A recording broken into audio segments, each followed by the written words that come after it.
thing.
on him at any moment, and looking for running room, obviously fresh track. So a bit hard for these guys until the lines are sort of formed up. They sort of got to just be a bit intuitive and take a line that they need to take and just back themselves. So you see Paterno go to the inside in that left hand and just to cover the inside line, but again, no line there. He's just got to go for it and tries to do the protective inside again, and this time gets past.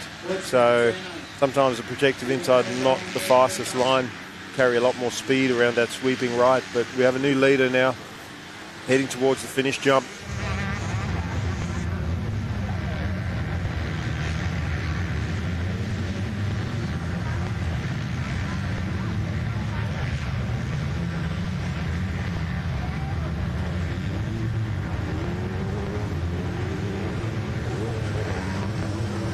He's copped a lot of roost that first lap of the race, but Birchall, after making that pass now, will have some clear track. Maxi Compton, who rode so well yesterday, he's up in a third place, and he's got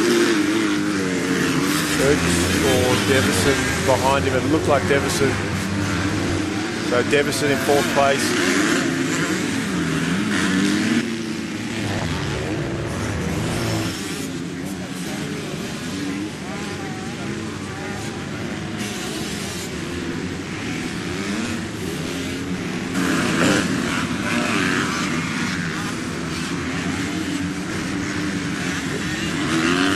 So Birchall hitting into the rollers there, tripling in and then sort of just doubling the next few out.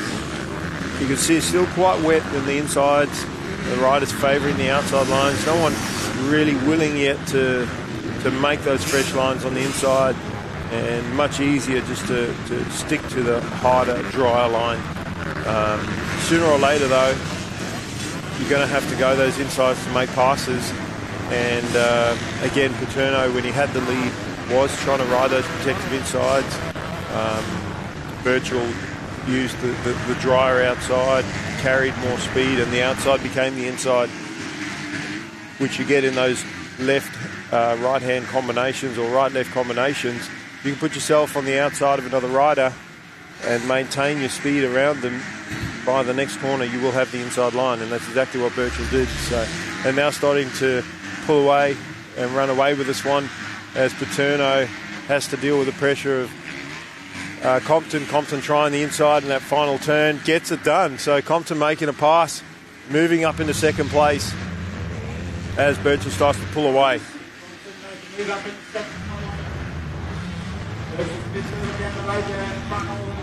A sweeping ride of double jumps, never used to be doubles, just used to be a fast corner, but a bit slower now with those jumps there, but it also creates the multiple line option, and we'll see what Compton can do. He had a lot of speed yesterday.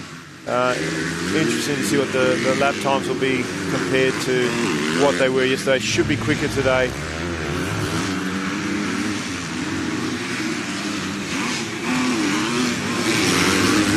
Now Devson, he's got to go to work on Paterno. Can't afford to let Compton get away.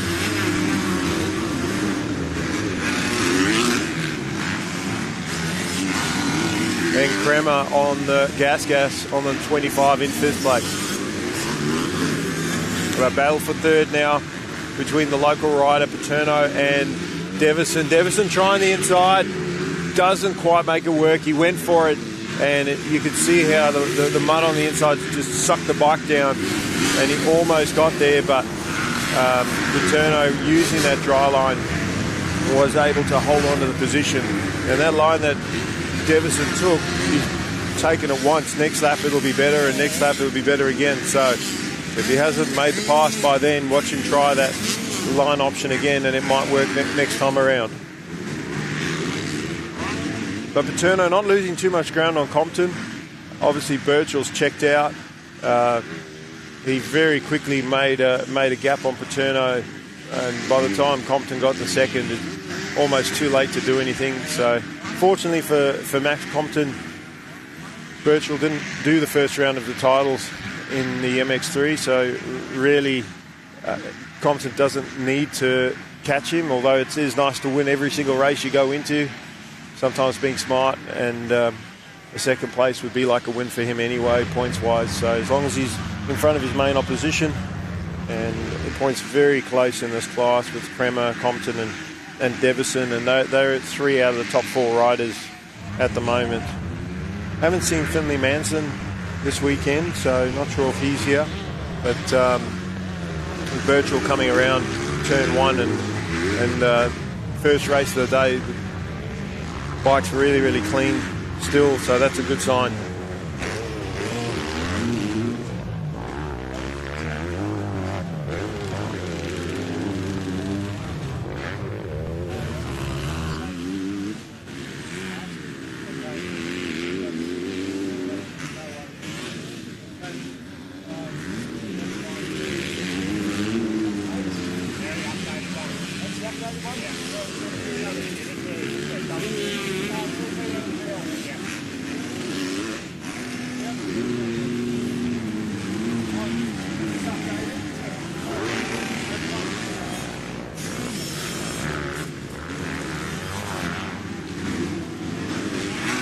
So we made some changes to the race order. Just had a chat to Ben Blanchett about that, and moved the young 65s and the 50s a bit later in the program. It's a smart move by the clerk. Just let this track form up and dry up a little bit to give those bikes. It's not so much the riders, got some really experienced, good riders here today, but we want the bikes to be able to make it around the full track. So just pushing them a bit later in the program. They still get to do their races.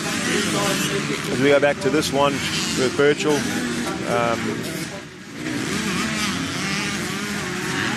and he using today for Pro MX trading. He has had some good results in the Pro MX, and he's looking forward to next weekend.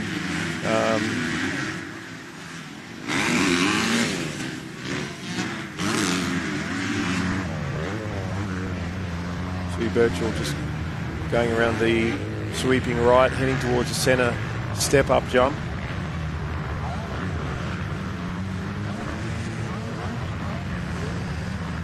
And he's just hitting his marks, trying to be smooth, not make any mistakes. Doesn't need to push, just got to maintain that gap between himself and second place. And we have had a change for second. While I was off mic for a few minutes there, looks like Devison is up to second place. So mistake by Compton by Paterno, because Kremer, well, maybe not so much a mistake, more so Kremer's made the pass and moved up into third place, but Max Compton has disappeared from the front of the pack. Then we got Peter Wolf on the number 9.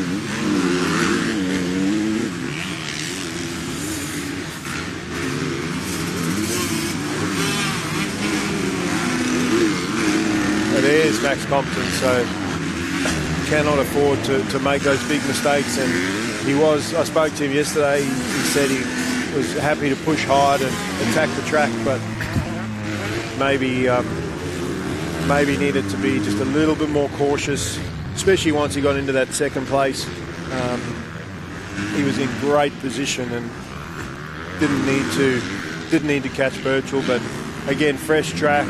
And sometimes as the lines are forming up, it's quite easy for you to lose the front end or even have the back end step out, because as the lines are forming up and they haven't dried yet, they do change. So you can come into a rut one lap and come around the next lap and it's been pushed out or different, and then that can bring you down. And that's again why you just got to be that little bit more careful, especially by your first race today. Get to the later races or later race and be a completely different story. The lines are set, and then it's just really up to you as a rider to get through as cleanly as possible.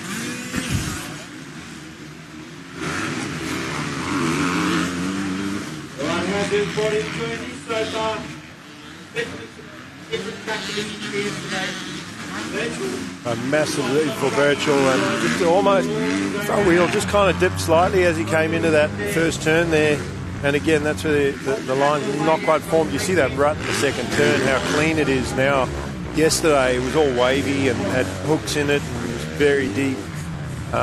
was having a chat to Blade Regan this morning, a young 65 rider who's he was running second in points, so unfortunately for him his bike expired during his race yesterday, and he's saying he took the rut and it was so deep that the foot pegs hooked and he went over the handlebars and then he's fried his clutch, so that's going to make a big dent in his points, but that's racing, and when it's muddy like it was yesterday, you have to stay off the clutch. You can't be using it heaps. You've got to just try and use it where you need to and stay off it as much as possible so you don't overheat the bike. Compton, after his crash, is having to fight through not so much traffic but try and gain every single position as he can, because with Devison sitting in second position and Kremer in third, that's good for them, but not for Max. So he's got to work his way forward and try and salvage as many positions as he can. Kremer, one of the most consistent riders that I've seen so far in these state titles, been getting great starts.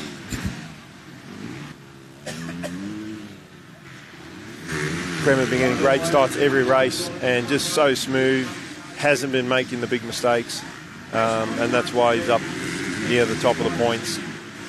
And he's not closing on Devison. Jack is actually sort of just maintaining that gap, and then Paterno, who got the early hole shot, he's sitting in fourth place right now.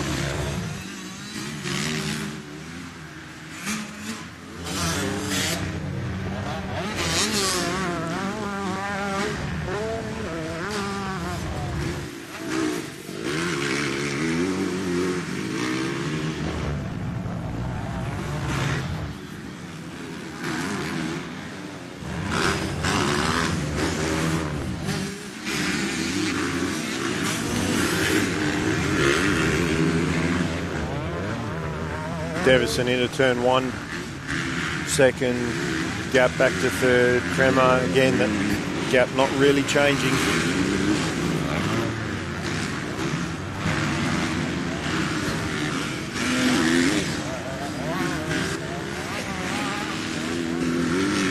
Paterno in fourth with a big gap back to fifth place. Here comes fifth now.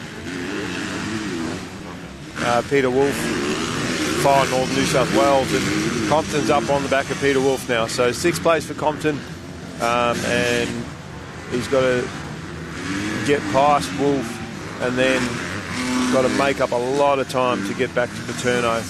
Not sure with the time left. It's probably about halfway through this race, so he may need to just settle in, and after a crash, some riders will push too hard, crash again. Unfortunately, when you crash, it's just one of those things. You've got to put it behind you and accept it and just ride steady. Don't make any more mistakes, because that could be, you can turn a fifth place, what was a second, into a fifth, into a 10th or a DNF. So just got to be smart, and if fifth is the best that he can get, that's what he needs to get.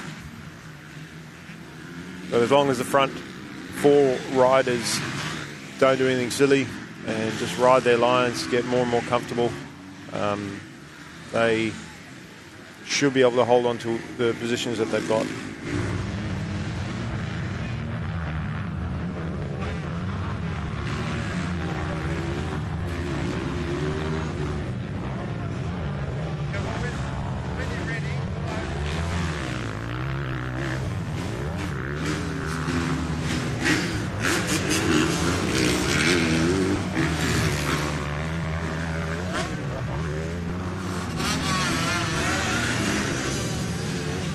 And you can see Birchall sticking to the same lines that he's been comfortably taking every single lap. He's set in those lines. What I like to do when, if you have a lead that big, is just maybe try a few different lines here and there. Obviously, they kind of have to do that when they come up behind lap traffic. Most riders are hesitant to do that. And maybe at this point, it's not really worth it because the track's still soft. It might be better to wait for your next race to start trying other lines. But if you see another rut that's formed up, maybe give it a go, because it's only going to help you later on when you have to make passes, or if you don't get the start that you need, or even coming through lap traffic. Nothing worse than getting stuck in the same main line as the other riders and then forced to take a line that you don't want to take.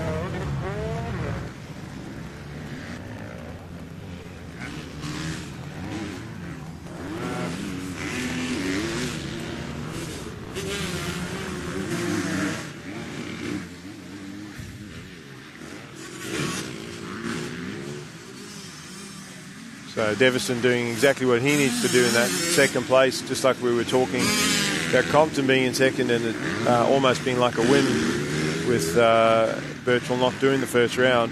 Devison in good position and riding smart at the moment, just needs to hold on to that. He's keeping Kremer at bay.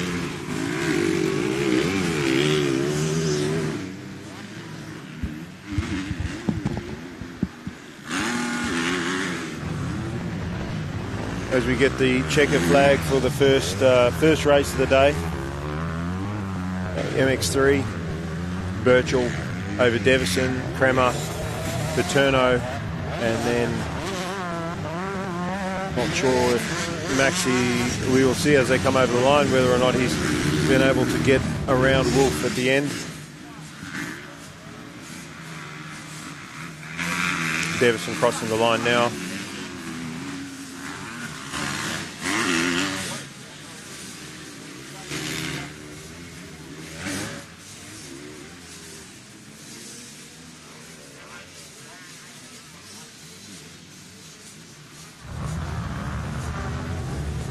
Wait to see Paterno coming across in fourth, and a bit of a gap back to fifth place, so it's either going to be Wolf or Compton. And looks like Wolf got it. So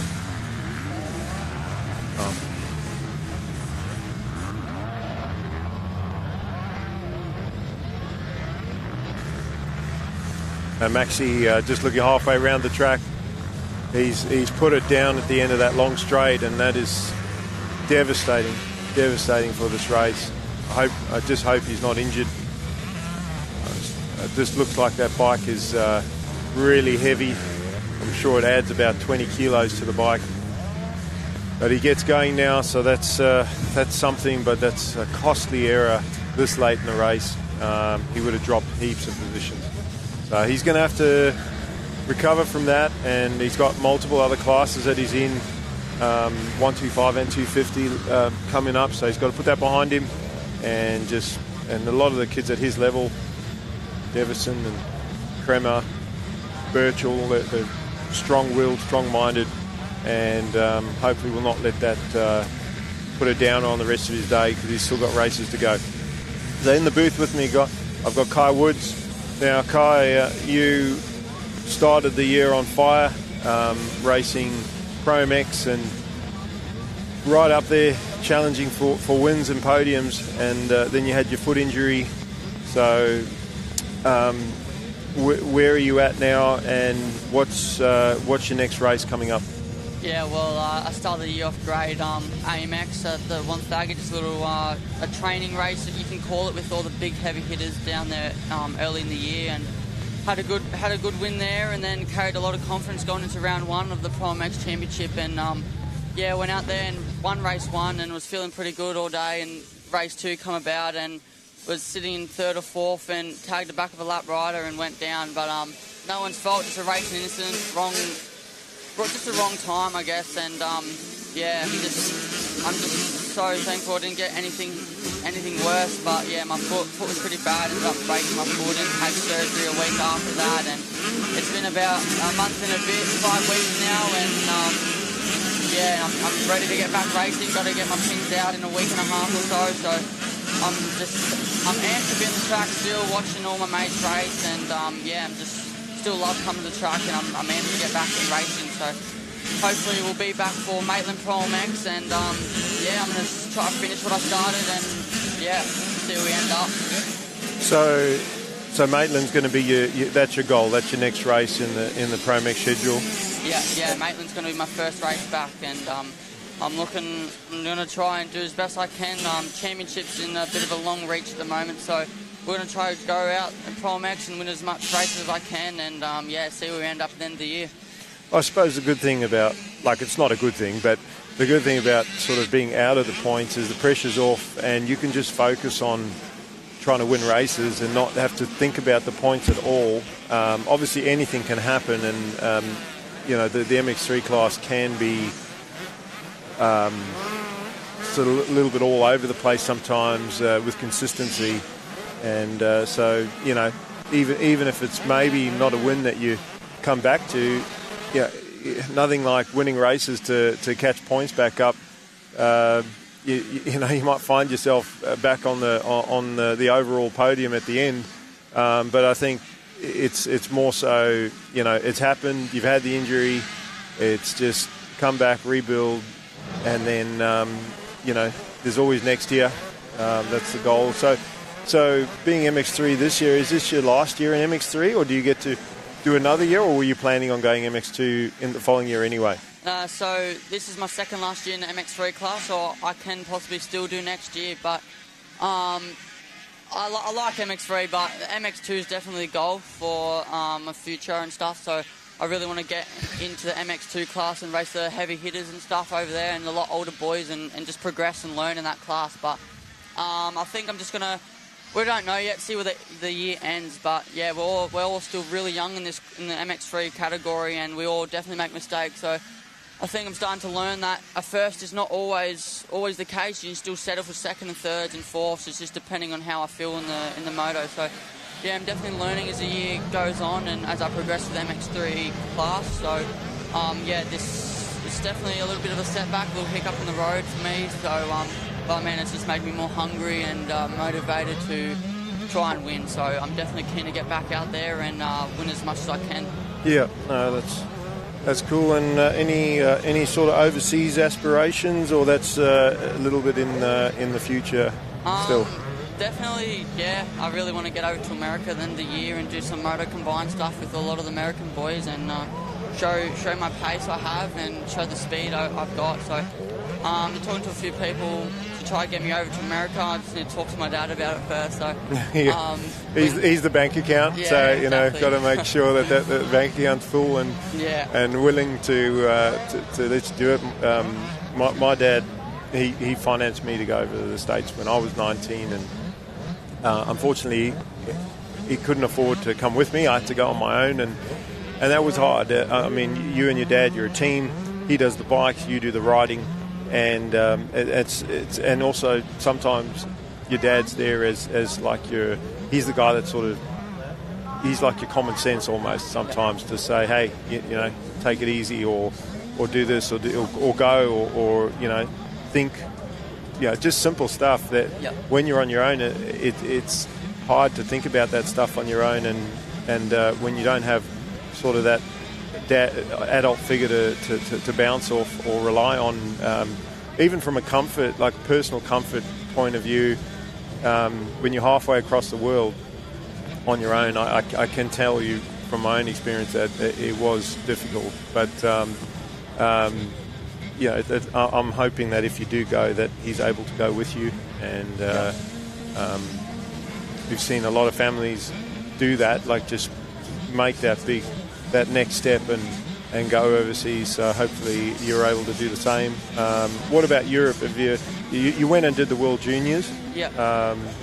And that kind of hard to sort of see where you're at doing a race like that, because it's one race event, should I say, 2 single races, and you don't have a lot of time really to show what you've got. Whereas if you can go over and do a few GPs in a row, you could have a bad first one, but then do really well in your next one and open some eyes and possibly get some offers on the table. Yeah, exactly. Just my dad, man. Like you just have to have your dad with you, man. It's like he's your number one supporter, mechanic, everything. So I'm glad to have him in my corner and help me out a lot. So yeah, without your dad, it's pretty hard to get far without your dad. So Yeah, exactly. But yeah, talk about Romania and that. Romania was all right. It's definitely hard to just show up and just win. So you definitely need a second chance if you stuff up in a race or 2 races. But yeah, definitely looking at the EMX classes and stuff in a few years now. I've got a few mates over there at the moment doing EMX and stuff. So they're on a few teams over there and they're showing what they've got. And yeah, that'd definitely be cool to get over there. But I feel like America's definitely goal to get over there and stuff, do some supercross and do a bit of motocross as well. So yeah, I'm looking forward to that. If we make that trip happen, man, it'll just be my dream, and I'll try open some eyes to some teams and stuff. And yeah, it's just good to know that we've got some world-class speed over in Australia, and yeah, it's cool to see what we've got. Yeah, and also it's easy to forget Mom too. Like, everyone, I think, forgets about Mom a bit. I had a chat to your Mom a few times when we were over in Northern Territory for the junior Aussies, and Mom is that parent that's just in the background, doing everything in the background that people don't see. And my mom was also a big part of my racing as a support person. She never actually came to a lot of the races. Once I got in the 85, I think or 80cc back then. She stopped coming because it was just too nerve-wracking for her. But you know, she was always sitting by the phone all day, waiting for the phone to ring, hoping that it wasn't going to ring during the day, and then waiting for that phone call at the end, and you know, come home, wash your clothes, do the cooking, and you know, it's so much that our parents do for us. So I think you've got great mom and dad, and I'm sure that if you do go overseas, they're going to support you as much as they can. But if we've got this 9 to 12 85 class, and you know, I don't even know if you remember this far back. I think you won some Australian championships on the 65-85 back then. Yeah, I actually didn't win any. I was just always... You come close. Yeah, really close. A lot of the years a second and stuff. But I managed to get one last year, luckily, in Northern Territory for my last junior year. So yeah, definitely a lot of podiums and stuff. But man, it was definitely hard getting that number 1 spot. So hopefully some of these kids are still young and that, so they've got plenty more years left in juniors. And yeah, I'm sure they'll learn each day by day. And yeah.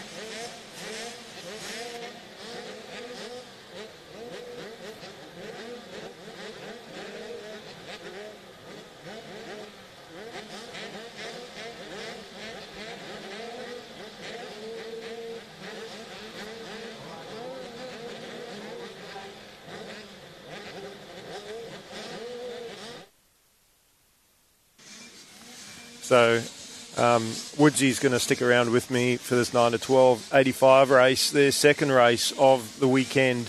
And yesterday, Liam Millard got another hole shot, and that's 4 hole shots in. He got all 3 at Lakes, and he got the first one yesterday. Unfortunately, put it down. He's been so good on the starts and been the only one to challenge Blake Bohannon in this 9 to 12 85 class. So let's see if he can nail the start again. Or he gets a good start, but this time Bohannon just left the braking a little bit later, and Millard thought he had it, just got on the brakes a tiny bit early, so not what his opposition needed. Looks like Chandler on the 152 getting into second place there as well in front of Millard, and then a bit of a train wreck in the second corner there. That second corner was tough yesterday, Kai. Obviously, you weren't riding, so you know you can't tell me too much about it other than what you saw. But I think it's maybe not so much how difficult the corner is at the moment, but maybe more so everyone was bunched up, and when you're bunched up, you can't see the lines in front of you.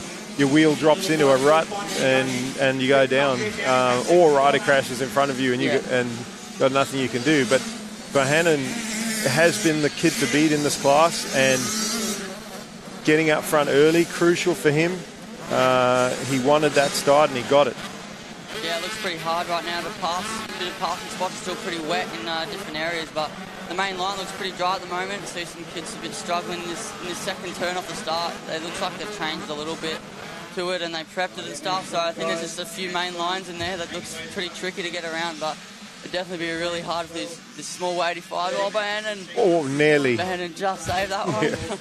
Well, that's where Max went down. So, you know what I think it is a tree shadow there. Yeah, exactly. You're coming around the corner in the sun, and then all of a sudden there's that tree shadow. And as he got to that tree shadow, you saw him paddling the inside leg. So maybe the rut just changed his angle slightly, and he just went, just the front wheel started to get away. But he's quite tall, Blake, very lanky, and used those legs to just sort of paddle. I like to say paddle his canoe, just to keep it going. But yeah, it could have been devastating, as it was for Compton in that MX3 race. For him to go down that early in the race when everybody's bunched up, you just lose a ton of positions. Yeah, it looks pretty tricky at the moment because you're coming from a high-speed straight, so your vision has to be really important through there. Like, you're coming from a very fast straight into a very a tight, sketchy corner, so a lot of people going down at the moment, following, and Willow behind, and he's feeling the flow at the moment. He's put a bit of a gap on. Looks like about 10 seconds or so. So yeah, he looks like he's feeling the flow out front. So you sort of got that one main line that's formed around the track again, and this early in the day, and you saw it in the MX3 class, the riders are just wanting to stick to that main line. No one yet really willing to venture out of it. As I say that, that was Wolf actually used the outside. Oh, somebody gone down? Yeah, on the side of the table, just there. Just looks like a bit slick on that up ramp. Okay, yep. But Wolf, the rider from far northern New South Wales up there, he's sort of the spoiler because he wasn't at round one, and he's here just to show what he's got and have a good race, and because he races both in sunny states and here pick some races here in New South Wales for the extra competition, and also riding the different tracks as well.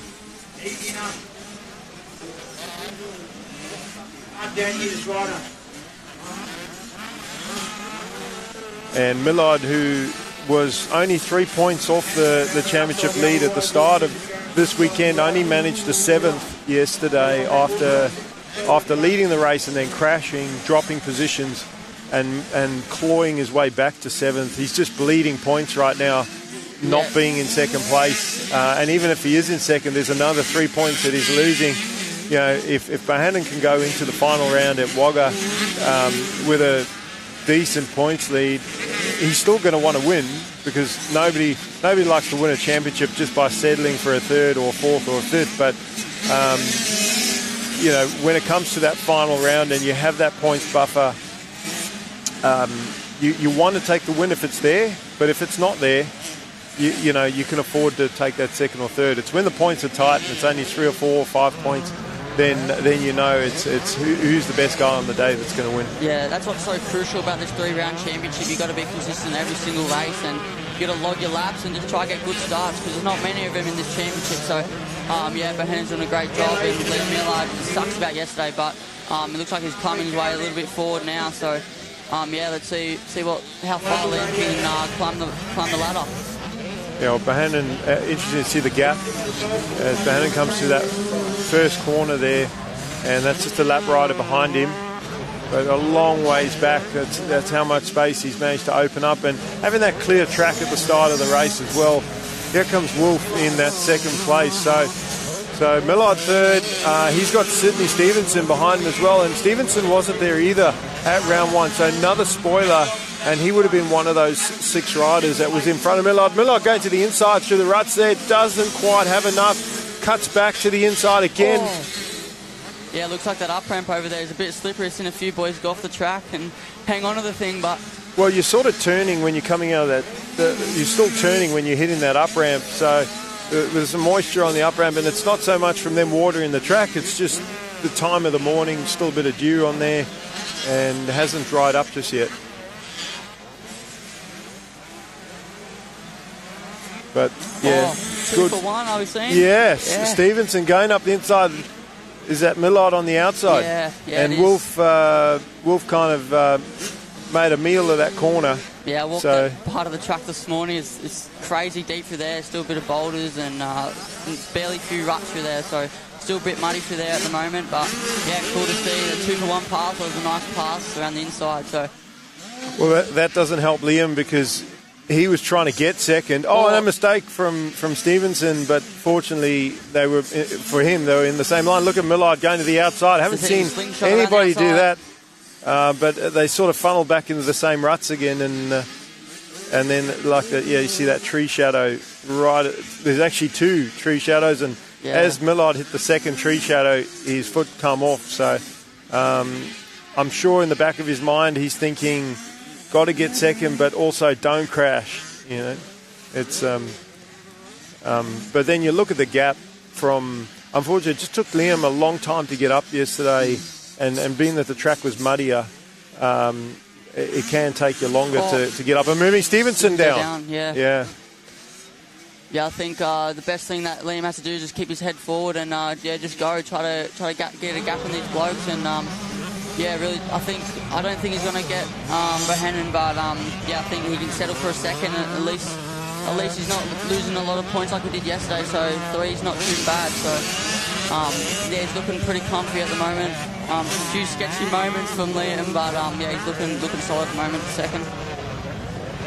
Well, the other thing for Blake, he's not only been the best rider this year in both the 65 and 85 plus. This is a home track for him. And always great to have home track advantage.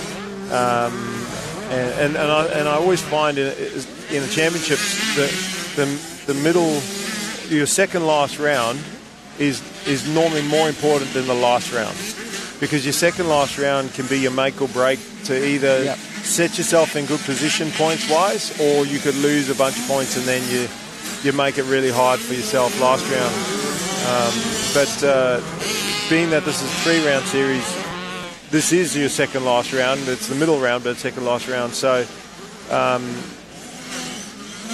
and being that also Liam and Blake have been the 2 guys sort of racing for this championship, it's very hard. You know, you do have the likes of Sydney Stevenson and Ethan Wolff to maybe finish in between like they did yesterday, and that helped Bohannon, where at round 1 it was just Liam or Bohannon. They were first and second all day, and that's why it was so close. But they've still got one more race to go. Liam has still got time to, put in his best effort in that last one, and hopefully for him get some points back. But if Blake keeps doing what he's doing, and that is, Blake's riding with a lot of not just confidence but aggression. I saw him yesterday in the 65 and in this 85 race in the start. He didn't back off until the riders next to him backed off going into that turn, and he just kept it on till he had his wheel in front and then held on to it.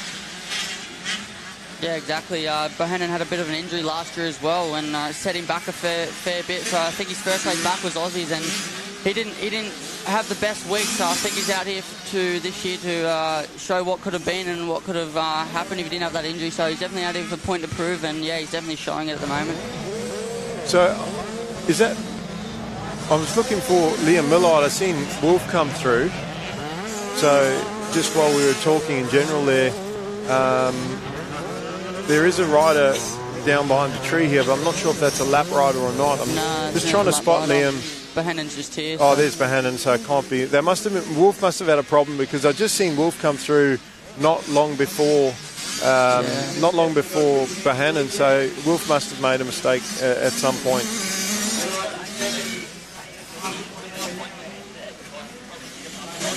But thankfully, I think we've got Millard coming over the step-up jump here. Yeah, here he comes. Yeah, so still good. Solid second, and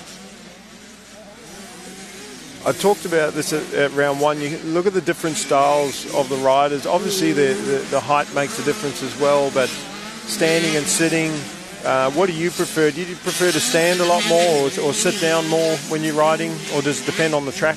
Yeah, it just really depends on the track. Like I feel like I'm a really late stander, so I like to pop my rear brake a little bit and stand late to the corners, and when I turn the throttle on, I just move into my sitting position and get on the throttle. So yeah, I think I have a similar style to a bit of Liam Miller. He's grown up small, a little bit smallish rider, so yeah, I was always small my whole life and started to get a bit of height on me now. So yeah, always standing up pretty late in my turn. So And what about out of the corners? If you watch Bohannon go around this right-hander, I mean, he is standing early, but then sitting back down again, and then standing again to me, it's the sitting down is where you're trying to get that extra drive on the back wheel, and then standing. I always find it easier to go through straight line ruts standing, easier to balance.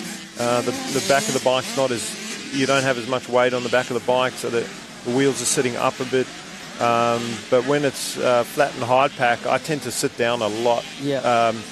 Maybe just being old and unfit, that's probably more so. But I find that if the track's smooth, you don't need to stand up. You got a lot more control and get a lot more drive with your bum on the seat. Yeah, exactly. Also comes with a bit of balance as well. Like if you have like 5 or 6 ruts coming into one turn, you always have that bit of a balance of the bike when you're standing up. So I find it a lot easier when there's ruts and stuff coming in the corners. I eventually just stand up and let the bike control underneath me. So yeah. Yeah, well, Bandon's just got the last lap board, and you mentioned the different statures of the riders, and Liam's he's a little bit shorter, but he's very stocky and strong, and where Bohannon's more of a lanky rider. I've always found that being a little bit taller, skinnier, and you've stretched out a bit, is probably a nicer build for racing bikes, because you have that longer reach with the legs and stuff on the track is difficult. But then, you look at the greatest rider of all time, Ricky Carmichael. Liam's like a sort of mini Ricky. He's Carmichael was short his whole life, and there was that one race at Unadilla where he lapped the entire field, including James Stewart and Chad Reed, and only rider to ever do that. And on the muddiest day ever, your shorter rider would be the one that you'd think wouldn't be able to do that. I think that's why they call him the GOAT. Like, not many people can do that kind of stuff, especially that smaller rider. It's a lot harder as well.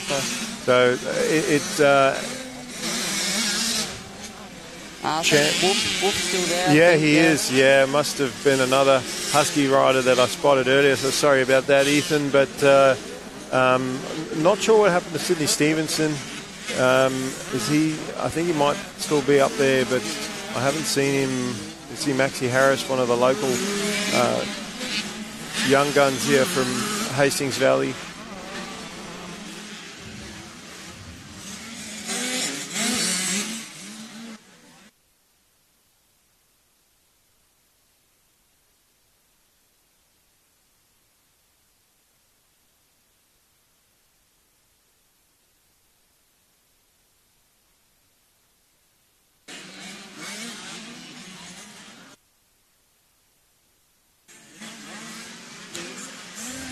So on their final lap now, and now it's just about consolidation, just trying to finish this one out, and nothing worse than going down on your last lap. As you see, some lap riders are still struggling with the track, but it's forming up good. I think we're going to have lots of multiple lines by the end of this one. Bohannon takes the win there. Yep, checkered flag out.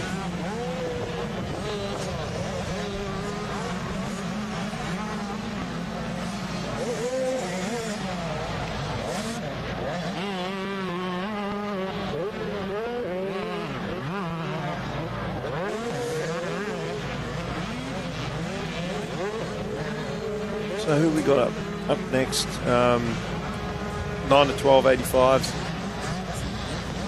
9 to 12.85s just finished, and as I said, slight change to the program. We've pushed the young 65s further back, so we've got one of our premier classes coming up next, the MX1 A and B grade, and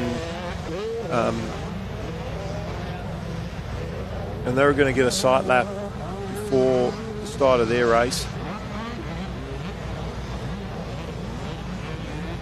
We wait for, there's still a few 85s that are just finishing.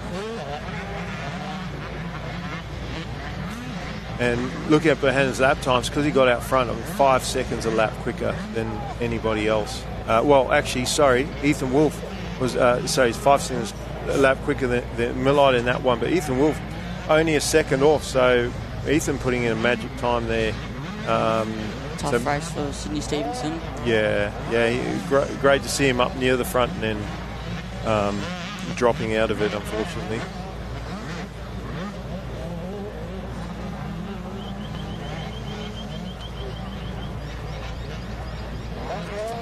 So what about Supercross?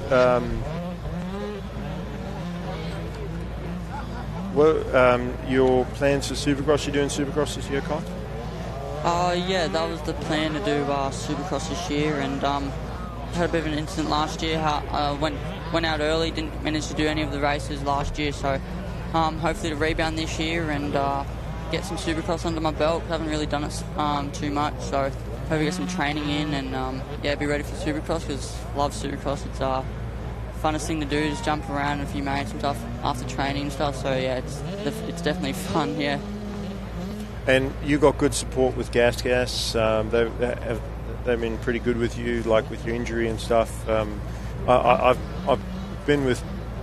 found, just depending on the team that you're with, I know I won't mention where I was at the time, but having an injury, and it was actually quite uncomfortable in the team thereafter getting hurt. You know, the team manager wasn't happy about the injury, and you know, as a rider, you don't purposely get injured. How is that team dynamic for you with Gas? Have you found it to be really supportive and no doubt at all as far as your backing is concerned moving forward?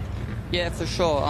Kyle and the team have been really awesome. They've been really patient with me and not rushed me, not one bit. So they're happy to let me come back whenever I want. So I'm happy with the team and how patient they are with me. So I'm really grateful to be such on an awesome team, and yeah, just super grateful. Yeah, they've been really good and not rushing me at all. So I'm happy to come back whenever I want and get things underway in Maitland. Yeah, that's excellent. And when you look at the support that some teams give you, over in the States as an example, Adamson Cirillo just announced his retirement from the AMA. He's just going to finish out the Supercross season. I don't think he's doing the motocross. He's been with Kawasaki since he was on a 60cc, I think, back in the day, or not sure how far back, but I know Kawasaki has been behind him his whole career, and then the pro circuit Kawasaki in the 250, and then moved up to the 450, and he hasn't done much in the last few years, not because he's not a great rider, but some riders just are always injured, and they just have so many injuries, and they never seem to be able to bounce back. You see, Austin Faulkner this year looked like the guy in Supercross in the 250, looked like he was going to possibly take it out, and then big crash all by himself, and that's the end of it. And he just seems like another Adam Cirillo that just always seems to have that problem. Jordan Smith, another sort of veteran 250 rider, you call it, that's been in championship position and just seems to self-implode at some point in the series, and it's just that one or two bad races that cost you. So very few riders that have been able to avoid injury. Jeremy McGrath was one that, obviously we're going back a few years now, but, he actually never really had many injuries. And then he had a wrist injury his second last year of racing, tried to come back from that, and then decided to retire. So no, that's it. I've done my time. I'm out. And so I think being able to stay injury-free for a majority of your career can be a difference between the success or not that you have.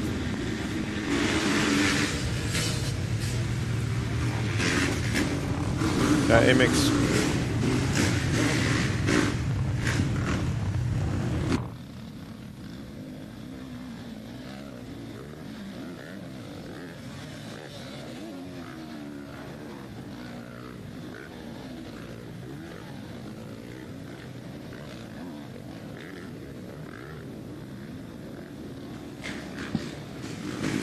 So MX1 guys just going out for their sight lap, and they'll be back on the line to restack for their race.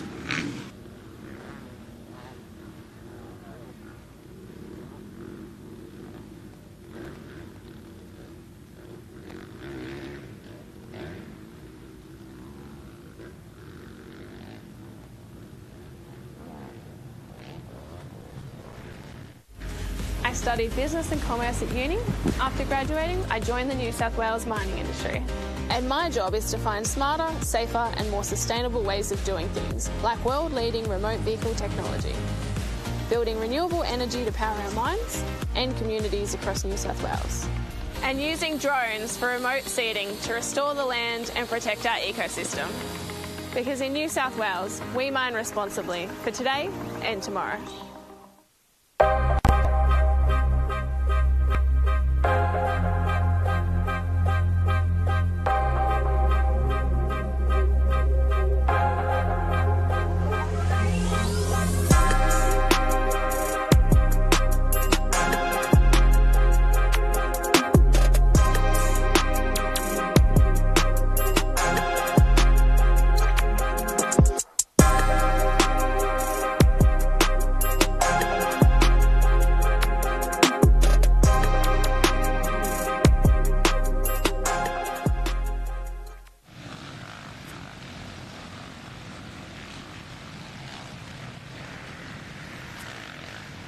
So we're back at the New South Wales State Championships Day 2, round 2 here at Hastings Valley, and we've already got a couple races under the belt, the MX3 and the 9 to 12 85s.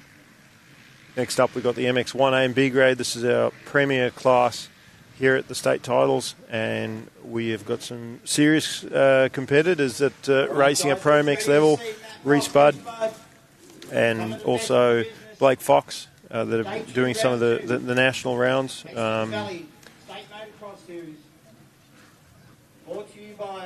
Benny Novak as well, he's up there.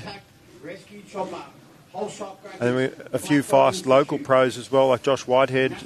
Josh got third at round 1. Lake Macquarie. Hayden Melross, former factory rider for multiple teams.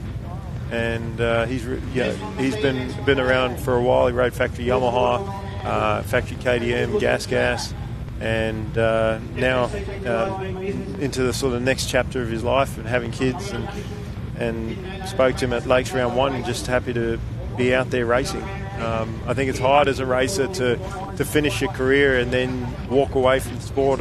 It's especially when it's been a part of you right from the start. So, being that the rider's looking at the start line, where would you sort of pick Kai? I was sort of more seeing to the right of the box, and looking at the gates here, I can't see anybody on that left-hand side. Looks like everybody's sort of parked out wide.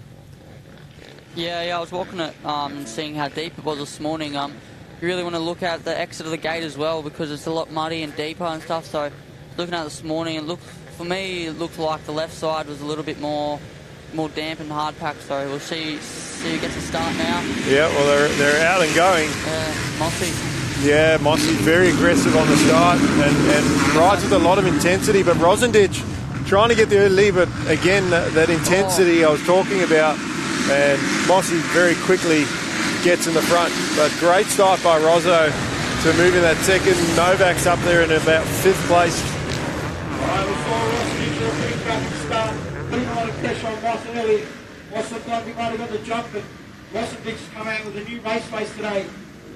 Yeah, it's good to see Rosso up there in second. He's been training pretty hard up in Queensland. That moved up there full time with the Ford Dale crew. So it's good to see up there. The hard work's paying off. So yeah, let's see what we can do. Yeah, and that, as I said, that race intensity at the start of the race, something Matt's always been very good at. A lot of riders will try and go for the whole shot, but then try and settle in too quickly, and that's what happened to Rosso. He actually had it and just didn't get out of that second corner quick enough. Looks like Bud's up to 3rd place on the 22. He's again, these boys training for nationals coming up, and he's going to want to get up there with Mossy, who's obviously trying to check out quickly and get that comfortable gap so he can just manage it. A long race, 15 minutes plus a lap. Obviously not as long as what you guys would do at the Pro MX races, but still good training anyway. Yeah, no, definitely it's good training, especially today. Like, ruts are technical and some big bumps in it up, but as you see, Mossy's definitely trying to chuck some heaters down nice and early, trying to get away from the pack and settle it down halfway through and manage that gap. So it looks like he's doing a pretty good job at it right now, and we've seen him found some new lines out on the track. So yeah, well, we'll get a an idea of times when they come across, as he's already completed lap 1. Rozzo's not holding anybody up. He doesn't have anybody right on his back wheel at the moment, sitting in second place. And Hayden Melross, who we were talking about, is up into third. So they come over the centre, jump into turn 1. And Melross making quick work of Reach Bud there. Then we've got Josh Whitehead and Patrick Stevens.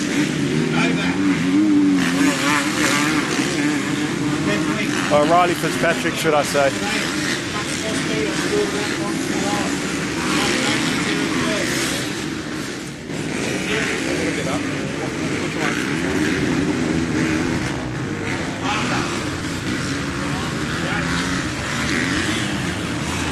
So you see Mossy still pushing because he's making a couple of mistakes, but he's doing that to try and just gap the field and not have to deal with any pressure as Bud jumping past Melross, going through those sort of whoops, rollers, and he's going to have to go back to work on Rozzo, who's having a fantastic race in second. He's in a good position because he doesn't have any roost to deal with behind Mossy, but also doesn't have any pressure at the moment. I think that's going to change in a lap, though. I'm sure Bud will be putting in a charge to try and close up. And now you can see the multiple lines going into that right-hander. Even Melross didn't take that main inside rut. There's like a middle line starting to form there, but you've got three or four lines now through that right-hander, and the tree shadow has gone away, so that line's not so difficult anymore. Mossy into the final turn, almost with a full straightaway lead over Rozzo, and the rest of the field not catching back up to him yet. The other riders haven't been able to close that gap. They're having their own little battle in third, fourth, and fifth place. Yeah, it looks like Fitzpatrick just moved into fourth, I think. He's actually on a 250, so I don't think it'd be much different to the 250 and 450, especially with the concrete start. So it's not that much of a fast track, a few straightaways, but they'll work it out. But even like you said, it's actually a slow track because of how rutted it is. You can't override it. You can't go too fast. And something's happened to Reach Bud because he was up there. And now Josh Whitehead is leapfrogged into third place. So Melross also with a problem. I'm not sure what happened to Reese. Foxy's up there as well. Had a chat to his dad yesterday, and he just hasn't been able to buy a start. Never been a good starter as a junior, and that race intensity at the beginning of the race, he's kind of like a Ryan Dungey that sort of just settle into the race and then just get stronger and stronger and faster as the race progresses. But personally, I think it's, if you can get to the front early, one of the riders going off track there. I think that's Fitzpatrick. Yeah, you see Fitzpatrick just nearly into the bushes there. He's come out, hit a puddle, he's rejoined the track. So how good's Rozzo riding? Yeah, look at him. The guys not only haven't caught up to him, but he's pulled away. Yeah. And I'm sure losing still a little bit of time to Mossy, but Mossy's obviously now settled into his lines and he's just hitting his marks.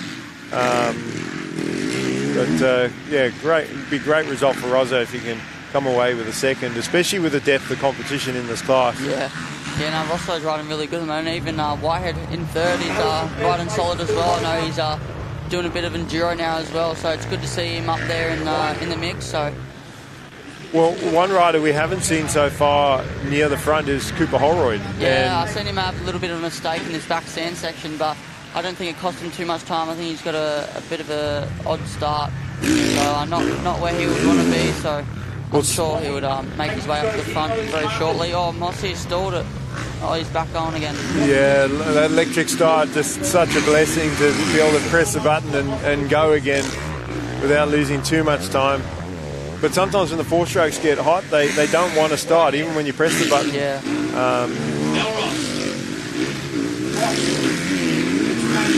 And points-wise, Josh Whitehead being in that third position, the two guys in front of him, they didn't do round one. And Whitehead's main opposition for the weekend is Foxy, who's a couple positions behind him, and then Holroyd, who's sitting even further back. Cooper was in 8th, but we've got him in 10th on the timing at the moment. So normally Cooper is lightning fast off the start. He normally hole shots most of his races, so he must have spun off the concrete or had a problem, but I haven't seen Reece Budd out there, so not sure where Reece... He's just a bit back over, coming around before the whoops now, just behind Joel Campbell in that pack there, so I think he's starting to make a bit of a charge now. I'm not sure what happened, he might maybe a bit of a tip over, but it looks like he's coming for the pack pretty fast now, so we'll see what he can do in the later stages of this race. Yeah, and that's the unfortunate thing going down early in a race.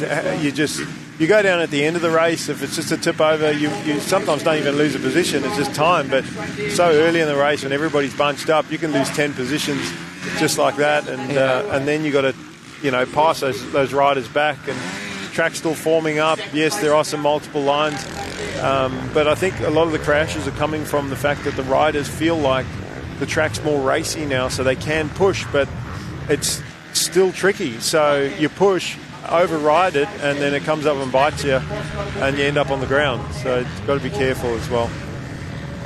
But no such problems for our leader. He's looking comfortable. New ride for him on the gas.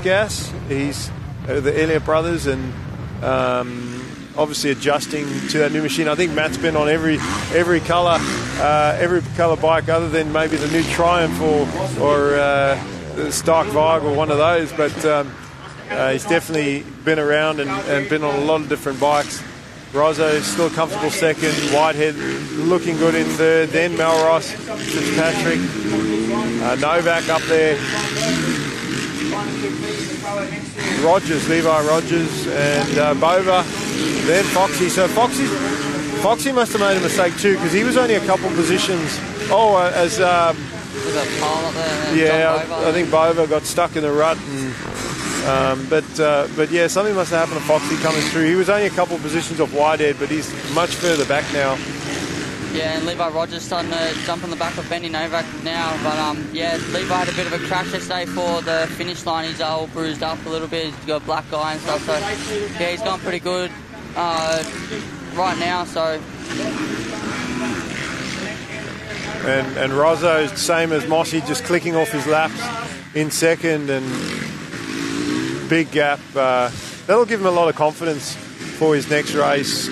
Obviously the track is going to change drastically between now and then, especially for riders that are only racing MX1. Like, that's one thing I liked about racing two classes, is that you get to see more of the track. But by the time these guys get back on again, they've almost got to spend their first lap just taking the same lines they took first race, just to sort of spot if there's any other lines, and then start to move around as the race develops. Yeah, exactly. It's always a bit of an advantage when you have two bikes. Definitely get to see the track. So it's definitely beneficial for the 250 boys out there, like Fitzpatrick and that. Definitely get to see the track before his first 250 race later on today. So he'll have a really good look at the track now, and where some passing spots is, and where's the deep ruts are. So it's looking pretty good now. Well, Matt taking a different line there over the step up. He chose a wider line. He's actually looks like he's starting to explore the track a bit with a big lead. And so if he can find better lines for his next race, it's only going to help him. But he's always going to push hard on the start, and I think you yourself have that race intensity. I feel like the same. I try and ride with a lot of intensity at the start of a race, because it's just so much easier to win from the front than it is to fight your way through traffic. Yeah, exactly. But you see Holroyd now starting to come through. He's got Reece Budd behind him, and then Bova, and then Foxy. So Blake Fox just not gelling with his track yet. This weekend he will have one more go at it later. But again, being back in the field, fighting for position, eating roost. Very hard to get settled. You know, when you look at, say, Rozzo in second, he dropped back to second. He wasn't fighting with Mossy for lead, so he really, all he's had to do all race is just ride his lines, and he's done that very well. He stayed smooth, and while everybody else, how did he just save that? I don't know. Fitzy just nearly did on 180 on the back corner there, but yeah, it's crazy what a start can do for you. Rosso's just got a great start, and he's just maintaining his own race, and yeah, he's looking really good up in second there right now. So, and so is Josh Whitehead. Like you mentioned, Josh doing a lot of the off-road stuff, but he still shows his brilliance in the motocross. Comes out and to run third in the state titles, yeah, not just in points, but in this race with the depth of competition, and he's in a comfortable third right now. It's really fourth, fifth, and sixth. That's where the battle is. Those guys are heading towards the finish jump now, with Fitzpatrick in fourth, and he's got some heat on him. So that's where the battle's starting to tighten up a bit.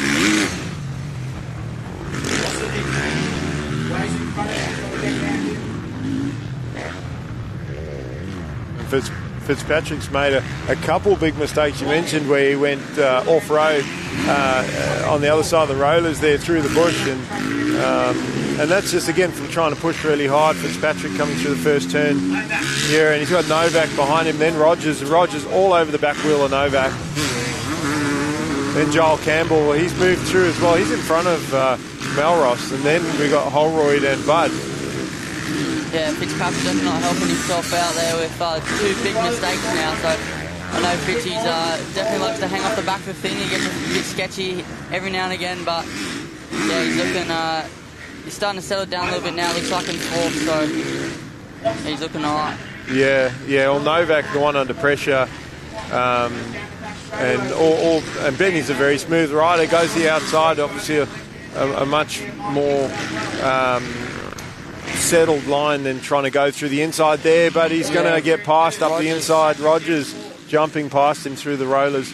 Yeah, I feel like them long legs of his definitely helps him out through them whoops or rollers, whatever you want to call it, but yeah, definitely that length he has definitely helps him out there. And while Rogers and Novak were battling, it's allowed Fitzpatrick to sort of break away a little bit.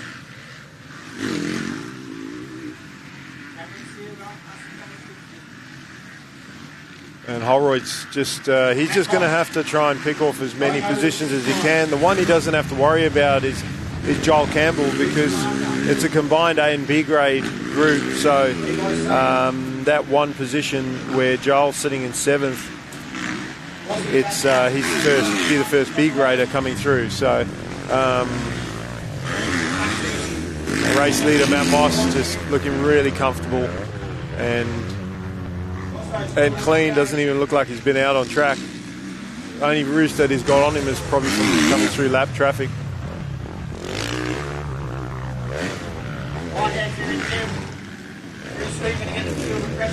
I think Rogers just turned the fast lap time of the race just then, or last lap around. He's fastest on track at the moment. So. Yeah, 2:10, 2 seconds. So Rogers is definitely quicker, coming in now. Well, Riley Fitzpatrick also with a 2:11, so it's and you can see Riley's pushing with the mistakes that he's made, but a pass around the outside there with Rogers gets it done.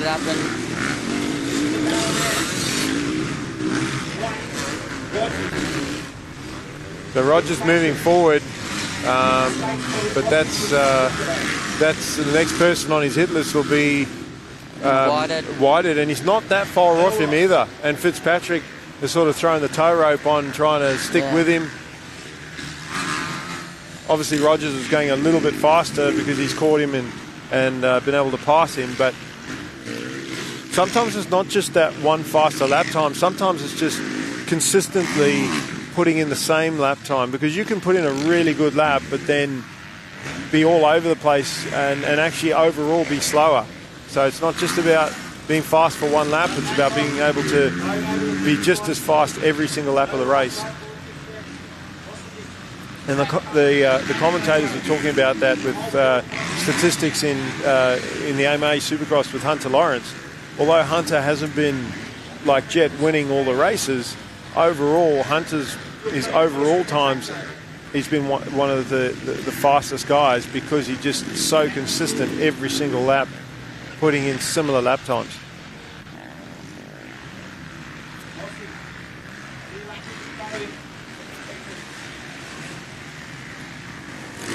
And Rogers with a 2:10, and it was Fitzpatrick and Joel Campbell even, our first B-grader, with a 2:11. So, you know, Mossy obviously he doesn't need to put in the fastest lap times. He just has to manage the big lead that he already has.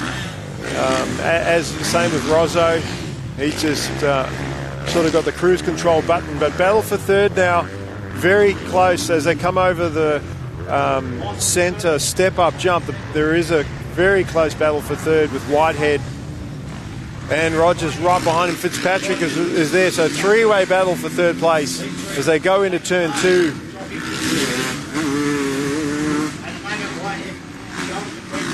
Then just this right-hand part of the track here past the medical bay. Going to be coming into the sand section soon. So Josh Whitehead has been able to enjoy a comfortable third for most of the race, and as we get to the back end of this one, he's now having to deal with a lot of pressure. So can he hold on to it? And it's crucial that he does. I mean, there's a big points grab for him if he can stay in front of these riders and have as many riders between himself and Cooper Holroyd and Blake Fox. And doing a lot of the off-roads, he should have the fitness. It's just whether or not he can... you know, we looked at the lap times. Rogers definitely the guy who's managing to keep those low lap times, and he's moved through the field, and now he's up to Whitehead. And it's very hard when you get settled to pick up your pace later in the race when you get under pressure, because you've been so used to running a certain pace. I find that if you try and increase that pace later in the race, you actually can make mistakes and crash. So Josh has got to be really careful to not crash, but he has to pick it up slightly, otherwise he's going to drop position. But we've just seen checker flag though. Didn't realise we were in our last lap. That's how quick this race has gone by, and he's only got to hang on for one more corner. There's Rozzo over the finish line for second. Yeah, Rosso looks pumped in that one. Oh, looks like Rogers got him in the last corner. Yeah, I think he made that pass slip in the last turn. Yeah. Yeah, he did, and that's Josh would be, I think he'd be a little bit annoyed with himself. Take nothing away from Levi. I mean, Levi obviously, you know, he pushed hard all race, never gave up, and earned that third place. But yeah, there's 2 points that if Josh was able to hold on to that position, and as you know in the championship, that 2 points can make a big difference. Yeah, Josh. I feel like Josh still would have. He took a pretty big chunk out of that points lead of Cooper Holroyd's that race, with Cooper Holroyd a bit far back in that one. So yeah, Josh White, good race for him, solid 4th position, so he did well.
So Cooper Holroyd, who was our points leader coming into today, also with some good lap times. He just started so far back, and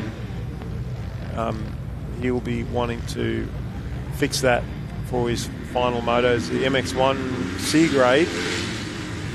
So these are the guys that are a lot of young kids in this that are just come out of juniors and needed to get their grading up. Not something you have to worry about because I think the top 3 in state pretty much go straight to B grade, and then it doesn't take you long to get your grading points up to A grade. But these guys riding in C grade, and for them, they're good riders. They may not go all the way to racing at Pro MX level. Sometimes I find for the riders at that sort of next tier level where these guys are, it's almost fun for them to have that year in C grade where they don't have to race the best guys, and they actually have a chance at winning something. So sometimes also riders can miss out on that. When I've seen riders that could start in C grade go, no, I want to be upgraded to B grade. I want to race with the main guys straight away, and then they sort of get smashed their first few races, and it knocks their confidence. Sometimes it is good to be able to have that gap year for these riders to build some confidence, win some races, and then go into B grade and A grade with that confidence. Because you also see a lot of junior riders drop out. They go 1 year seniors, I'm going to go race Pro MX, I'm going to do nationals, and they do 1 year and they just get beaten up, and then they leave the sport and go and work, and maybe 4 or 5 years later, once they're working and they're earning their own money, and then you see them come back and have a race and just at local level. But very small percentage of riders will make it. Hopefully you're one of those, Kai, and you have shown that obviously with race wins already in MX3, so hopefully you're one that does stick with it. And then you got riders like Reese Budd and Aaron Tandy, another example of a rider that moved into the pros, didn't really make it in his first few years. It was only about 5 years after he was in the pros that he started to get some serious results, picked up some good sponsorship, and then was winning championships at national level, and now even gone overseas and done some international, try to get into Supercross. Obviously had some crashes and stuff, so he's had a bit of adversity to deal with, but not everybody gets those wins straight away. Reese, I spoke to him this morning, and I'm sure he'll come and have a chat with me at some point today. But he's also one of those riders that just has built his career every year, and he's now in the last 2 or 3 years he's just been that guy in that top 3, top 5. Not always winning races, but always there, always the guy. Seconds and thirds in championships. Still looking for that elusive championship win, but again, the depth of competition at national level is. It's easy to say, he should get the win eventually, but there's so many guys out there, and then the level, and you'll be able to tell me this after you go overseas. The level between racing here in Australia, that next step up, like you just can't imagine how much faster can you actually go to step up to that next level. Yeah, exactly, and it'd be really hard for Reese Budd and Aaron Turney to be the lowest lows in the sport, and then just keep grinding each day by day, and they've definitely worked out for them too, and definitely factory riders now, and that's what's so good about this new class, MX3 class. It definitely helps you build a lot more for people like me and Ryder Kingsford and all of them boys up there now that they progress throughout the year in this class and won some races, and teams have seen that. So you don't have to wait for the old class MXD, you have to wait till like 19 years old to show what you've got. So at least now, MX3 class, you can show what you've got at like 15, 14 years old to all these teams, and it's awesome the support I get at the moment. So as we get into this new race, C grade, see who gets a start, Yeah, MX1 C-grade, and Lucas Stevens, he's leading the points in both classes. He's been very consistent, gets the whole shot, and Aussie Earl trying to go around the outside there, narrow rider, but Stevens putting himself in the best position, and maybe again being a little bit too complacent. Chad Williams, he was very strong yesterday. He dominated this class, got himself in front, and almost a replica of what happened in the previous race. But Stevens takes it. He didn't let that go, and he's taken the position back. So Williams in second, Aussie Earl third. So all our front runners from previous races up there, and not a big group. Only just over a half a dozen riders. So good to see the fastest riders in the group up the front. We're going to have some good racing. But Williams didn't do round one, so he's just here to get some race practice, I guess, and see what he's got against some of the best C-graders in New South Wales. Stevens has been so consistent where he didn't win at one of the races at Lakes. He finished second, and he did that yesterday as well. He didn't need to beat Williams, who missed round one. Really, he's just got to be finishing in front of Oscar Earl. Another rider we haven't seen this weekend is Kane Novak. Kane actually won one of the races at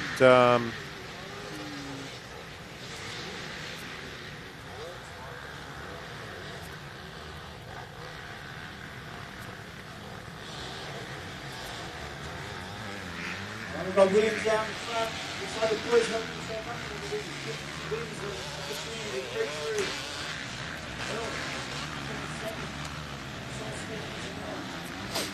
and Callum Bird, another rider who finished third at round one. He's not here either. So interesting that those riders that have actually were second and third in points choosing not to come to round two, but then maybe we don't know what's going on in their walks of life. It could be an injury or something else going on that they're just unable to make it. Maybe wanted to be here, but that's good news for Lucas Stevens, because the next rider in line is Tyler Eisel, and Eisel's a couple positions further back.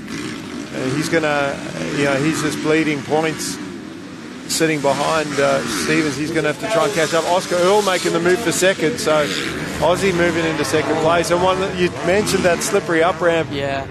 One of the riders Kobe not Leach. making up. Yeah. Just Tough weekend for Kobe. He's got it going again. Such a hard place to get stuck to, because you're just wheel spinning. You can't really reach the ground, but good battle for second here with Aussie Earl going to that inside, working that inside line. Most of the riders have been going to the outside, but as the track's starting to form up, that inside, he actually made some time on Stevens, and he's actually catching the leader too. So Williams not getting away. The top four, not much in it between them, so any mistake from this front three could be very costly position-wise.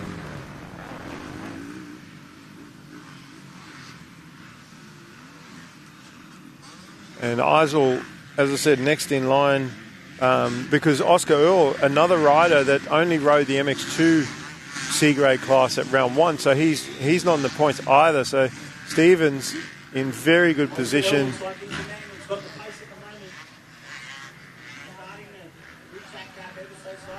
And at least 20 points clear of Eisel as well. So all Stevens really needs to do is, sure, he wants to win these races, but he's just got to be smart and try and get this championship under lock. Oh, Aussie goes down.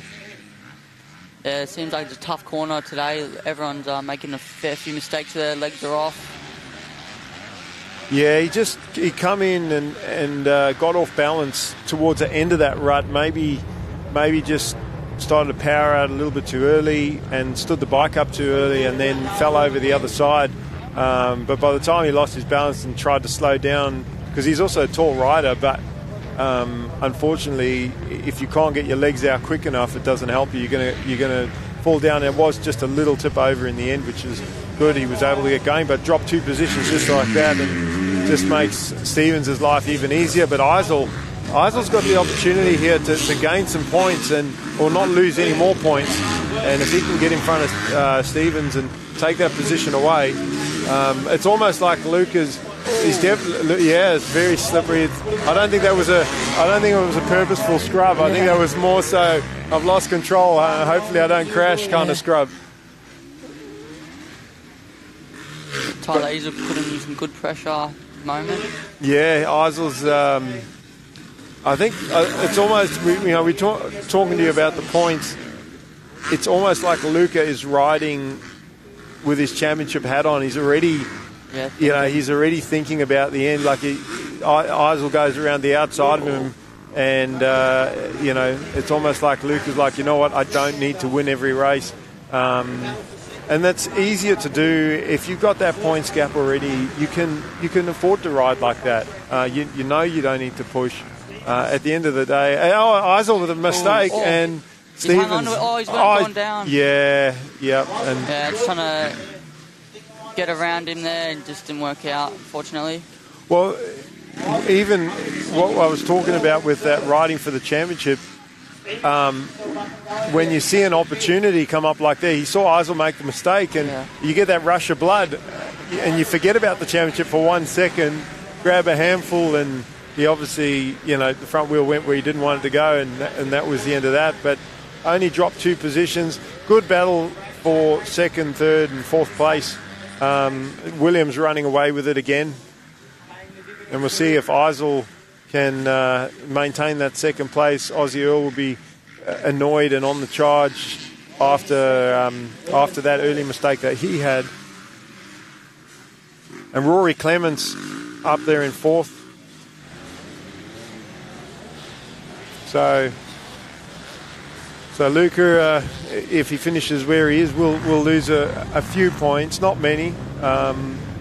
He's just got to be smart and not turn that mistake into another mistake. But second, third and fourth, we see our leader going through first turn, but second coming over the step-up jump, that's where the battle is. And it's Eisel from Earl and then Clements. Yeah, it seems like Rory's jumped on the back of these two. He's 2 seconds quicker last lap around, so he's definitely jumped on the back of these blokes as he tries to make a move shortly.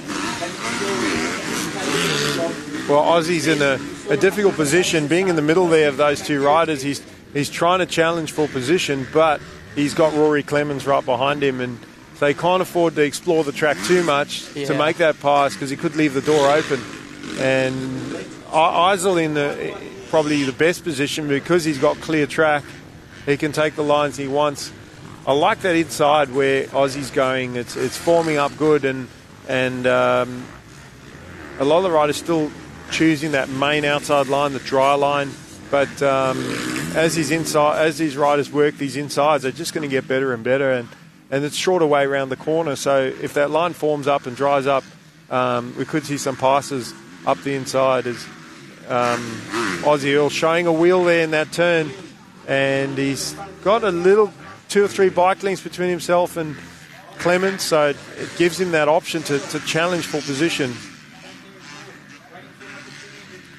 So head up into the back section, the lap rider in front of them, legs off, they're all sort of choosing that same rut there through the middle.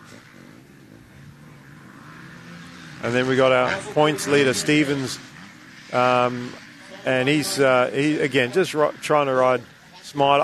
I find if you're too careful when you're riding, you actually crash as well because you're not fully focused. I find that when you're pushing hard, racing for position, you're 100% concentrating.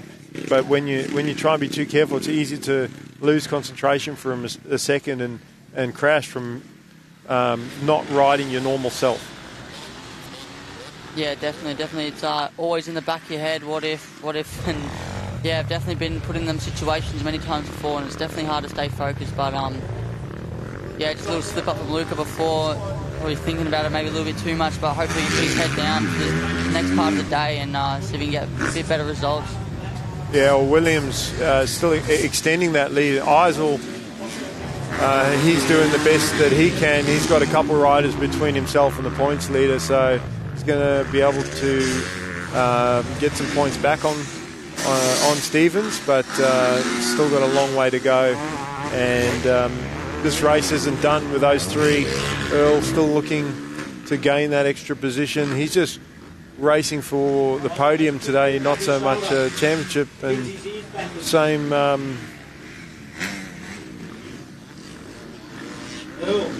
with the points leader, Chad Williams. You know, he's just there to win races.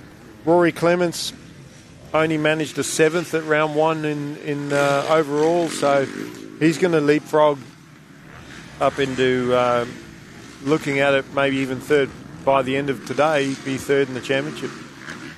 And championship awarded to top 3 at the end. So, you know, even if be great to get a win, but if you're overall top 3, it's still an achievement regardless of what class that you're in.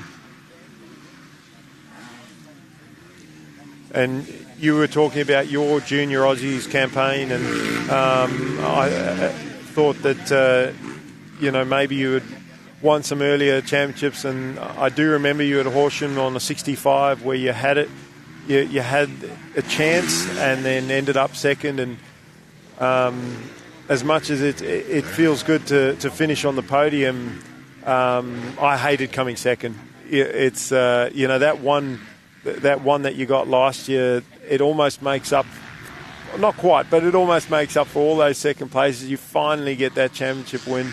As we see almost a pass there, Clements nearly got around the outside of Earl. He does have the inside to the final turn there. Yeah, inside. But and looks like he might have it. So Clements, this is a longer race. These guys are doing MX1 C-grade 15 minutes plus a lap. They must have their tongues hanging out right now, because a lot of these boys not used to racing for that long, and tough track conditions as well. You're using double the amount of effort, and yeah, Rory Clemens is riding pretty solid at the moment. Yeah, fastest on track last lap around, so he's definitely making his way forward. Yeah, well, knack mid corner. Oh, 2 knacks. Oh, he saved it. He did, yeah. And that's just given Eisel a breather, because he had to deal with Aussie Earl, and now with Clements getting by, he's now going to have to deal with him. So, but we are getting towards the end of this one. If Clements can hold on and... Oh, Charlie Easel down. Oh, no. That's definitely sucked. A lot harder to hang on to that thing than a 4-stroke, I tell you that. Then things are definitely pretty wild. So, yeah, he did pretty good first half of the race, but pretty unfortunate last part. Yeah, and we've you know, haven't really talked about that, riding a 252-stroke versus riding the 4-stroke. That I don't know about you, but I find the 252-stroke is the hardest bike to ride. Yeah. Maybe a 500 2-stroke could be harder, but with that much power underneath you. But yeah, definitely I find, and I don't know what you think, 252-stroke definitely harder to ride than the 4-stroke, whether it's 450 or 250. Yeah, definitely. I feel like I hopped on one not long ago, and they feel pretty radical, and they're really like, the vibrating on your hands are a lot more than a 4-stroke is. So yeah, and you're also working on gears. You got to keep them gears shifting to make that thing go. So yeah, they're a lot harder definitely to ride than a 4-stroke. I feel like 4-stroke's not more neater and smoother and less gear changes. But yeah, definitely he'll be definitely arm pump city. I think he's feeling right now a little bit. So yeah, let's see what he can do. He's making his way a little bit more forward towards the front now. So yeah, he's looking solid after his crash. Well, he was able to get up and get going before Stevens come round, so he's still in front of the main guy that he needs to be, but he would have liked to be a couple positions up, because there's a 4 point that 4 points he's just lost by putting it down. But I like training on a 252 stroke. I mean, we didn't have 4 strokes when I was juniors going into seniors. My first 2 years in seniors was all 2 strokes, and when I was racing the 125, I liked training on the 252 stroke because it was that much harder to ride, that much faster, that much more aggressive. When you got onto the smaller 125, it just felt like a toy, and I think it's good to be able to train on one. Also, your braking don't have engine braking on the two-stroke, so you got to pull the clutch in, you got to use the front brake, rear brake. It's a lot harder bike to ride. You got to be more skilled but if you said to me, well, what would you rather race, 252 stroke or the 450, especially in the MX1 class, I'd rather be on the 450 because the 4-stroke just feels like a bit of almost like a lazy bike that you can get away with a lot more. Like you said, so much smoother on the power and just a lot more torque in the corners. On the start as well, trying to race a 252 stroke against the 450s off the line. Like you said, concrete start, maybe not so much of a difference, but just that power down a loamy straight. You've seen at national level, they're not allowed to ride the 252 strokes in the lights class or the 250 class anymore. And most of your privateers were doing that, more so from a cost-effective point of view. So, the last factory rider that we saw ride a 252 stroke that I can remember, you might know someone else, but Egan Maston was the last one that I can remember that actually rode the KDM 252 stroke and won a championship on it. Yeah, definitely. And I heard a lot of banter, you could say, about that rule going about. So it's pretty unfortunate for the 252 stroke riders, but you've got to follow the rules, I guess. It's tough rule, but what can you do? It is what it is. Yeah, exactly. I was chatting to Joel Campbell because he was quite vocal about it. And his dad as well. We had a chat about it, and they actually changed their plans for the year. They were going to do Pro MX on the 252 stroke and have just chosen to race locally because they just can't afford to. Riding the 4-stroke's great, but then the maintenance and the cost of maintaining them is that much more. And if you've got that factory support, obviously makes it a lot easier. Yep. Getting to the last lap now. Yeah, Aussie pretty settled behind Clemens. He kind of let Clemens go. Tyler Eads was at the fast lap of the race, last lap around. Yeah. On the 252 stroke. Yeah. So. I think he's on a bit of a charge at the moment. Yeah. Rory nearly just had a pretty scary moment in the sand section. Yeah, not the time to do that last lap of the race. Oh, it looks like the second place. Over the back. Yeah, I think Aussie L just made a move. Zach Williams there. Yeah. Our race leader. And second place looks like Aussie. Yeah, made a move from second. So Clemens must have made a mistake because Aussie wasn't right on him. No, so it wasn't. No, it must have been a mistake there. And looks like Tyler Eads was trying to make a late charge. Yeah, he's coming. Well, he's put in the fastest lap, like I said, and we were just talking about the disadvantage against these 450s being on 252 stroke. Pretty sure Luca's on a 250 4-stroke, the Kawasaki. Again, the advantage is just the bike being a little bit easier to ride. I think you can't really use the 450 power on this track the way it is. You've got to be more careful than anything else. Yeah, it looks like Tyler is on the back of Rory here in the last corner. Yeah, you can hear that 2-stroke revving in the distance, and he's going to have to try and drag race him to the finish. Oh, pretty close. It's close. Yeah, but it looks like Clemens. Enough time. Yeah, one more lap maybe. And that's it. You don't need to win by a mile, just by a nose, and that's what he did. But Aussie will be happy with that second place because Aussie was running second early in the race before he put it down. Now it's the 125s. Yeah, one of our premier junior lights classes. Yeah. Always exciting. Stacked, yeah. Stacked field, 40 on the grid yesterday. Hopefully everyone that rode yesterday is back for today's racing.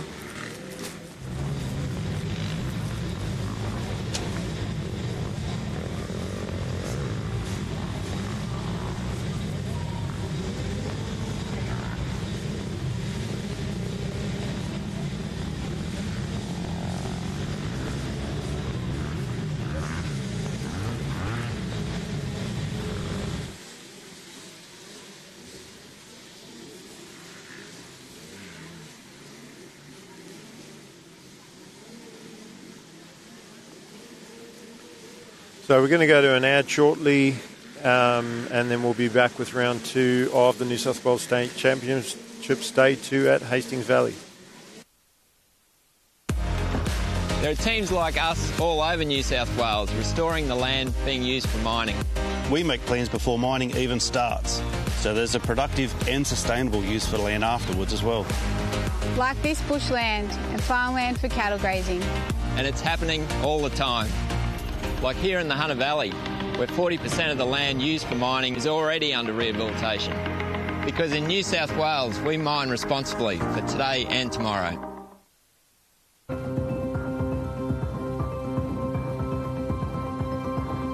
The Westpac Rescue Helicopter is here for our community. And this holiday season, we will be ready to respond 24/7. Please stay safe, and thank you for your support. To donate or for more information, visit rescuehelicopter.com.au or call 1800 155 155.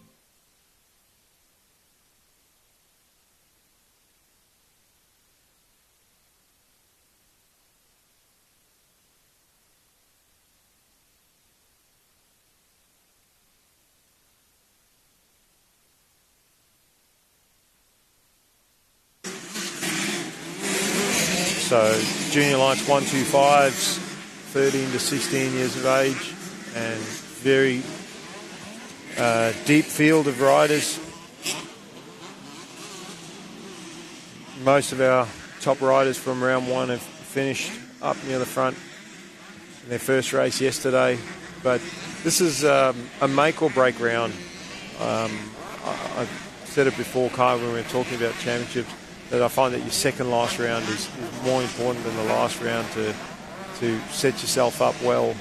And we've seen some riders in races that we've already had today with making the big mistake and dropping a bunch of points, and just can't afford to do that, especially on a track the way it is. If it was a drier track where there's less chance of making the big mistake, you can push hard, but I think cool heads and just being smart today. A rider like Drew Kremer, as an example, he seems more meticulous when he's riding, doesn't make a lot of mistakes, but then also he doesn't, although he's not going slow, he's going quick because he's up in that top 3, seems to be in that top 3 all the time. Just doesn't look like he's pushing hard, and there are riders like Kirk Gibbs, Todd Waters at national level, Dean Ferris. Although I've seen Dean make a few mistakes, and I think only because he's going for that win. Not that the other guys aren't, but Todd Waters, Kirk Gibbs always seem like riders that look like they're floating around the track. Doesn't even look like they're going fast, but they are. You try and race with them, and then they disappear 2 corners later. You don't know where they've gone. So. Different riding styles. Again, your own riding style, I would say that you're a very intense rider, but sometimes slower is faster, and because you're not going fast when you're on the ground. And it's I think trying to master that balance of riding with intensity when you need to, and then riding with a cool head, and it's not just a chess match with the other riders, but with yourself to get that balance right. Yeah, exactly. And I know that body position and that stance on the bike, a lot of it comes from a bit of an enduro as well. I know Drew Kremer and Toddy Waters all have that big stall stance they have on the bike, and I know they do a bit of enduro every now and again. So I think these conditions will come into Drew's and a bit of their favour today. So hopefully we can see Drew a bit more speedy wise today, and he definitely is a more flowy and techy rider. So excited to watch this race. It's going to be a good one. I know Max Compton's had some really good speed all weekend. His mindset's in the right direction, so he's looking fast. And and Devo just needs to start as well. He's had a few bad starts, so let's see if he can get a good one this race. And, most of our top riders, again, favouring that outside. I like that outside of the box, but Max Compton parking on the inside of the box, getting on the inside of his opposition. Another good rider, Jack Burton, also choosing the more inside line, and Max is obviously, he's wanting to put himself on the inside of most of his opposition so that if he can get to the first corner first, he can run them all wide. The downside of that, though, is if you don't get the jump, you get boxed in. And what I like about this, one of the reasons I prefer the outside of this gate is the outside becomes the inside into that next right-hander. So you also don't need to slow down as much from the wider line, and you can see the ruts coming into the corner from the main straight when they come over the step-up jump. You cross-rutting when you're up the inside. You've almost got to come out of the gate, and if you get a good jump, move out, force the other guys wide, and then close them off.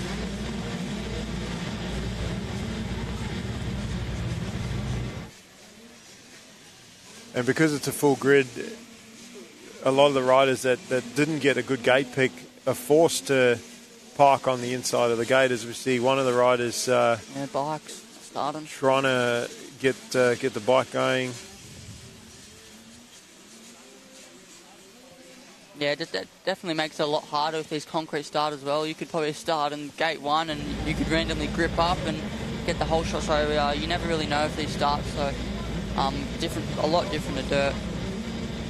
And most of the starts that you do at Pro MX level, you found most is it a mixture, or do you find that it's mostly dirt or mostly concrete?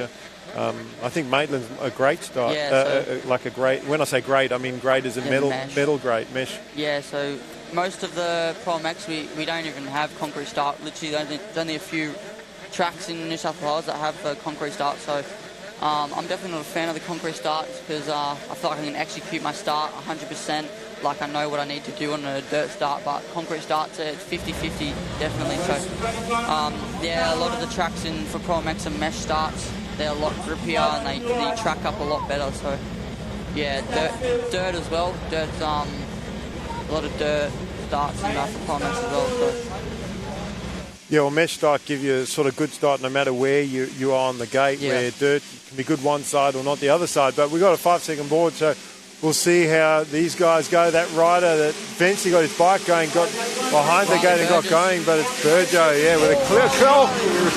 Hold on to it, Riley, and he's lucky he did. But he gave up the lead to Devo. So it looks like Devo got a good start this one. Yeah. Crema got a bit sideways. We're talking about how smooth and not making mistakes. Compo's up there as well in 5th place. But Devison is one of the championship contenders and has won a lot of juniors competitions and throughout his career, and he's always been a top competitor. Struggled with that initially with that upgrade from 85s to the 125 to the 250, the bigger bike. Jack, like you mentioned yourself, with it being a little bit shorter when you were younger, I think Jack's been the same, but he's starting to stretch out a bit now and getting a bit more comfortable. I know he had an injury, I think it was last year, and that's does happen sometimes with the smaller kids when they trying to hang on to these big bikes. Yeah, Jack had a pretty tough year last year, but it's good to see him out front at the moment. It's lucky he didn't cause a pile up this thing. That was pretty scary. Riley come in pretty hot and nearly got the whole shot and just made a little bit of a bubble. But I think I see a bit of a super mini up there, and just behind the leaders, good to see a super mini up there. And definitely a lot harder on them things before the ruts and stuff. But he's making the most of it at the moment. Yeah, so. Smaller wheels on the Super Mini. It's not so much the power that's the issue, it's the handling and the smaller wheels. The bigger bikes can handle the bumps better. And I think that's Compton. He's just made a move on Crema. Around the outside. But Devison checked out very quickly, got the early lead. See a rider going down in that sweeping right there. Max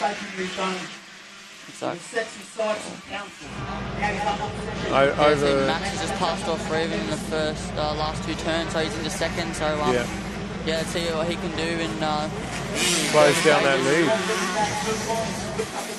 Another rider who's always up there is Jonesy on the 299. he was he started behind Burjo, and he's still there behind Burjo. So the Kremer went down. Yeah, he struggled with that first lap as well when he come in to that rut and made a similar mistake and hang on to it. That time went down, so he's still trying to figure out that corner. Maybe a good indication that he needs to try a different line through there, because 2 times in a row had a problem. But Max in second, he does need to keep the pressure on Devison, not let him get away, but at the same time doesn't want to make the big mistake like he did in the MX3 class and throw away the whole race. Devison is very fast and looks comfortable. He's settled into his race. Yeah. Max riding with a lot of intensity at the start of this one. And Burgess always up there as well. He in third, Jonesy fourth, and Kremer after that bit of a tip over. Luckily for him, that top 5, they'd sort of, even in just that one lap, had broken away from the field, so didn't lose any position, just lost a lot of time off the front.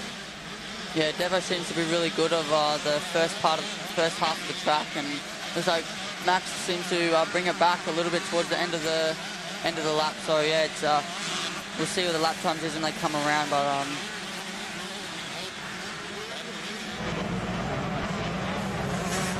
so race leader Devison into the corner just after the finish there, going through those sort of doubles around the turn, and Compton's closed up the gap. He is definitely closer, and he is charging. So full second that lap. So Max is closed in 1 second that lap. So and the track definitely a lot faster today.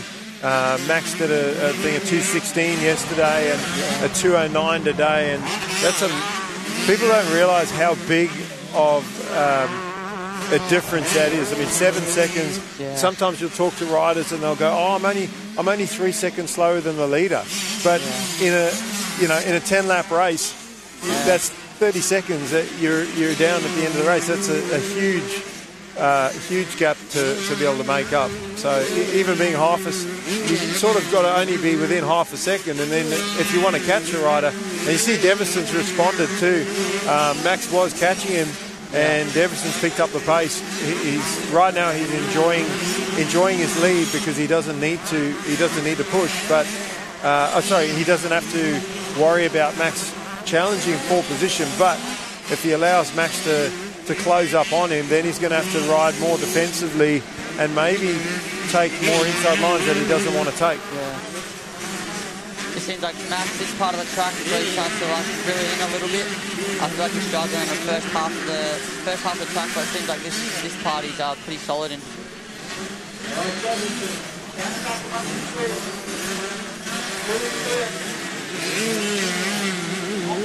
I think Burgess in third, and Jonesy made a mistake because Kremer's into fourth place now, so Jonesy back in fifth, but then a big gap to the rest of the guys. We'll see as they come over whether Max was a little bit faster last time around, but we'll see when they come over the finish whether that gap has tightened up or not.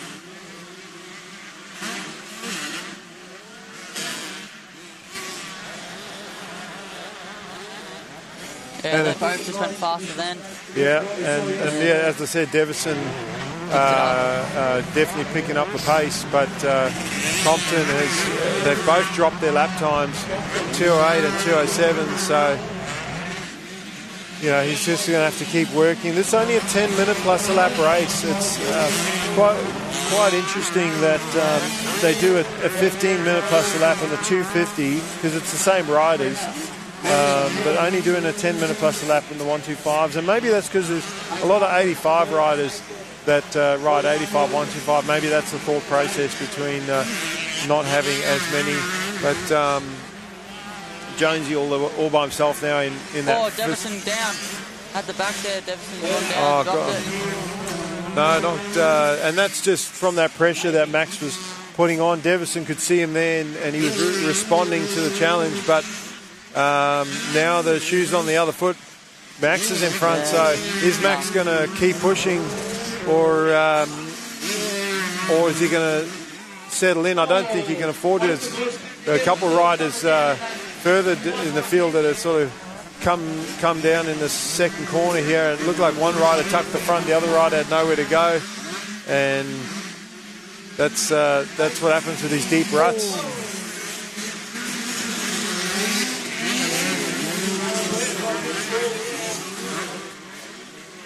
So roles reversed in this 125 class now with a mistake from Devison, and Compton now moving into the lead. We'll see if how Devison responds to that. Normally when riders go down in a race, they push harder to try and make up for the error.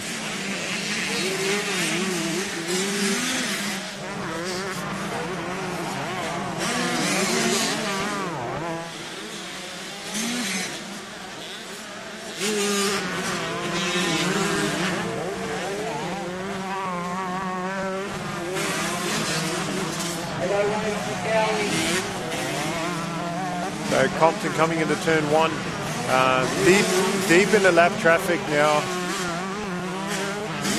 and Devison not too far behind, one lap rider between them, and then a whole bunch of other riders in front of Compton.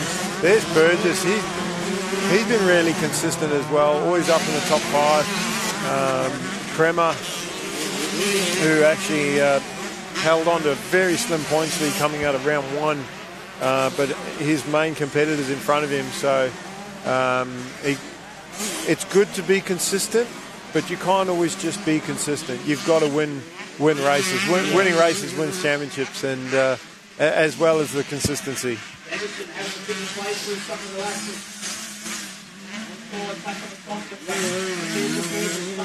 And then there's injury as well. With Cooper Rowe, he won first race of the MX3 at Lakes, looked really strong.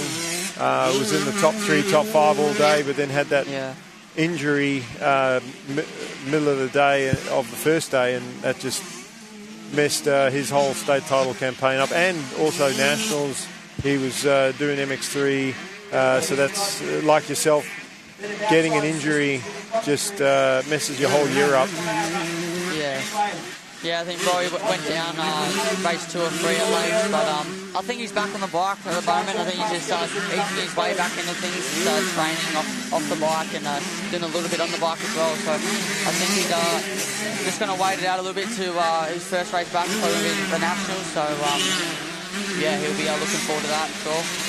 I did see Rory at Nowra a week ago. I was doing a training school. I was out cutting laps, and Cooper was out there as well, and we weren't like riding with each other, but he was closing on me every lap, and I was like, who's that kid on the Husqvarna? And I stopped because wasn't in the mood for a battle with him, and I saw it was him. He stopped and said hello, and I was surprised to see him back on the bike so early, but he's obviously, that's the great part about being young. You heal up really quickly as Compo makes a good...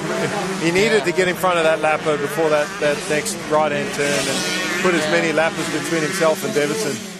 Yeah, looks like he's getting to the lappers a little bit better than Devison at the moment, so he stretched that lead out just a little bit more, and he's pulling away.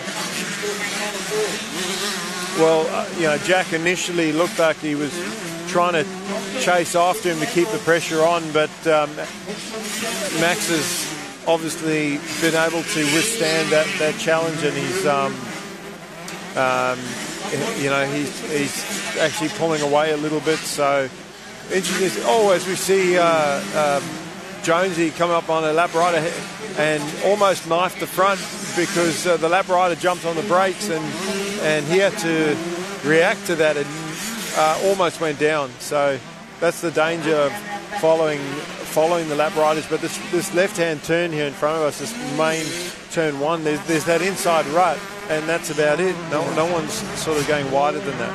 Yeah, it'd definitely be hard for Devo as well. Like you're feeling really good at the start of the motor, and that one tip over can really distract you, and even it takes a lot of energy out of you as well. So when you're picking that bike up and that thick mud is stuck on your bike, it definitely takes it out of you. So he's probably just catching his breath at the moment, and I'm sure he's going to fight to the end.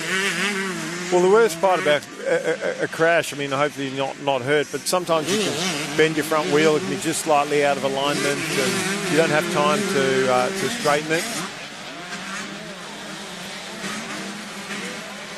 Don't have time to straighten that front wheel, and another thing is that it messes your rhythm up. You know, it messes your breathing up. Like you mentioned, how much energy it sort of saps. But you know, listening to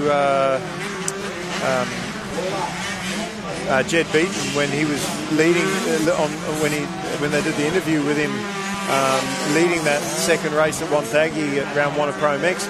And had a big lead over Kyle Webster, and then had a little tip over, and it was just enough for Webster to close right up and challenge him for position. And Jed just said he just couldn't get back into his rhythm after that crash. And Kyle was in a rhythm. Also, he smelled blood in the water, obviously, with seeing that crash, and saw his opportunity, took it, made the pass. So very hard to just get back up and keep pushing. You've almost got to find your rhythm again first and then push, because if you don't, you can make another mistake, and one mistake can turn into 3 mistakes. Yeah, exactly. It just looks like Devo's starting to catch his breath a little bit again. He built the gap in just a little bit, I think, on Max that last lap around. So, as we look at the timing, 2 seconds that last lap around. Jack Davison is a little bit quicker than Max, so I think Max just needs to put his head down and clicking off these laps. So, you can tell he's definitely trying to sprint away a little bit again. As you notice, Devo is just reeling him in just a little bit. Yeah, and being such a big field, you know, full grid, 40 bikes, there's a lot of lappers for these guys to come through. And, you know, it's only like almost your top 10 that are on the lead lap. So, you know, they're having the top 10 are having to lap through 30 riders. And being that the track is still forming up, yes, there are multiple lines, but there's still that sort of one main line, and your lap riders, they're sticking to that main line, because that's the line that they know. They know it's going to be smooth, and so that forces your lead riders to take different lines and maybe take line options that they're not used to, or worst case, follow the lapper. The lapper makes a mistake in front of you and you've got nowhere to go. Or, you know, sometimes lappers can come out, lose control, come out of that main line, come right across you, and you have no control over that. Yeah, it's definitely tricky when there's a lot more lappers out there. You're also trying to focus on your own race, but you're going to try to dodge some lappers, and try to be smart as well. It's all about line selection as well. They're still racing for their position as well, and you're just trying to get around them. So, it's definitely a lot harder out there when there's lappers. But Jack definitely keeping Max honest. Yeah, he's closed that gap back up again. And definitely close that gap. And what you mentioned about the 105, Seth Thomas, I think it is, on the 105.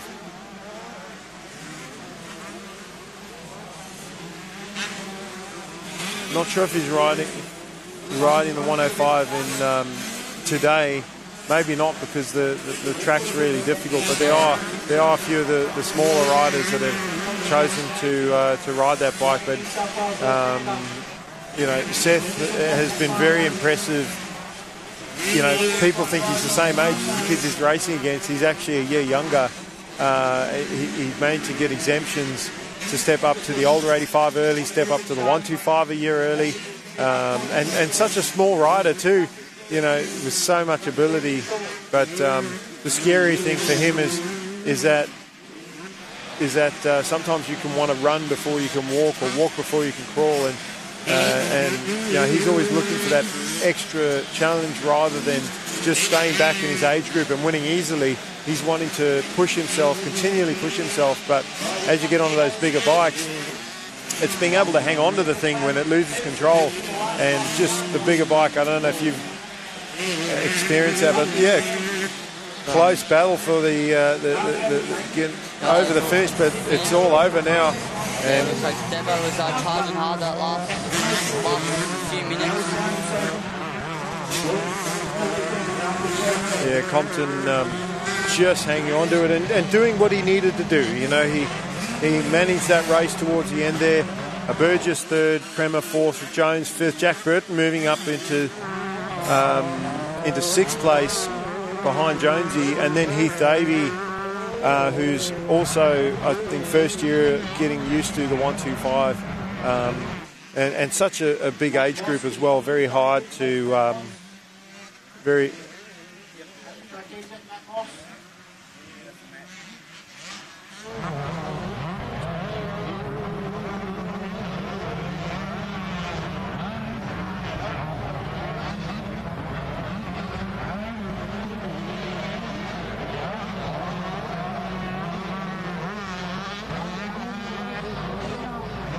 So that's the end of the 125 race. I've had Kai Woods here in the booth with me at round 2 of the state championships here at Hastings Valley. Kai, it's been great having you here with me, not just to find out a bit more about yourself and your plans for this year and the future, but also to have your expert sort of knowledge at your level of racing to watch and commentate for these races. So thanks for sitting with me, and it's been great talking to you, and best of luck. I hope that you come back strong from your injury and get some more race wins and go for some championships in the near future.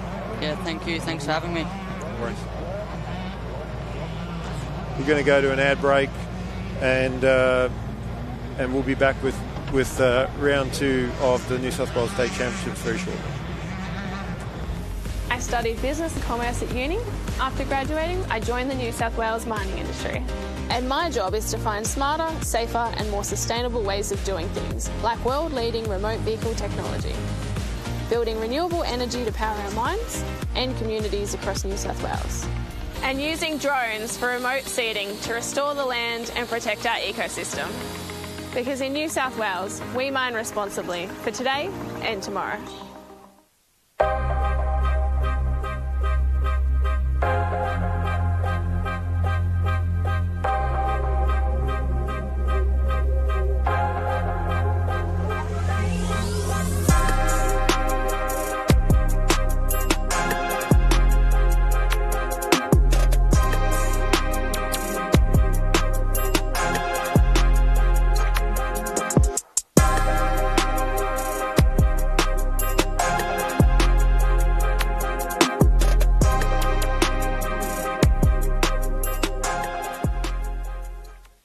I'm part of a team working on a first for mining in New South Wales, turning this coal mine into a new hydro power plant and solar farm to generate renewable energy for families and businesses. Projects like this show our industry will keep working to reduce its emissions, already down by 38% since 2005, all while contributing billions in royalties every year to fund our public services. Because here in New South Wales, we mine responsibly for today and tomorrow.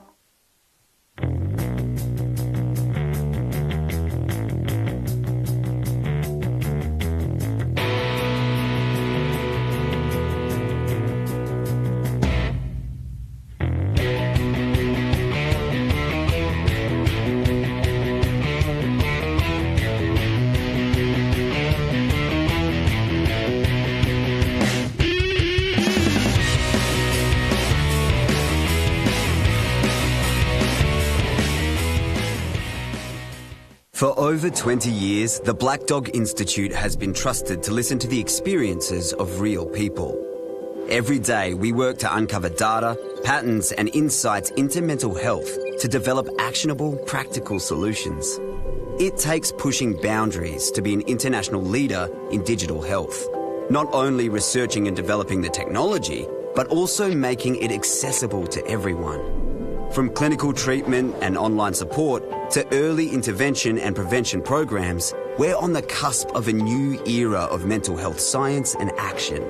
As our technology advances and our scientific research continues, our ability to innovate and impact does too, with the ripple effect of our work being felt for generations to come and bringing hope to millions more. Together, we can continue to tackle the big issues in mental health.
So we're back with round 2, day 2 of the New South Wales State Championships here at Hastings Valley.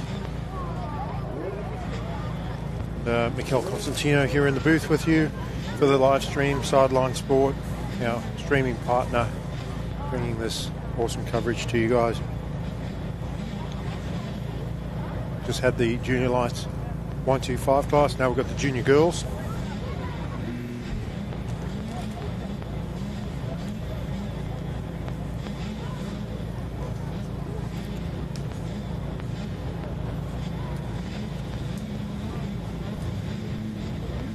And a tough race yesterday for Claire Pollard, our points leader out of round 1. She will be hoping to have a better day today. Fortunately for all the riders, yesterday being such a tough day, I only had to do one race. The track is going to form up a lot better today. Sun's out. Probably going to see some dust in the main lines anyway. But track's still very rutted, very challenging. And gates down for junior girls for their first race off today. Tab Newcomb with a clear hole shot on the Kawasaki. Sarah Perry switching up the lines in the first corner and taking the position, but then running wide in the second corner. And Newcomb tries to come back, but Perry then has the inside in the next turn. So completing the pass over a couple corners there. And then Claire Pollard in third position.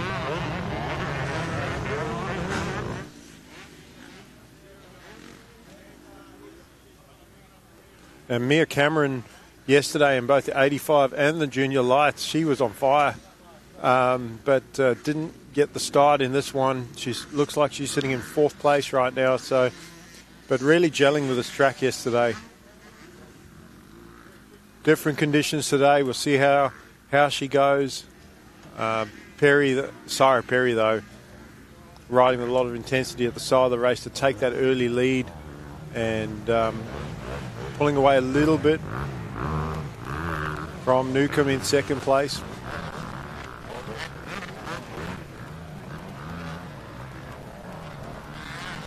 And they got that one sight lap where they got to look at the track and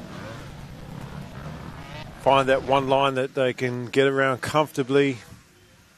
It's when they start challenging each other for position that it's going to get difficult. It looks like Mia Cameron might have moved into 3rd place. So getting around our points leader, Claire Pollard. And now going off to Tab Newcomb. Oh, Newcomb getting a little bit sideways in those ruts at the end of the straight. And Cameron into 2nd now. So let's see if she's got the speed that she had yesterday. But Sarah Perry is checked out early in this one. And a bit of a mistake there in that left-hander. Got cross-rutted, but gets the legs out and manages to save it. Where Cameron preferring to go to the easy outside line, carry her speed, but then just getting hung up on the inside of that big sweeping right turn. All 3 girls pretty close to each other. Tab still there in 3rd place.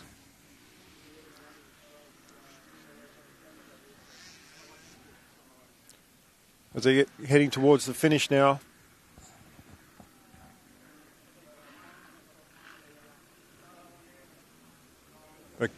Sarah Perry with a comfortable lead already in this one.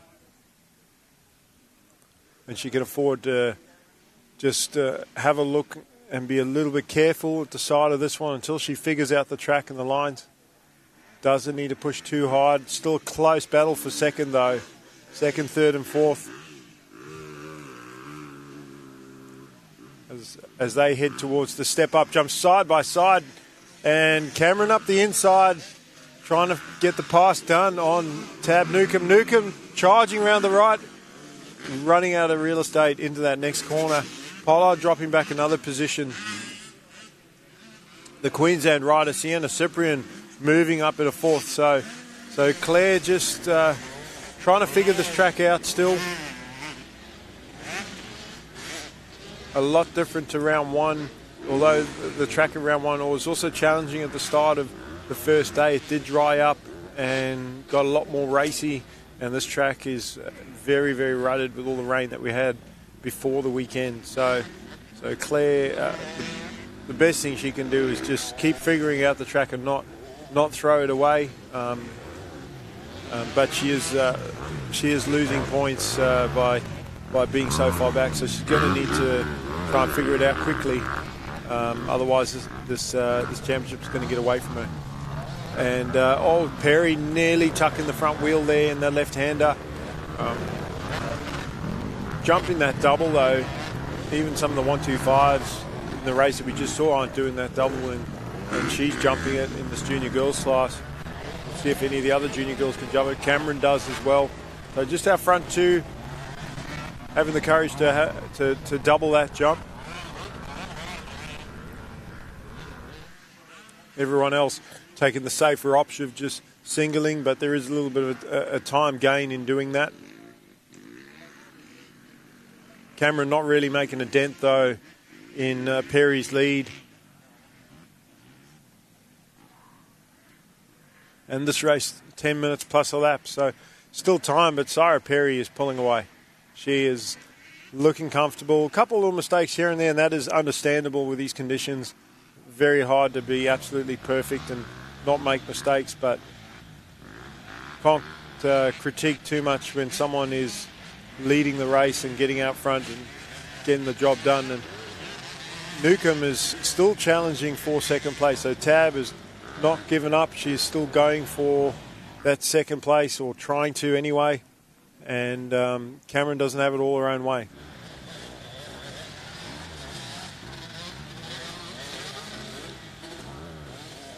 Sienna Cyprian, the Queenslander, as well. She's just on the back of those two, so any mistakes from those two riders and she will capitalise. As she just has there, she gets around Cameron. So both Cameron and Newcomb struggling through that section, and Sienna Cyprian has moved up into second. So can she catch the leader? She's found some speed today.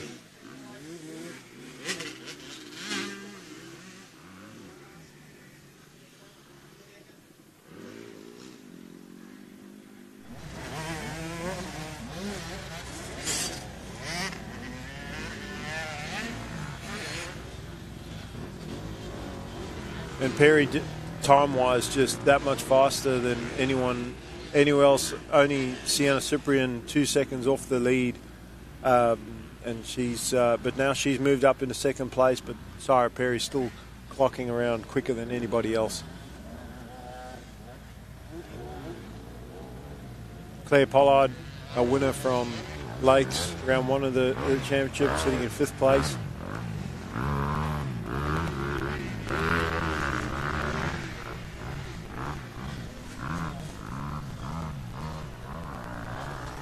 She had a couple crashes yesterday, hurt her wrist, I think, so also very difficult to ride if you're sore any part of your body.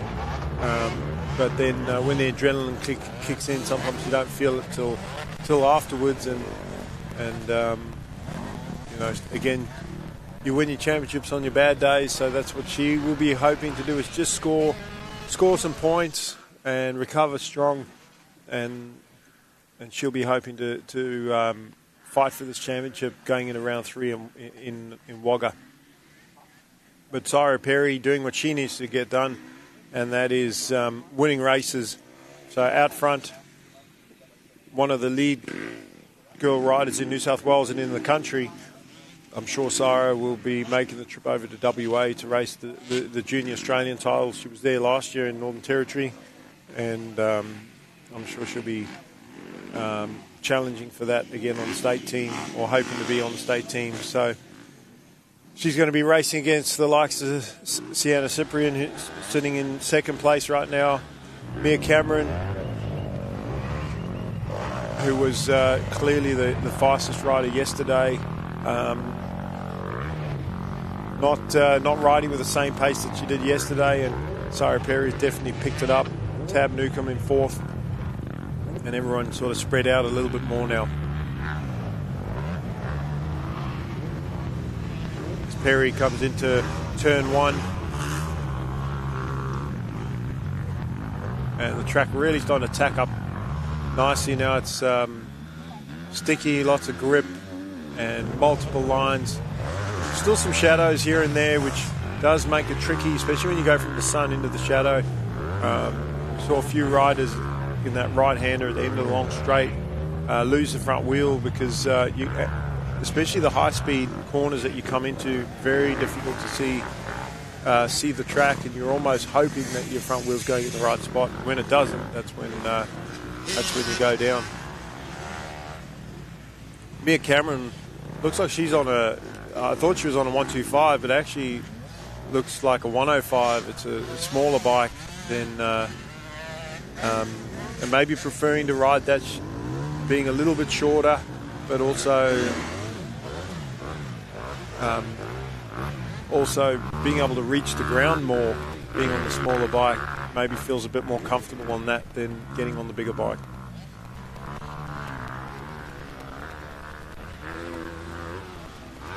Perry easily clearing that double jump.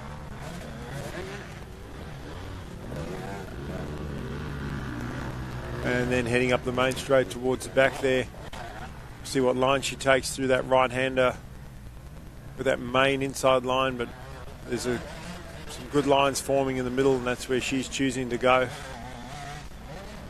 Main line's always going to get the deepest, and then got to start to explore the track a little bit.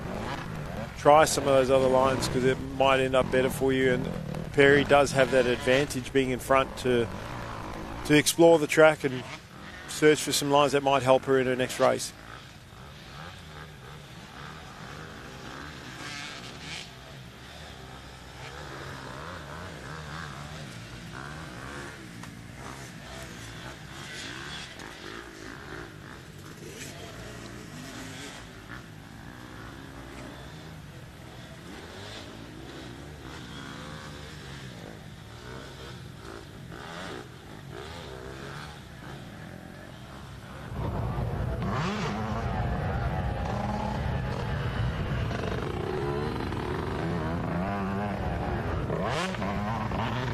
Sorry, Perry, just trying to finish this one out. And not a big field, so not a lot of lap riders to deal with. She's coming up on Sarah Ferguson in 6th place.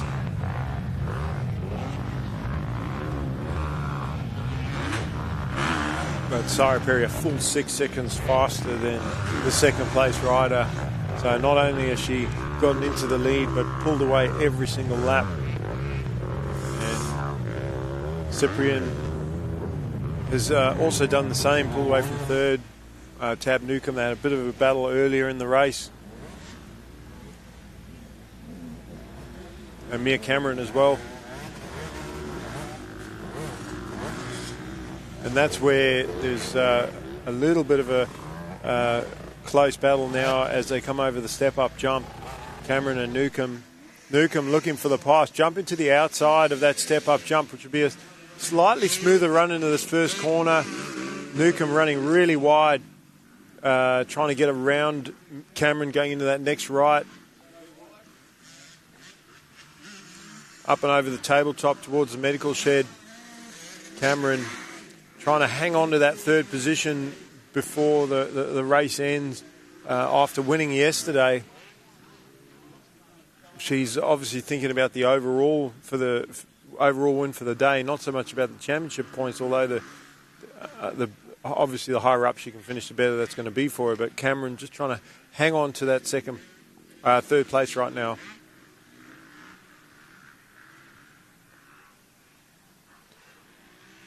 And Tab not following, taking different lines, just hoping for a mistake, but also you're not going to pass the rider in front if you're following. And Tab just looking for those different lines. That's also going to help her next race because she's trying the different lines to make that pass. They get through the rollers into the right-hander.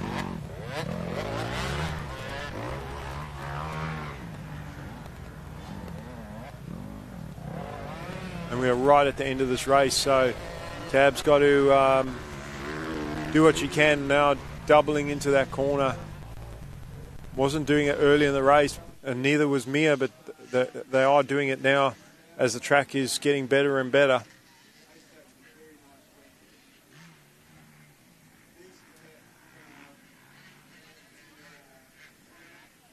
not far to go, and Tab running out of time.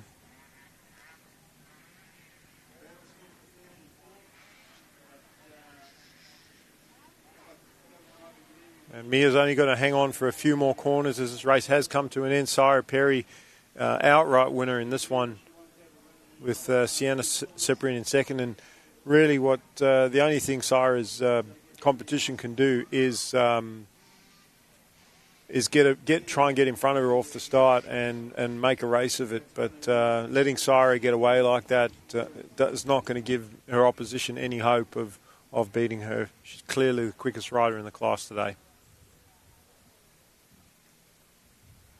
So Tab putting in an effort at the end there, hasn't been able to get the pass made, and Cameron will hang on to third place. So still Cameron putting herself in great position for the overall win if she can finish in front of Sarah in the last one. Mia getting a win yesterday and a third today. So a win in the top three.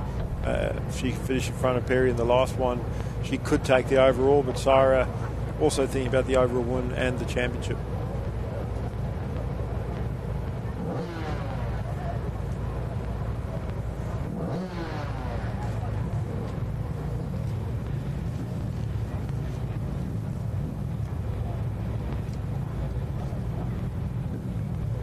And we're going to go to an ad break now. Before the next race, these guys are going to do a sight lap, so we'll be back shortly with round 2 of the state championships here at Hastings Valley. I studied business and commerce at uni. After graduating, I joined the New South Wales mining industry. And my job is to find smarter, safer and more sustainable ways of doing things, like world-leading remote vehicle technology, building renewable energy to power our mines and communities across New South Wales, and using drones for remote seeding to restore the land and protect our ecosystem. Because in New South Wales, we mine responsibly for today and tomorrow.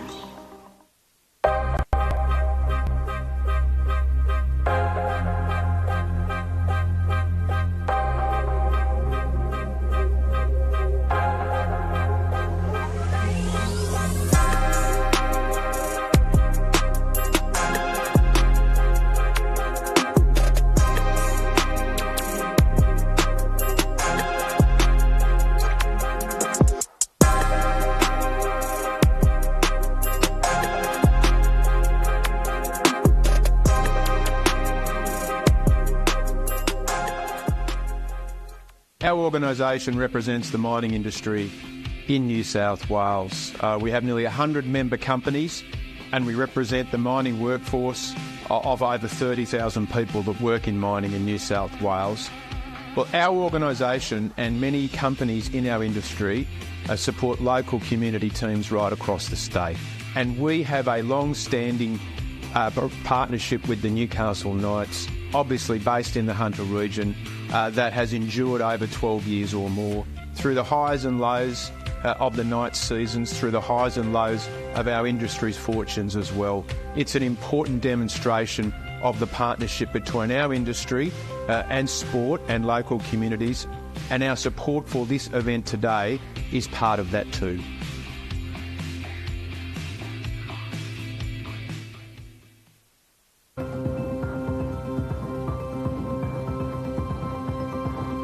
The Westpac Rescue Helicopter is here for our community. And this holiday season, we will be ready to respond 24/7. Please stay safe and thank you for your support. To donate or for more information, visit rescuehelicopter.com.au or call 1800 155 155. I'm part of a team working on a first for mining in New South Wales, turning this coal mine into a new hydro power plant and solar farm to generate renewable energy for families and businesses. Projects like this show our industry will keep working to reduce its emissions, already down by 38% since 2005, all while contributing billions in royalties every year to fund our public services. Because here in New South Wales, we mine responsibly for today and tomorrow.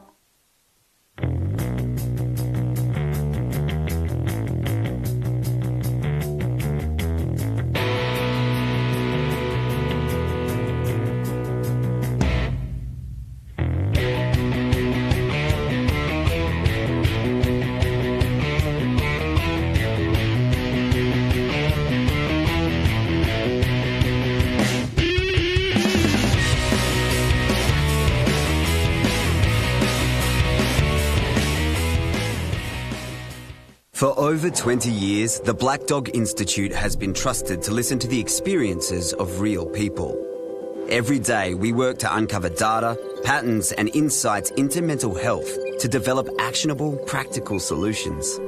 It takes pushing boundaries to be an international leader in digital health. Not only researching and developing the technology, but also making it accessible to everyone.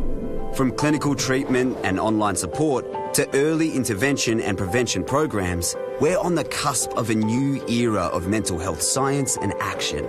As our technology advances and our scientific research continues, our ability to innovate and impact does too. With the ripple effect of our work being felt for generations to come and bringing hope to millions more. Together, we can continue to tackle the big issues in mental health.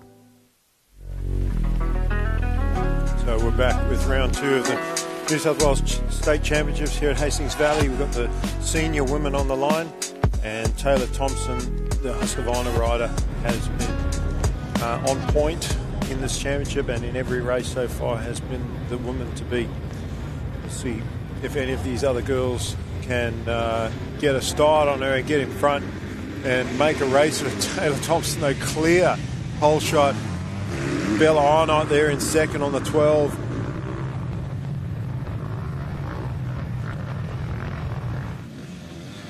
They all get through that really difficult turn 2. Arnott controlling that second place. Mia Tung in third on the Honda, the 117. Mia had a difficult first round, a crash, a collarbone injury, and coming back strong from that, trying to challenge for this race. But she's got to get around Bella Arnott first, who's holding her own in second place as Taylor Thompson checks out into the distance. Taylor launching through those rollers, just trying to jump in as far as possible, get the first 3. And Mia, I think, made a mistake because she was in third. Looks like she's in fourth now. So maybe through that sweeping left turn, a little mistake there. That's allowed Bella Arnott a bit of breathing room. Mia's actually dropped a couple positions further back, but makes them up, jumps over the, I wouldn't say quite over the heads of 2 riders, but jumps past 2 riders, and those are easy pickings doing that double jump there. And she's straight back after Bella Arnott in second place now. Taylor Thompson already just into robot mode with that hole shot, and now clear track, riding her lines and running away.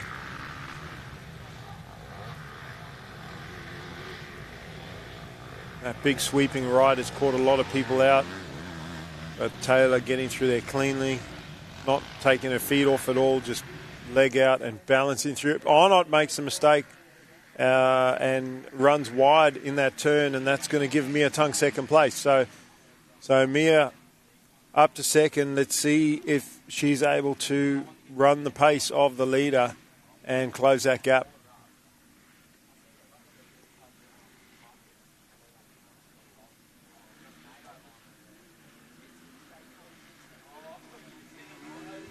So 15 seconds already after 1 lap between the race leader and second place, Mia Tung. That is a mammoth task.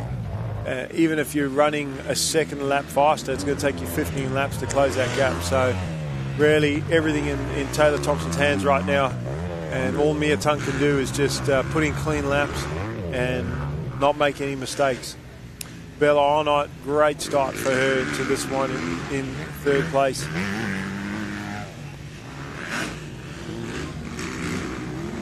Then we've got Kira Collins on the 13. And Taz Bendel, Sienna Gadis on 25. Sam MacArthur on 111. And Georgia Keane on the 720.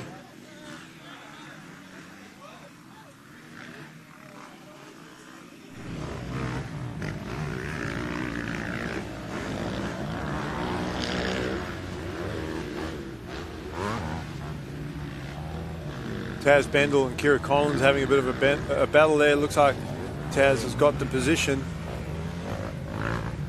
sort of jump past in the sand part there. They get close in that left-hand sweep turn heading towards the rollers. Bella Arnott still enjoying a third place there. We'll see what the two Husqvarna riders do through the rollers there. Similar sort of jumping rhythm. And we'll see if any of them picked up on what Mia Cameron did. Not Mia Cameron. The 117 of Mia Tung, what she did when she doubled past them. We'll see if they also double. No, they both decide to single that double jump. So a lot of times it's more the thought of landing on the other rider that sort of balks the rider from jumping. But if you can get comfortable jumping on the edges of the jump, you could do what Mia Tung did and just jump past riders and use that jump to catapult yourself positions.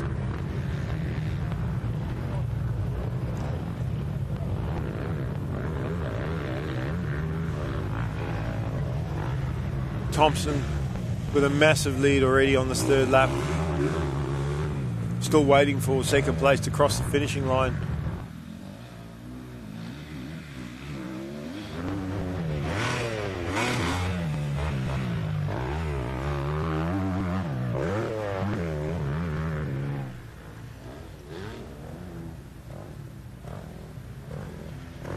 And Mia Tung a full 12 seconds off the race lead time.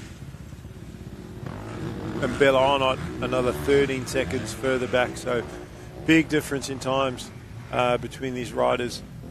And that's where to start. If you want to make a race of it, you've got to get in front of those competitors. Force them to get around you. Force a mistake maybe, but close battle for fourth.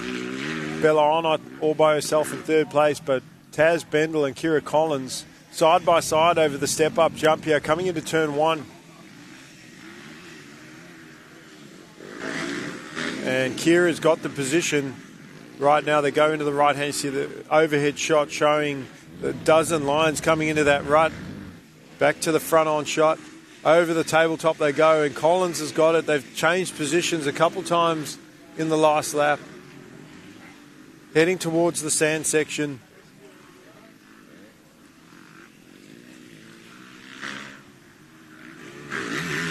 See what they do. They don't double a lot of your A-grade classes. Even your junior lights guys are doubling into that sand section there. That senior girls, these are just opting to single in, take the more cautious route. And Kira's got a couple bike links on Taz now, so Taz is going to have to pick it up if she wants to challenge for that fourth place.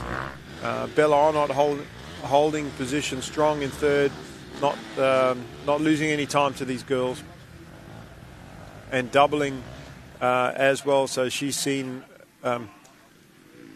Mia jump that as well, and Taylor Thompson heading towards the center jump now, and we'll see how far she can actually lap in the field. Not a big field, only 9 in the race.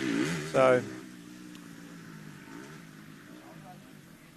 these riders don't have to deal with the lap traffic. We watched the 125 race earlier with 40 on the grid. Makes it a lot more challenging for the leaders. Taylor has the option to just ride her lines and finish out the race. But still some time to go, 10 minutes plus a lap.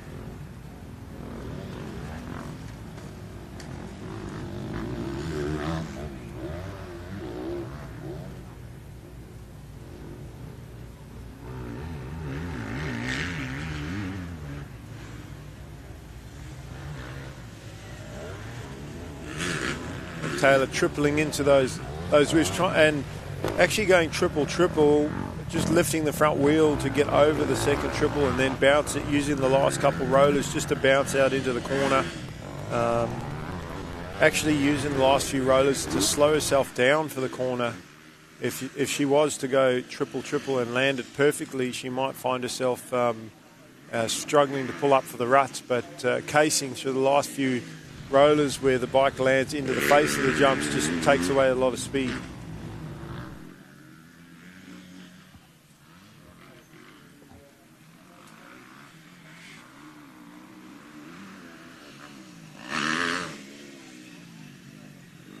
Kira Collins has locked down that third place. Taz Bendel, maybe with a little mistake, has lost a lot of ground. So must have made a mistake to be that far back off Kira Collins and dropped a position as well. So Sam MacArthur moving up a position, and that, from that mistake from Taz Bendel.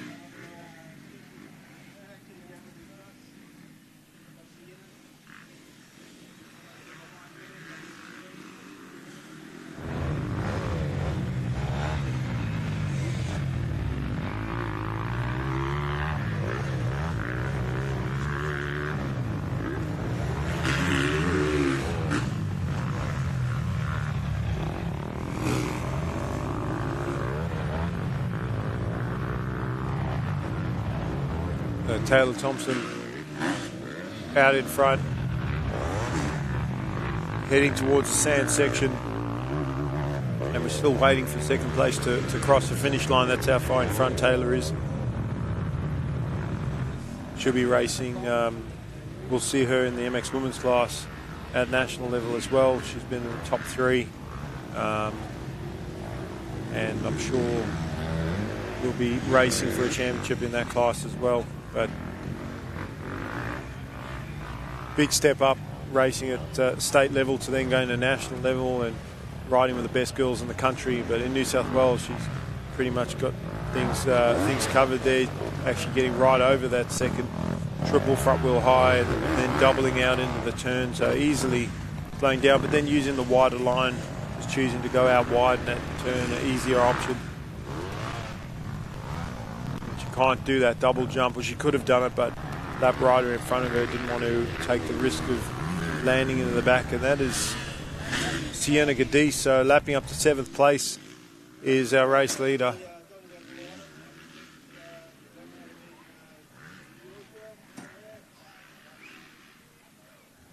And we'll see Taylor a bit later in today's program riding in the MX2 Pro class, the A and B class.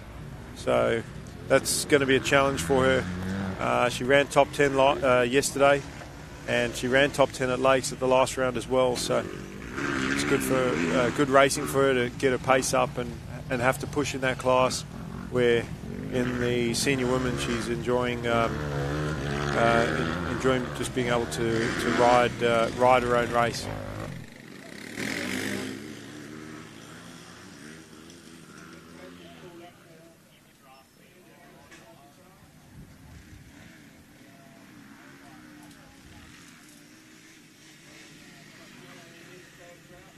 Bellon, not a quiet ride for her in 3rd, but not making any mistakes. She's got a great start. Neither got the whole shot. Kira Collins 4th.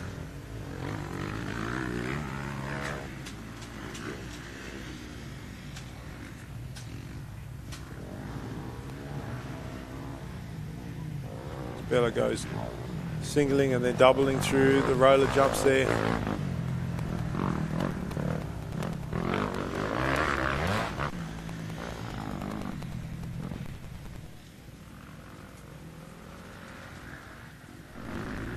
Taylor crossing the line for the win,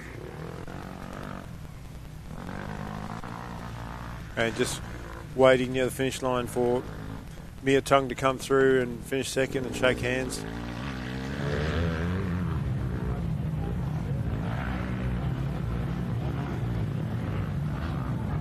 Taz Bendel, who was battling for 3rd, 4th, 5th early in the race, has had a problem and has dropped positions. Currently sitting in 7th place.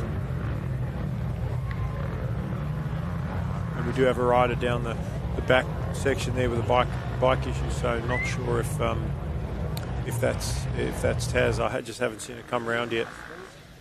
Mia Tung shaking hands, congratulating Taylor on a good race, and she'll be hoping to get in front of her in the next one. Taylor, a really good starter, and I'm sure you'll see her up there challenging in the boys class as well.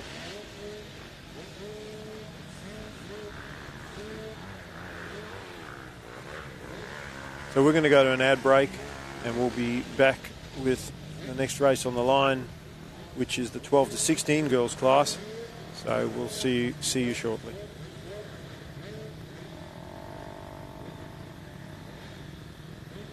Our organisation represents the mining industry in New South Wales. We have nearly 100 member companies and we represent the mining workforce of over 30,000 people that work in mining in New South Wales. Well, our organisation and many companies in our industry support local community teams right across the state. And we have a long-standing partnership with the Newcastle Knights, obviously based in the Hunter region, that has endured over 12 years or more, through the highs and lows of the Knights seasons, through the highs and lows of our industry's fortunes as well.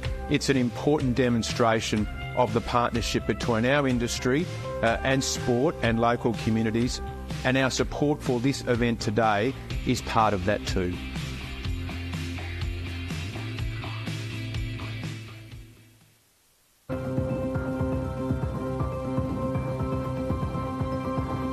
The Westpac Rescue Helicopter is here for our community. And this holiday season, we will be ready to respond 24/7. Please stay safe and thank you for your support. To donate or for more information, visit rescuehelicopter.com.au or call 1800 155 155. I'm part of a team working on a first for mining in New South Wales, turning this coal mine into a new hydro power plant and solar farm to generate renewable energy for families and businesses. Projects like this show our industry will keep working to reduce its emissions, already down by 38% since 2005, all while contributing billions in royalties every year to fund our public services. Because here in New South Wales, we mine responsibly for today and tomorrow.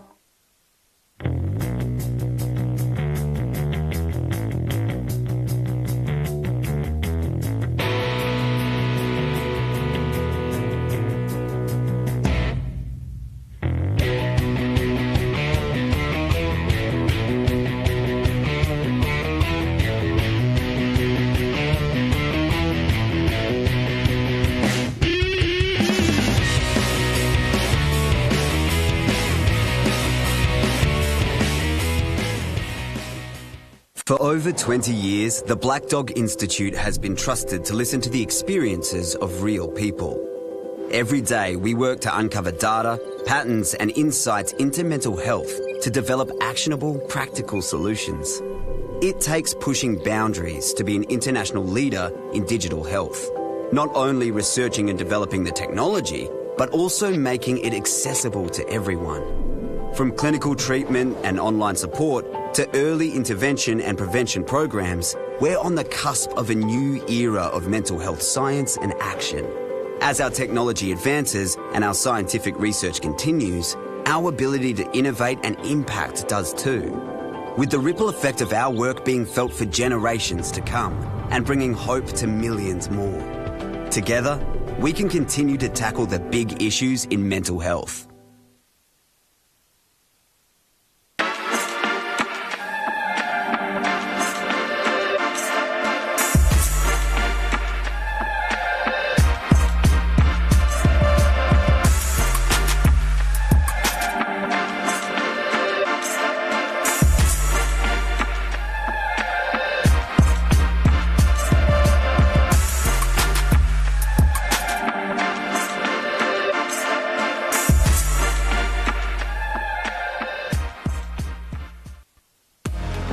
There are teams like us all over New South Wales restoring the land being used for mining.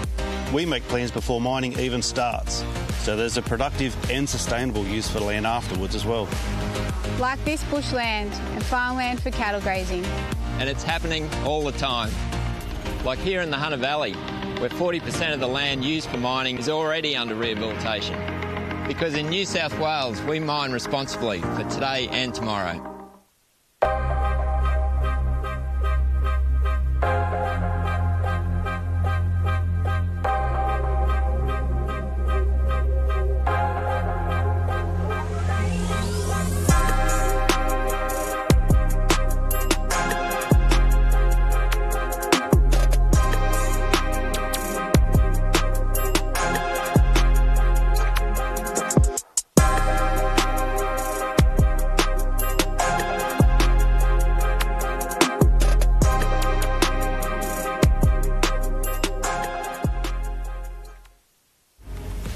studied business and commerce at uni.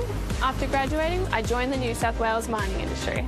And my job is to find smarter, safer and more sustainable ways of doing things, like world-leading remote vehicle technology, building renewable energy to power our mines and communities across New South Wales, and using drones for remote seeding to restore the land and protect our ecosystem.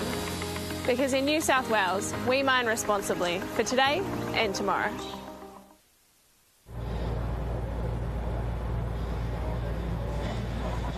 So we're back in the booth here for round 2, day 2 of the New South Wales State Championships at the Hastings Valley. I've got Taylor Thompson here with me. Taylor, you just got another race win in the MX Women, so a perfect scorecard for you so far. Didn't have it all your own way. You had to fight for it at round 1 with Danielle McDonald racing there. She was sort of nipping at your heels a little bit, but you had a little bit more pace and you got it done there. You've done the same this round, and I think your biggest challenge this round has been the track itself, not so much the other competitors. Take nothing away from them. They're obviously they're chasing after you. They want to you've got that target on your back because you are the lead rider, but you sort of dealt with that quite well. You look really smooth out there, not making any mistakes and still setting the fastest lap times. Yeah, thanks, Mikel. The biggest challenge today is just trying to stay consistent. Same thing as what I did Lakes, just try to ride my own race, not focus too much on what everyone else is doing, but just on my own riding and making sure I'm hitting all my own marks, and just no mistakes, just getting the race done. So you were talking to me before we come on back on the commentary about the track itself and how the lines are formed up and that the ruts themselves are not rounded where you can lean the bike over. You said they vertical. So to me that's from the riders coming in that aren't as confident and have formed the ruts up because they standing the bikes up in the turn and paddling around the turn with their feet. And now those lines are starting to form that way and dry up vertical, so hard to lay the bike over. You're almost fighting the bike trying to do that. Is the track still soft enough, you think, that those ruts can change into a lean, or is it already dried up too much that you've just got to sort of balance your way through? Now, there's still heaps of moisture in the track, and I think as the day goes on, I think a few more lines are going to come out. The track is very, very, very deep, and even though I had a bit of the lead, I was still, on my toes, making sure I'm making no mistakes. But the lines are constantly chopping and changing, and it's super rough. There is ruts everywhere, straight line ruts, super, super long ones. I think, maybe as the day goes on, especially when we get some more big bikes out there, the insides of the ruts will start to push away a bit more and we can lay the bike over a little bit more. But it just makes the track super more technical, much more trickier, but like what a state title should be. Yes, it's. I love. I always love when the track gets rougher. The rougher the track, the better I feel like I do. But we're just about to get underway with this 12 to 16.85 girls as they come off the gate into turn 1, and looks like Mia Cameron with the early start. Sarah Perry didn't get a good start. She's sitting at about 4th at the moment. Cameron won the first race yesterday. Mia Kazi with a much better start than she did yesterday. And she's running in 2nd place there.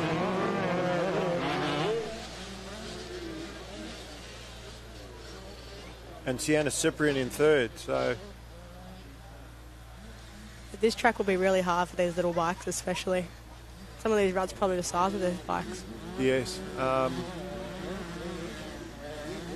we'll see how they sort of come through. I think there has been a change for position near the front, but try and get a close-up of those riders as they come through the rollers. It's always hard to tell until the timing clicks over after the first lap. Oh, big crash. Yeah, just at the end of the rollers there, might have got a bit sideways. I saw you going triple through those rollers, and how tricky is that where you're trying to line up a rut in the corner? You look like you were going triple and then double into the outside, which gave you a bit more room, but that rider they went down more on the inside. Yeah, and especially there's pretty slippery in between the rollers, and there's a fair bit of a kick after that first triple. The transitions are very, very steep.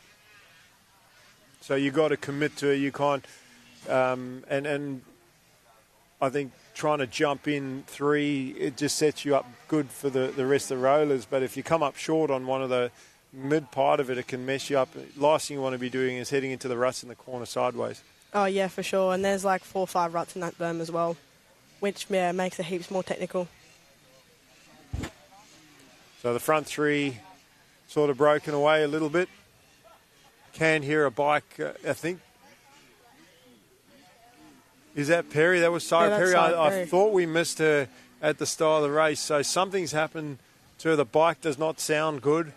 Not sure if that was a bike issue straight away or if maybe a crash has caused the bike to have an issue, but that's really not good for our points leader and an opportunity for everybody else in this class to make up some points. Mia Kazi, I was talking to her yesterday and this morning, not getting the starts that she wanted, but she has now, and now she's taken the lead. So she was challenging for position, but she has it now over Mia Cameron. Cameron won the first race yesterday, so in good position for the overall, even lying in second place. But Kazi trying to get a win here and taking advantage of Perry's bike issues. You see Perry stopped halfway around, looking down at the bike. That's never a good sign. And, I don't think she put it down there. I think the bike's just come to a stop and expired, and she's kicking it over, trying to get it going, and heartbreaking to see any rider in that position. Yeah, it's so tough when that stuff happens. But, just for the rest of the girls as well, like, you never know what happens. Biggest thing is just always being there no matter what, making sure you finish your races no matter what. Yeah, look, hopefully she can nurse the bike back, even if she was to come in 6th, being there's only 6 riders in this race. Yes, she's going to lose some points, but a 6 is still better than a DNF. So of course. if she can get it home, but yeah, close battle for the lead though. Mia Kazi riding with a lot of aggression. Look at Cameron doubling on the 85. And so does the next rider behind was that Ada Harris. She's one of the local riders here at Hastings Valley, so she knows her way around this track, and she's sticking with those riders in 2nd and 3rd place.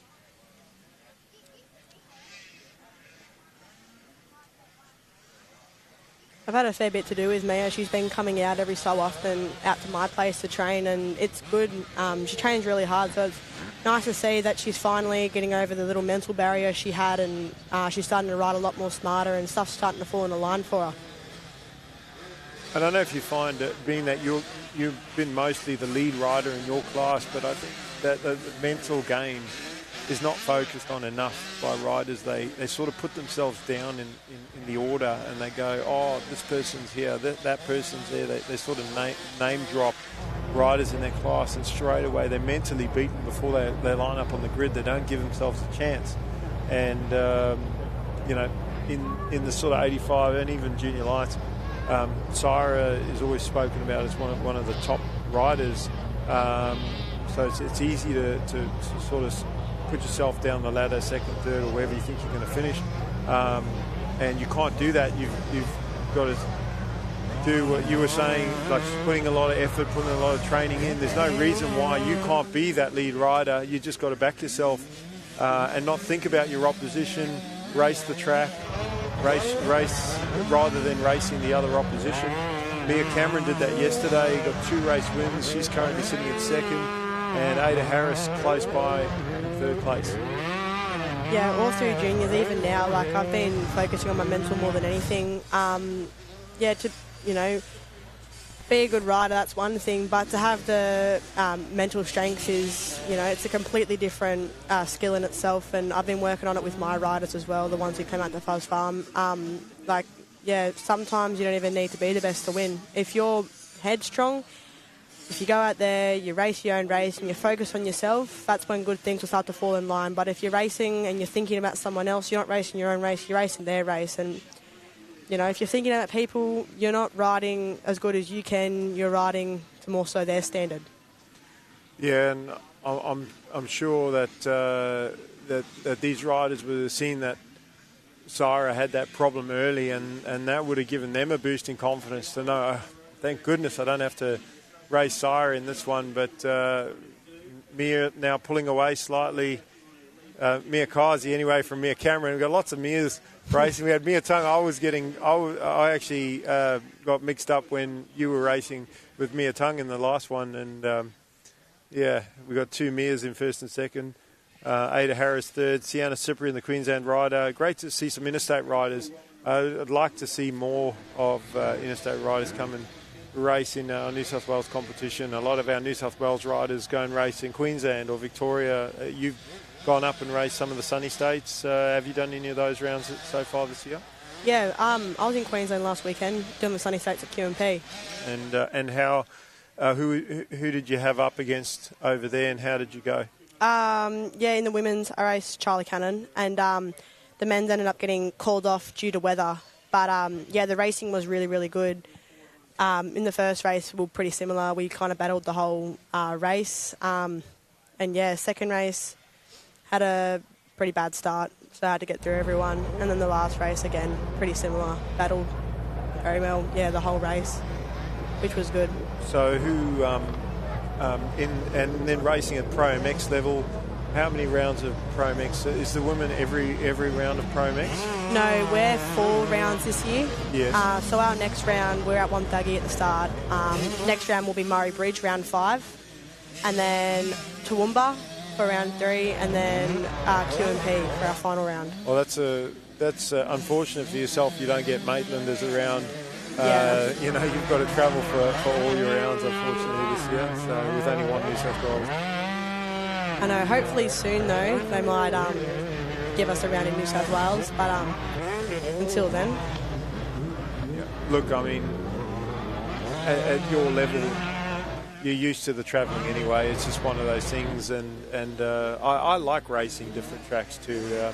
It's great to have a home track advantage, but at the same time, it's good to be racing the best riders in the country, and looking at what you've done so far and what you're doing in the Nationals this year. So where are you standing so far in Pro MX? At the moment, I'm second. I got 2 seconds at Wonthaggi, so I kind of self-sabotaged a bit. I ran 30 PSI in both my tyres all day. It was my mistake. I checked the wrong tyres. So, hopefully this next round, bike maintenance is going to be a lot better. Well, to a lot of our viewers saying that, like, I was running 30 PSI, they wouldn't know what you're talking about. And because I normally run about 12 to 14 PSI. Yeah, what do you do in yours? Yeah, I'm about 12.5, 13 today. Yeah. And just tell us in your experience what the difference is between accidentally forgetting to leave it at 30 PSI instead of dropping it down to 12. Yeah, the track that we raced at Wonthaggi was already hard enough, and then it was seriously like I was just racing on ice blocks.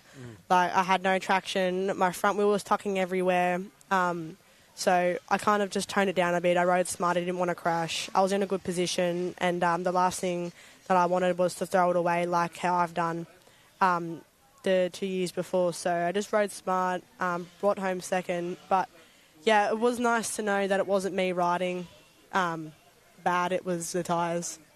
So that kind of took a bit of a weight off my shoulders. But, Well, would it given you some confidence in yourself, knowing that that you finished second, even though your bike setup wasn't where you wanted it to be?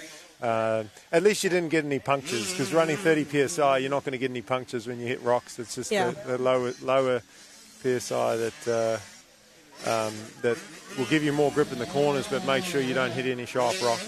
So Mia Kazi's pulled out a bit of a lead here. Yeah, she's riding really well. Super strong. And Mia Cameron having to deal with a local rider, Ada Harris, who's keeping her honest, keeping the pressure on.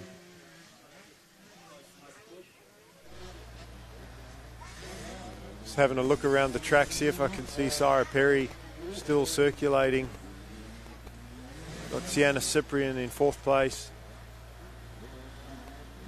And Jayla Parker 5th, but looking at our timing and scoring, Syra's only done 1 lap, so she may have the bike may have expired.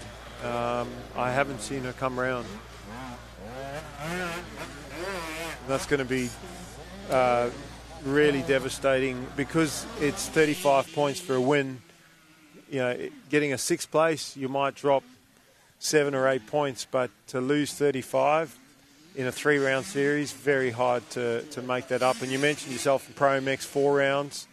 4 rounds of the championship, you don't really have time to have a bad race. You kind of got to be there. You got 2 second places at Wonthaggi. That puts you in really good position. You are a good starter. I've done starts with you when we raced at Narrow a few years ago, and you were on a 250. I was like, thank God I'm on a 450. I've got a chance. And I reckon it was just the bike that got me to the turn first. But and I think I even had to cut you off to get the start. But you're really good on the starts, and that makes all the difference. I've seen you in just in that last race you did. You were 2 bike lengths ahead of everybody else going into turn 1, and it just sets your whole race up. You stay out of trouble. You're not banging elbows with anybody. Probably a bit different in the MX2 race. Do you approach the MX2 race a little bit differently? You know, obviously the girls' race, a lot of confidence. You want to own that first corner. Do you have the same mindset when you go into the MX2, or are you being a little bit more reserved? No, I always want a whole shot. But, yeah, just kind of quick thinking. Like, if there's someone on the inside, obviously I can't cut into the inside. I got to just kind of see who's around me by the time I get to the first corner. And, yeah, just kind of play it how it is. But always when I'm on the line, when the 15-second board goes up, all I'm thinking about is getting the whole shot. Yeah, well, it looks like Mia Kazi did take the win in that one, and maybe the flag didn't come out in time, so she's doing parade lap, and I think when the official tried to get her attention, because that's always difficult too when you're leading. The last thing you want to do, the big smiles on the face there from Mia Kazi. So I think, and that just gives her so much confidence as well. Yeah. Let's see who we got next coming up on the line. Looks like one of our premier junior classes, Junior Lights 250. So not as many on the grid as what we would see in the 125 class. We had a full grid in the 125s, but very competitive. We're going to go to an ad break quickly while these guys do their sight lap.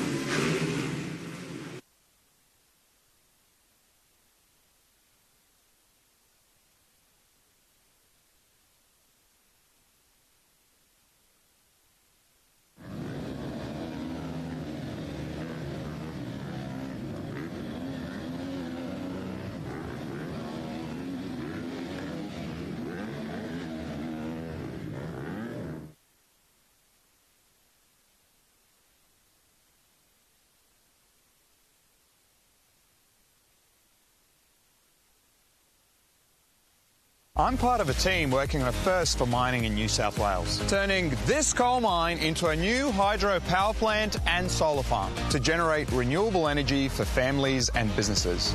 Projects like this show our industry will keep working to reduce its emissions, already down by 38% since 2005, all while contributing billions in royalties every year to fund our public services. Because here in New South Wales, we mine responsibly for today and tomorrow.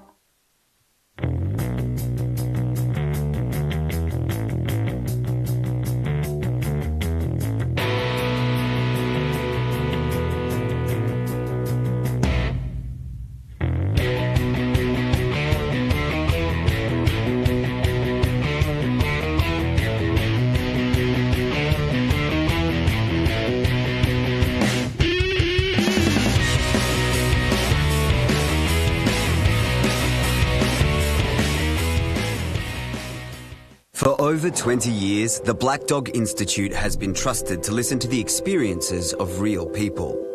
Every day, we work to uncover data, patterns and insights into mental health to develop actionable, practical solutions. It takes pushing boundaries to be an international leader in digital health, not only researching and developing the technology, but also making it accessible to everyone. From clinical treatment and online support to early intervention and prevention programs, we're on the cusp of a new era of mental health science and action. As our technology advances and our scientific research continues, our ability to innovate and impact does too. With the ripple effect of our work being felt for generations to come and bringing hope to millions more. Together, we can continue to tackle the big issues in mental health.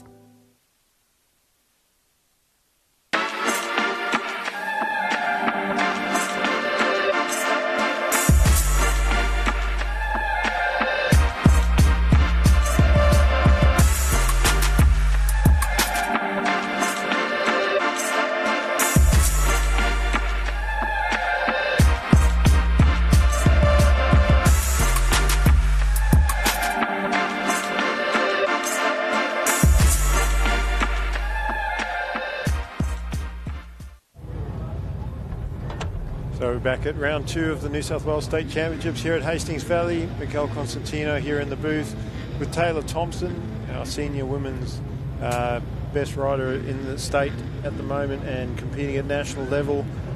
Taylor's won all her races in the state titles so far this year, and hopefully she can continue that winning streak heading into the last race today. Also going to be competing in the MX2 class. We do have a 15-second board. This is our junior lights 250 class up, just about to get going. Very competitive, one of our premier classes. And Burgess from the outside on his Husqvarna getting the whole shot, and his Husky teammate, well, I wouldn't say teammate, not on the same team, but same bike, Devison, looking for the early move, going for the aggressive, intense pass on the outside. And still side by side, Burgess with the inside going in the next turn, doesn't close off the line. I thought Burgess maybe was going to run up the berm to secure the lead, but Devison railing the outside. And then another rider sneaking up the inside. Is that Wolf maybe with a good start? So 3 Huskies up front. And Burgess being relegated positions, and then they're sort of bouncing around like pinballs in that. Max Compton. Compton just carving through traffic early. Devison and Compton, Premier, they've been in top round 1, round 2. Burgess is 4th, 5th, somewhere around there. But Compton riding with a lot of intensity this weekend. It cost him though in the MX3 class first race today. He put it down and dropped a heap of positions and points, but he is going after Devison, and Devison also riding a lot of intensity at the side of this race to get the lead and try and gap the field, but Compton not letting him get away. Yeah, you don't want to give too much away at the start. Was that Jonesy in 4th place as well, so he's... Or is Burgess still up there? We've still got Burgess in 4th, yeah. Yeah. Oh, there's Jones in about 7th place. You can always spot him. He's got that fluoro yellow and black gear on.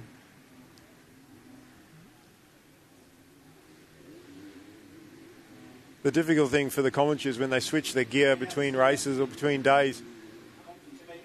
Devison did that at Lakes, completely threw me off to know who was who. Oh, clipping that flag, it's not on the track, but when they jump through the air, they're sort of jumping at an angle, and it just caught his shoulder. Fortunately, those flags sort of swing around, so it didn't really affect him, but Compton putting the pressure on the leader as they head towards the sand section. Burjo doing great at 3rd place. Kremer is up there as well. Peter Wolf. Jack Burton. And these junior lights riders doubling into that sand section. What were you doing through there? Were you doubling in? Yeah, doubling in, and then, single out. Into the corner. Makes up a lot of time. I think you were one of the only riders. Mia Tung might have been doing that as well. And at the start of the race, you were the only 2 riders doubling, the double that the riders are heading towards now, and then some of the other riders started to do that double as well. Yeah, doing the obstacles is so big. It's like easy time to make up, you know. Oh, Max. Yeah, Max Compton. Pushing hard and just got cross-rudder. Didn't fall, but had because he got cross-rutted, trying to keep the bike upright, stalled it and then had to get it going again, but thankfully didn't put it down. So that's going to give Burgess second place, sort of handed it over, and it's also going to give Devison some breathing room to just take a breath and relax now. I don't think he's been able to breathe since the start of this race. And how important is that as well, your breathing? Do you find that you sort of settle into your breathing straight away when the race starts, or do you find you sort of hold your breath for the first part of the race?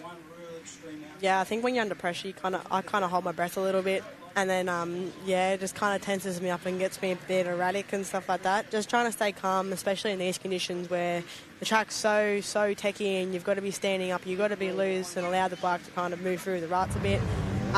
If you're breathing, if you're not breathing, if you're tense, it's going to just make this sort of conditions just so much more difficult on yourself. Well, we spoke about overriding the track, and that's what can happen. Like Max was pushing hard. Again, it bit him in the MX3 class. It almost bit him again. Well, it did, because he lost a position, and he's obviously not been able to now keep the pressure on the leader. But it's such a tightrope to walk when you're trying to push hard, but then also ride reserved, where you're smooth, you're not making mistakes, and it's good to be aggressive, but you'll be careful not to overstep and be too aggressive on a track like this. Yeah, probably the biggest thing, like I've learned, awesome pass from Max Compton around the outside of Riley Burgess. Probably one of the best things in regards to racecraft that I've learned from Greg Moss is not how fast you can ride, but how fast can the track be ridden. So, not pushing on spots where you can't push, and anyone can go around a corner so fast, but the track conditions might not allow you to hit the corner that fast. Yeah, well, Max is now up to second. He made that pass with authority. Look, Burgess, I think, made a little mistake coming out of that turn, because he didn't jump that single. He kind of just rolled over it and then got his speed back up for the rollers, regathered in third. And they're still not that far off the leader, so it is a 15-minute plus a lap race. It's a long race, and Compton still has Devison in his sight. So Devison can afford to just try and manage that gap, even if Compton is closing on him slightly. Because we have seen a couple of mistakes in previous races, and Jack is also, all these riders I think are still learning that idea of managing the race, and again, you don't need to win by half a lap. You've only got to win by a wheel. At the same time, you don't want pressure late in the race either, so it is good to try and keep that gap if you can, but if you push too hard to try and maintain the gap, you also can make mistakes and crash and lose that lead. So if Devison can weather the storm of Compton, and just Max can't afford to make any more mistakes, because Burgess is right there, as is there's two or three more riders, Kremer, Wolf, Burton, Jones, not that far behind either.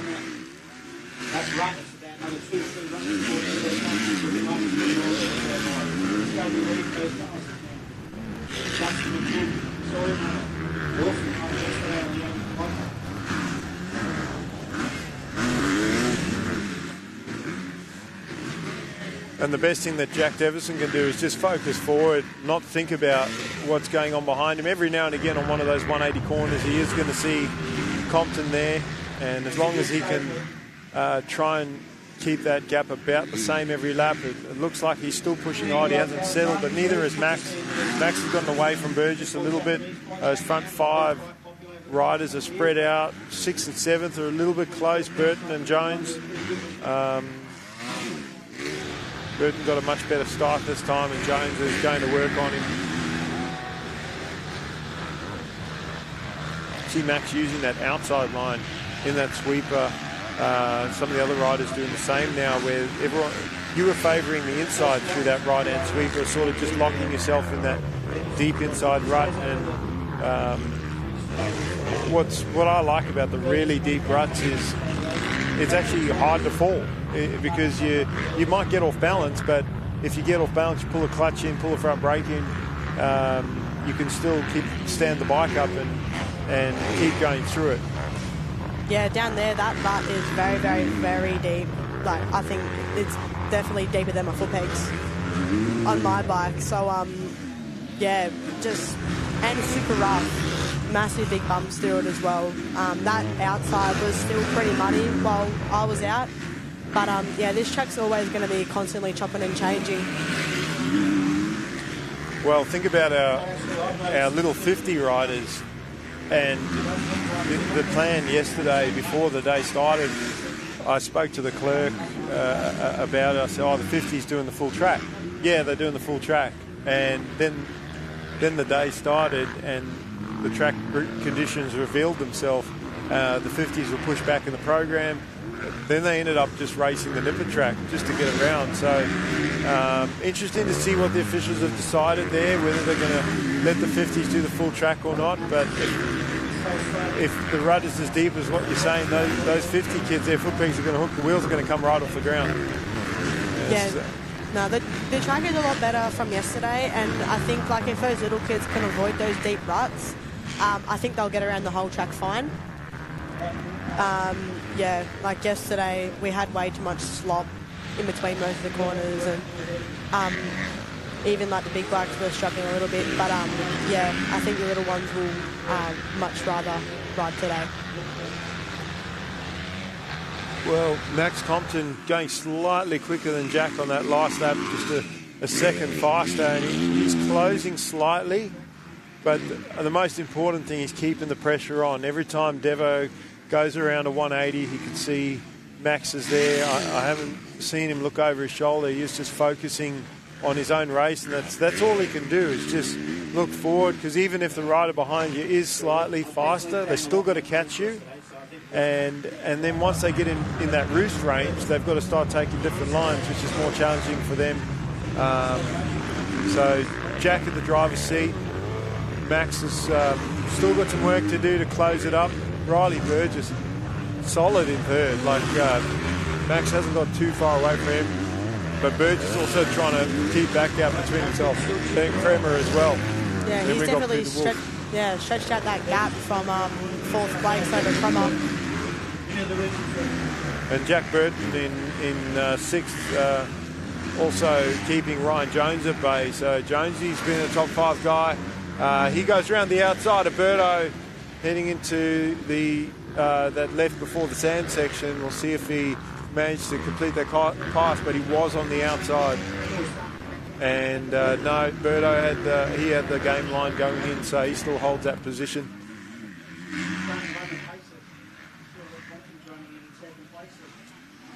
So these guys starting to come through lap traffic, only about half a grid, so not as many riders to go through as they did in the 125 class, but adds another dynamic with the lap riders. You didn't really have that problem in the senior women. There wasn't too many lap riders to deal with, but then when you get in the MX2 class, because I'm sure you were running top 10, so you would have had to come through some of the lap traffic in that one. Yeah, definitely a few. Just having to keep your eyes up, see what's going on around you, and yeah, just being smart and being prepared before you get there. And we were talking about the 50s earlier, and that's probably their biggest challenge, is eyes up.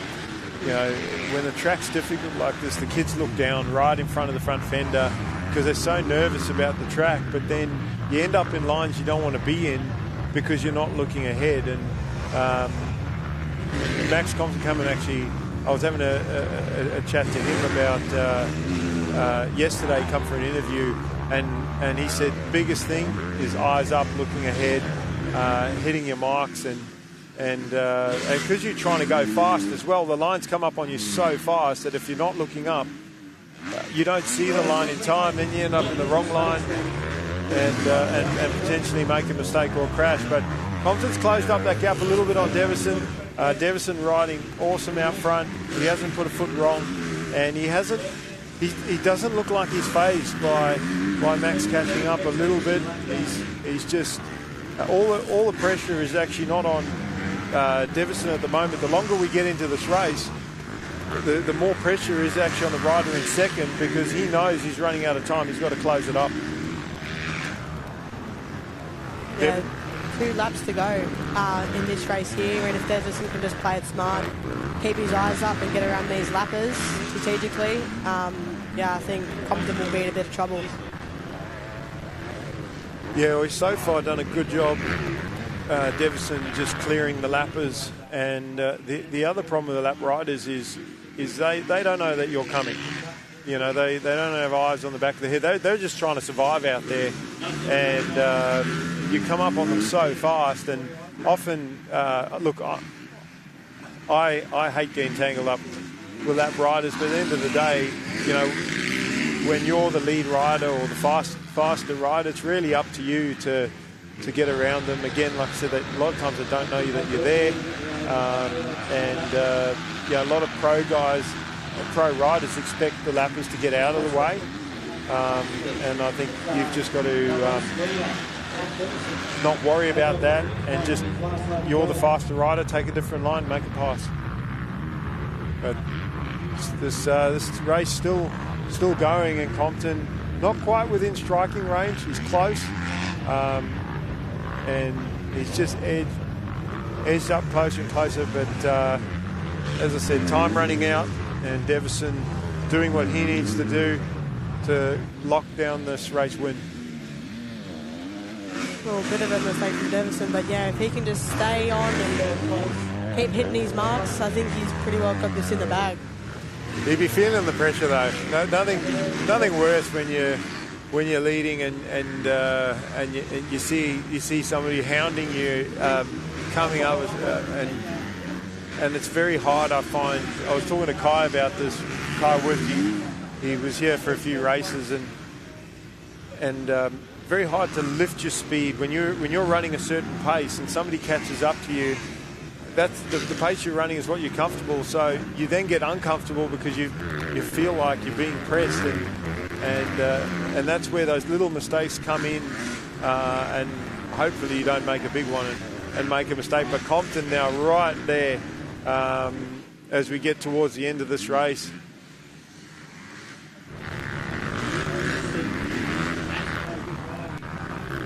So we'll see if Max is going to be able to get this one. Not sure. I couldn't see the last time they came around whether it was the last lap or not, or whether or not they've got any more time. Yeah, this is the last lap. They're on their last lap. So Deverson done exactly what he's needed to do to hang on to this lead, and Max just throwing everything at him. They've put a big gap between themselves and third place. Coming into the last corner down the main straight, and checkered flag, and Max did. Both of them should be, I would say, proud with their outcome. Although Max wanted to win in that one, I don't think he could have done any more, other than maybe that little mistake, I think, which cost him early in the race, a couple of positions and some time. You then have to make up that time. It's. I've talked about lap times before. I'm not big on lap times. I don't put too much emphasis on that, because you can be the fastest rider, but you got to nail the start. You got to get the strategy right. Get the start, get the lead, limit the mistakes, and about being the fastest. If you're making mistakes, it's costing you time. You make 4 mistakes in a lap. Little mistakes is half a second. Every mistake, 4 mistakes is 2 seconds a lap slower that you've lost. Where try and make up 2 seconds on someone. 2 seconds is a lot when you're very similar in pace to somebody else. But that's the end of the Junior Lights 250, and we'll be coming up soon with the MX1 C-grade. They'll be up next. We're going to go to an ad break while these guys do their sight lap, and we'll be back shortly. I studied business and commerce at uni. After graduating, I joined the New South Wales mining industry. And my job is to find smarter, safer and more sustainable ways of doing things, like world-leading remote vehicle technology, building renewable energy to power our mines and communities across New South Wales, and using drones for remote seeding to restore the land and protect our ecosystem. Because in New South Wales, we mine responsibly for today and tomorrow. Our organisation represents the mining industry in New South Wales. We have nearly 100 member companies, and we represent the mining workforce of over 30,000 people that work in mining in New South Wales. Well, our organisation and many companies in our industry support local community teams right across the state. And we have a long-standing partnership with the Newcastle Knights, obviously based in the Hunter region, that has endured over 12 years or more, through the highs and lows of the Knights seasons, through the highs and lows of our industry's fortunes as well. It's an important demonstration of the partnership between our industry and sport and local communities, and our support for this event today is part of that too.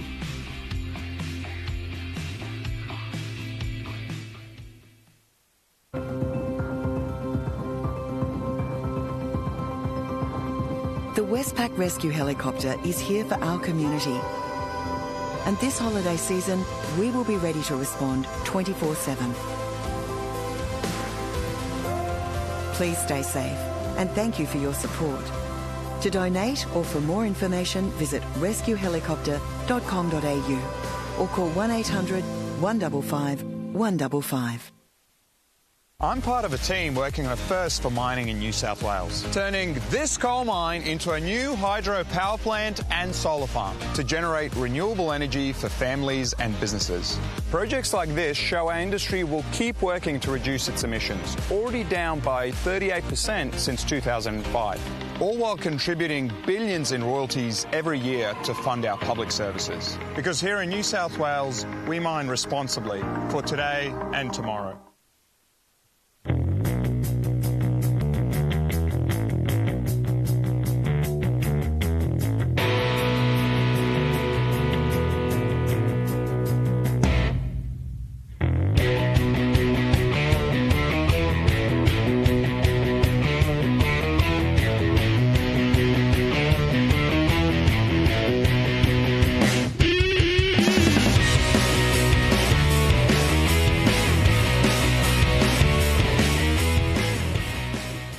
For over 20 years, the Black Dog Institute has been trusted to listen to the experiences of real people.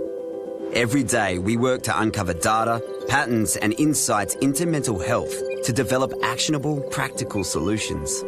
It takes pushing boundaries to be an international leader in digital health, not only researching and developing the technology, but also making it accessible to everyone.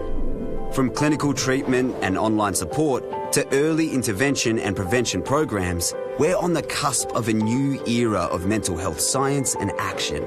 As our technology advances and our scientific research continues, our ability to innovate and impact does too. With the ripple effect of our work being felt for generations to come and bringing hope to millions more. Together, we can continue to tackle the big issues in mental health.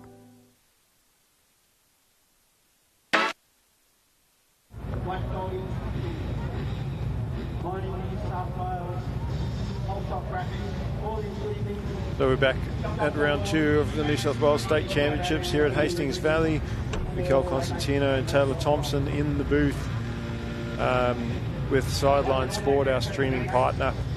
And we're about to get underway with the C-grade MX2 class. And Lucas Stephens has been the rider to be very consistent in both MX1 and MX2 C-grade, trying to lock down both championships. Oscar Earl has and Tyler Eisel, they're his closest competitors, and they're the ones that are going to get the start. So we'll see who can get the early hole shot. Aussie Earl trying to go around the outside, gets it done. He wasn't there first, but he just kept the power on a little bit longer than the rider on the inside, and he comes out with an early lead and soaking up that up ramp. Stevens in about 5th place right now. Eisel right there. Right. Oh, man. And 4 riders getting tangled up there. Unfortunately, no one's fault really. Just one rider going down and right in the center of the track, and 4 other guys just had nowhere to go.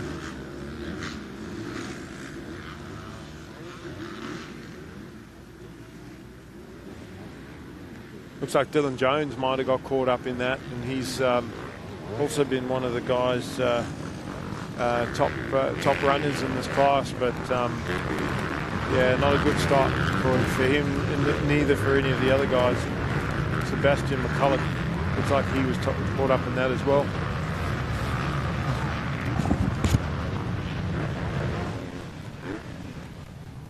Crashes on the first lap are always so frustrating as well, because you give so much away at the start, and then it's so hard to catch back up. Well, you lose so much track time and position as well. It's especially if you're all going the same speed, or your front runners anyway, very hard. You might be able to get up to 6th, 5th place maybe, but then to move forward from that, the riders have so much of a gap on you. You can see Stevens, he's up in a 3rd place now, so he's just sort of slowly been clicking off positions. He's got Tyler Eisel right behind him though. Everyone's managed to get out there all right. A couple of blokes.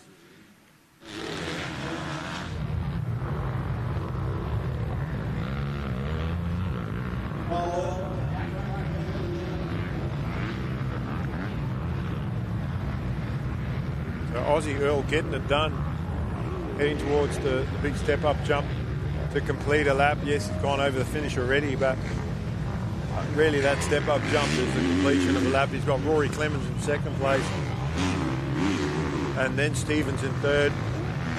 Again, I just feel like Luca's been riding with his championship hat on because he had a good round 1. And come in with a reasonable point lead in both classes. Hasn't needed to win, but I find the problem with being complacent is that you can make more mistakes because you're not as focused. I find you're more focused when you're in a battle and when you're fighting very hard. And you would know this. You're so far out in front in that women's class. Do you find it easier to lose concentration in the race because there's nothing going on? Yeah, no, I do. I nearly actually went down once or twice because my mind just drifts. But yeah, it is a lot easier when you've got someone there or someone you're kind of comparing yourself to when you're going around the racetrack. It just keeps your mind focused on what you're doing and how you're riding. But I find that, and if you see a battle for 3rd place there, Stevens just trying to hang on to 3rd. Yeah, Kobe Leach, he made the most of Tyler Easel's mistake here just after turn 1. It looks like he's looking for a pass around the outside. He does. Gets it done because the outside becomes inside in that next turn, and he's up in position. It's really good. Kobe looks really good today as well.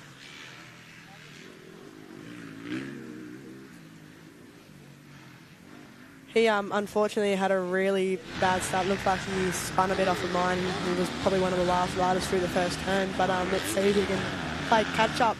Well, Eisel getting up the inside of Stevens there, wasn't able to complete the pass, but putting pressure on Luca. And again, I think Luca also just sort of tiptoeing around the track a little bit, trying not to make mistakes, but can't afford to keep losing positions because Aussie Earl, he's 2nd in points coming into this round, and he's going to get a handful of points if Stevens loses another position to Eisel. Eisel also in the points championship running 3rd, so he can't afford to keep losing points to Stevens. He has to make that pass.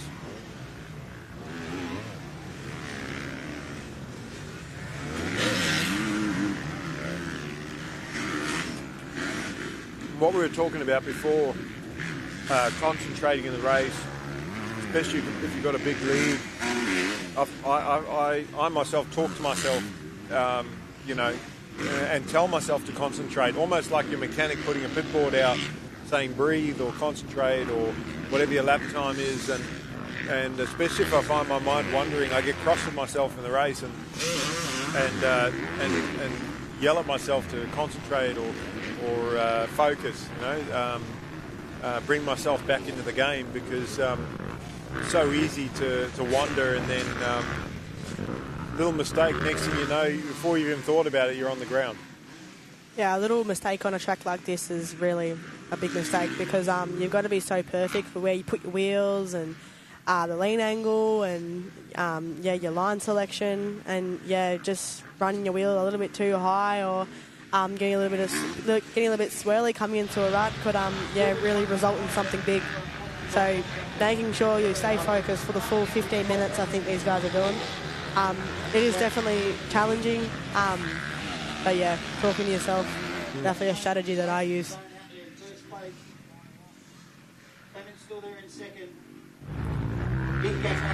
Well, still a close battle there. Stevens making a little mistake on the outside, and Eisel easily taking the inside away and moving up a position. So Luca's got to regather here. He can't just settle and into position. He's got to think about, it's one thing to be consistent, but winning races wins championships, and that's what Earl's doing at the moment. Aussie he's keen.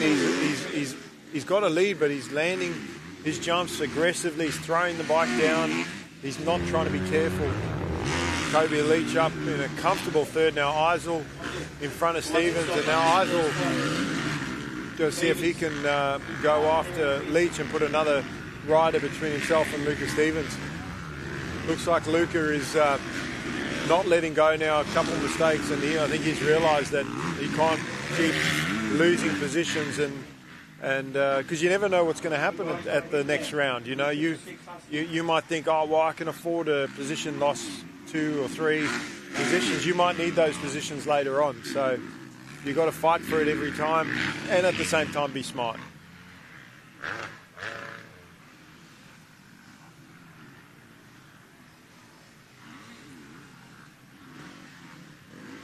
So Earl's going down that main straight, and what's it like? From a distance, we look at that, we see that there's different lines there. Is there straight lines going down the straight into the rutted lines, or can you move across from the middle of the straight to the left or to the right, or do you pretty much, out that previous right-hand turn, do you have to pick where you're going to go from there? Yeah, well, pretty much from that corner all the way down the straight, it's just one long rut. There's a little bit of an opportunity to move in between, I reckon, halfway up to the corner. But yeah, there's not much. So again, that's where your vision really comes into play. Making sure you're not looking down your front wheel, you're looking forward as to where you're heading, and standing up on your pegs. So there's really that main line down the centre. Is there any other straight lines down that main straight, or is it really just the middle? Yeah, no, there is a few different line choices down that straight. And then again, that deep corner before the finish line, that nice big sweeper. The right-hander. Yeah, that as well. That's got a few straight line ruts going from that corner all the way down until that next turn. So yeah, super tricky. Vision is huge on a track like this. We've just seen Oscar Earl jump this tabletop to the right of us here, where Rory Clemens is going over now, and he looked over to see where the other rider was and couldn't see anybody. Probably not a good thing if you're looking over your shoulder. It can cost you dearly, but Eisel's closed right up on the back wheel now for third onto Kobe Leach. So battle for third. They're going into the sand section. Rory Clemens there still in second place, but Eisel has put some distance between himself and Stevens. There's a lap rider there as well that they're trying to navigate around. And Eisel goes inside, Leach goes outside. And that outside line's still a good line, but where were you going around that outside? Were you that corner? Sorry, were you going outside or the inside rut? I was kind of the outside. Then I was cutting back to the inside. Just get a nice straight run over that roller, and then a nice straight run through those little whoops. Yeah, that's another really tricky section. Just heaps of lines that come together. So Leach is now heading down that straight. Eisel's right there, and Stevens opting for just a consistent finish. He's let Eisel go, and And again, I think when you get settled in a pace, you know, if somebody's going faster than you, it is hard to pick it up. But it is also an opportunity to learn and go, well, the rider in front of me is going quicker, and just try and latch onto that. Maybe the lines are slightly better, learn from them. And Eisel, Kobe Leach went past Eisel and Stevens, and Eisel sort of stuck close enough with him. I think he sort of picked up on a few lines, and now he's using it to his advantage, trying to get that position back. So putting Leach under pressure for that third place, and that's maybe going to push him closer to Clemens in second. So Clemens enjoying a little bit of a gap, not much though. Definitely looks like Leach is having to pick up the pace because Eisel is there as well. So we might even see a battle for second if these two riders keep pushing forward. Leach responding a little bit there. He's put 2 or 3 bike lengths between himself and Eisel, and then closed now on the back of Clemens.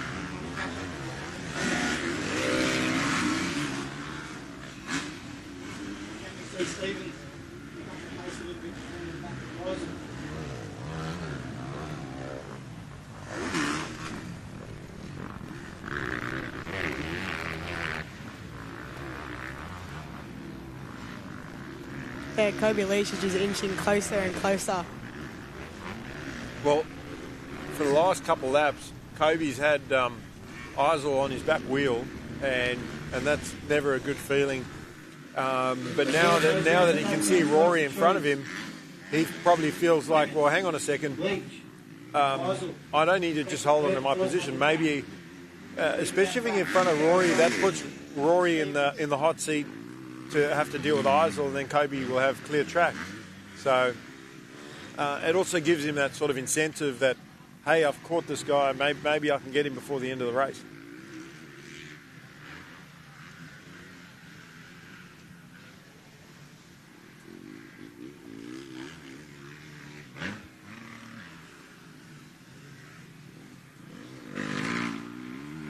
Race leader.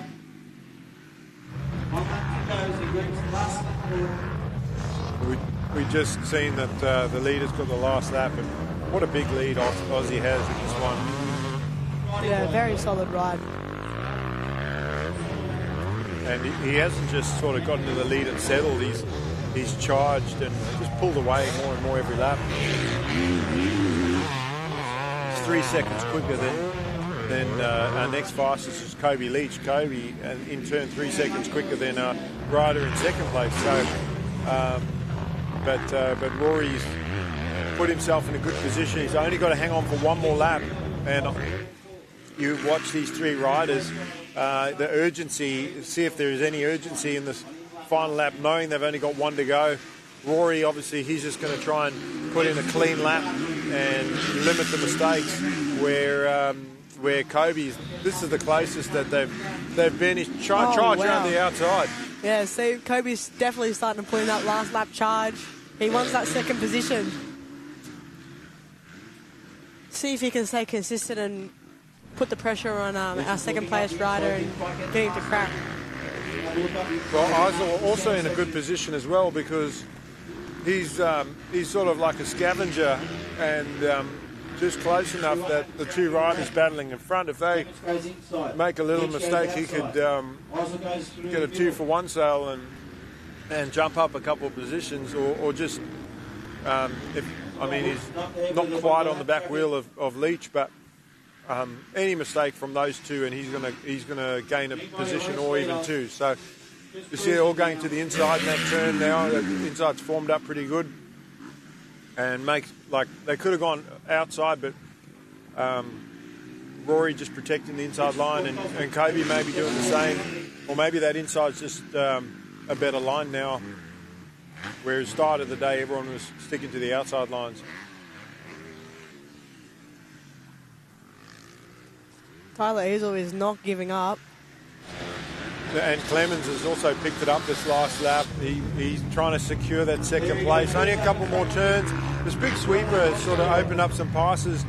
We'll see what Leach does through there. He's now gone back into projection mode. They sort of both got caught the same rut. Yeah, that line that they're taking is so techy. super difficult part of the track. I think if Eisel was just in a different line there, he might have got that position, but maybe he thought Kobe was going to go in a different line, and Kobe changed his mind at the last minute, but Kobe kind of stood the bike up in the line. Like you said, it's so deep that once they're both locked into it, there was really nothing that could have been done. Yeah, especially when those boys are pushing as well. You know, like that's when the mistake starts to come out because they're pushing the limits. So, just not thinking. Yeah. Whether rider in front's going to make that mistake. Yeah, for sure, and he'll just have to try again the next one. But interesting to see how much drier this track gets, and whether there's any talk of water coming out. I don't know what you think about that. If you think that should, what would you prefer as a rider, for it to stay as is, or maybe even put some water down in some sections? I think, if probably looking at the track now, they can probably start thinking about putting some water down. What they don't want to do is wait until the track gets really dry before putting water down, because that'll just create an ice skating ring. So maybe just starting to chuck a little bit of water on now, just in between the motos, just to keep the moisture in. That way the dirt stays soft and it doesn't harden up and go off, because that'll just becomes skatey and almost dangerous, because when it gets to that point and the ruts dry up and they get really hard and you get cross-rutted, it's not a happy place to be. Yeah. So, but that brings us to the end of the C-grade lights, and we've got the 7 to 10 65s. They're on the line. They're about to do their sight lap. We're going to go to an ad break, and we'll be back after that with round 2 of the state championships here at Hastings Valley.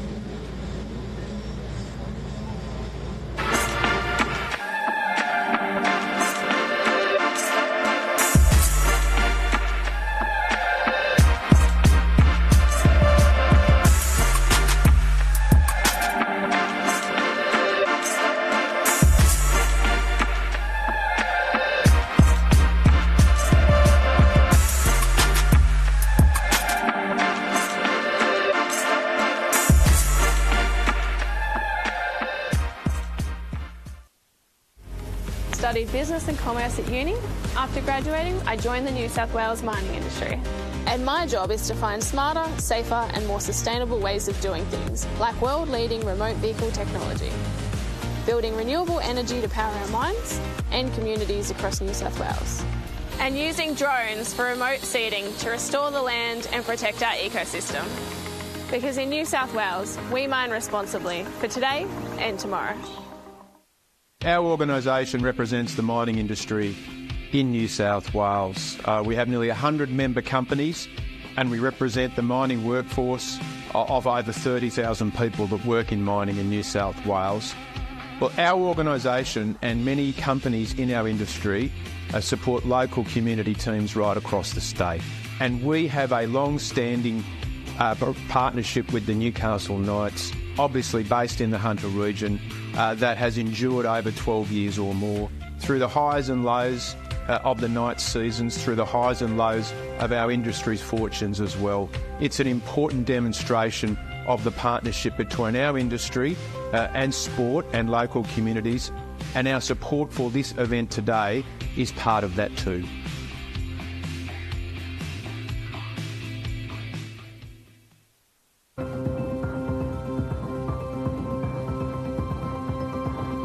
The Westpac Rescue Helicopter is here for our community.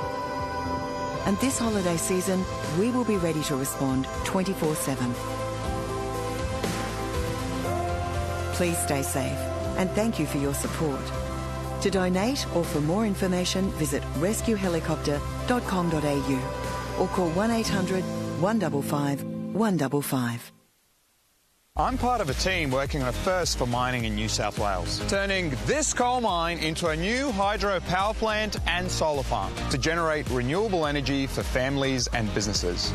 Projects like this show our industry will keep working to reduce its emissions, already down by 38% since 2005. all while contributing billions in royalties every year to fund our public services. Because here in New South Wales, we mine responsibly for today and tomorrow.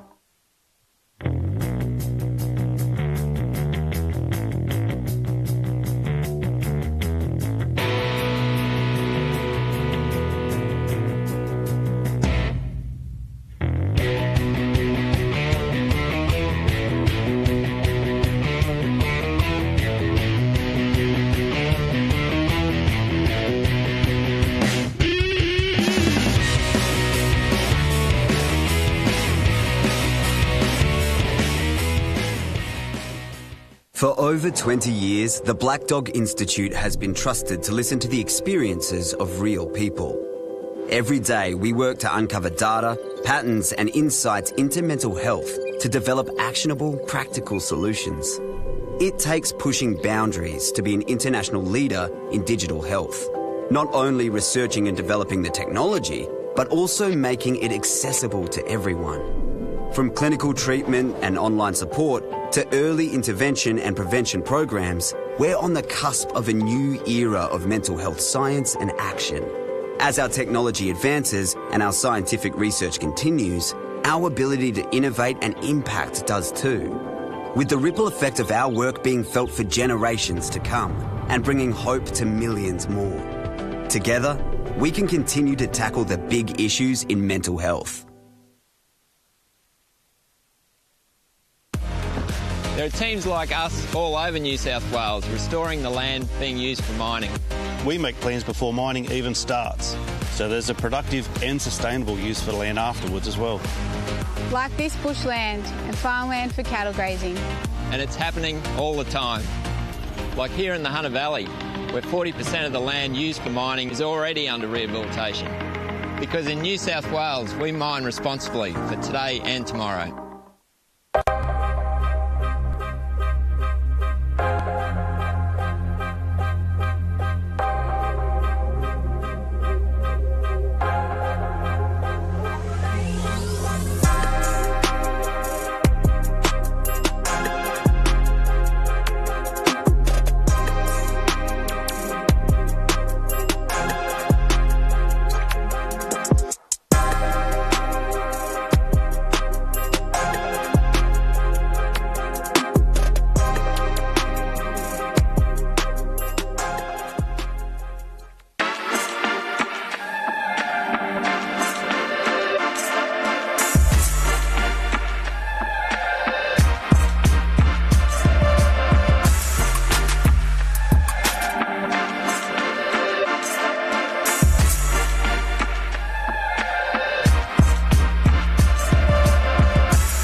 I studied business and commerce at uni. After graduating, I joined the New South Wales mining industry.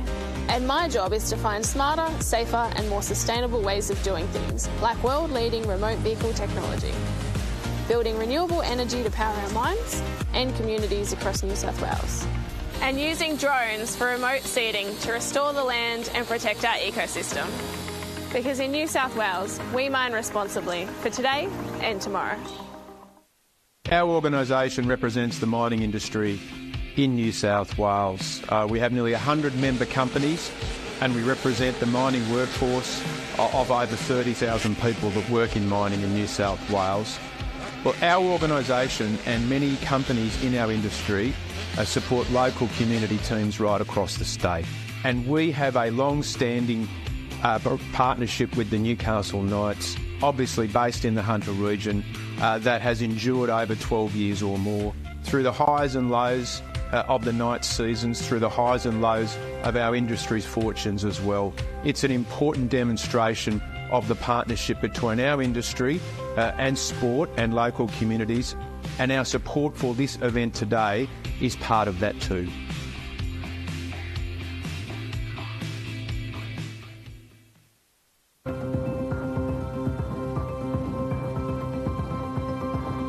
The Westpac Rescue Helicopter is here for our community. And this holiday season, we will be ready to respond 24/7. please stay safe, and thank you for your support. To donate or for more information, visit rescuehelicopter.com.au or call 1800 155 155.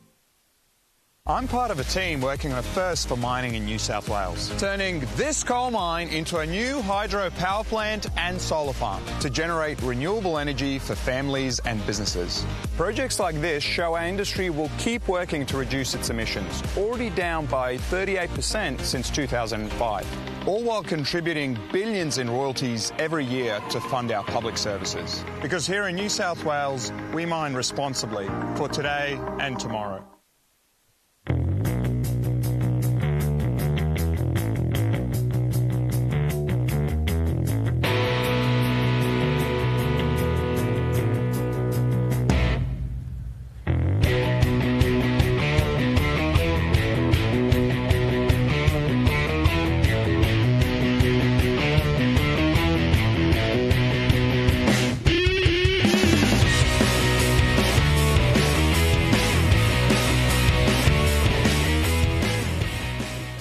For over 20 years, the Black Dog Institute has been trusted to listen to the experiences of real people. Every day, we work to uncover data, patterns and insights into mental health to develop actionable, practical solutions. It takes pushing boundaries to be an international leader in digital health, not only researching and developing the technology, but also making it accessible to everyone. From clinical treatment and online support to early intervention and prevention programs, we're on the cusp of a new era of mental health science and action. As our technology advances and our scientific research continues, our ability to innovate and impact does too, with the ripple effect of our work being felt for generations to come and bringing hope to millions more. Together, we can continue to tackle the big issues in mental health.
Back with round two of the New South Wales State Championships, day two here at Hastings Valley. We are about to get underway with the 7:10:65 class.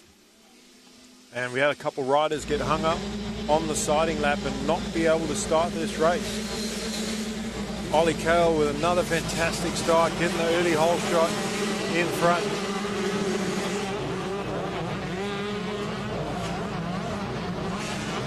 Some getting tangled up in that first corner.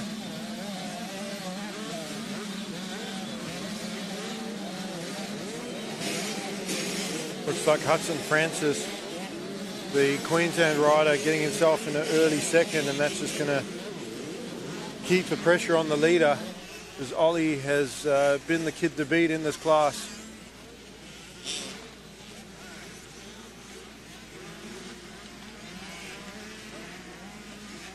And the best thing he could have done is get out front. It is a big field, so the mid-pack start will definitely hurt your position early, as you see Ollie trying to gap the field already, but Francis keeping him honest in second place, the Husqvarna rider.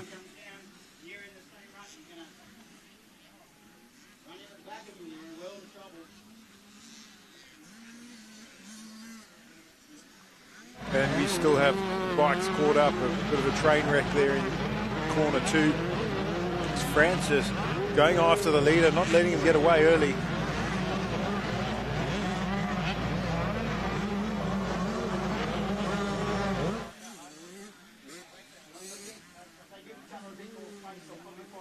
And the front 2 already gapped the rest of the field. Francis keeping the pressure on. Then 3rd and 4th also having their own little battle. And the riders after that spreading out. Everybody just trying to put in a clean lap on the first lap. There are yellow flags sort of all over the place, so the track has been the most challenging for these little bikes as Francis going around the outside of Cale and taking the lead.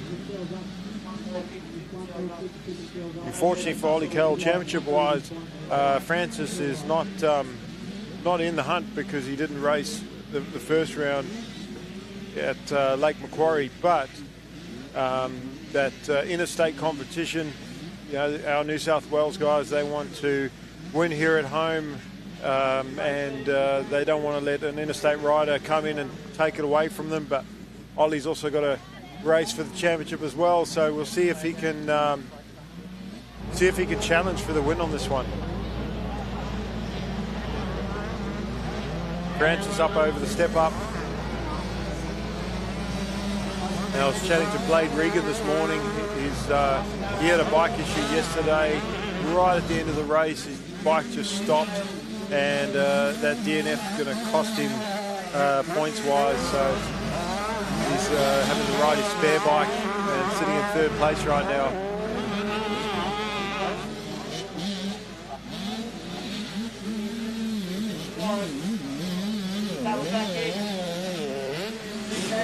And we got Cannon Glover also from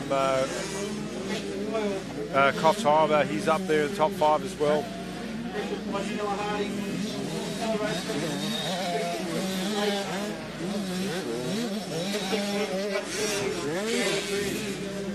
But the Queensland are running away with this one, heading into the rollers.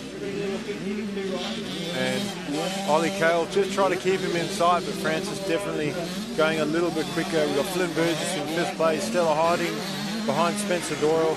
Stella, young female star in this 65 division, and she'll be racing not just for a good finish, but podiums and championships this year in this 7 to 10 65 class. But Hudson Francis leading the way, fought for the lead, and is putting some distance on Ollie Cale now. Blade Regan by himself in 3rd.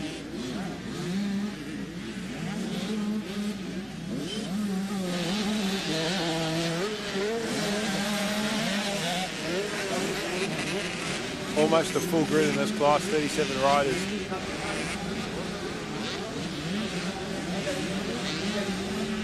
As you see Hudson going through that right-hander, leg out, not taking his feet off the pegs, just balancing the bike and the throttle and the clutch, front brake, just all those controls to be smooth through the line and control the bike, not just to survive the line or the rut, but actually attack the track. And gets around a lap rider already.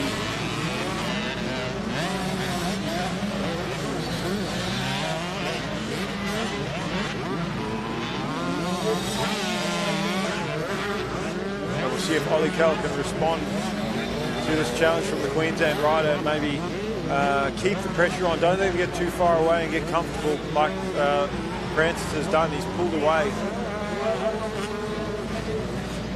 Ollie Cale getting a little bit off balance there over the step up and just swung his leg out to counterweight the bike and not lose control.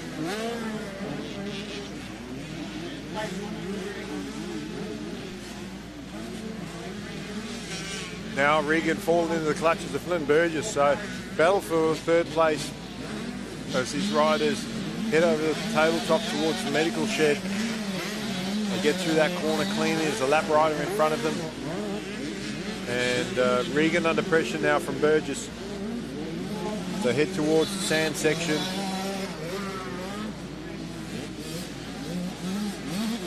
And these 65's not enough speed to get to double over that, to single over those 3 jumps. And Regan knows that Burgess is there, so he's picked up the pace a little bit.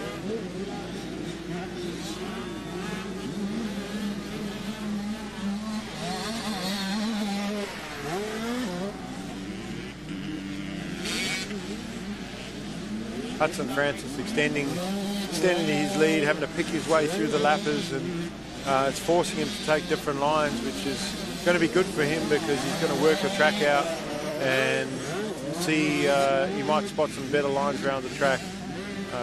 One advantage of having to pass the lap riders, but Burgess and Regan still, as they go over the double jump, battling for that 3rd place into that right-hand turn before the long straight.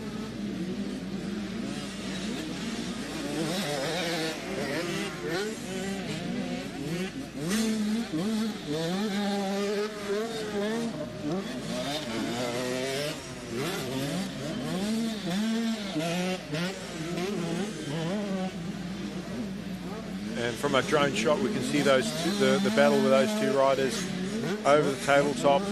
Big jump for those little 65s to make it all the way. It's not so much about how big the jump is, it's also the ruts on the other side. You land that jump all the way over, and very hard to pull up from the corner. So have a checkered flag out, and Hudson Francis, that race went by really, really quickly.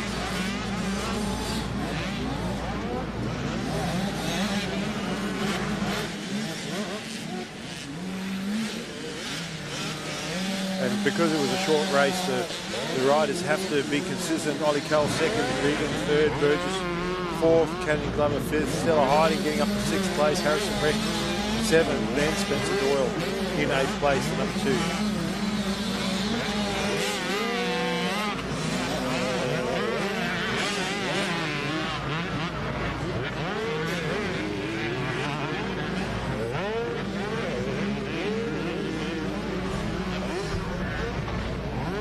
Lap time was Hudson Francis 5 seconds quicker than Ollie Cale, so Ollie will have to think about that race, and hopefully he's picked up some lines from Francis, and maybe he can come back swinging in the next one. But we're about to go to our next race, which is the 10 to 12 65s. We're going to take an ad break, and we'll be back with round 2 of the New South Wales State Championships here at Hastings today.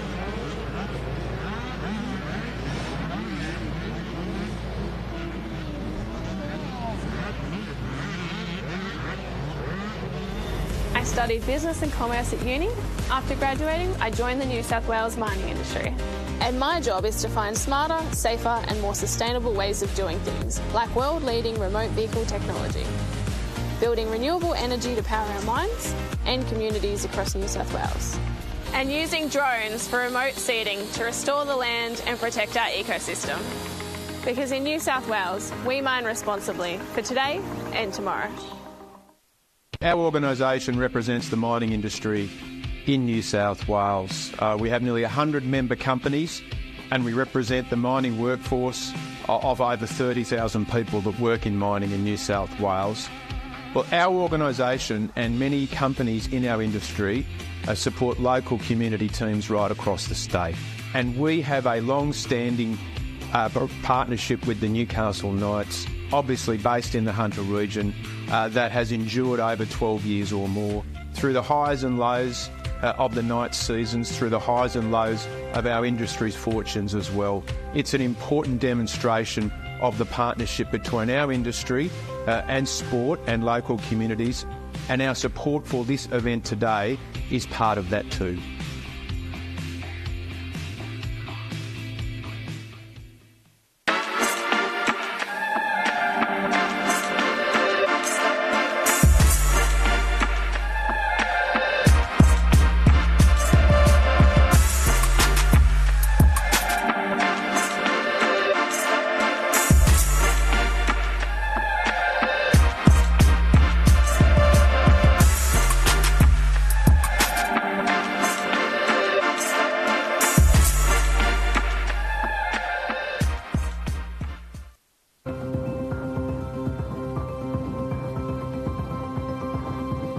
Westpac Rescue Helicopter is here for our community. And this holiday season, we will be ready to respond 24/7. Please stay safe and thank you for your support. To donate or for more information, visit rescuehelicopter.com.au or call 1800 155 155. I'm part of a team working on a first for mining in New South Wales, turning this coal mine into a new hydro power plant and solar farm to generate renewable energy for families and businesses. Projects like this show our industry will keep working to reduce its emissions, already down by 38% since 2005, all while contributing billions in royalties every year to fund our public services. Because here in New South Wales, we mine responsibly for today and tomorrow.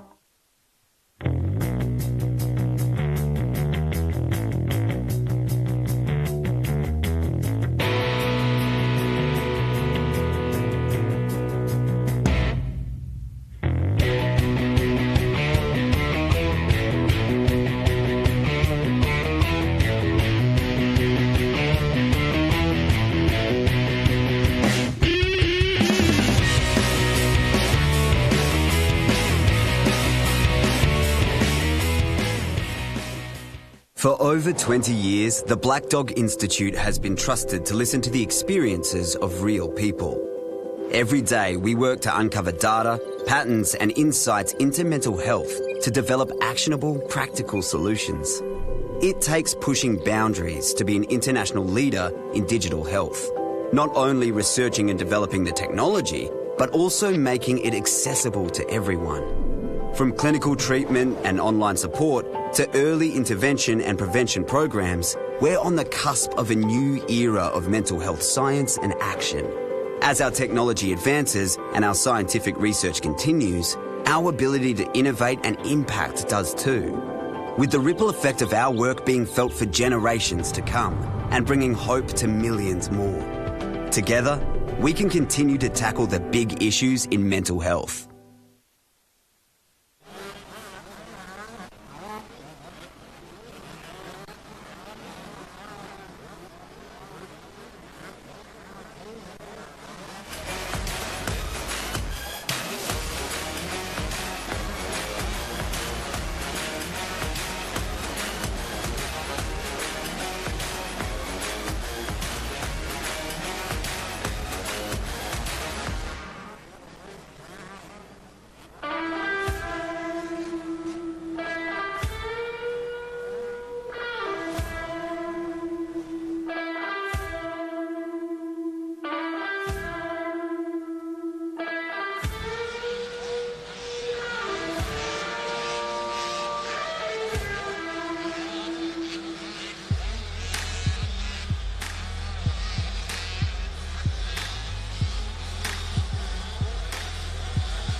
We're back with round 2 of the New South Wales State Championships, Day 2 here at Hastings Valley. Mikel Constantino here in the booth with you for the live stream of Sideline Sport. I've had a few guests with me today and yesterday, giving us some different insights to the racing, the track, different classes, the riders, and it's been really good.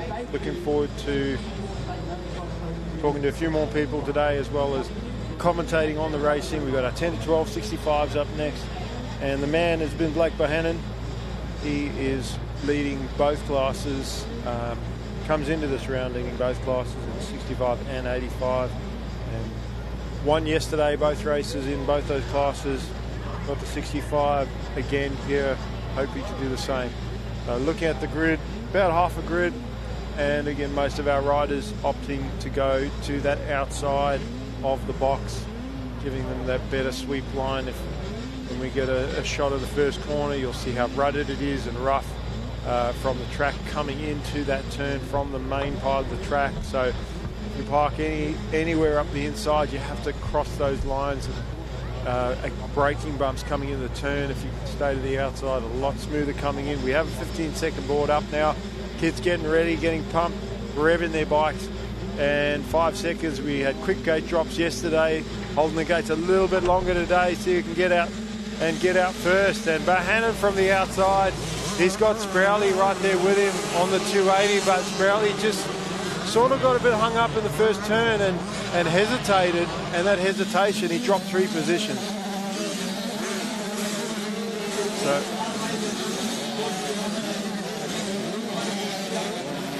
Ollie Chandler on the 152, sliding into second place, the KTM rider.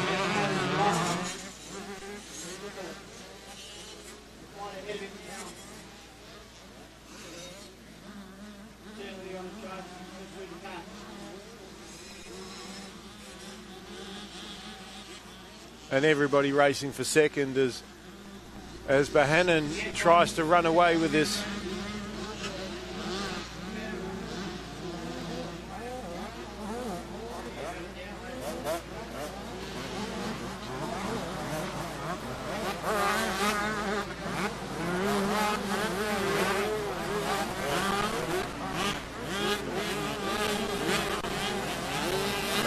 Clearing that double jump on his 65, as does the rider in second and third.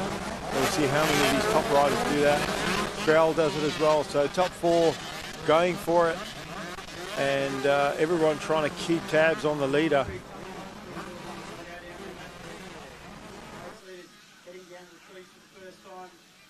And the front 4 actually top sort of 10 spreading out very, very quickly.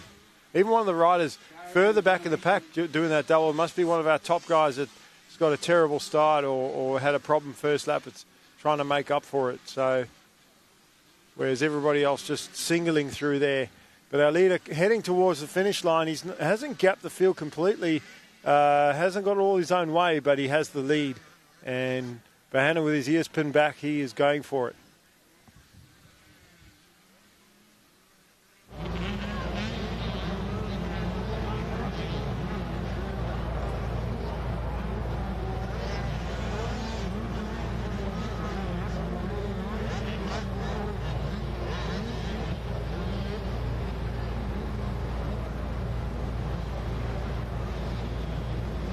Archie Black charging hard at the start of this one, the number 86. Maxie Harris, local boy, and Kai Sproul 4th.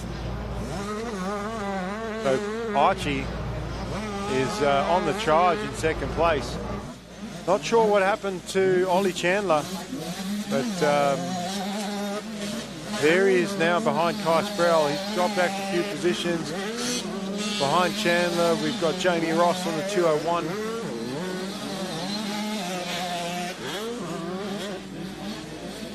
And Taj Cosgrove on the 335.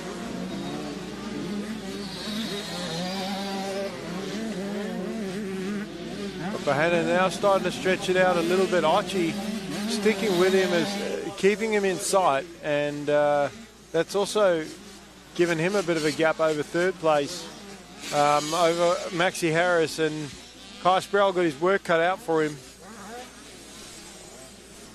unfortunately, if you settle too quickly after the start like he did, he actually hesitated in that first corner, and because everybody's bunched up, you lose positions quickly, and that's why Bohannon he secured that lead early. He made sure of the whole shot, and now he's just riding his lines, trying to gap the field.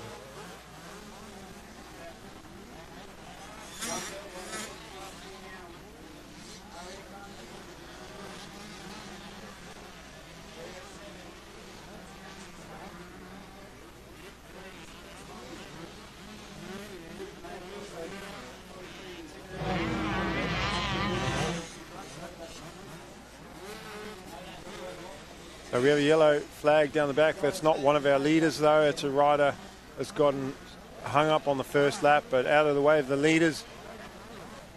And that's where that vision comes in, seeing that rider in a rut, or making sure you don't get in that same rut, because you're just going to get stuck behind them.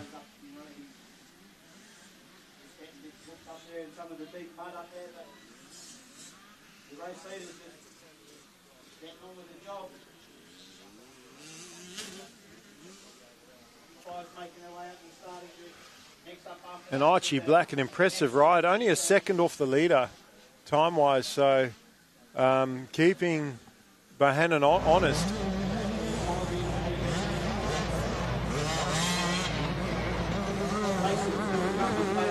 And Blake's also got his head on for this race. He's got that little bit of lead in him already. Sproul eventually moving up into third place there. Ollie Chandler in the fourth, so mistake by Maxie Harris. He's dropped a couple of positions. He's going to have to go back on to work on the two guys in front of him. The Sproul with some clear track now to go after Black in second place, but Archie Black is on the charge. He's not letting the leader get too far away, and he's almost doubling into that sand section, casing out, actually going for the jump and casing that double where you can see the riders behind him just singling, not going for the double jump. Our leader heading into the rollers, just getting around a lap rider. And just caught that lap rider at the wrong spot, had to be a bit careful going into the rollers. Where Archie Black had a clear run at it.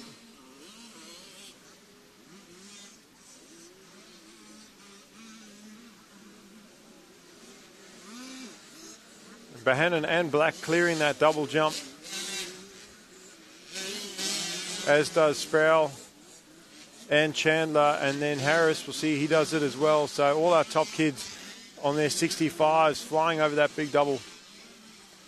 Jamie Ross up next, we'll see if he does it. No, he chooses to single, but Jamie's he's not nowhere near the front five, and he's got no pressure from behind, so doesn't need to do that jump.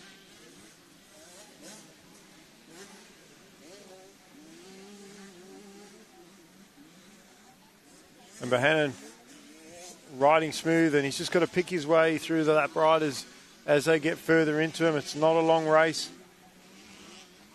Probably about 4 laps, maybe 5 at the most, that these kids will do. And they're already halfway through. See the dry line from the drone shot there, the wide pipe. Well, that's the end of it. That's how quick the race is over. They've already crossed the checker flag. And Blake Bohannon winning that one. It was just a 3-lapper, that race.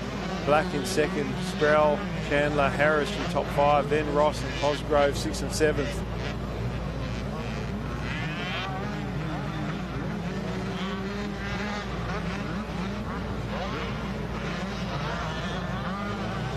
And only 2 seconds in it there between Bohannon and Black.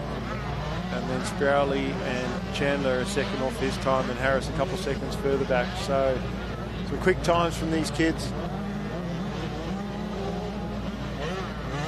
We've got our 12 to 1685s up next.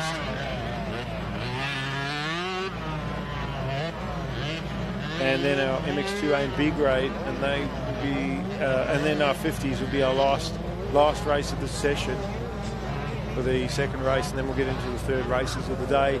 But we're going to take a break quickly and just give our sponsors some love. We'll be back shortly with round 2 of the New South Wales State Championships here at Hastings Valley.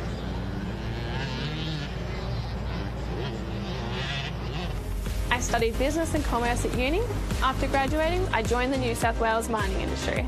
And my job is to find smarter, safer and more sustainable ways of doing things, like world-leading remote vehicle technology, building renewable energy to power our mines and communities across New South Wales, and using drones for remote seeding to restore the land and protect our ecosystem. Because in New South Wales, we mine responsibly for today and tomorrow.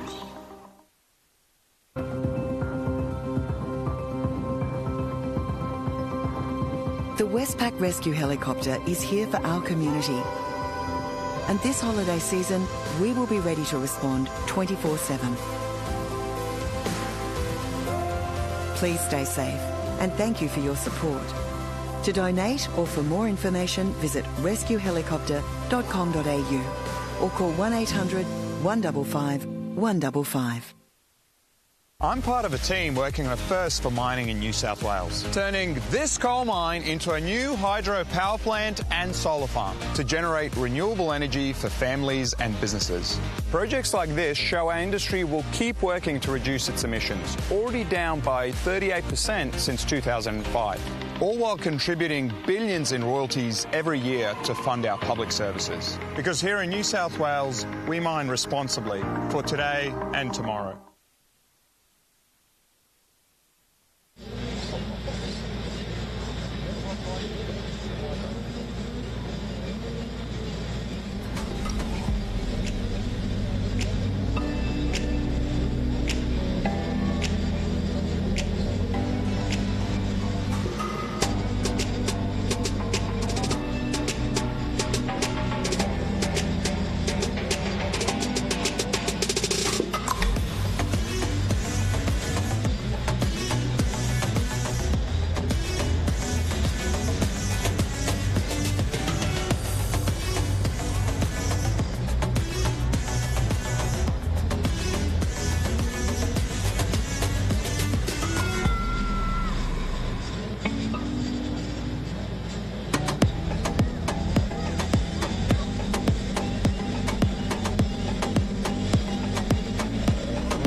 Of the State Championships at Hastings Valley, Day 2, and this is just a sight lap for the 12 to 1685 class, not a race.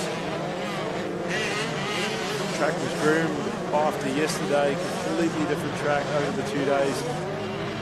The mudder yesterday, the track was very one line.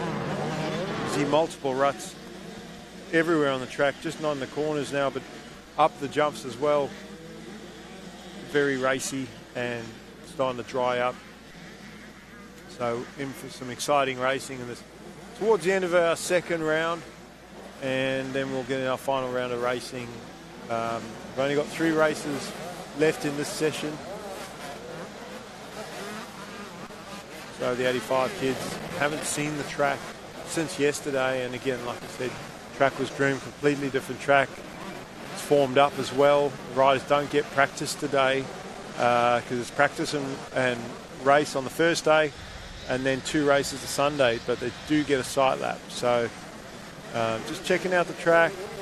Unfortunately, it's only for the riders, only 1 sight lap, so they've hard for them to try multiple lines. They've really just got to pick a line, and you'll see most of them sort of go towards, well, what were the lines they were taking yesterday, because that's what they feel comfortable with, but don't need to go out there and race around the track either. You can go a bit slower, have a look. See, he's David there, looking at the outside and then deciding against it, going back to the middle. He's one of our championship contenders in this class, the Yamaha rider, and expect to see him near the pointy end when he gets it on the line.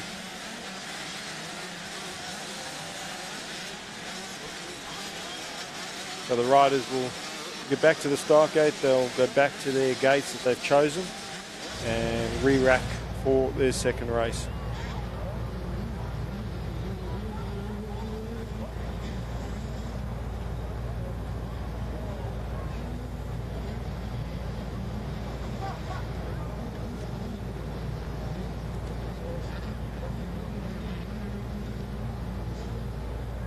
And the start, so crucial. You got 40 gates, so 40 metres really of start line to begin with, and that narrows into about 10 to 15 metres wide. So bottleneck, and then it's a tight left-right as well. So it bunches up, and it's very nerve-wracking for any of the classes coming in. The riders have to back themselves. There's no hesitation at all. Any doubt can actually put you in a dangerous position. The spatial awareness that the riders need to have as well, especially with these fuller grids, is crucial, because you've got to get comfortable being next to other riders. If you're not, you can actually be a danger to yourself and everybody else, because you slow down when everybody else is still speeding up.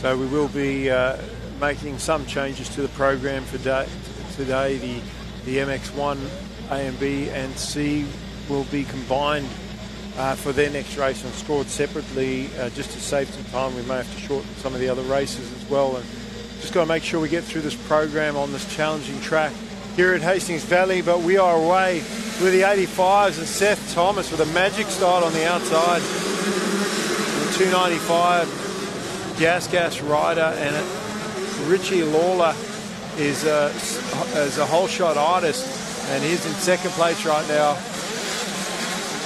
But around the outside of him, McCloskey.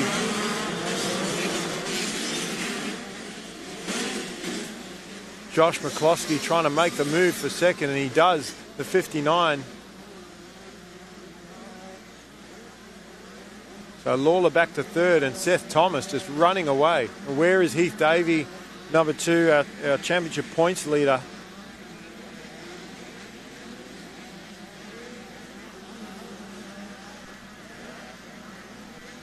Looks like he's sitting in 4th place, or he's moved up to 4th place. And our winner from yesterday as well, Justin Mayhew, he absolutely smashed everyone. He got into the front and just checked out, so we'll see where he is. It might be him in 4th. It's hard to tell, but when we get a closer look at them, we'll be able to tell you where they are. We know Thomas is out front because he's the kid that got the whole shot. McCloskey trying to hang on to second. Lawler right there. Oh, and launching past McCloskey.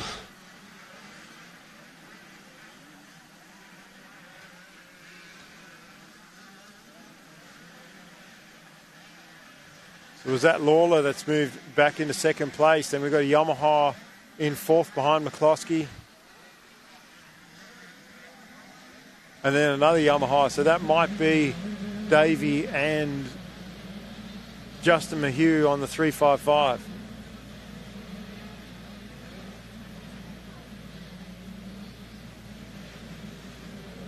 But they've just completed a lap, so over the finish line.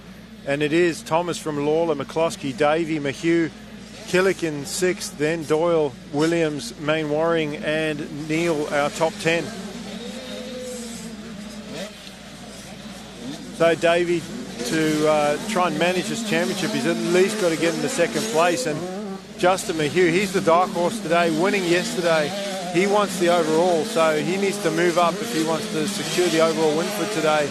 but he's got to get past some of the best riders. He does get McCloskey.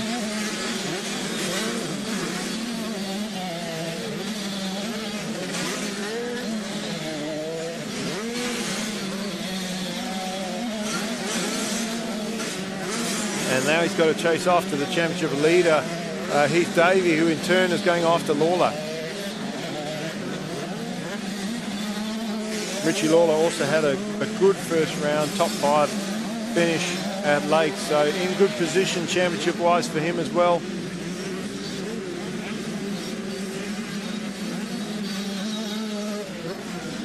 But Thomas setting the pace.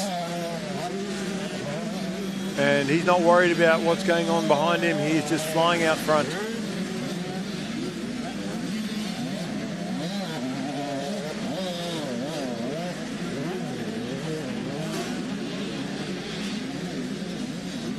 Lawler in good position, in second place with clear track in front of him. He does have pressure from behind, but does have the option of taking whatever lines he wants to take, doesn't have any roost to deal with. And as Davey gets closer to him, he's going to have to start switching up his lines to stay out of that roost. Also, Lawler will be trying to take the best lines as well, forcing Davey to try other options, and Mahue's right there as well.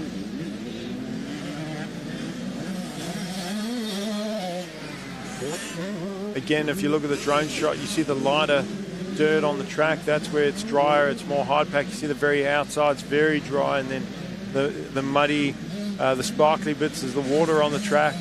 There's dust coming off the top of that step up jump that our race leader just gone over, and you see the other riders jumping over as well. Now Davey's closed up on the back of Lawler. We have a battle for second, and Justin Mahue there as well, 3.55, riding with a lot of confidence. They've put some time on McCloskey, got a fantastic start.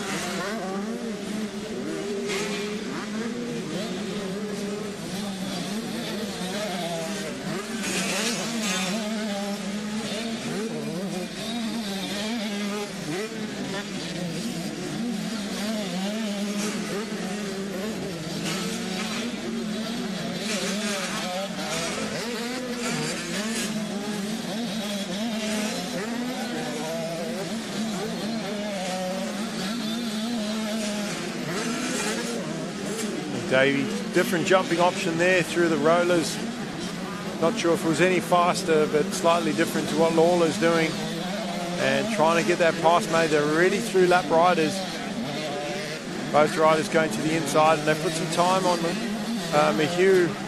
So Davey able to focus forward, not worry about Mahue being there.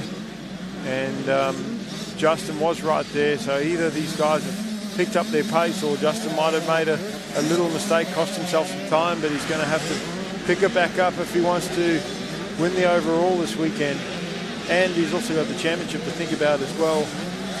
Running third in the points after Lakes, and then getting a win yesterday really would have put him in good position. But he wants this overall win today. He's going to have to pick up the pace and catch Davey in front of him, and then go after Lawler in second as well.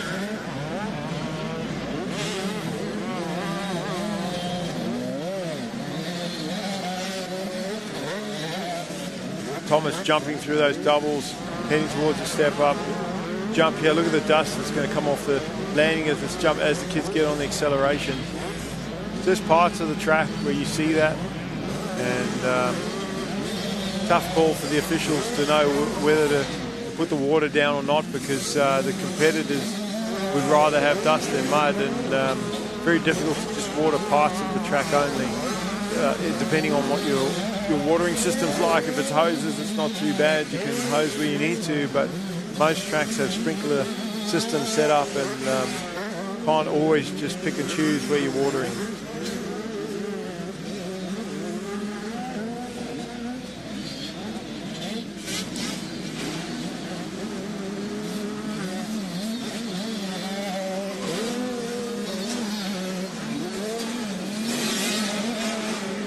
Thomas jumping through the rollers.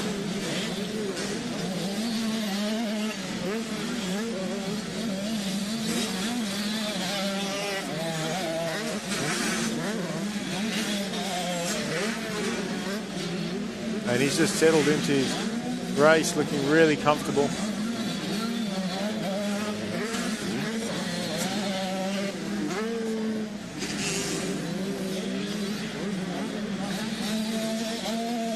And our front riders spread out now as Lawler has responded to the challenge of Davey and is also setting his lines and running a good pace.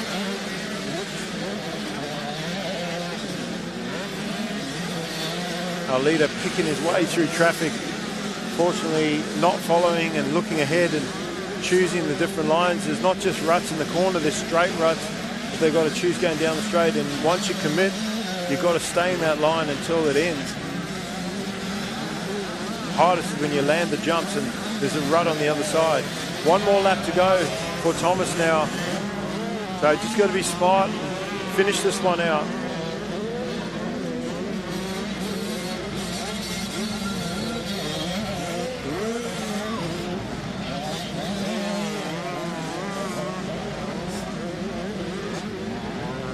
Notice how Seth's standing so far into the rut before he sits down. Other riders opting to sit down early. Really depends on which line that you're in and also what your riding style is. But Dave, you're doing the same, standing to the end of the rut, actually almost the start of the exit of the rut before sitting down. Lap rider going down there just in front of me, Hugh, but he gets around cleanly. We'll see if any of these riders can close up. Seth Thomas obviously enjoying a reasonable lead, as is Lawler in second. He's done really well to be where he is right now, and Davey unable to close the gap on him. Mayhew has been caught, just hasn't had a good run through the lappers there, and unfortunately that's going to set him back time-wise. Fortunately, there's nobody right behind him, but that's the end of his charge after Davey in third place. So the only thing he can rely on is a mistake. He's just got to finish out this lap and keep doing what he's doing. But Thomas halfway through now, end of the long straight. And in the overhead shot, look at the ruts going down those straights. It requires a lot of strength to hold the bike straight and balance and commitment as well. Your more beginner riders get into those situations and they panic. You see riders crashing all over the track. But Thomas heading into the final turn on the pegs, just cruising through. He's done all the hard work. Has to land this tabletop and get over the finish jump to take the win. From Lawler, Davey, Mayhew, Killick moving up into fifth, then Jake Doyle, Williams and Mainwaring.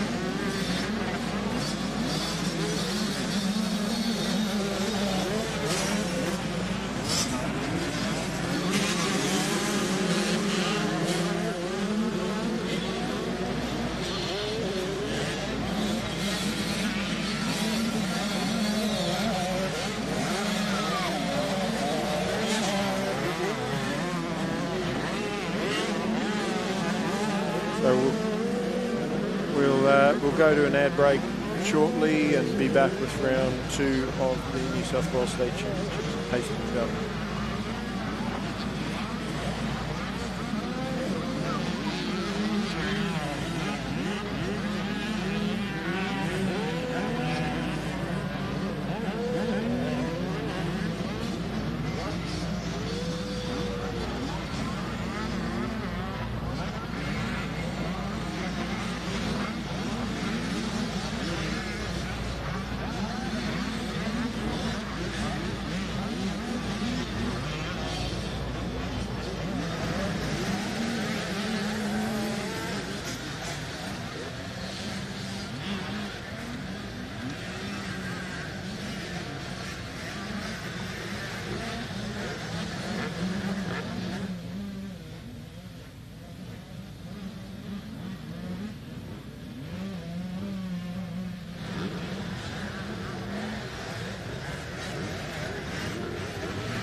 So we've got MX2 A and B grades. They're up next doing their sight lap. Just this race and the 50s will be the last races to do a sight lap before they get into racing.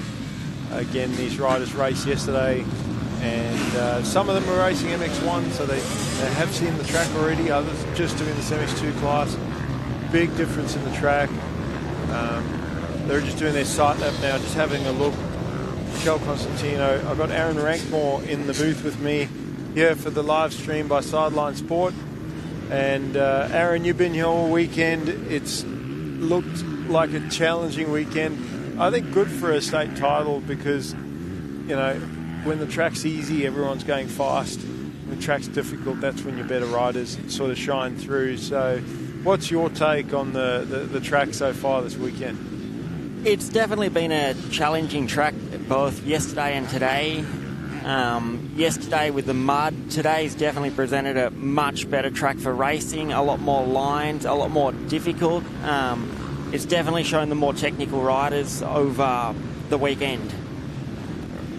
Yeah, and you know, we always talk about the start. When I say we, everybody always talks about the start, how important it is, and especially when the track is tough. Yesterday, even more so, being one line, everybody sort of funneled into a train, and riders were very hesitant to sort of step out of that main line for fear of getting stuck in the mud or just the unknown, fear of the unknown line. And track's a little bit more racy today.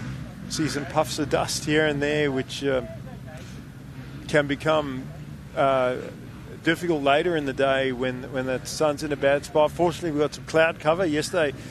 Although it was very muddy, the sun was baking and there were no clouds, and going down that long straight towards the back there, the riders were riding straight into the sun, and then you got a long straight, rutted straight with a rutted turn, and made it very difficult for the riders.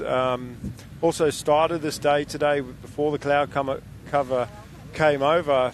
There was some shadows in that turn, a couple crashes where the riders were good until they got to the shadow and then couldn't see the lines and were tucking the front wheel.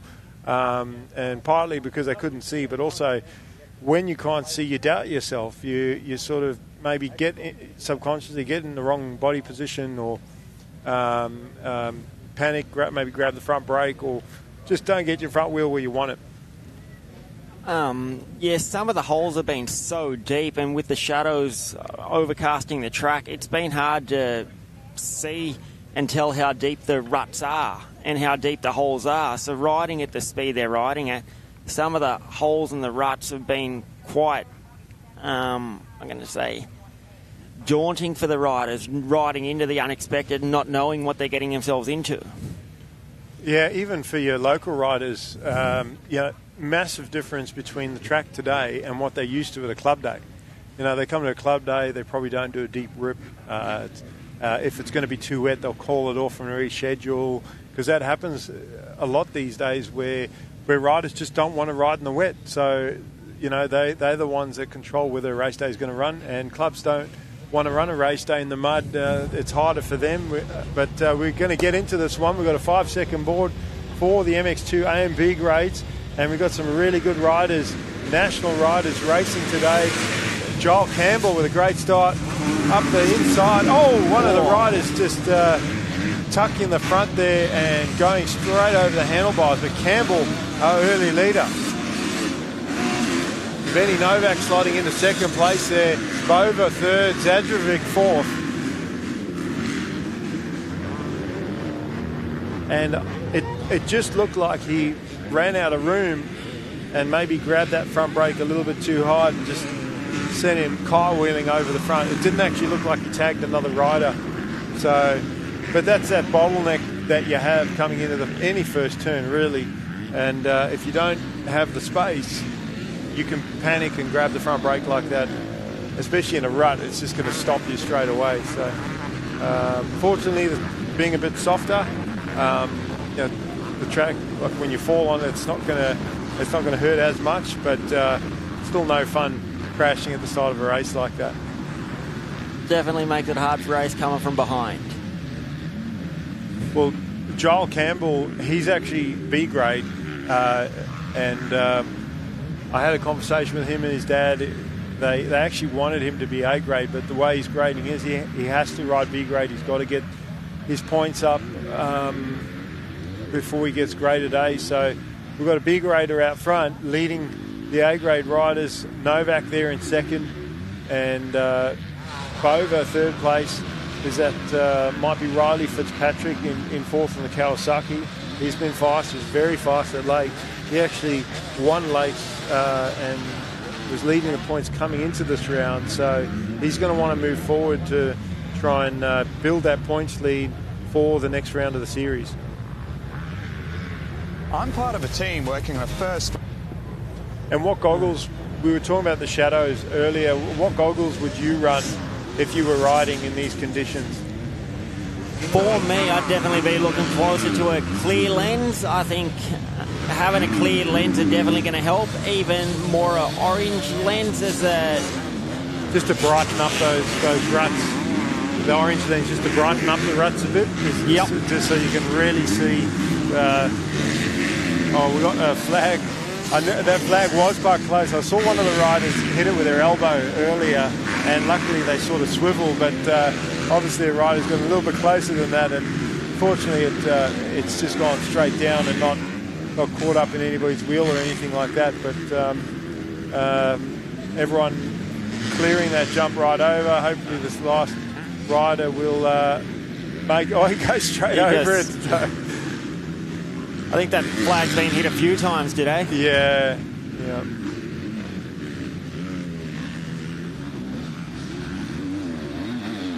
So Novak in second, still keeping Campbell honest, and he's trying to go for the win here. They seem to have checked out a long way from fourth. Yeah, Bova third. So Fitzpatrick, a different track this one to Lakes. Lakes wasn't as rutted, and you could afford to hang it out a little bit, get it a little bit loose, but you get loose on this track, you're going to go on the ground. So maybe that's where he's struggling a little bit. Different styles, riders have different styles. Some are very cautious and calculated and careful, and then others a bit looser. We saw even in the C-grades, Lucas Stevens, he doesn't mind getting a bit loose on the bike, and he was actually quite reserved at Lakes when the track was difficult, but very reserved today. And because it's better to be reserved and not crash than go all out and end up on the ground. But at the same time, you're trying to win races, right? So you can't just be careful all the time. Yep, most definitely. As the track's starting to get rougher, the lines are getting deeper. Trying to pick lines as you're riding at speed is harder, especially as the track's changing so much so quickly. Well, the looser riders tend to go around the corners and steer with the rear, and just explain to the people watching at home what steering with the rear is compared to just leading with the front wheel. The steering off the rear is definitely a lot more about the acceleration coming out of the corners. You're taking the weight off the front wheel earlier, which is going to help through the bumps. You're lightening the front wheel to help come over the top of the bumps more, but then you're losing the traction on the front wheel to be able to steer as much. Which makes it difficult on a track like today, because it's so rutted. It's only really your flat corners that you can steer with the rear, because then you're not too worried where your front wheel's going. But looking at the track today, I think anybody that normally rides like that is going to struggle, because the way the track is, you have to lead with your front wheel, because you want your front wheel to go where you want it to go.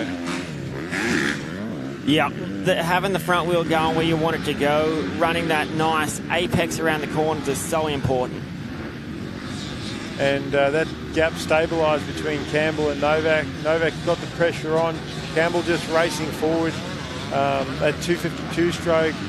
I was having a chat to one of the guys. I'm trying to remember who it was. I've had a few people in the booth this weekend, and we were talking about the difference between 252 stroke and 4-stroke, and the 4-stroke being a much easier bike to ride, but that 2-stroke having that explosive power, and then the braking aspect of it as well in the 2-stroke, having to have more control, using the clutch, pulling the front brake and the back brake, where the 4-stroke you can sort of just back the throttle off, a little bit of front brakes and just lay it over. So what's, to me, the 252 stroke's the hardest bike to ride. What are your thoughts on that? Yeah, most definitely. The 252 stroke's a lot harder bike to ride. The amount of throttle control needed as the track's getting drier, it's getting slipperier.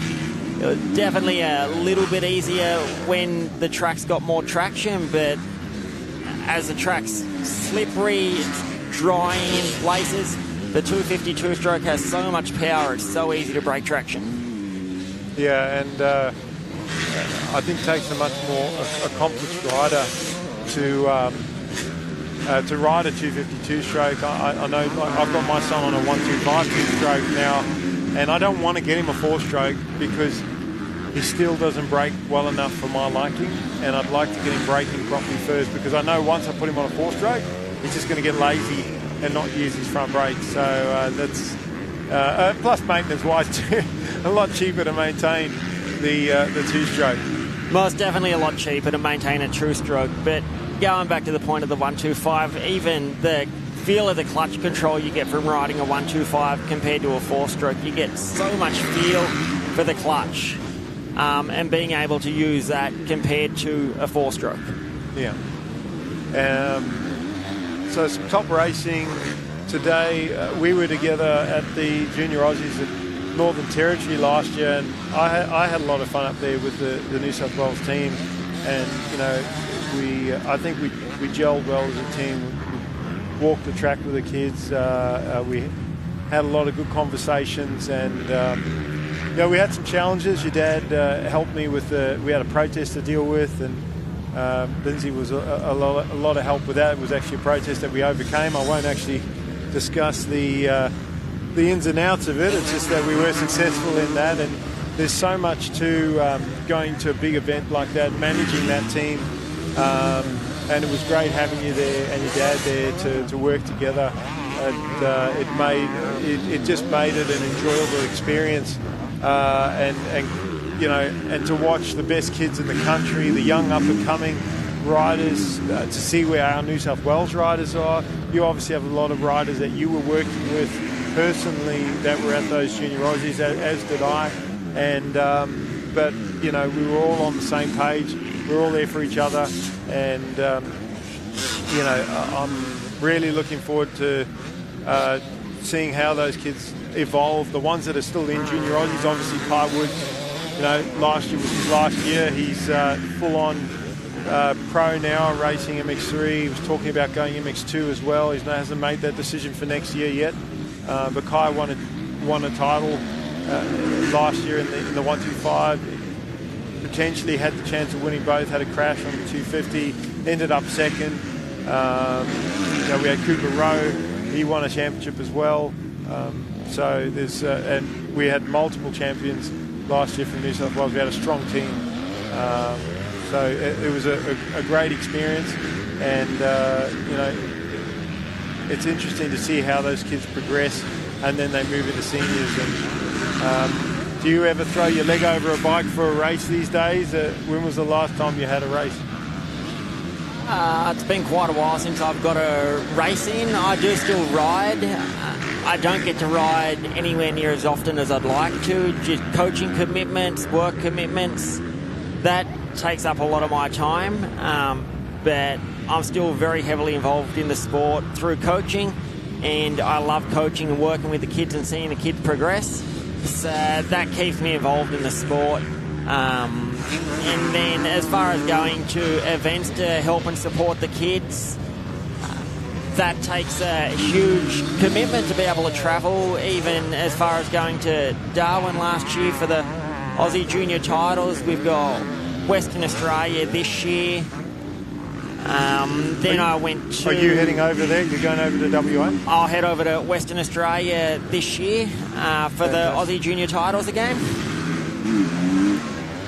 So the Aussie Junior titles is always an amazing event to get to. It's always a fun event. It's great to go and watch the kids after getting to coach them all year, work with them all year, and that's the highlight of their year. So many of the kids enjoy that event. So it's good to get to go and watch them and see them enjoy that. Well, look at Joel Campbell, how he's he had some pressure there from Novak early in the race. We haven't spoken much about him because we've been so caught up in our own conversation, but he's dominating this race. He dealt with a little bit of pressure early, but he just put his head down and he sort of broken away a bit there from Novak. Benny, very clever rider. We'll push if he needs to. He did early. He was trying to keep the pressure on, but as soon as Giles kind of got away a bit, you can see Benny's just settled into his lines and not pushing overly hard, but still just trying to be in the line of sight from the leader so that the leader knows that he can't afford to make any mistakes. And they have, in turn, I think, Fitzpatrick is down into the long straight there maybe because he was running third, so I think he did go down the end of that straight. Bova's now moved up into third and Fitzpatrick back to fourth, so that's gonna hurt his points a little bit here with Novak, who was the closest to him points, is going to get an extra couple points if Fitzpatrick finishes behind Bova. I think just being smart, picking and choosing what you can do come race time. You definitely can't win a championship today, but you can lose it. But you can well and truly lose it with some bad races. Yeah. And one of the things I spoke about with Woodsy was, and I think it was him, we were actually talking about the 2 strokes and 4 strokes, but is that, this is the second last round, or it is the middle of the series, but personally I think the second last round is the most important because it sets you up for the final round. What do you think about that? Do you think that the first round's most important, second or third? What's your take on that? I'd have to say the middle. I think going into the last round after a good middle round, going in with confidence, knowing where you sit, definitely helps a lot rather than like doing well in the first one. Like it could have been by coincidence. You got to be able to back it up. Yeah. So taking that sort of thought pattern to the highest level at sort of AMA Supercross, they always interview the top riders before Anaheim round 1, and they talk about, okay, so how are you going to go round 1? And most of the responses from the best riders in the world is, I just want to get through round 1 with points.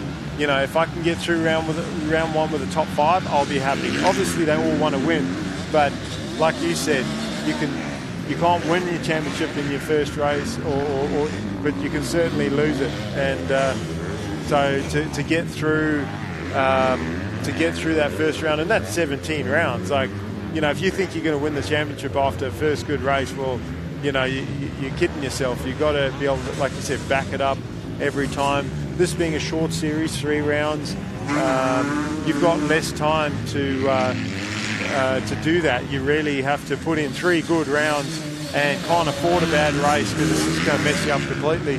And we've seen that in some of the junior classes this weekend where they haven't maybe lost their championship, but they're certainly making life hard for themselves by having a bad race. Yeah, anything can still happen during the races, as we've well and truly seen in the Supercross series this year. Well, Campbell doing a good job out front as we get towards the end of this one. Novak just trying to consolidate that second place, which he's got that one under lock and key. A big gap from him back to Bova, who's just jumping over the tabletop in front of us. And Riley Fitzpatrick trying to make up for that mistake that he had. He's got the side plate hanging off his Kawasaki. I wouldn't want to crash at the end of that long straight. It's a high-speed area, rutted, and it's I don't know.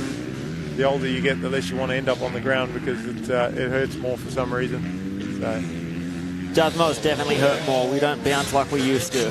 No, but that sun's come back out now, and this is where, like, I prefer to have the tinted lens and deal with the shadows.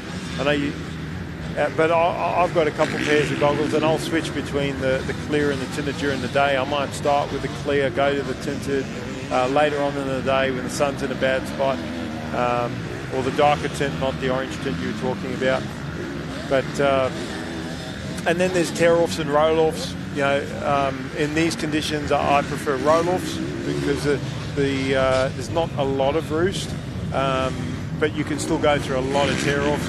It's when the mud's really sticky and very muddy, I prefer tear-offs because I find with the roll-offs, you get a big clot of mud hit you in the face, it actually sticks up the roll-off, stops it from sliding across. And then yesterday, you've seen a bunch of kids with the canister broken off on the side of the helmet and a streamer running behind. But looks like they've come through the checker flag, and Campbell getting the win there over Novak and Bova, Fitzpatrick, Roberts, Jones, Thompson, Sayer, Gordon and Gray, your top 10. So Taylor Thompson, good effort from her for a 7th place. That's actually looking at the points championship. Taylor listed in the B grade, so she's going to jump up to maybe even 3rd place with that in the championship in the B grade, as well as obviously dominating the senior women. So she's also going to be smart too. She's got nationals coming up, and she's got to think about that as well. You at no point in the year do you want to get hurt. And we have had some slight changes to the race order. So for the 3rd round, we have combined a couple of the classes. So we've got our last round of last race of the 2nd round, and that is the 50cc's Division 2. They're going to go into a sight lap. This is the last sight lap of the day, and then we're going to get into our final round of racing.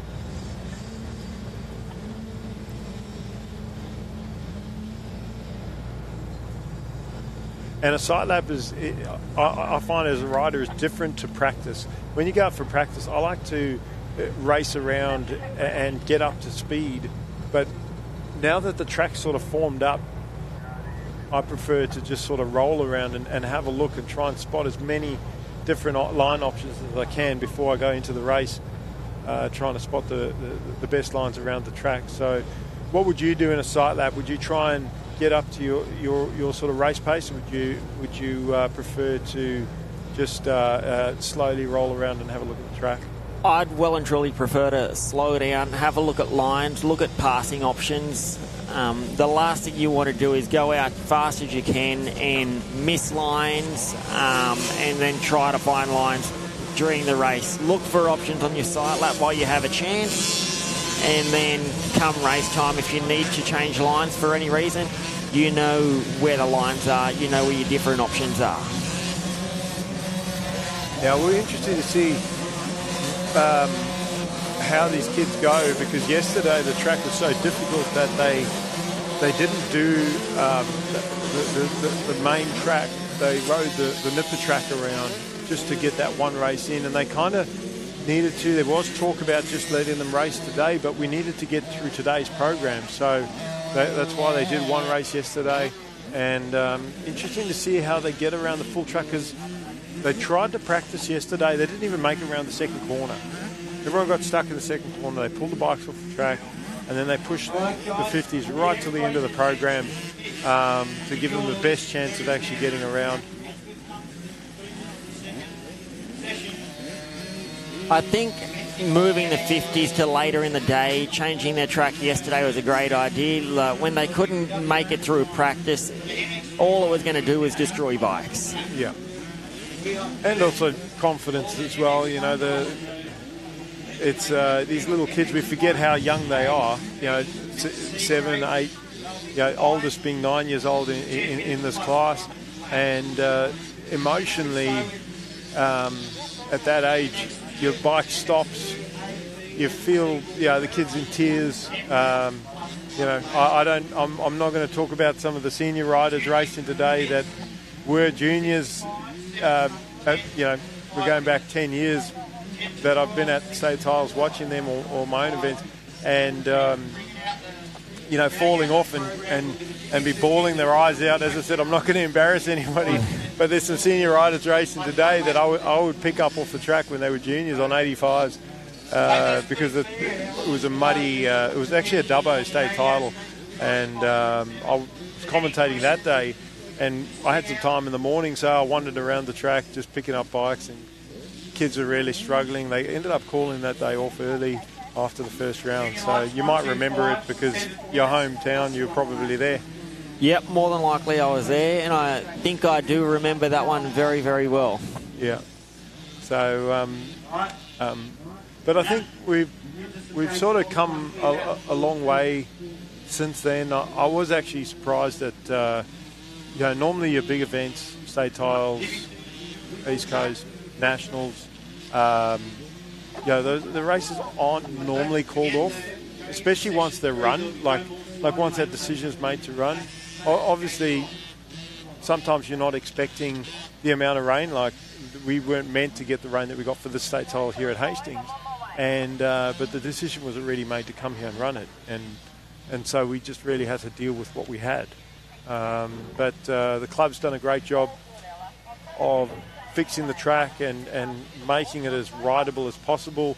Most of these 50s have actually gotten around and back to the start line, so we just got to wait for a few of the riders that are at the sort of straggling at the back end. There's a couple riders down, and I don't know if it's something that you've found, but most kids don't learn how to pick their own bikes up and start their own bikes. And for example, the kid, don't want to single him out or anything, but since his bike went down halfway down that straight, he's just stood there next to it waiting for somebody to come pick it up. And I think it's crucial for parents. It's not something that I train very often with the kids, is how to pick their own bike up, but it is actually an important one, because when you come to a state title or an Aussie title, like we were when we were in Northern Territory last year, any rider that had their bike touched was disqualified immediately. And that is a rule that's a little bit more relaxed at state level. At club level, obviously, the help's always there, but it kind of gives a false sense of security to the kids that if I fall off, there's going to be somebody there to help me pick up my bike. Yeah, it's a controversial one, because we don't want to see the kids out there struggling, but at the same time we do want them to make an effort to try and pick their bikes up. I do think it's very important for the kids to be able to pick their own bike up and start their own bike. As they get older, there's not always going to be someone there to be able to pick the bike up. There's not always going to be someone there to start the bike for them. If a kid's fallen off and the bike's on top of them, then I very well think that an official flag marshal should be there to pick the bike up off them, but definitely not start the bike and stay there with them while they get going. Yeah, absolutely. I think that even at national junior Aussie level, I think that should be allowed. If a kid is trapped under a bike and can't get up, even something as simple as it being on his or her legs, where they just cannot pick up the bike, it's not that you're helping them pick up the bike, you're just getting the bike off them. It's also a safety thing as well. If a kid's on the track, the longer they spend on the track, the more chance there is that there could be another rider that runs into them while they're on the ground. But having to pick their own bike up, yeah, they should be able to do that if they're free from the bike, and then be able to kick it over as well. It's when you look at, the best thing is don't crash, but that's not always that we. I don't know anybody that's ridden bikes before and not crashed, so that'd be good if you didn't do that. But if you do, learning how to pick your bike up quickly and get going quickly is crucial in a race, in a championship as well, because most kids, like a quick pickup is 6 to 8 seconds. That's, if you can do that with a tip over, 6 to 8 seconds, get going again, that's good. But most kids can be 30 to 45 seconds, even a minute, some of these little 50s and 65s to get going. But we're just about to get underway with that 50s, that's 7 to 950 cc, and Mason Ryan has been really good this year. Harrison Rex has been fast. Mason Ryan around the outside. Rex had it halfway down the straight, just buttoned off a bit early, and Ryan just kept the power on, swept around the outside. Rex is trying to come back at him in the second corner there through the middle. Ryan's got the outside, which will become the inside of the next turn, and he's got the lead. So Ryan fighting for it early, and Rex, a little bobble on the inside, and Rex takes the position back. This is such a hard track for the little 50 bikes going around. Yeah, and especially to battle, and take different lines. And Harrison showed a lot of speed. He was actually the quickest rider at Lakes in this class, but he made a couple of mistakes which cost him the win for the day. Mason just rode with a lot of maturity and ended up getting the overall win. He won yesterday again. I think Harrison had a rough. I didn't see his finish in that first race, but he was in second. And Mason got another win yesterday. So, the best thing that he can do, I think, is just try and keep Harrison honest, keep the pressure on, and stick with him. Don't let him get away. Maybe see where he's pick up off some lines, follow him, and then maybe later in the race, once he's learned his opposition's lines and speed, maybe use that and have some of his own lines to be able to challenge him for the win, or take a second, because he's in a really good position championship-wise. Yeah, sometimes it's best to just try to salvage points rather than push and try to go for a win and then crash and lose more points anyway. Yeah. So, but Harrison, these kids mostly going, well, I was going to say mostly going for the outside. Mason going inside there, and you can see why Harrison went outside. Mason just getting caught up in that rut out that left, and then bobbling a bit in that next sort of big sweeping right. Harrison getting through cleanly. So these two kids are a step up from everybody else in the class. They're way in front. And they have shortened races today as well, so that's why we saw that 65 race was only 3 laps.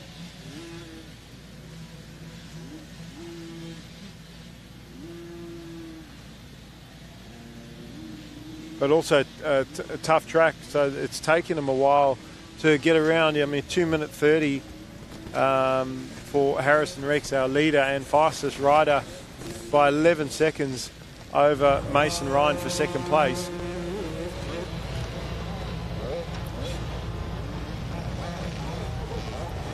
The day should move forwards a little bit faster now. We're not doing sight laps with every class. It's just once we lose that light and the ruts, that's where the difficulty comes in. It's like riding with tinted lenses when you don't want to ride with tinted lenses.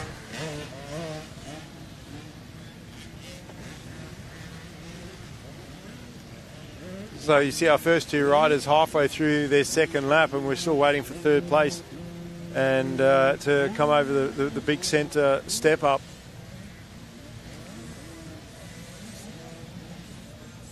Looks like Archie Blanchett on the 36 Cobra.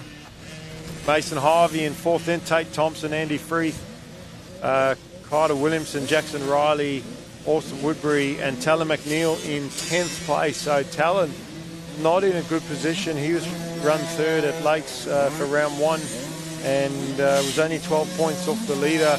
But that's going to make it a 2-horse race, being so far back. Talon's going to have to gain a lot of positions if he wants to stay in this championship. And then his next closest rival, Tate Thompson, is in front of him. So Tate could jump into 3rd place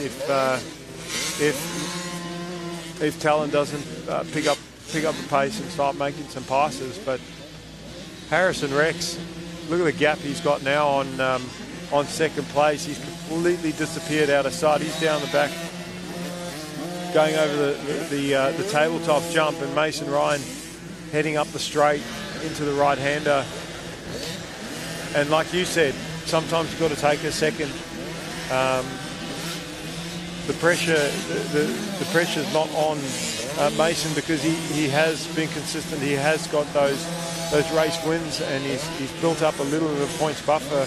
So he's only going to lose 3 points, and he won yesterday as well. So overall for this weekend, Mason's looking pretty good. He could even still take the overall win today and extend his points lead.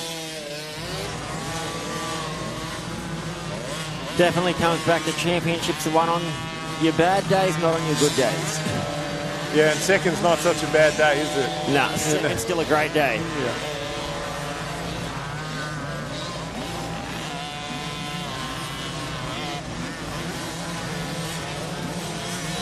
Also, riding the 50, when you compare it to riding other bikes like the 65, 85, whatever, it's a different riding style. The 50 is just so much easier to ride sitting down, and if you watch a lot of these kids, they sit a lot. It's the way the power comes on makes it easier for them to sit than to stand. But when the track's so bumpy like it is today, they kind of have to stand down some of those rough straights. See Harrison standing for the landing of the jump and then sitting down for the straights. See what Mason Ryan does is he comes into turn one where Harrison was sitting down that straight coming into the turn. Mason, with that sort of textbook riding style, standing and standing all the way into the rut before he sat down. So interesting to see the different techniques that the riders are using, and you know, no one's ever written a book on coaching. Obviously a yellow flag for maybe one of our lap riders, but the different techniques, and no one's ever written that I know of anyway. I don't know if you've written any books on coaching motocross, but definitely not. What works for one rider might not work for another. Yeah. Plus, I think we'd all ridicule each other for writing a book going, no, that's not the way you do it. But like you said, there's no one size fits all, as we see Archie Blanchett coming through in third place here. And the whole field very, very spread out. We've got Mason Harvey fourth, Tate Thompson fifth.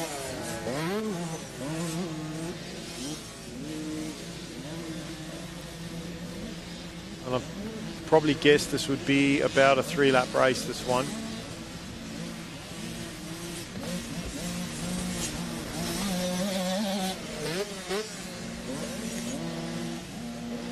And Harrison Rex 13 seconds quicker than the rider in second place, Mason Ryan.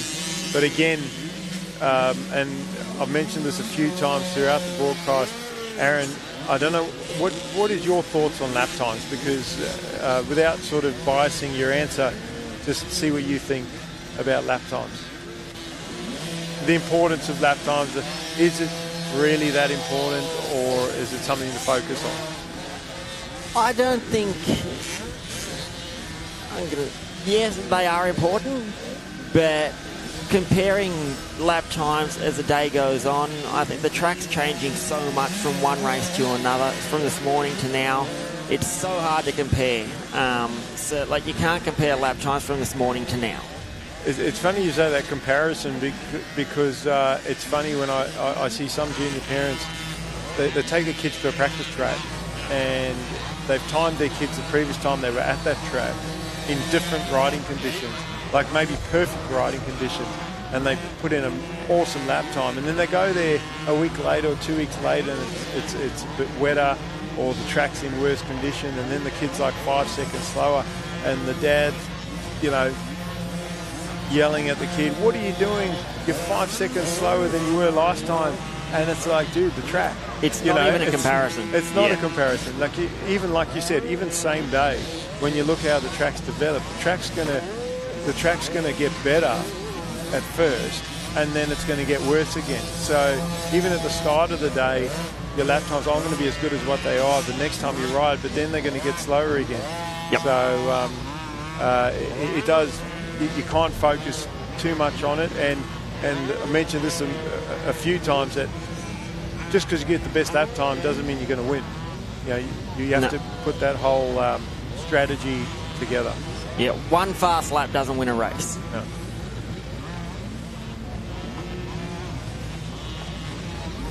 I studied business and commerce at uni. After graduating, I joined the New South Wales mining industry. And my job is to find smarter, safer and more sustainable ways of doing things, like world-leading remote vehicle technology. building renewable energy to power our mines and communities across New South Wales. And using drones for remote seeding to restore the land and protect our ecosystem. Because in New South Wales, we mine responsibly for today and tomorrow.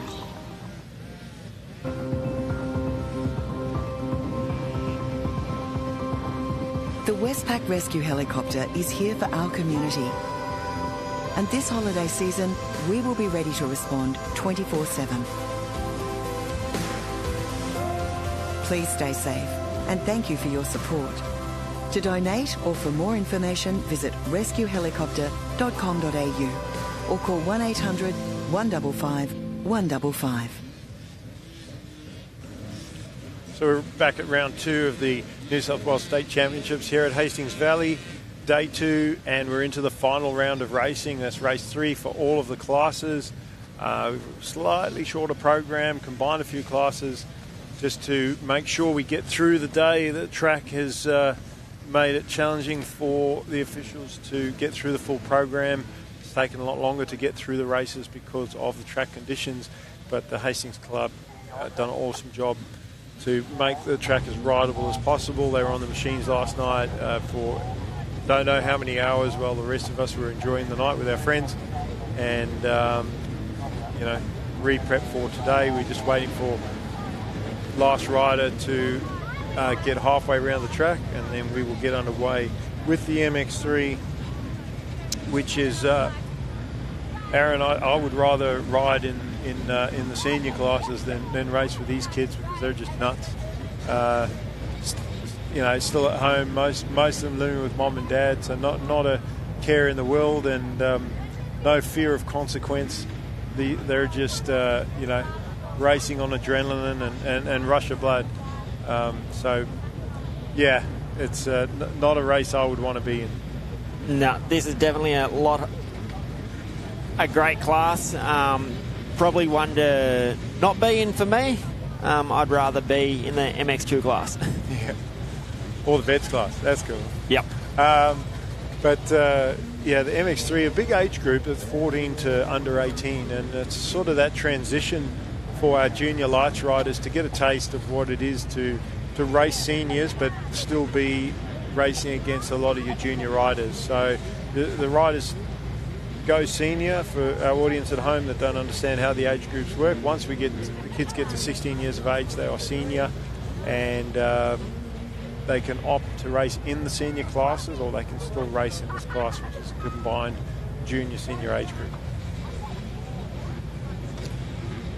I think having the MX3 class is a great stepping stone for the 14, 15, 16-year-olds starting to step up into the senior ranks, rather than having to go from juniors, be thrown straight into the MX2 ranks. The MX3 replaced the MXD class, which was the MX development class, and which was a 16 to under 18. So that was what you're also talking about. That gave them that opportunity to step up before they had to go into MX2, where when we were racing, we didn't have that option. You pretty much went straight into the big class and had to cut it. And you see a lot of junior riders spend 10 years racing juniors, going to seniors, and then a year later disappear. You don't see them. They struggle, lose confidence, and leave the sport. And then years later, you'll see them get a bike again, come back and race at local level. So at least this gives them that sort of chance to, like you said, have a ride in those classes, develop some confidence, some speed, get that experience as well, because also a massive step up racing club tracks, even state level to racing national. Like when you talk about looking for smooth lines in nationals, there are no smooth lines. It's choosing the smoothest, roughest line to actually make it around the track, and learning how to pick lines is an art in itself that most riders will start the day in practice and looking for lines, and there's kind of no point. You've actually got to look for lines all day, from your first race to your second race. Even in your third race, you're looking for that good line that might be an inch to the right of the main line or to the left. Sometimes you'll be the first person to make those new lines. And that what you mentioned earlier about your vision, looking ahead, looking for other options, not just have the blinkers on racing forward. Yeah, definitely. From a club level to a state level to a national level, there's a huge difference in tracks. I think what the Oz Pro MX have done this year with bringing the 65 class in, the 85 junior class, and allowing them to be able to race on that level of track at an earlier age now is going to help the sport and these kids in a big way. Just getting them onto that level of track at an earlier age can only benefit the kids. Yeah. So it looks like we were just trying to clear the track of one more little 50 rider, and it's going to put the officials under pressure because they were trying to get through the program, so they just didn't want to start until that rider was safely off the track. And we're about to get underway now. 5-second board for the MX3 class, their final race of the day. And Seth Birchall has been on fire in this class. Not in the championship hunt, but out there to win races, and he's done 2 so far. Compton, he's out for redemption. He had a big mistake in his last one, and that's cost him a lot of points. Devison up there in 3rd. He's one of your local boys from Dubbo. Yeah, Jack will always put on a hard charge and will always battle for up the front. Well, he's actually, he was 3rd. He's been pushed back to 4th place by, it looks like another Husqvarna rider. We have seen Peter Wolf out there on number 9. He's from Far Northern New South Wales. That might be him. I don't think Burgess is riding the MX3. He did do it at Lakes, but I was talking to his dad yesterday, and he was just saying doing the 3 classes was just a bit much, especially on the second day. So just opted to maybe focus on junior lights 125, 250. But Devison not having it his own way in 3rd there. He's in 4th, sorry. But Maxie Compton going after the leader. He is not letting Seth Birchall run away with us. The last race, Seth got out front and he checked Max out has made the pass. Just launching that jump. He just flat landed it to make the pass and covers the inside. And Birchall nearly snuck back around him in the next turn. But Compton now with a clear track. So we'll see if Birchall can respond to that.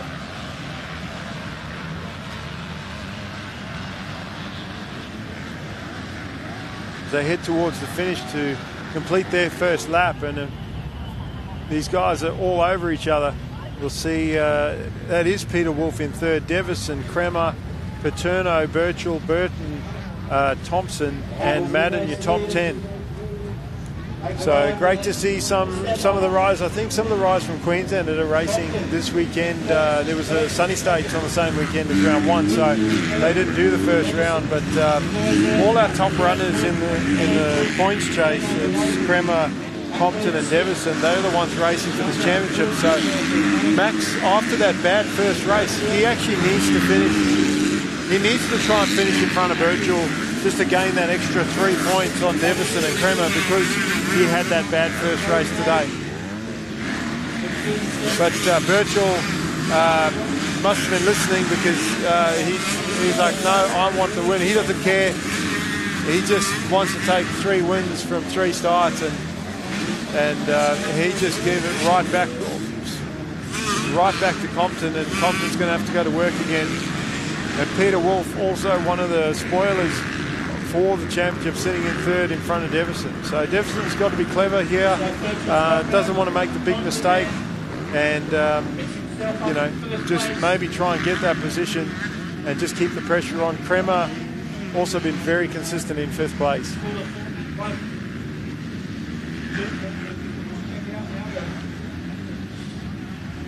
And if we watch him down that main straight there, all the riders opting to the middle outside, the main line being on the inside. But I think I was talking to Taylor Thompson earlier, and she was saying that right-hand side's very deep down that straight into that right-hander. So maybe that's why all these riders are going to the middle.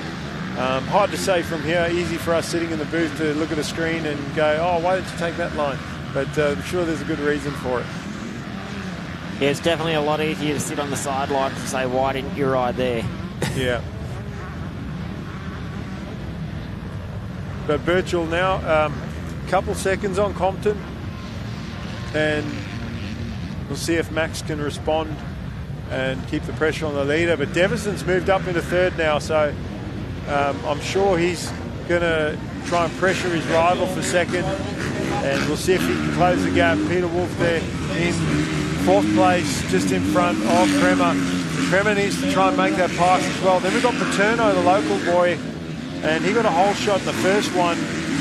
He did go back to fourth place, but he showed a lot of speed at the beginning of the race.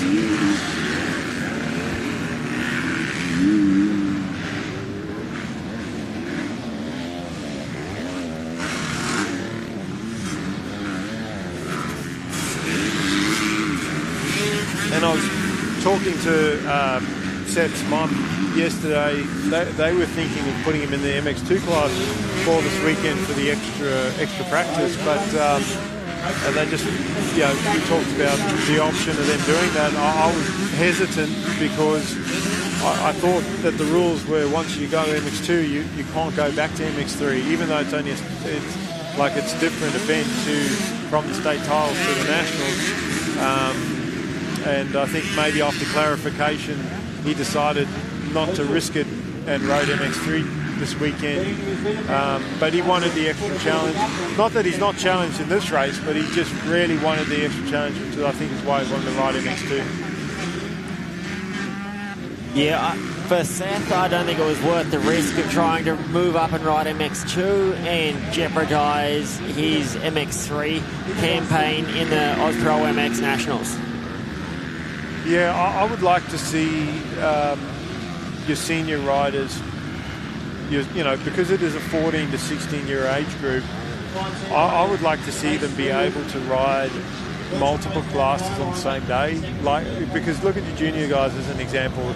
This is a 14 to 18 year age group, but those 14, 15-year-olds are also riding Junior Lights 125 and Junior Lights 250. So they're going to ride 3 classes in the weekend if they want. Your 16 to 18-year-olds like Seth Birchall, as we see a pass, and Devison has snuck up the inside of Compton. So I think Compton was trying to sort of ride smart and hold on that second position, and Devison's charged past him. So that's putting Compton under pressure now.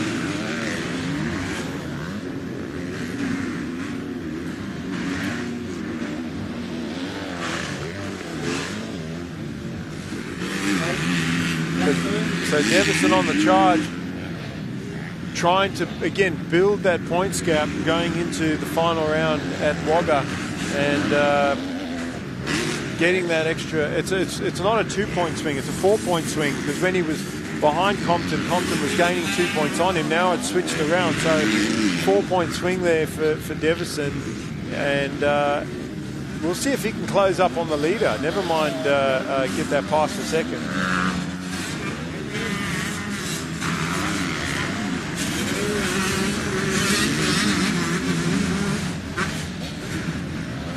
So what we were saying before about I'd like to see those, because those 16 to 18-year-olds, they can only race one class this weekend.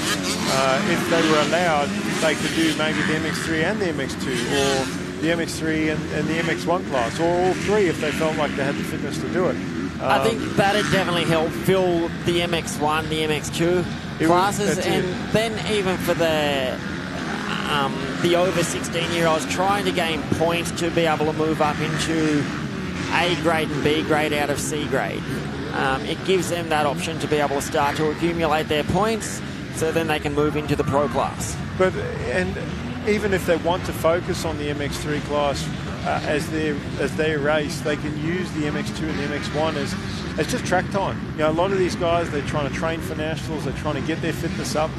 What better way to do that to then just do like 6 races in a day, if you can do that, that's going to give you confidence, and it's just really good race practice and training for that event. But look at Jack Devison just pulling away there from Compton and actually catching up to Birchall a little bit there. Now Compton's falling into the clutches of Peter Wolf and Drew Kremer lurking there in 5th place. This is going to play out now. Yep, race practice and race experience is definitely so valuable in this sport. We only get to really race weekends, so the more gate drops we can have during a day, the better off we're going to be. And you see a lot of your pro guys don't actually, like we've seen the likes of Reese Budd, Blake Fox here this weekend, racing at national level, coming back to race a state title. I think that's great. A lot of your pro guys don't race your state level stuff or club days or anything like that. I know when I was racing pro, I used to race even club days. Just for me, race practice was better than going out to practice track and training because of the gate drops, that race feel, the intensity, practice intensity, race intensity, two different things. Most riders will only ride at 60-70% intensity in practice. They can go and do 3 30-minute motos and come back feeling good. Oh yeah, I trained hard, I did 3 30-minute motos, but the intensity at 60%. Then you go racing for 10 minutes and you got on pump. So that's why and then racing as well.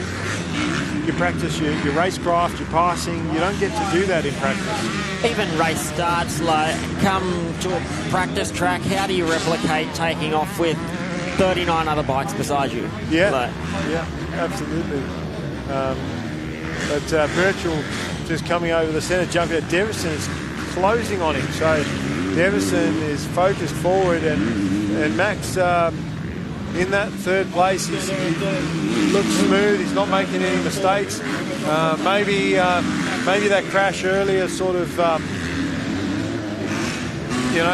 flicked a few switches on in his head that I can't override this track and just do my best. And what the result is, it is. But Jack is nipping at the heels of Jack Devison, nipping at the heels of Birchall now. Birchall obviously knows that this race is coming towards an end and really just needs to close it out. But they've got some lap riders they're going to be coming up on soon, and Jack's right there. Any little mistake, and he's going to have Jack right on him, potentially even going for the pass. So Birchall's just got to put in perfect laps. All MX1 down in the dummy grid there, guys. MX1 ABC, all down in the dummy grid, please. That's not something you see very often. Lap rider actually stopping and waiting for the riders to go past. So that would have been a blessing for the front too. But when you're trying to pass a guy in front like Jack, he's trying to catch up and pass, you're almost hoping for more lap riders to slow the leader down. They're heading towards the finish. We'll see if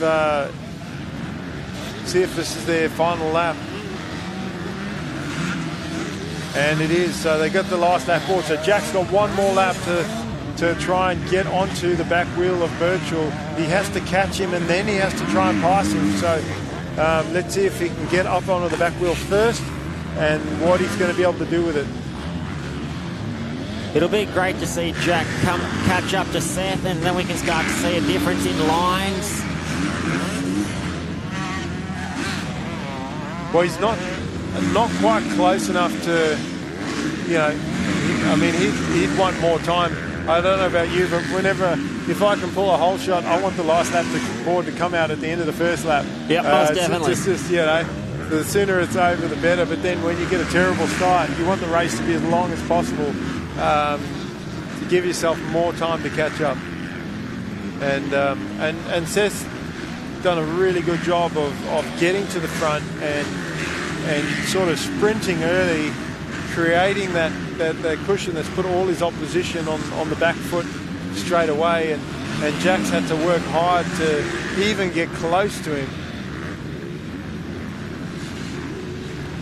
Where Max is sitting in that third place, you can see he's sort of backed off on the intensity a bit. Again, don't want to throw it all away today and not even have a competition at third round. But Jack definitely putting himself in good position. Whether he wins this race or not, with Seth missing the first round, it's like a win.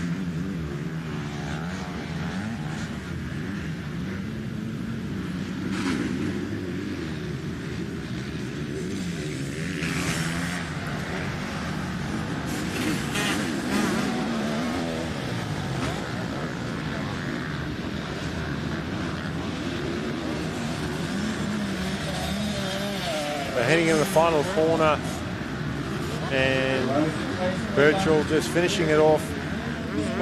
Checkered flag out for the Yamaha rider, and that's going to clinch the overall win for him today. And Jack more than likely will lock down second, but more importantly will leave today with a points lead, and a comfortable points lead as well. One of his other main opposition, besides Max having a bad first race today, well, second race because they had their first race yesterday, but his bad second round race today, and then with Kremer being consistent in fifth but still losing points by being back in fifth place.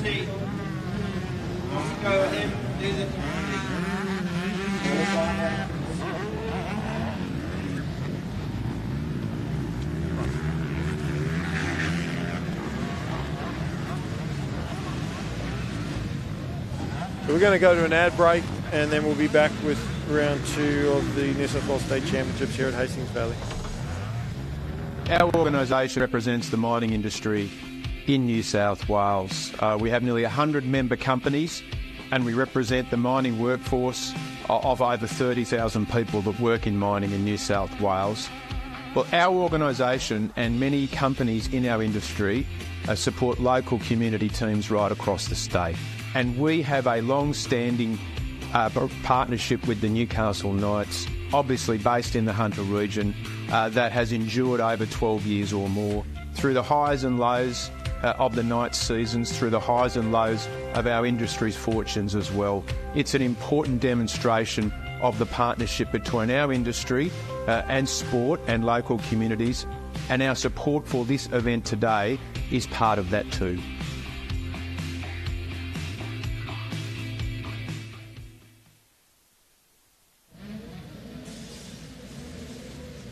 So now for the final race of the day for the 9 to 12 85s, and Blake Bohannon, Yamaha junior team rider, has everybody's chasing after him. He's been the number 1 rider, and they've got 15 seconds board. Blake's won all these races so far this weekend. Been the kid to beat. Let's see how he goes on the start. Liam Millard. Another hole shot from him, and does he hang on to it this time? Because he does, looks like he's got it. Millard did get the hole shot in the last race, just got on the brakes a little bit early, and Bohannon took the early lead, but this time Millard puts his nose out in front. Ollie Chandler there in third place, and Maxie Harris, the local boy, in fourth.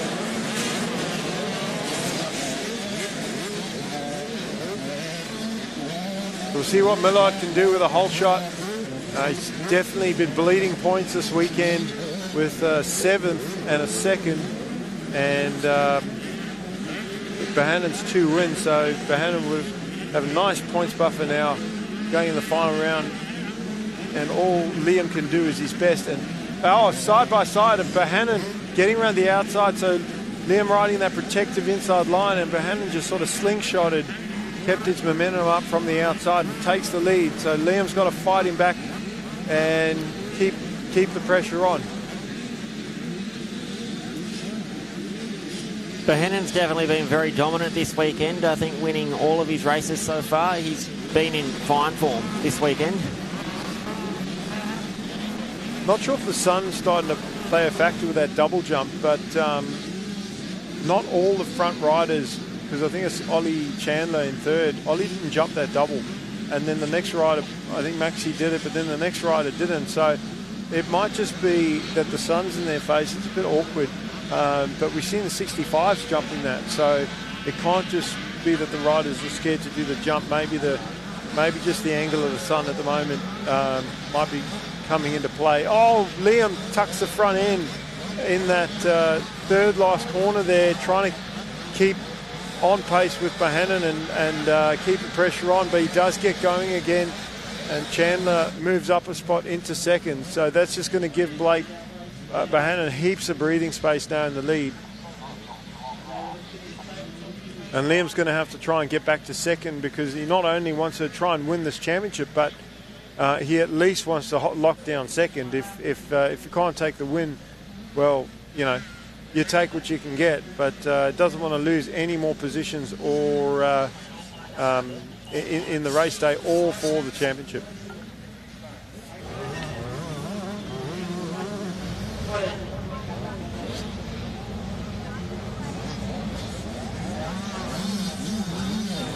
Oh, it's Archie Black in second. So Archie, he rode awesome on the 65 as well. Very fast. Ollie's behind Maxi Harris. So it's Archie Black. And round the outside of Archie goes Millard. So Millard up into second, but Archie actually kept Blake Bohannon honest on the 65. He didn't let him go. I mean, Blake might have just been managing the race, but Archie pulled away from everybody else. And now he's fighting there with Millard for second. Then we got Maxi Harris. See how these 85s are sort of casing onto that double jump. It looks like they're casing not because they don't have the speed to do it, but because they're maybe afraid that they're not going to make it, so they're pulling up on the front wheel rather than just backing themselves for a front wheel landing. But again, easy to speak from the couch on how it is. Maybe it is that difficult. So, but Blake already heading up that main straight to the back there, and Liam in second. Now Liam's got to be smart. With the races being slightly shorter, the chances of him catching Blake is very, very slim. However, he can lock down second, and the challenge, the fight for first place was there until he put it down on the first lap. But he's got second now. Good if he can hold on to that. Maxi Harris right there behind Archie Black, and then Ollie Chandler behind him. Ollie's one of the riders that you work with in Dubbo? Yes, Ollie's from out my way towards Dubbo. So I've been working with Ollie now for about 3 years. Yeah, look, he's been top 5 contender in all his classes, always up near the front. We've seen the other Ollie Kale in the younger division, in the 65. He's also one of your riders. So in the younger 65s, I've got Ollie Kale, Stella Harding, who's also been going very well. She had a little bit of bad luck yesterday, but came back this morning and done extremely well in her first 65 race. Bohannon just got hung up in the rut. Lucky that rut was so deep. When Blake comes through that rut, he got hung up and he did a knack, his feet come off, and he almost went over the handlebars with the bike just staying upright, and the rut actually held him up. See, Maxi Harris has just moved in front of Archie Black now. So, and then we've got Ethan Wolfe there as well. So the rider from northern New South Wales, mostly races in the Queensland stuff. He's in the hunt as well, and then a bit further back than that is Kai Sparrow on the 280.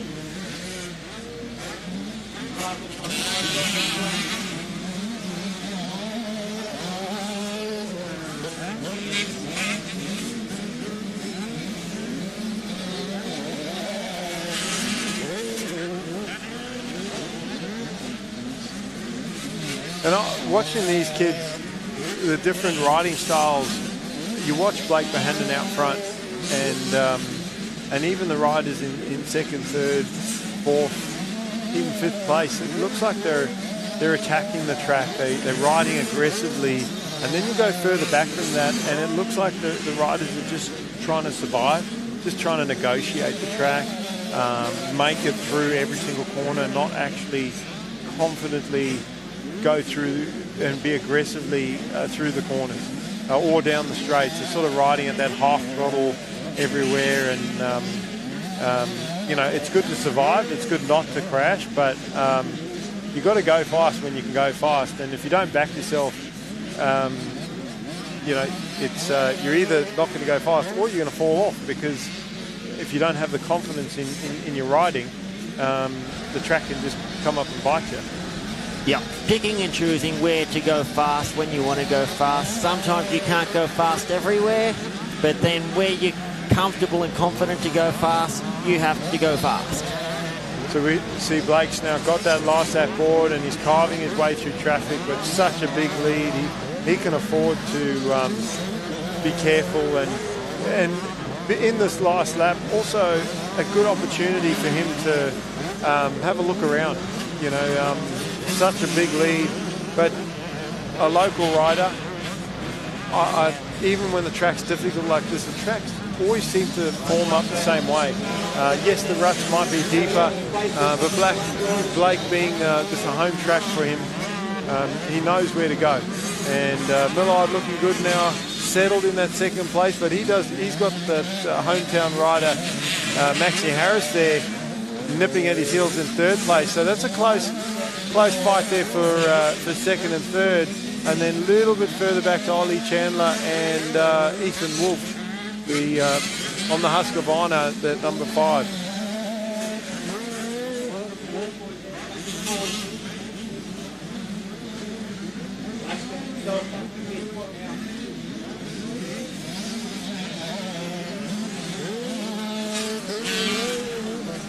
And a couple lap riders for our second and third place to get through.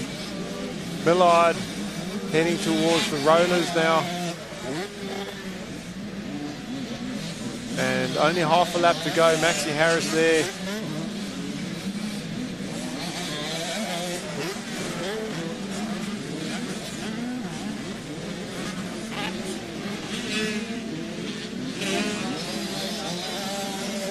So Maxie Harris, Ollie Chandler, Ethan Wolf, and then Archie Black, Kai Spell. So Archie was right up near the front at the start of this one, dropped back a few positions.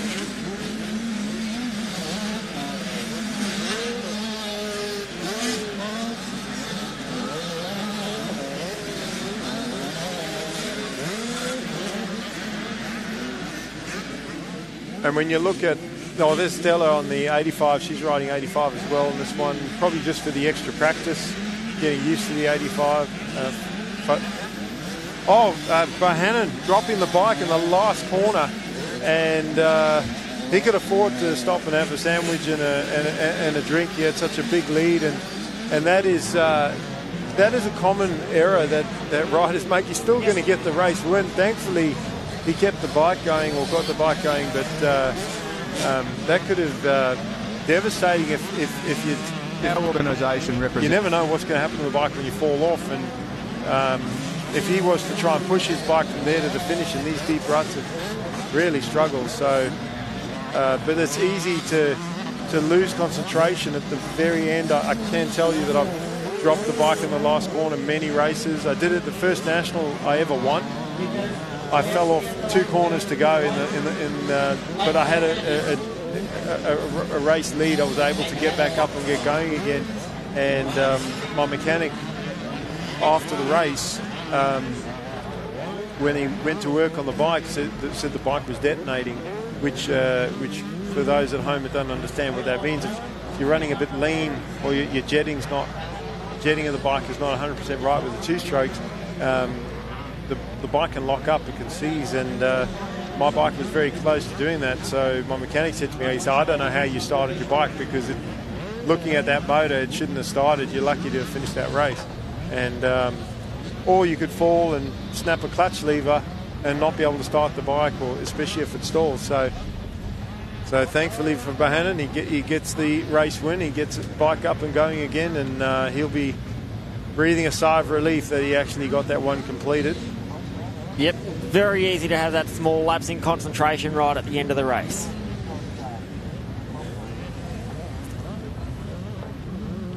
So Liam Millard getting second, Chandler third, Maxie Harris fourth, Ethan Wolf fifth, Ben Black, Sproul, Ryder Birchall, Jamie Ross, and Duke Sharabin, our top 10. Up next, Over one side. we've got our MX1, and this is A, B, and C grade. So this is the first time they've been combined for the weekend. There's obviously not a full grid, so I combined only half a grid. They will be scored separately, and that's just a time saving. It might actually be something that we look at for the final round to combine these guys, because we are saving ourselves almost 20 minutes by doing that, and it'll help us get through the program. It's just when we get to the full grids that we might have to split it, but don't have that problem today. Maybe at round one we weren't able to do that. Still got a couple riders that got to finish around the track as well. Never have to use it, but of course, the good people from the Westpac Rescue Shop.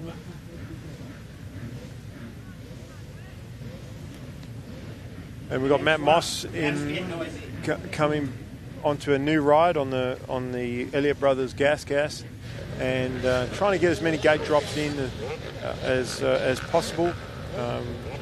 Come to Goulburn for our last round of Finance My Bike East Coast MX, and he did quite well, but he finished third. He didn't get the start that he needed.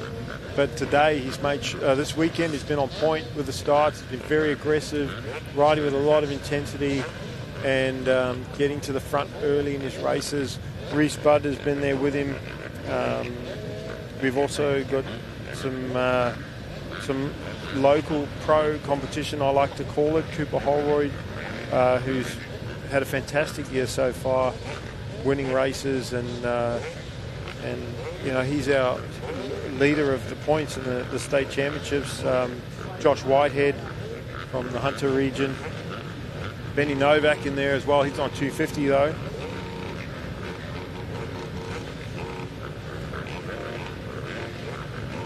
So we've got a green flag and we're just about to get underway with this MX1. Then we've got our C-graders, so we see how we C-graders go. Lucas Stevens, he's trying to lock down a championship, so a lot harder to do that when you combine with all these other faster riders to know where you are in the race.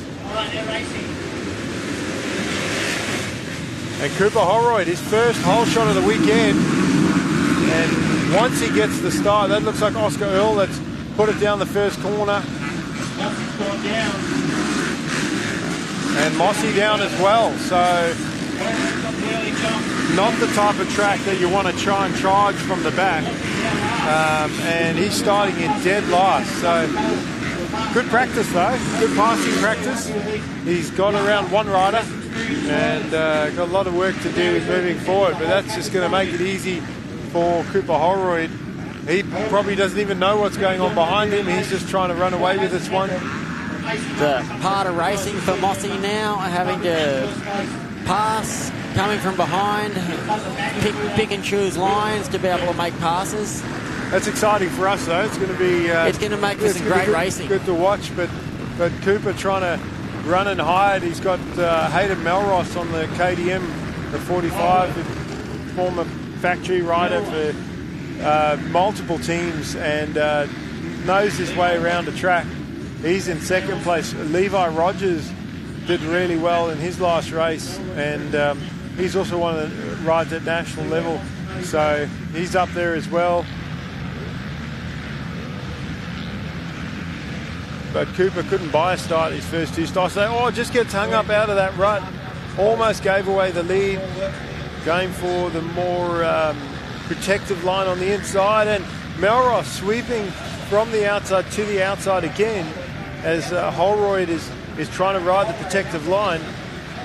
Melross just going around the outside, but because Holroyd had the shorter angle going into the next turn, he gets the position back, and then Melross cuts back underneath him, and they're going to go side by side, and again Holroyd closes the door, trying to ride that tight line again, and Melross keeps switching it up and goes the long way around, which becomes the inside, and Melross now has it. So Melross in front from Holroyd, then Rogers.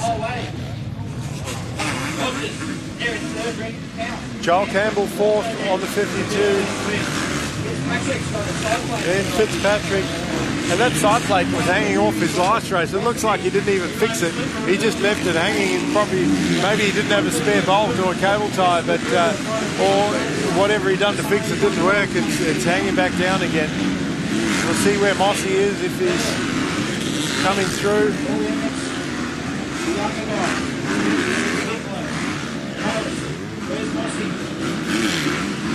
I don't see Reese Budd out there. Maybe Reese has opted not to ride the remainder of the weekend, because I didn't see him out there on the side of the race.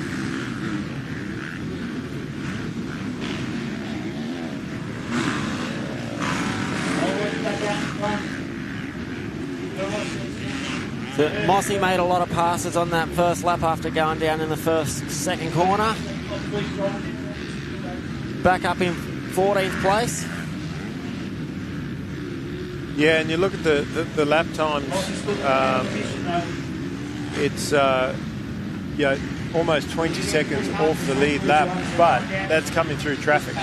You know, he's not riding at his pace, he's riding at the pace of the riders he's trying to pass. As we see a battle for second there, and Rogers getting the pass on Melross for second. So Rogers moved forward last race, and he's definitely got the pace. We'll see if, you know, we had Melross challenging for the lead early, and this time, but couldn't quite complete the pass on Holroyd. They went backwards and forwards, and Holroyd took the lead back, but now he's got Rogers to deal with, and Melross in third, and he's got Joel Campbell right there behind him.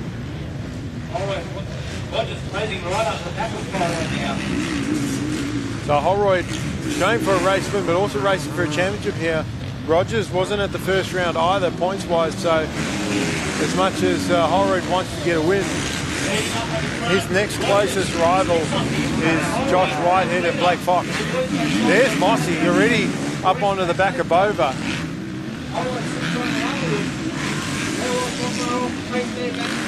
Josh Whitehead a couple positions further up in front of Bova.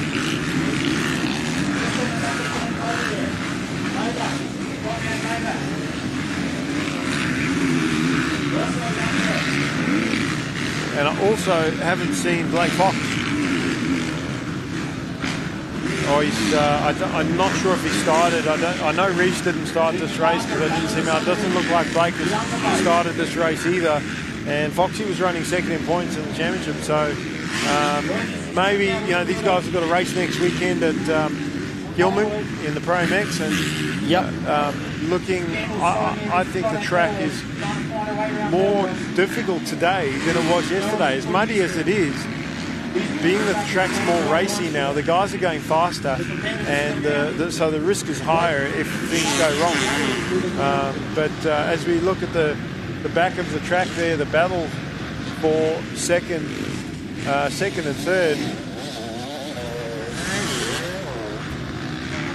So it looks like Mossy's had another fall somewhere. He's dropped back a few positions. Well, that's the hard part about trying to come through the field, is that you're pushing hard, but then, you know, you suffer another crash because you're not riding in your comfort, like you haven't settled in, or you're pushing the whole time. But Rogers has taken over that lead.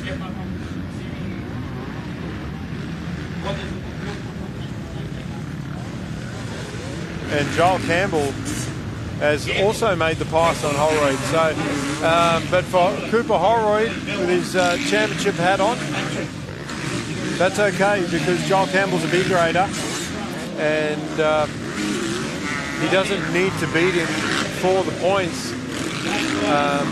He's only got to finish in front of Whitehead, and Foxy's not even riding. So last lap around we saw Mossy behind Bova, but he's not there anymore. We've got Novak, then Jones,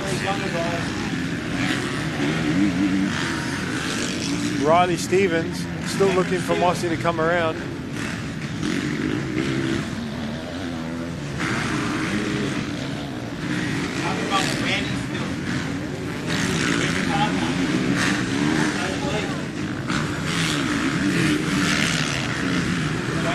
So I haven't seen him come around. I'm not sure, Aaron, if you've seen Matt come through.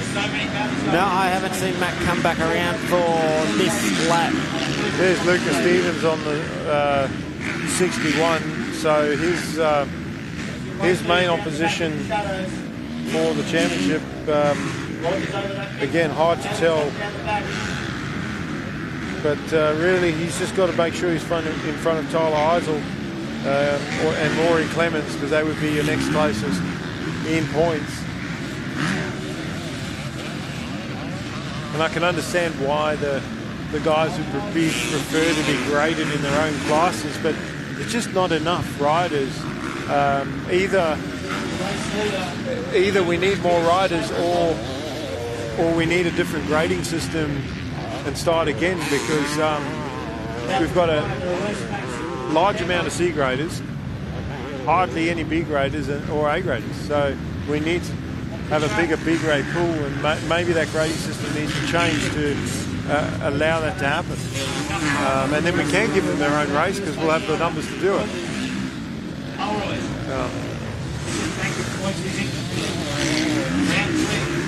Even Melross still running a solid 4th place there behind Cooper Holroyd, Riley Fitzpatrick,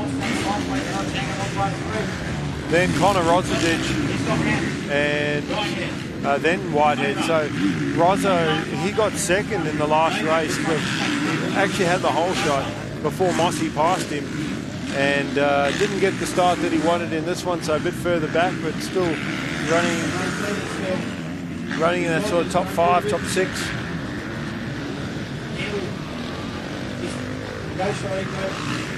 Pretty well.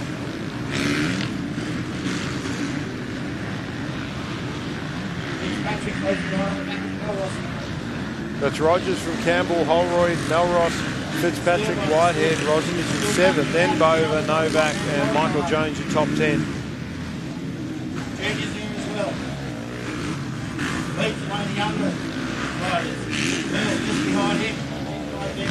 And now that the ruts have started to dry up, if you look at the overhead, you can see the straight line ruts, you can see the ruts in the corners, and there's multiple dry lines in the corners now.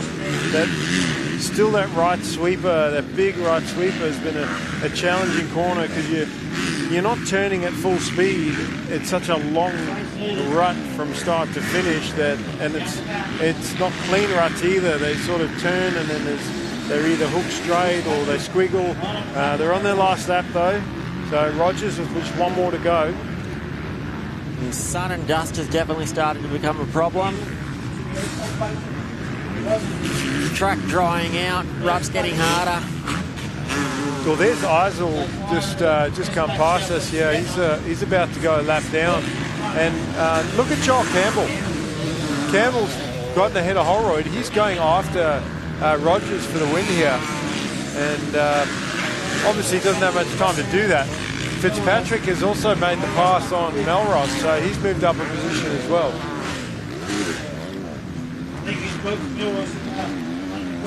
This will be a great ride for Gile if he can get right up onto the back of Rogers and make a pass in this last half a lap.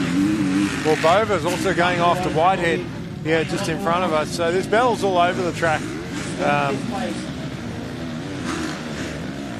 We look at the roller jumps here, and Campbell just running out of time as our leader gets around lap rider. Campbell going to the inside there. It's only half a lap to go, so Rogers really just got to be smooth and be mistake-free for the last few corners. Really, if Campbell's going to make a pass, it's got to be in that big sweeping right, where you have to choose a line, and whoever does the corner better is going to come out front. But he's just not quite close enough. I just don't think he's going to be close enough to make a pass. Yeah. Unless there's a bobble or a mistake from Rogers right at the end there, which there isn't. Rogers gets through there cleanly, but what's going to happen in this last corner? Now, Rogers does go outside, but you're right, just wasn't close enough. Rogers didn't put a foot wrong, and he's going to get to the checkered flag first. So Solid ride for Levi Rogers there in front of Campbell.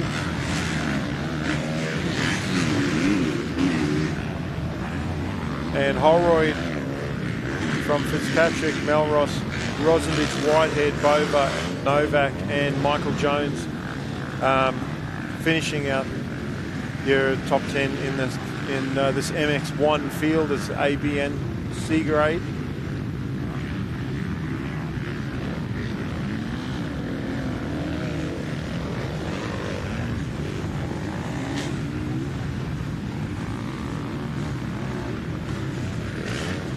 Right, that was some filling ways.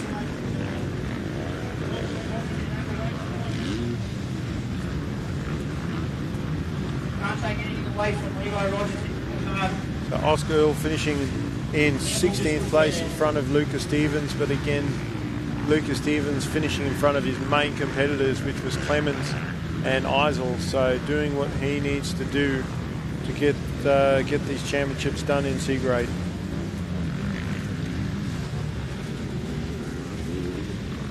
Got one of our premier junior lights classes up next. That's the junior lights 125.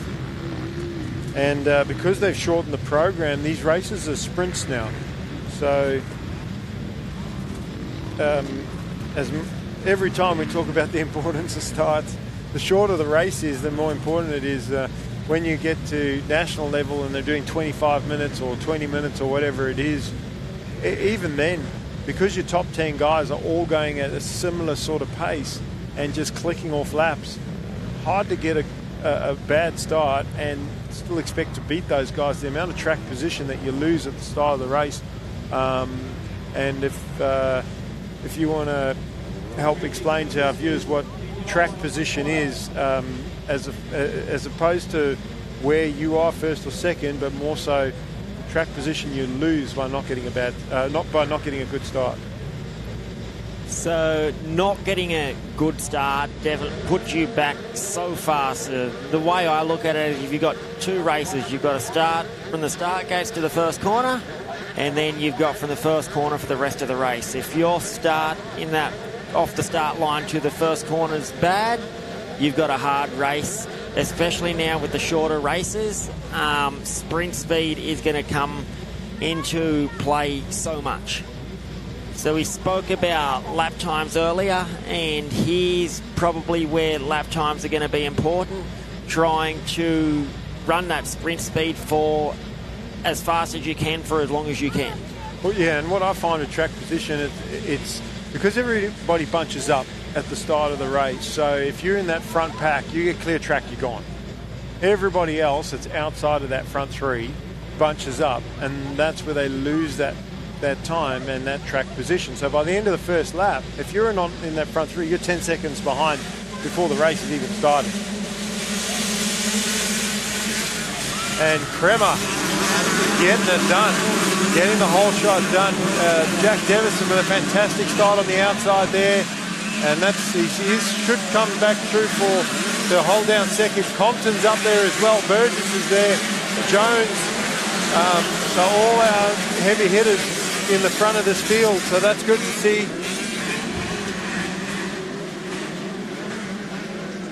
Got Kremer in the driver's seat. Compton's put a pass in. Nah, didn't quite make it. Well, last race we saw Compton and Devison, and Jack got the pass in him, so Maxi's got, I think, maybe a point to prove in this one, but Devison riding with a lot of confidence. He's going to try and jump up the inside of Kremer there, but Kremer just with enough speed to hang on to the position for now.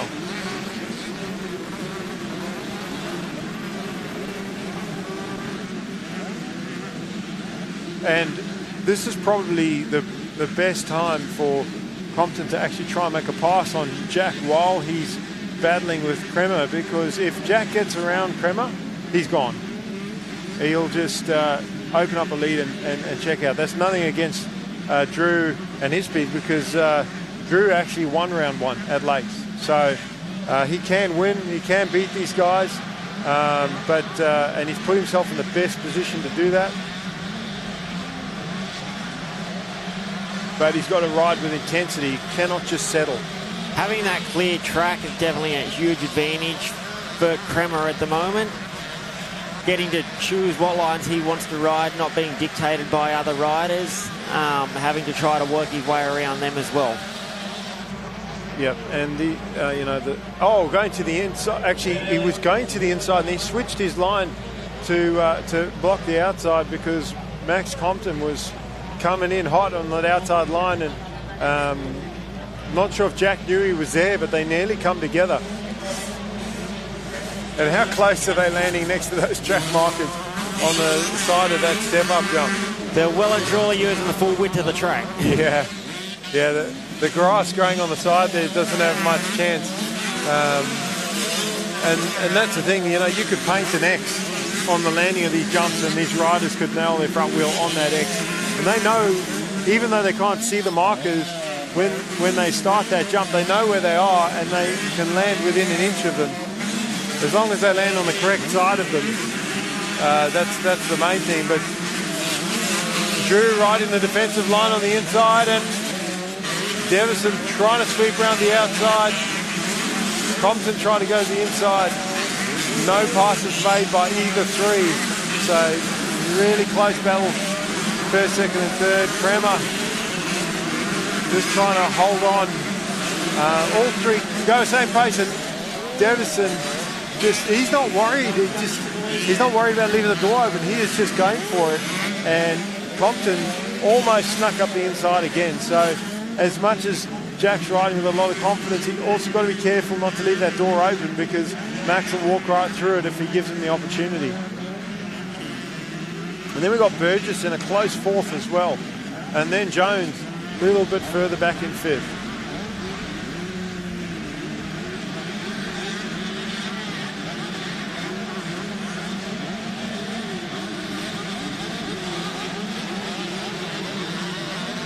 And as far as the race goes, it's almost you're taking this race one lap at a time, because, they've started the race, they've broken away from the rest of the field, and it's like, from Kremer's point of view, he's just wanting to be in front at the start of the next lap.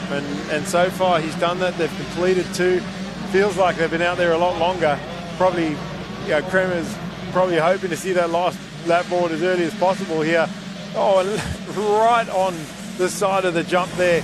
Now Devison, this is his best opportunity because he's really close. He's got a couple bike lengths on Compton, so he can afford to take a slightly wider line and get away with it. And Kremer not just doing a solid job of holding the lead, but he's being very stingy with the line. He's covering his insides and forcing Jack to use the wider lines, figuring, well, if you're going to pass me, you're going to have to do it the hard way around the outside. I'm going to take the inside every time. And if you get me, you get me, but I'm not just going to open up the inside. But now, Devison, I've seen him, he made a pass his last race there. He's just got it done on Kremer. And that's one of those spots where it's a left going into a right, and the pass got made through the rollers and then the next inside. So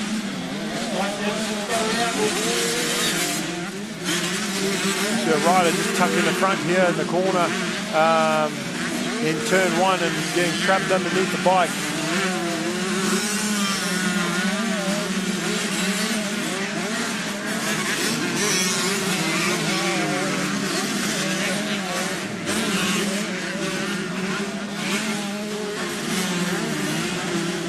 As we go back to our leaders, and Jack now, he is on the gas and putting in, like, never mind the sprint laps at the beginning of the race. He is trying to break the spirit of his opposition.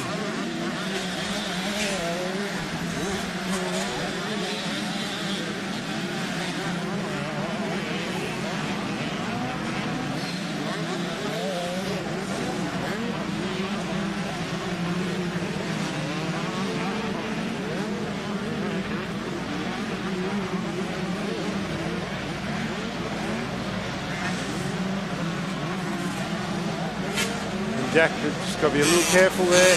The rider down, and Kremer with Compton now in his back wheel. Compton trying to take advantage, being really close.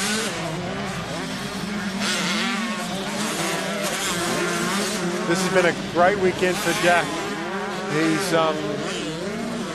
He's been very smart, hasn't made a lot of mistakes. He made a couple of mistakes at Lakes, caught up with that lap rider, which cost him because he went down, and maybe it was just a poor choice trying to race the lap for that downhill inside line. But I think he's put together a solid weekend this weekend in all the classes that he's ridden.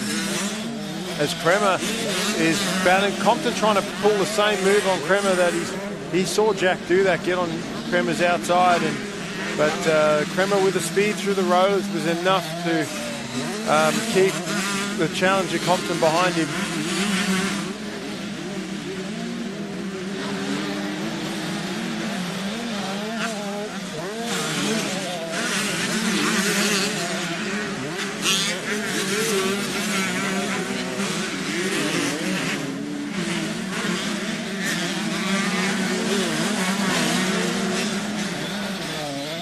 Jack just trying to lock this one down.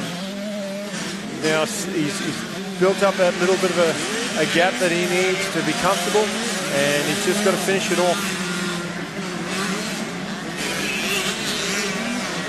Yeah, Jack's definitely had a great weekend this weekend. I think coming in riding with a lot of confidence, and then going into next weekend's Pro MX Nationals at Gilman, going in there with more confidence. Well, I saw him at Horsham when he rode the Pro MX there, and it was at least one of the races I saw him in the top 5 at the start of the race. Got a great start, and good experience for him to be riding with those guys, learning the national track.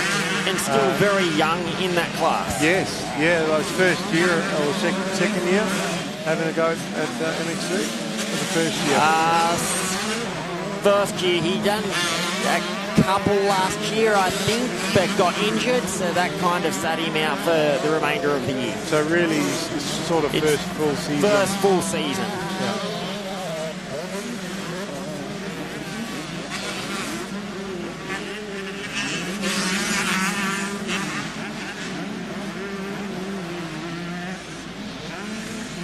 So Compton has taken over that second place, and Kremer back to third. Kremer fought in for it all the way.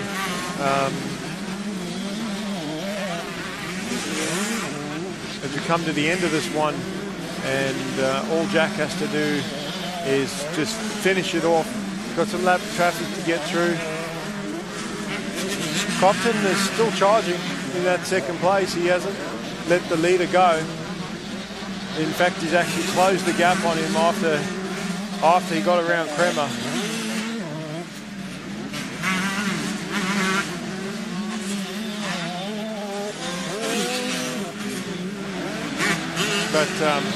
But Jack done enough to sort of just ride this one home. Riley Burgess acquired fourth and Ryan Jones fifth, but such a competitive field. You know, just to finish in the top 5 is these guys got to be proud of their finish. But Deverson heading towards the finish jump. One more lap to go now.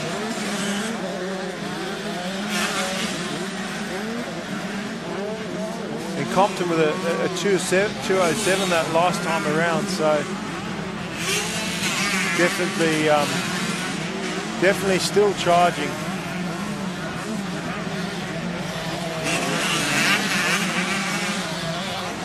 And he's also racing that MX3 class. This is great practice for him, for both these young riders. A lot of these guys racing at that level. I was talking to Drew's dad yesterday, and they're just sort of trying to dip a toe in. They're going to do the Maitland round. They haven't chosen to do any of the Pro MX races this year. It's not just a big commitment for the rider, it's a big commitment for the family because of the financial input that it takes. If to go and do a national round, it would probably cost upwards of at least $2.5–3 grand just to go racing for the weekend. When you take into account the entry fee, the travel, accommodation, time off work,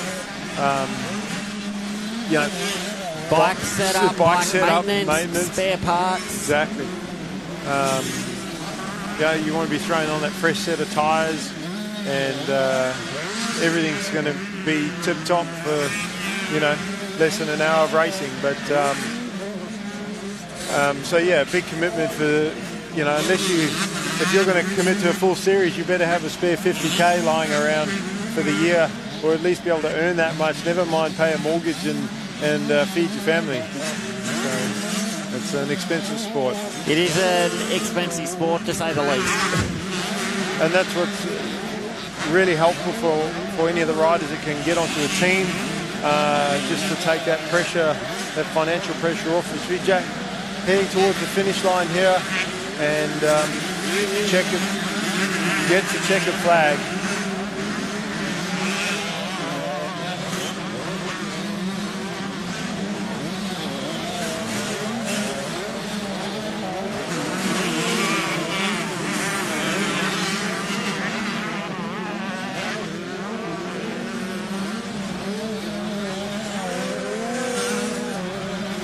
And I think that's why you see some of the riders, as we'll just get a list of our winners there. Compton in second, Kremer, Burgess, Jones, Burton, Austin, Taylor, Harper and Heath Davey getting into the top 10 to finish that one out. But with the factory rides, it's one of the things that makes it hard for kids to get into national level racing is the expense of doing it, and just how helpful that is to get that financial. It's not so much financial support with a team, it's more so the practical side of it, the logistics, getting your bike and your gear. My best year of racing was my last year, where it was a semi-factory team, but I could fly to all the national rounds. So they took my bikes and my gear, I'd just drop it off on a Thursday, and then I'd jump on a plane, get a rent-a-car, drive to the national race, back to the airport, drop the car off and jump in the car and go to work the next morning. So pity it was, pity that was my last year of racing at that level anyway, professional. I think even for the racing side of things, as far as training, it's hard for kids to, even young adults, to ride at that level when they have school commitments, they got work commitments, they can't go and train full time like some of the full pro riders, so that makes it very hard to compete at that level also. And then you've also got to take into account, like you look at that MX3 class at 14 to 18 years of age, we're talking about Jack Devison, and what a phenomenal junior career he's had. Blake Fox was another one, also from Dubbo, out west. A lot of top riders coming out of the west, and it's boys against men when you first get into that national racing. And we've got our junior girls, junior lights girls out there, and Sarah Perry was very dominant in the last junior lights race. But look at Tab Newcomb sneaking up the inside there, trying to get it done. Unfortunately, the inside line she was taking becomes the outside, and Sarah Perry is able to take the position back. Mia Cameron sliding into third spot, and she won both the Junior Lights Girls and 85 race yesterday when the track was muddier. Hasn't gelled with the track today like she did yesterday. Tab Newcomb, she's always up there. Our points leader from round one, Claire Pollard, has struggled a bit with the track this weekend. Did have a couple crashes. I think is riding a little bit sore as well. So just trying to score some points. And fortunately, in a small group like this, we've got half a dozen or so riders. You can just score points because even fourth or fifth place, you're not losing too many points. But when you've got 30 on the line, very easy to lose points quickly. You got to compete. You can't just settle and finish half a lap or three-quarters of a lap behind. You've actually got to race for position. Sarah putting it down. So our race leader dropping it on that right-hander and giving up the race lead. So she's going to have to get going quickly. She does, and at least for her, she is one of I would say, the rider to beat in this class. So she's got the pace to come back through, but Tab Newcomb, she'd be really she'd be pumped to be where she is out front, like clear track and nobody behind her. So this is her best opportunity to go forward. And Mia Cameron as well, with that win yesterday, she could come up with the overall today.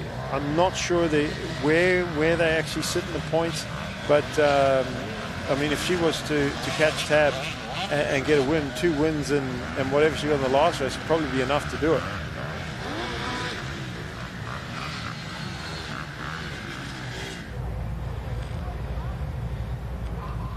So now that sun's just sort of dipped. The temperature's dropped about 3 or 4 degrees, and the vision. This is where you go back to those clear lenses. It was only a race ago that it was still quite bright out there, but now it's I might have to take my sunglasses off so I can actually see properly. Yeah, track's definitely a lot easier to see now that sun started to go down, and vision's a lot clearer. See Mia Cameron on that, I think it's a 105. It's, last race I watched, Tab Newcomb leader going down, dropping it in that right-hander, and Mia Cameron, a gift for her, and Tab's got to try and get going quickly here. Claire Pollard just doing her thing there in 4th place. Newcomb gets going in 3rd, and then Sarah Perry back there in 5th place.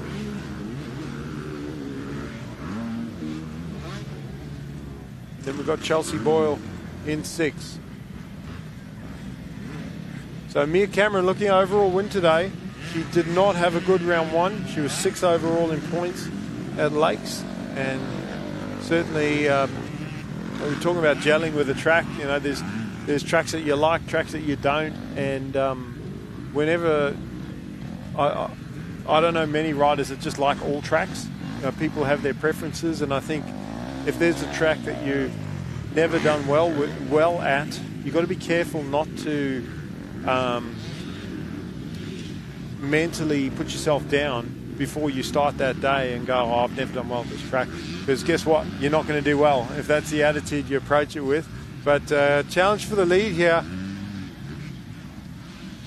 And that's the Queensland rider, Sienna Cyprian, trying to make a pass. Oh, Sienna puts it down. Commentator's curse. Sorry about that, Sienna. As I mentioned her name, she's just lost balance and fallen over the rut, and gets back up just in front of Sarah Perry. So Perry just took a long time to get up when she was leading, and that's why she's still in 5th place.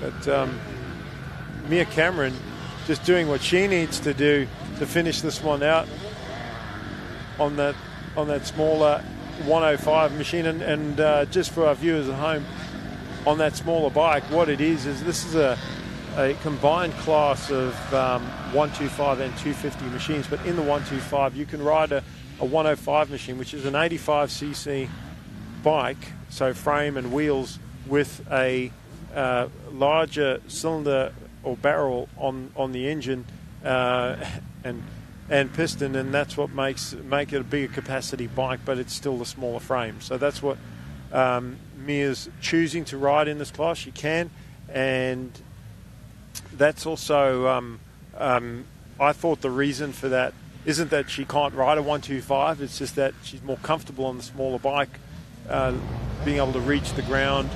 A bigger bike would I think find it easier to hit the ruts and the bumps, but then you need to be taller to be able to ride the big bike. Yeah, she's doing extremely well to get around the track on this 105 with the smaller wheels. Look, the ruts are so deep, the bumps are so deep. For her to be leading this race with smaller wheels, a smaller capacity bike, she's doing so well. Well, Sarah Perry making the pass there on Claire Pollard, so moved up a position now. And what you were talking about, the smaller capacity bike, when Woodsy was here, we were having a chat about the 250 two-stroke, the 450, the 254 stroke.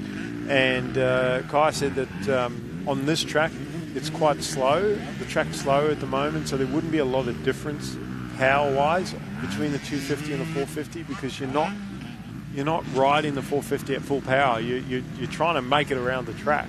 So, but on the start, the 450 would definitely have an advantage, especially being uphill and the start not being that rough. But then off the concrete, pretty equal. It's really just once you hit the dirt that the 450's got that extra power that you could use. So with that in mind, yes, the 85 sort of frame and wheels and bike being slightly slower, it's been that these riders aren't riding using all the power of the bike. It really negates that. But what you said about the wheels, going in these deep ruts with smaller wheels and smaller bike would be more challenging. Think about a little 50s. They've got to try and make it around.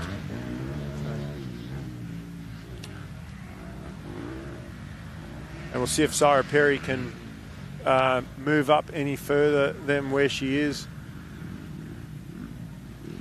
She's got to close up onto Sienna Cyprian, who is now close to Tab Newcomb in second.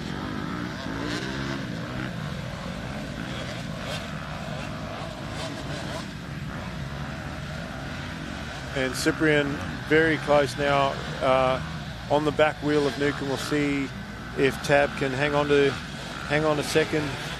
It sort of allowed Mia to get away, only one more lap. And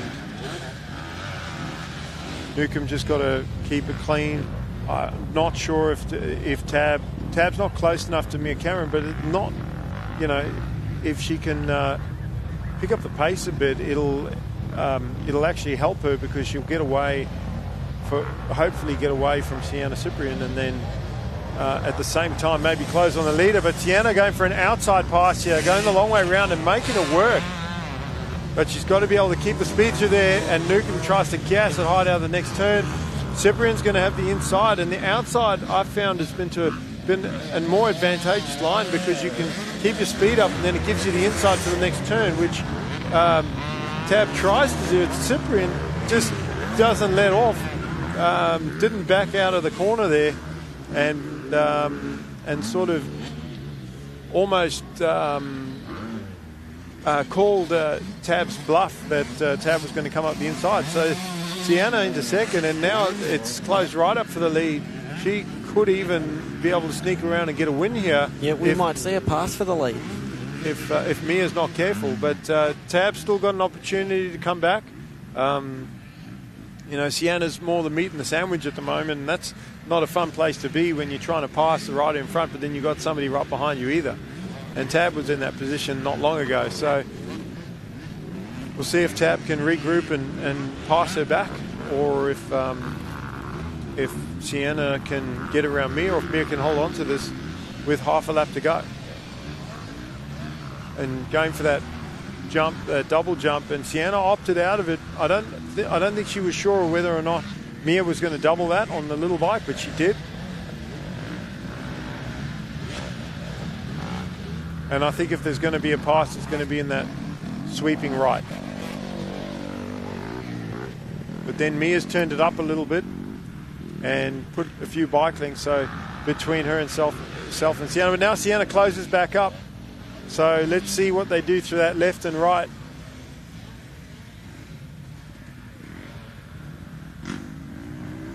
And Mia goes outside and outside again.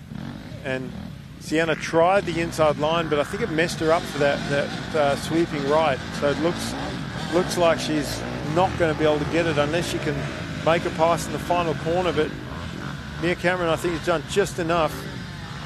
All of them go outside, not willing to risk going through the inside rut there. And to be honest, we weren't close enough anyway. So She's done what she had to do to manage the win. Yeah, and Sienna could have actually, by trying to take that inside, she was never going to get the pass there. She could have actually given the position to Tab had she gone to the inside. So smart riding from all of them. And it's Cameron from Cyprian, Newcomb, Perry, Pollard, and Boyle and Ferguson. So that might be enough for Mia to take the overall win in this class today, and that's going to catapult her in the points with 2 wins. And I'm trying to remember what she got in the second race, but I think she's got a good chance at the overall today.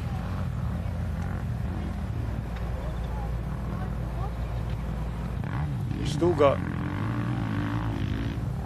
8 more races in the program, and so we'll see how we go with the light today. We are running a slightly shorter program. We've got our senior girls up next, and Taylor Thompson, spoke to her earlier. She came and sat in the booth and did some commentary with me. And she's had a perfect scorecard so far in the senior women. She's having a great year nationally with 2 second places at Wonthaggi, first round of the Pro MX. So in good position in all the events she's gone in so far this year, riding with a lot of confidence, and definitely matured as a rider in her last couple years of seniors. So we'll see if she can just get this one done. She's got some competition there from Mia Tung, who crashed out of round 1, broke a collarbone, and but those other girls are going to have to get her on the start, and that's something that Taylor's just had on a lock and key. But a little mistake there, and just got cross-rided coming into turn 1, and now we have a race with Mia Tung taking the early lead. So let's see how Taylor responds to that. Will she just take her time, because obviously second off the start of the race is a good position. She could just settle, or does she want to just go to the front quickly and run away with this one? What would you, if you were coaching Taylor in this, what would your advice be? If I was coaching Taylor with this, if she was comfortable and confident to make a pass somewhere, definitely go for it. But then it comes back up to what we spoke about before, managing the points lead. She's won all of her motos. To take 1 second isn't going to affect her too much. Well, yeah, that's right. And she actually has gone for the pass and made it happen. She carried a little bit more speed for those rollers, and she has got it done. So it didn't look like she was going all out to make a pass early, but the opportunity presented itself. She carried her momentum. She's got the lead. Now this is a great opportunity for Mia Tung to learn something. If she can stay with Taylor, sit behind her, follow her lines, learn from her, it's a great learning opportunity. And it's, I always say to riders, if a faster rider passes you, they're obviously doing something better. So ride their lines, copy their lines, stay with them for as long as you can, because it's not just about learning their lines, it's about learning their pace. And what I mean by learning their pace, it's about when are they getting the throttle on in the corner, when are you getting the throttle on, and when are they backing off and braking, and when are you backing off and braking. So you can learn their lines, but you can also learn their pace. But if you lose that toe too quickly, then you can't really learn anything, because you don't see anything. But then again, if a rider is just that much faster than you, that obviously they're going to pull away quickly, and it's hard. And maybe you only stick with them for 2 or 3 corners first time, but maybe next race it's 4 or 5 corners. So not saying that Mia didn't try and stay with Taylor. Taylor's riding awesome at the moment, and with a difficult track, you know, overriding, and Mia's just coming back from injury as well. Take nothing away from Taylor's effort and the way she's riding right now, but Mia's putting in a solid ride after coming back from injury. And she's doing what she needs to do. She's just trying to get some points on the board. If she can do that, she can come back healthy, keep learning, keep getting better, and move forward into the next round. Yeah.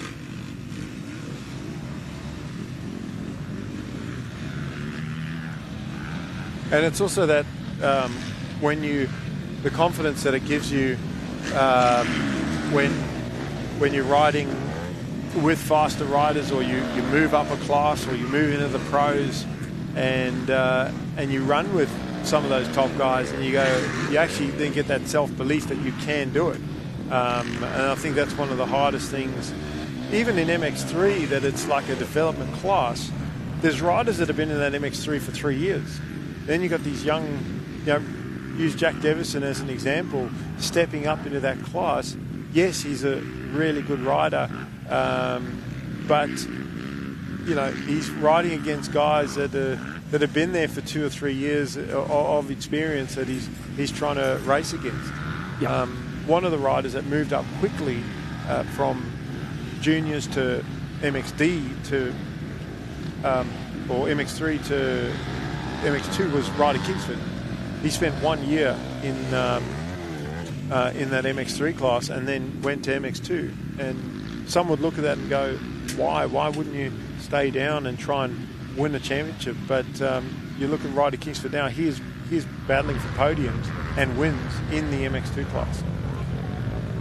So, that drive to just want to go straight up, straight away and compete with those guys has got him to where he is. Seth Thomas is, if you look at a junior level, he's always been chasing the older riders. Chasing kids that are year, 2 years older than him, and then trying to, apply for exemptions to go up early, not worrying about winning championships in juniors, but just trying to continually challenge himself. But there's a balance in that too. I think, you do have to, I don't know, I think it is good to enjoy being a kid and winning some races and some titles, but at the same time, if you've got nobody to chase, nobody to push you in your age group, it can actually work against you. Yeah, I think moving up or staying down for too long can definitely be a big disadvantage. If you're winning, most definitely move up. Like, you need competition, you need intensity. So a perfect example would be Blake Fox, who had a very dominant junior career and has moved up now into the senior ranks. He won MX3 championship a couple of years ago and just struggling, now moving up into the MX2, MX1 category. Just not having that intensity in his junior career. Yeah, he pretty much won everything there was to win, and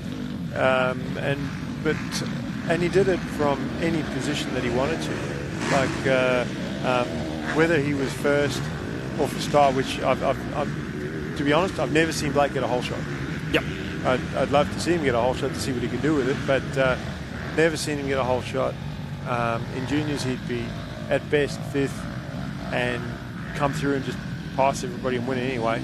But he could win from 10th. He just that much. He was just on another level. But once you get up to those pro ranks, that's when you realise I can't do this anymore. I need to start up the front. I realised it myself very late in my career, like 3 years before I retired, that I'm not going to win races unless I get the starts. Yep. And it's not just winning races, but you're trying to win championships as well. So Taylor Thompson, always been a great starter, and had the pace as well. She's sort of got all the keys to go out there and actually win races and championships. Does have a lot of good interstate competition with the likes of Charlie Cannon. But then still racing against the boys as well for that intensity. Boys. Yes, yeah, and that was something that Meg Rutledge was very good at. She, if she was very aggressive rider, and not aggressive like taking people out, but you couldn't push Meg around in a race. So and even she said what helped her get to the point that she did was racing with the boys. Obviously, it's nice for the senior women to have their own race, but she just liked being pushed, and she went to the highest level, raced World Grand Prix, World Championship in the senior women. Done AMA, women's motocross. Yep, AMA, and did some X Games stuff as well. But Charlie Cannon is another one of Australia's top female riders that are looking at racing, maybe racing overseas as well. And I think probably the lady to beat in motocross at the moment, and Taylor's looking at that, chasing after that competition, and hopefully Taylor can keep the pressure on and challenge for that win at national level. But I think between Charlie, Taylor, and Danielle McDonald, women's motocross in Australia has a very bright future. And even Stella Harding, young in the 65s, like she's standout female rider, and really looking forward to seeing her progress. And that's one of the. It's not like we've just started creating girls' classes. Like it's good to see the girls have their own class, but the development that they've got racing with everybody else.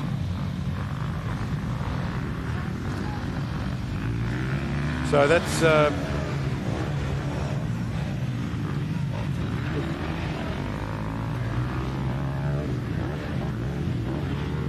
as we're coming to the end of the senior women's race, the following race will be the 12 to 1685 girls.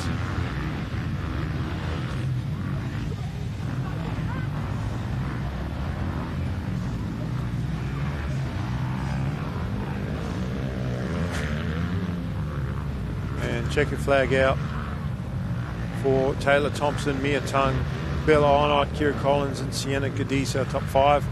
We're going to go to an ad break, and then we're going to be back with round 2 of the New South Wales State Championships here at Hastings Valley. There are teams like us all over New South Wales restoring the land being used for mining. We make plans before mining even starts, so there's a productive and sustainable use for the land afterwards as well. Like this bushland and farmland for cattle grazing. And it's happening all the time. Like here in the Hunter Valley, where 40% of the land used for mining is already under rehabilitation. Because in New South Wales, we mine responsibly for today and tomorrow.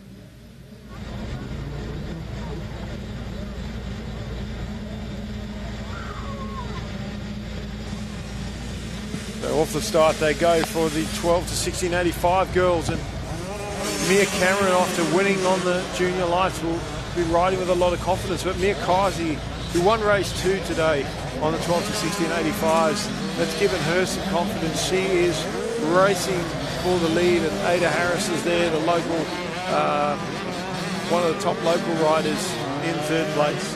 So not a big field here. We saw Sarah Perry. So Mia Kazi out in front, I think. Yeah, Mia's taken the lead from Cameron.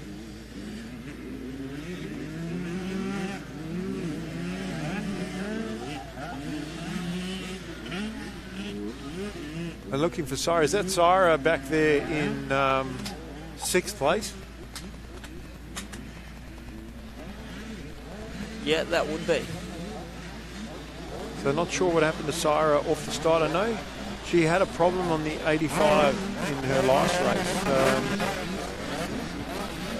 Had a fall and a bike issue, and I can't remember whether she actually. I think she DNF'd that one because she only completed a lap. Yeah, I think she did DNF the last race.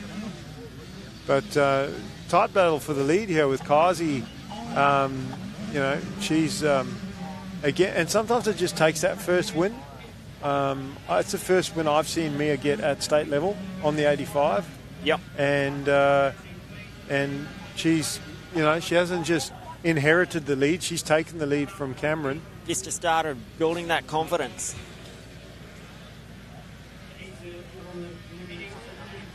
So we've got a replay of the start here, and maybe we might see what happened to Sarah Perry. Oh, she got hung up on the gate, so she's the gates caught her up, and so she's now playing catch up. Looks like a lot of the girls are stuck up in that back corner. Yeah, that difficult corner. Cameron was definitely stuck there, and I think maybe even Kazi as well. But one of the riders got through there cleanly and was probably just in a different line. And that might be Sienna Cyprian, the Queensland rider. It is. She's leapfrogged into the lead. And she was racing round one as well at Lake Macquarie. So she's right in the points hunt for this championship. So Sienna Cyprian looking at trying to steal some points here and taking advantage of just using different lines. Everybody else bunched up, but Sienna Cyprian looking pretty out front. Mia Kazi in second, so she's going to want to try and catch back up. Jayla Parker with a fantastic ride in third. She probably also didn't get hung up in that second to last corner, but Sarah Perry's made some passes. She's moved up into third, and that's going to help her championship. But she needs to move forward. She can't afford a third. She needs, with that DNF earlier in the day, she needs a first. So she needs to make up some points. She's got to pass Mia Kazi, and then she's got to catch Sienna Cyprian.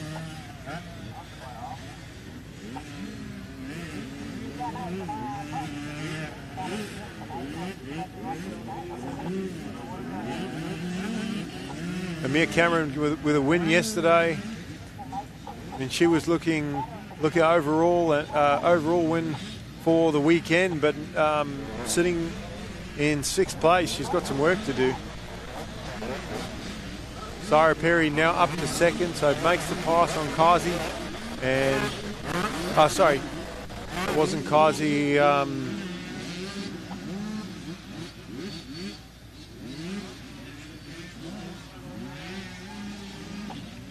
That's Ada Harris behind her. Ada's moved up, so it's Kazi still in second place. And not letting the leader go away obviously was a mistake in that sweeping turn. And I think they all got stuck in the same rut. They all took the same line through there. And when the person in front got stuck, they all kind of got stuck behind her. Except for Sienna Cyprian. She obviously took a different line and around she went. Yet sometimes following that main line can be dangerous. Looking for other lines, looking for other options. Definitely played of a benefit for Sienna. Well, Mia Kaji's seen the line that Sienna did, and she's taken the same line where the other girls couldn't see because they're a little bit further back.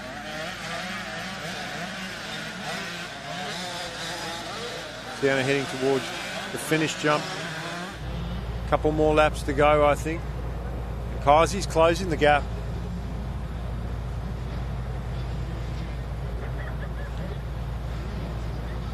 But still not close enough to challenge. She's going to have to pick up the pace a tiny bit more, but big gap now back to third place.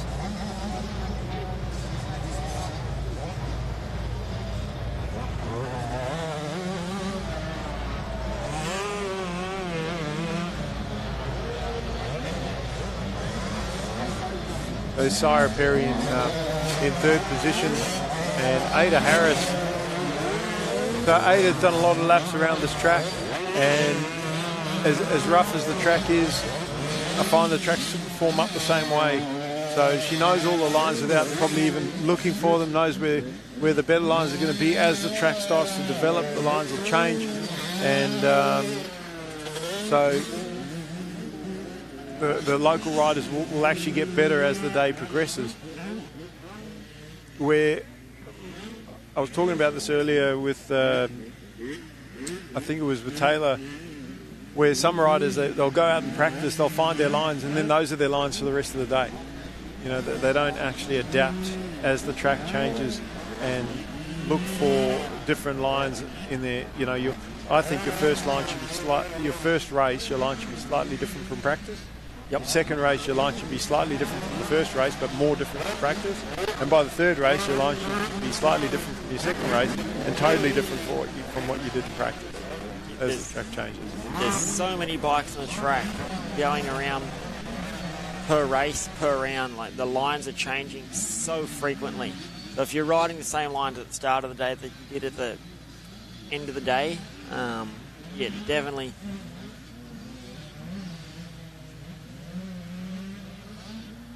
And Ada Harris nearly getting the pass there on Perry. He was side by side through the corner before the long straight. Mia Kazi creeping up behind Cyprian, trying to take the Queenslander on for the race win here. Still following in the same lines, but that a very difficult corner, that one. And being hung up that first time around, maybe not confident of stepping out of the line that they're comfortable taking.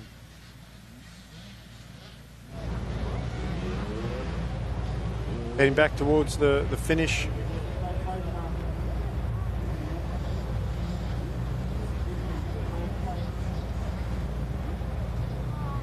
Sienna Cyprian doing a great job, just focusing forward, not making mistakes, not too bothered about Mia Kazi being there. She's just riding her lines, and I always find it's easier to challenge a rider for position when you see them looking over their shoulder, worrying about where you are.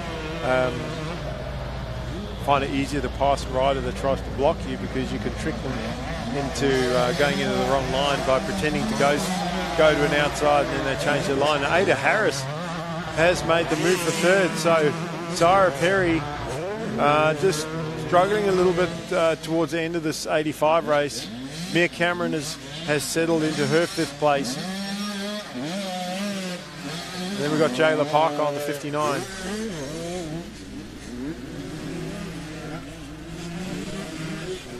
But Kazi already with a race win today. She can see the win in sight. She's just got to go and take it. No pressure from behind. Nothing really to lose here for Mia, and a lot to gain if she can get that position. That win could be the overall win for the day, and potentially even the points lead for both these riders, because they were second and third at round one at Lakes.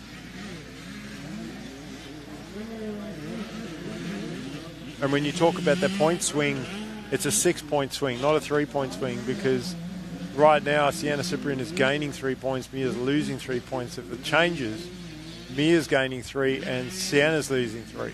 So, and then it's also putting those extra points on your opposition, like Syra being back there in fourth place. It's a lot easier going into the last round with a little bit of a points buffer. Don't want to go in tight on points. No, and again, this turn and the second turn been one of the trickier corners as they head towards the finish line.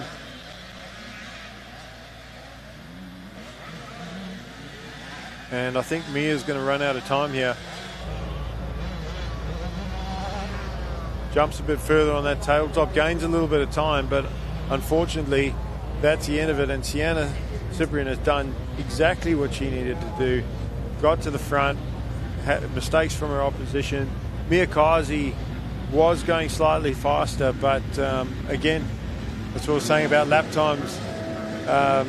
Don't necessarily mean you're going to win races, and great ride from all of them.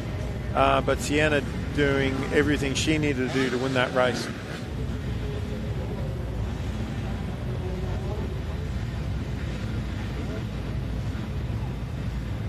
So again, a combined class here, the MX2, it's MX2 A, B and C-grade. And it also looks like we've lost a few riders on the field because quite a small field, this one.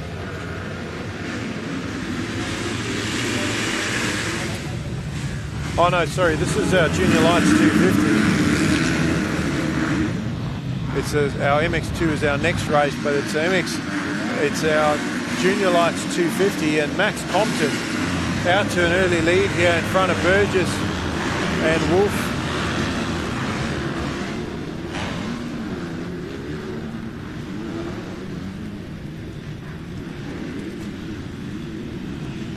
The other great thing for these guys to be able to ride 3 classes is that, you know, if you have a bad run in one of your classes, you've still got 2 other classes where you can do well. So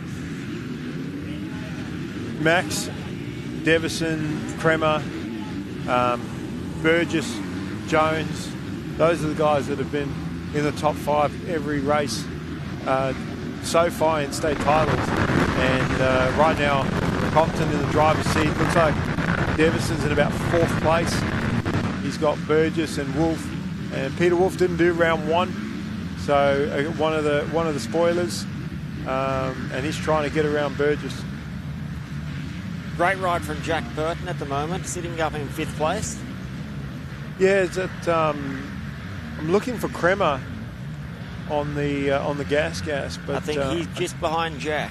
Okay, so didn't get the start he wanted. I'm used to seeing him. Oh, it looks like Burton put it down. So Jack dropping it in that left-hand turn there, and that's going to give Kremer a leg up. One less rider he actually has to make a pass. Luckily, he wasn't in the same line. Otherwise, he would have got stuck behind him. But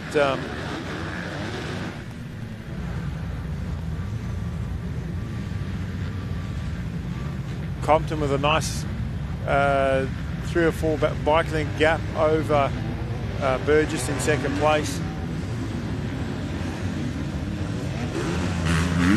There's Wolf. Devison trying to go up the inside here, and if he could accelerate hard out of that turn and almost a drag race to the corner. Again, I've liked this outside line, but these bigger bikes, they get through that corner so much quicker than the 85s do, and that struggles through those inside ruts. Those deep ruts don't really affect these big bikes. Plus, the skill level of these young Junior Lights guys, they just lean it over and grab a handful of throttle. They're not bothered by the ruts.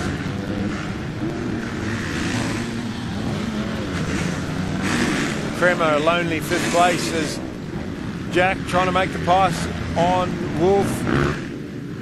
And Wolf gets to that right-hand side to stop Devison making the pass through the rollers. He's made a few passes, and the other guys would have learned from that. They would have seen that. Devison goes to the inside, and Wolf with enough momentum on the outside to hold the position. So the Husqvarna riders 2nd, 3rd, and 4th, and Burgess probably feels like he's leading the race because he's got some clear track. But don't look behind you, Riley Burgess, because there's nothing good happening behind you. As Devison goes up the inside and eventually completes the pass on Peter Wolf, and now he can set his sights on Burgess for 2nd.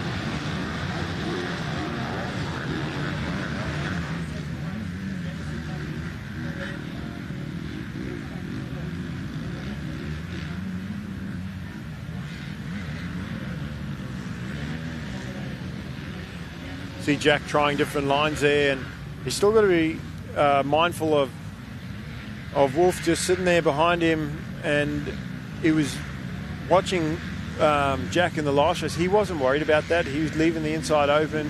He was just trying to get the pass made, and he's doing exactly the same thing here. He's going after Burgess for 2nd. He's going to jump side by side. Burgess with a little mistake, gets off balance on that jump and landed to the side, button off the throttle, came back on, but it was just enough to give Jack what he needed to get past. And now it'll be interesting to see what Jack does with this. Is he going to charge after Max Compton, or is he going to take a second in this one?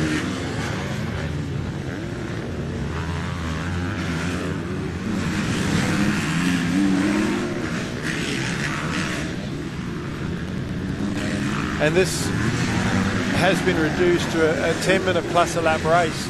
So was 15 minutes plus a lap start of the weekend, and that's 2/3 of the race that these guys have to do. Do you think there's enough time for Jack to reel in Max? If you were pitboarding for him, would you tell him to go after Max, or would you just say to him, look, just be smart and I think if I know Jack's not going to settle for second. Yeah, I was thinking the same thing. Jack's not going to settle for second. Yeah. Look, if it were me, I would try and at least match Max for time, or at least try and close the gap slightly, just to make the leader feel like he's under pressure. I wouldn't just let him go and settle for second, because then the leader can just do what he wants. Because you just never know. Your leader might feel, oh, he's catching me slightly, and that pressure might just be enough to force a mistake, and then you capitalise off that mistake and you can actually take a win. Whereas if he just settles for second, then Max can do whatever he wants. But Max hasn't slowed down. He's still pushing hard. Max is still definitely charging with a clear track, and I think the gap between Jack and Max is enough for Jack to keep pushing without having to worry too much about Max. He's just clicking his laps off, putting his laps together. Well, they're clocking about the same time. Jack was about 100th of a second quicker than Max, so they're about the same. You're not going to make up that gap by being 100th of a second faster every single lap. You've almost got to be making up at least a second or two a lap to be able to close that gap, and then make a pass as well. So it'll be a big effort from Jack, but if he can just match the pace and just be there, just in that line of sight, see the rider there every lap, it just feels, if it can take the focus away. Oh, and Max slowing down for that double jump. He did jump. I did see a medical flag before it, and they've all slowed down for it. So that's good that the riders are paying attention.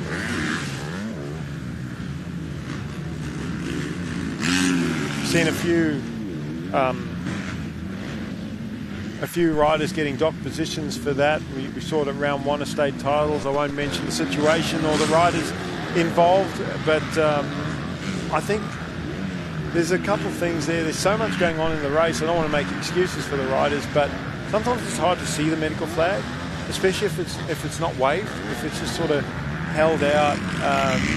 You've got so much to think about when you're racing, your lines, the track, the other riders, and especially when you're in competition, there could be a ride. You could be on the outside of a rider, the flag could be the other side. You don't see it. We saw Jet Lawrence get dock positions in Supercross, where the medical flag, it looked like it was being held. You had the finish flag held in front and the medical behind, and to me, and he wasn't the only one docked. There was about a half a dozen riders that were docked for that, where they were already committed to the jump, and then a big flag, and got to slow down. So I'd like to see medical flags where you see some of the marshal points are halfway over the up ramp, either waved clearly in front, or even maybe have to step out slightly behind at the up ramp of the jump. Again, easy to say that. Logistically, your marshals, the whole point of having those marshal points and barriers is to protect the marshal from impact of a rider. I have seen marshals get hit before and be seriously injured. So that's why those marshal points are covered and protected for them. But at the same time, you know, as a rider, you have that responsibility that you have to open up your vision and look at your peripheral vision out the sides of your eyes and see what's going on. I think for rider safety, if the medic flags wave, definitely it helps. Rather than it just being stationary, it is easy to miss. Even if they do step out on the track, not to the point where they're on the track, but where it helps be more visible. It's for the injured rider and everyone else's safety as well. So I think for them to step out onto the track isn't too much of an ask, or them to wave the flags, not too much of an ask. Well, Max Compton has just got the last lap board, and that time around 2 seconds a lap faster than Jack. So at that time a second, the previous one was 2 seconds. So Jack has actually settled for that second place. He's going to come back swinging next round, and riding to the conditions. Max is riding well, he knows that, and maybe if it was a 20-minute race or 25-minute race like they do in Nationals, you probably would have think he would have pushed harder. Kremer, though, has put on the gas with 1 lap to go. He's trying to get Burgess, so we'll see if Kremer can close down that position. He's one of our top 3 in points, and Burgess 4th in points coming into this round. So, they're all competing. And I mentioned Peter Wolf as well. He's up there, and he's the spoiler because he's just here to race and get gate drops and competition. It's been great to see some interstate riders come down to race this round of the state titles. There's been a lot of New South Wales kids heading up to the Sunshine State Series, racing up in Queensland, so it's been good to see the Queensland kids come down to support this New South Wales state title. Yes. But it looks like Burgess is he's not going to give that up with a fight. He's still got 2 or 3 bike lengths on Kremer, so failing a big mistake with half a lap to go. I think Burjo should be able to ride this one home. But Max Compton, he's going for race wins and championship wins. Looks like he's going to take this one out.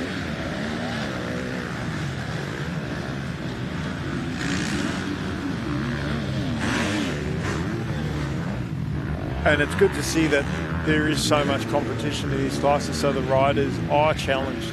And you see that in different age groups. Some age groups, there's only 1 or 2 guys, and then other age groups, there's 5 or 6. And most of those kids go, oh, why do I have so many fast riders in my group? But then the kids that don't have the... I find it harder to win a championship when there's only 1 or 2 guys, because it's you or the other guy. Yep. If you're not winning, you're getting second. Whereas when there's 5 or 6 guys, it's not only more challenging, and you have to be that much better. It's pushing you harder, but there's more riders to finish in between you to help you sort of... That's going to help separate points. Yeah, separate points, exactly. On the downside, if you don't have a good race, it's easy to drop points quickly. It sucks, yeah. So that was our Junior Lights 250. That's the end of our Junior Lights races and MX3s. So we won't see those boys again for the rest of the day. We are getting into our one of our premier classes, the MX2 A and B and C-grade combined this one. And then our smaller age groups, our 65s. Still have the 85s. I love watching the 12 to 16 85s. It's always an exciting race to watch. And then our 50s to finish off the day.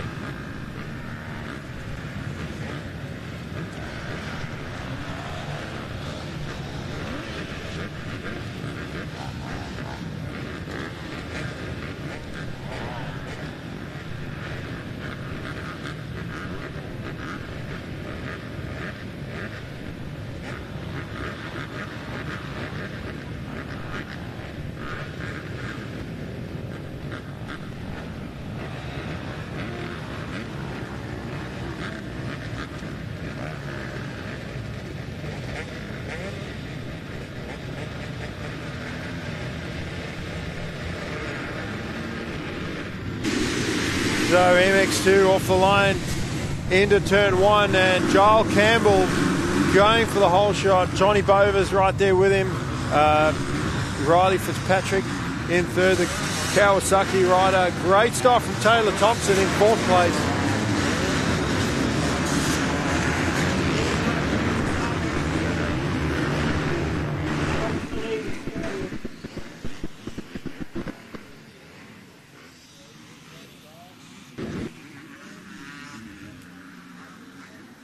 Joel Campbell's been on fire this weekend on the 252 stroke Husky.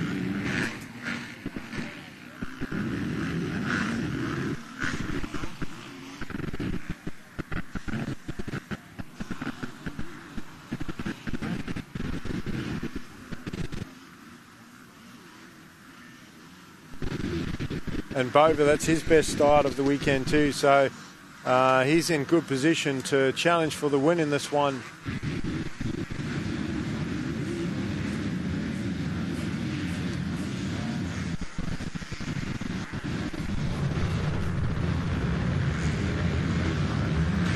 Riley Fitzpatrick sitting in 3rd place, and he was our championship points leader coming into today. Benny Novak and Jai Roberts are our top 3 in points, but so far Riley in good position trying to challenge Bova for second as Joel Campbell starting to run away.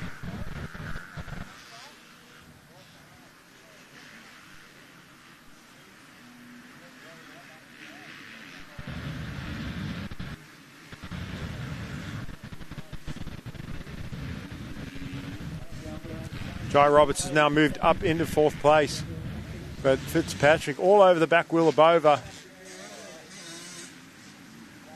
And Taylor Thompson sitting in 5th. Oh, sorry, that's Jones. Jones up into 5th place. Oh, and Fitzpatrick tucks the front wheel. Gets going again, but he's going to lose a position to Jai Roberts. And Jai just... great when somebody just hands you the position like that, but Fitzpatrick, he's been charging hard every single race I've seen him go in. There's Taylor Thompson.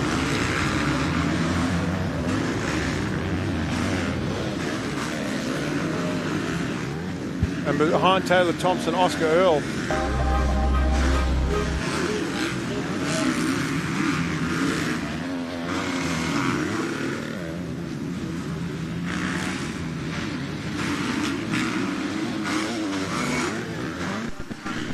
Joel Campbell running away from Bova in 2nd place. Fitzpatrick very quickly taking 3rd place back from Jai Roberts and going back after Bova. Then we got Michael Jones on the 266, followed by Taylor Thompson, then Oscar Earl.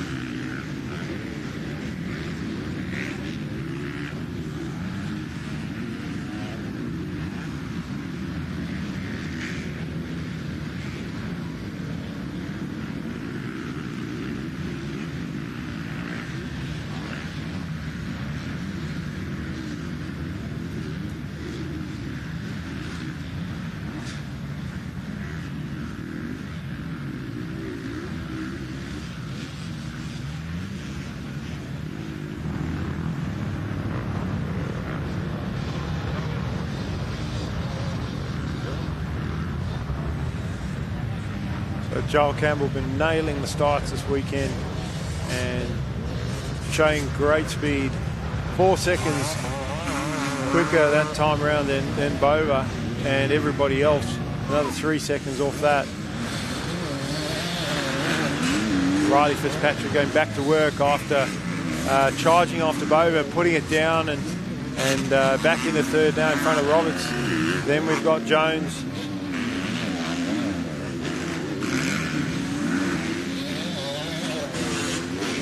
Michael Jones is in the B grade, so really he's coming 2nd in B grade in this race, and Taylor Thompson will be 3rd in B grade.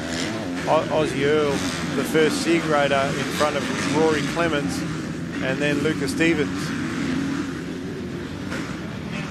Kobe Leach, another one of the C grade riders, Caden Gray just in front of Stevens. He's one of the B-grade riders. So a little bit hard to work out who's who points-wise because you've got 3 different grades scored separately in this one. But from a rider's perspective, just knowing who your opposition are and where they are in the race, and then, of course, trying to just focus on your own race and not think about the championship is important. It's easy to get too far ahead, lose focus, have a silly little crash because you're thinking about the points instead of focusing on the corner that you're in, or the rut, or the berm, the jump you're approaching. And on a challenging track like this, there's no time to lose concentration because it could end badly. As Campbell heads over the finish tabletop,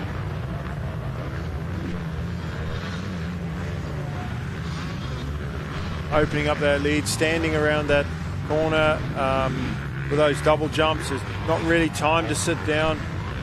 Sits down out of the turn just to get a bit of a run at that step-up jump, but then back on the pegs again, standing through the bumps. It's sitting into the rut after the last braking bump. Here comes Bova in second place, and he's been able to keep that gap on Stephen, on Riley Fitzpatrick, should I say.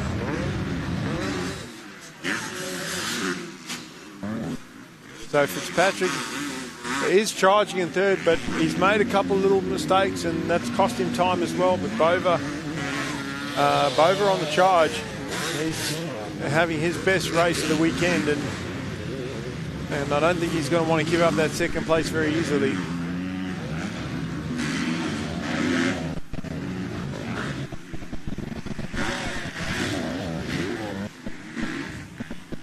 Stevens trying to challenge Clemens on the KTM 394.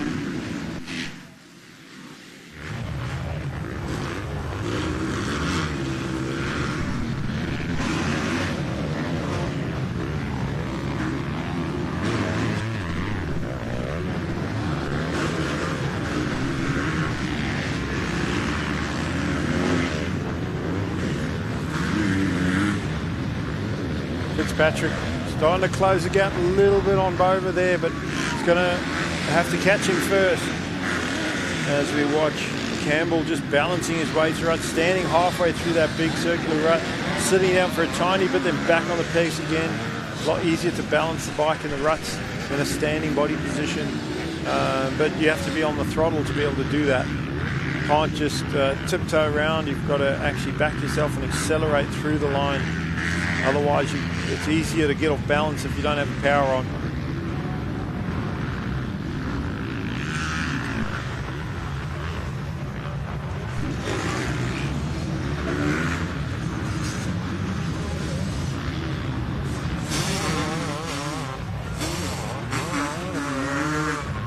Campbell heading into the lap traffic. Oh, Stevens with a massive get off. He just hit a kicker or something, but he has gone down hard and just face planted into the landing of that jump. Yellow flag's out, so hopefully he's okay. Bova, he got Bova for second, and Bova back into second place now.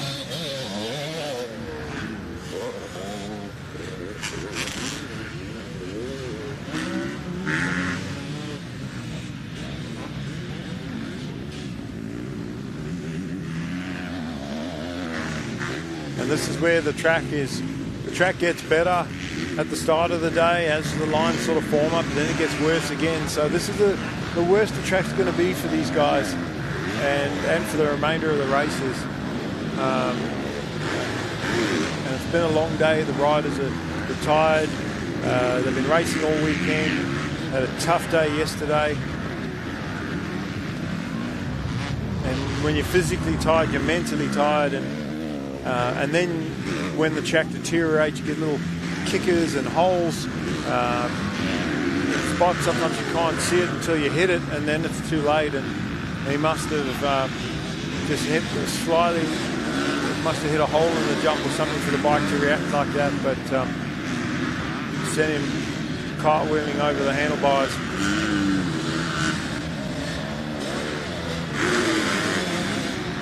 Joel Campbell, one more lap to go, gets the last lap board.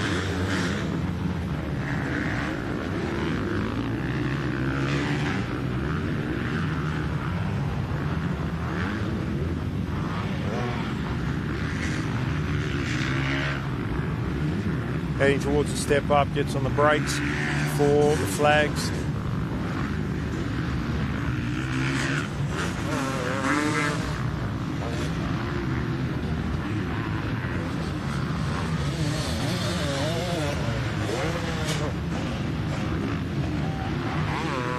Johnny Bova second, and solid ride from Bova, got a great start, put himself in good position and just clicked off the laps.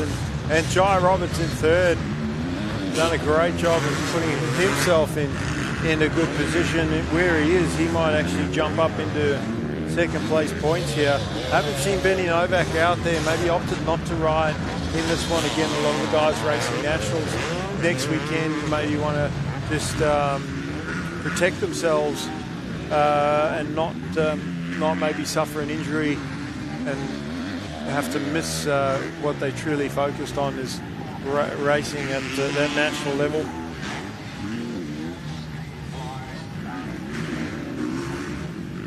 We also saw Blake Fox and Reese Budd retire early from the day, probably for the same reason. But our local guys, the guys racing for the state championships, they're going to stick it out. They're going to race all the way to the flags, every single race, to try and get as many points as they can to try and win the state championship.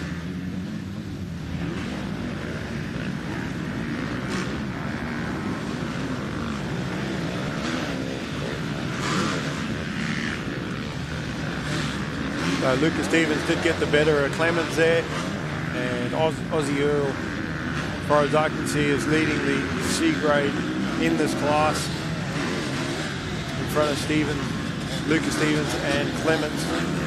But our race winner of the class and also the B grade, Joel Campbell, in front of Johnny Bova. Johnny, one of our A grade riders, but Johnny also didn't do first round either, so not really in the points hunt.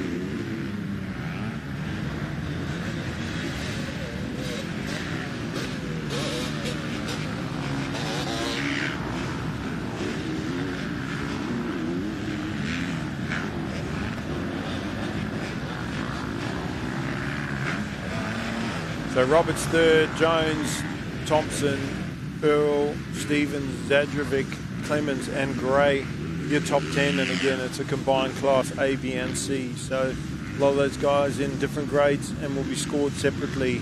We've got our 7 to 10 65 riders up next.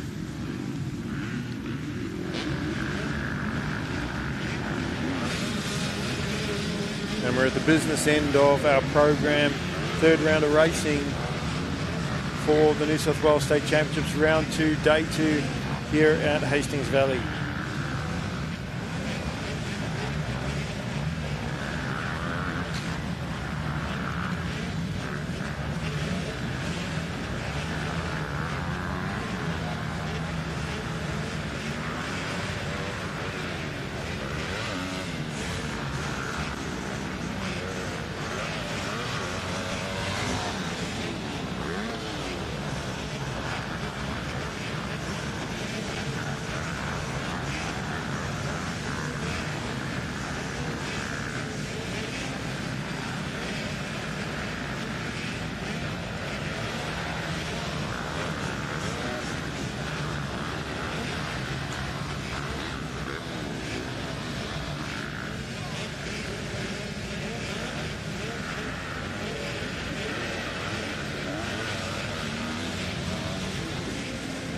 The last few riders across the line, we'll have a look at this. Ollie Kale has been the rider that has been most consistent and won a lot of races, but he has had some competition this round from some of the interstate riders. Hudson Francis taking a win on the Husky, so look out for him in this third race of the 65s.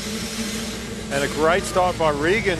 Blade Regan, also one of our championship competitors, getting the whole shot just in front of Francis, but then running wide in the second turn. Again, the outside has been a good line, sets you up good for the next corner, and it does. Francis tries to go around the outside of Regan, and Regan sort of rebounded off that second berm. It may have cost him the lead. And it has as Francis takes the lead away and has Regan right behind him on the 103. There's Stella hiding in fourth place and looking for Ollie Cale.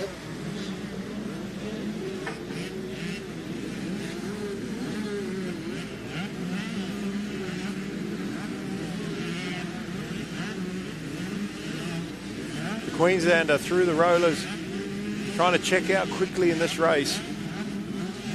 Blade Regan had a DNF yesterday, really hurt his championship, and had a good second race. Oh, puts it down in the left-hand turn, so he's got to get up quickly. When all the riders are bunched up, you can lose a lot of positions at the start of the race. Try and get that bike going as quick as possible. Unfortunately, couldn't keep the bike going, has to pull the clutch in, but that front pack had gapped the field pretty quickly, and so he only dropped a couple positions, didn't lose too much time. But that's just going to allow Francis to run away with this. There is a battle for second.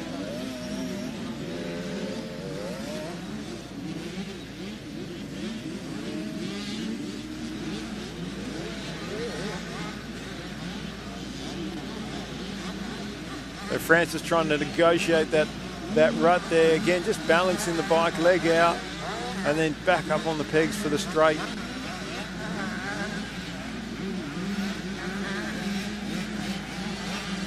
One of the skillful things that some of these kids do, like what Hudson Francis is doing in the corners, is trying not to put his foot down. Just keep the leg up high and balance through the rut. Keep the power on, drive through, because you let your foot touch the ground, it can pull you backwards off the bike. Harrison Rex in second place, and Harrison has been very fast on the 50, and good to see him up there in the 65 as well. Stella hiding third. And as much as this is just an age group, a 7 to 10 age group, half these kids in this group are riding 50cc and the other half are riding 85. So big difference in size. And Harrison Rex is one of those riders that's riding 50 and 65. So for him to be running second against some of these other kids that are riding 65, 85, that is impressive. Stella Harding, our first girl rider in the class, running in third place.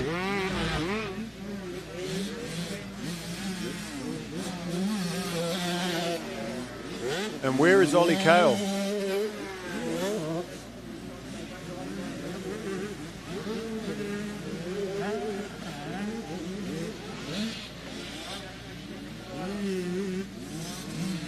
Sonny Jarvis on the 256. Then we've got Liam Free, Flynn Burgess, Canyon Hicks, Ryder Metafiglio, Tate Merrill, Blade Regan.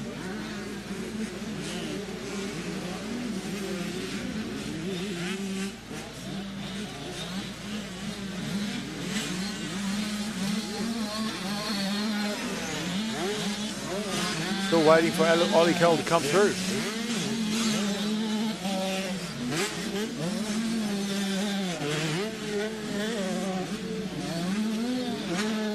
And there he is. There he is now in 15th place. So again, quite common in a championship for riders to have a bad race, and maybe for Ollie this is his bad race. Hopefully it's just the one. But he has been the most consistent rider up until this point, and so he's had a rough start to this one, and what he can do is just try and pick up as many positions as he can to make up points.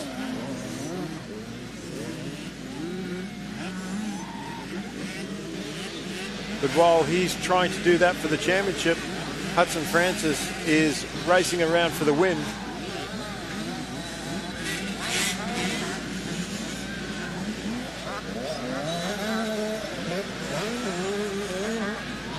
as we see him heading past some lap riders into the finish turn.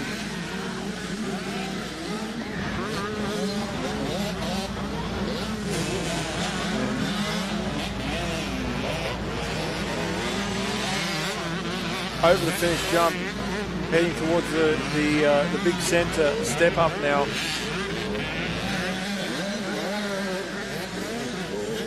And riders caught up all around the track, so vision is crucial for these young riders that are leading these races when they come up behind the riders that have fallen down. Stella Hastings moved up into second place in front of Harrison Rex.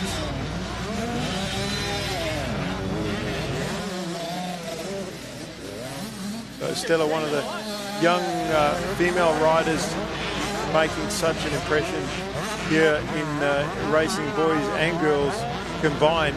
And Stella, I watched her at Northern Territory when racing the Junior Aussies. She got a third place, and that's against the best riders in Australia, boys and girls. Third in one of the races. And yeah, holding her own, and she's got past Harrison Rex, and Harrison sitting there in third place, which is still a really good finish for him, where Harrison mainly focusing on the 50.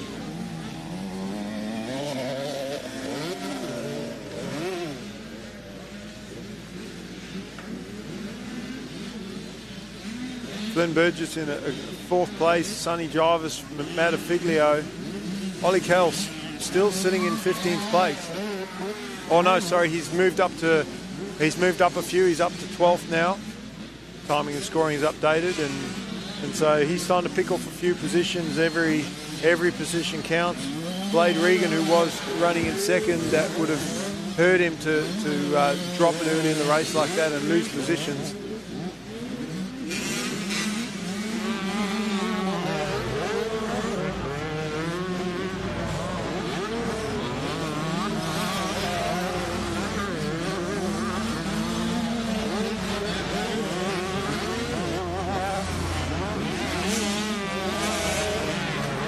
And you can see the dark parts of the track there. That's where there's still a lot of moisture in the ground, where the dirt's lighter is, where it's started to dry up a little bit, but that's where the rougher lines will be, is in the lighter spots of the track. But then it won't be as rutted either. As we look at our leader, Francis, on the Husqvarna, just picking his way through traffic. And the smart thing he can do is just choose a different line every time he comes behind a lap rider, looking ahead and just planning his passes. Comes over the finish jump and gets a checkered flag. We'll see if Stella can lock down second in this one, and how far up Ollie Kell can move up the field before this one's over.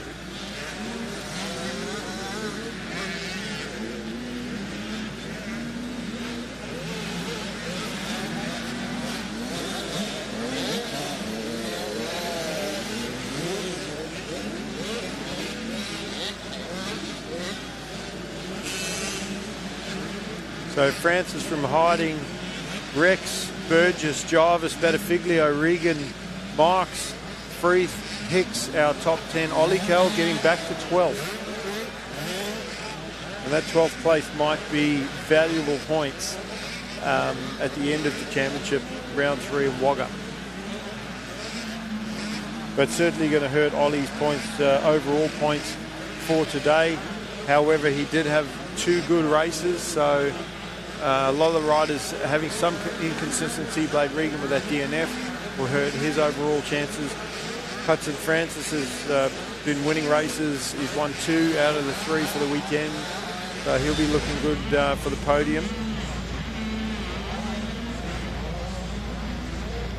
And now we have an older 65 age group,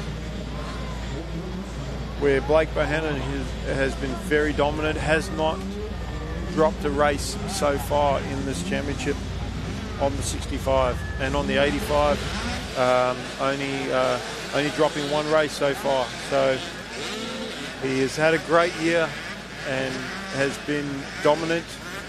Let's see if he can continue that, or if there will be somebody to challenge him. speaking with Aaron Ragmore earlier, we were talking about the start, and he mentioned the race to the first corner and then the rest of the race.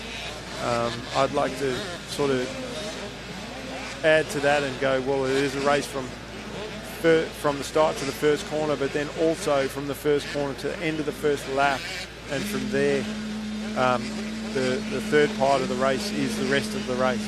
Because if you can get a good start or hole shot and hold on to it for a full lap, and then be able to just maintain it for the rest of the race.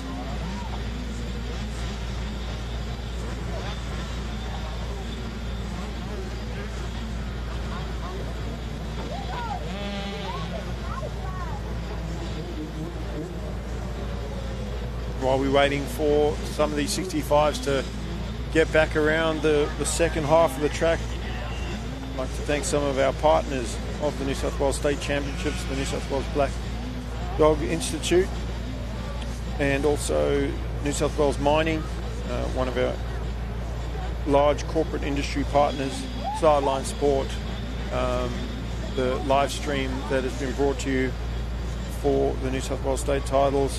For those at home, and even the riders here at the races, they get to watch it in between days. Whole Shot Graphics and Westpac Helicopter.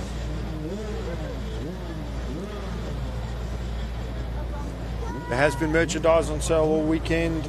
$75 for a jumper, $35 for a t-shirt, or a combo for $95. And if you haven't had a chance this weekend to get something, I'm sure there will be some left at Wagga that you can go and grab if you're there.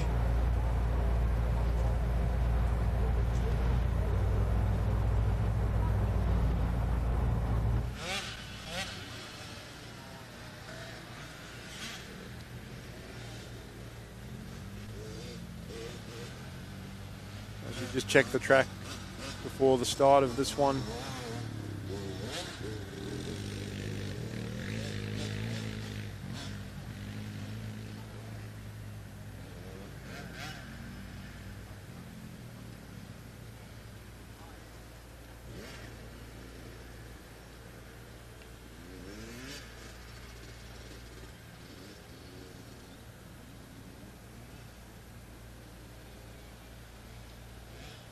And the officials just making sure the track is clear before we get into our next race.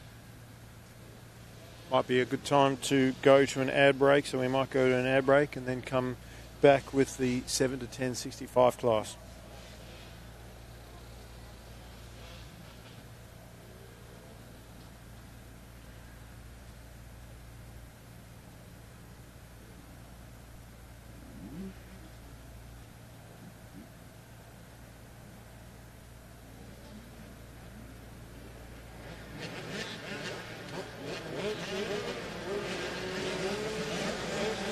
So we've got our bike started again. We're actually getting ready to go for 10 to 12 65s.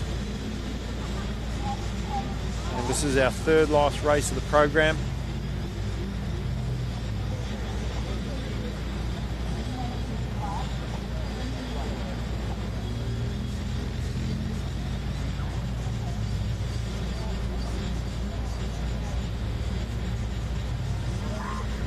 So here we go, 15-second board up for the 10 to 12 65s, their third race of the weekend.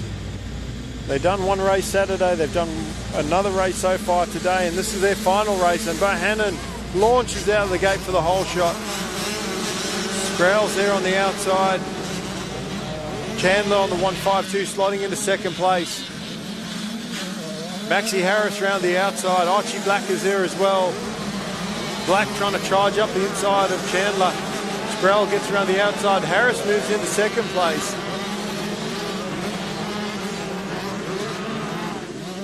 And Bohannon trying to break away early.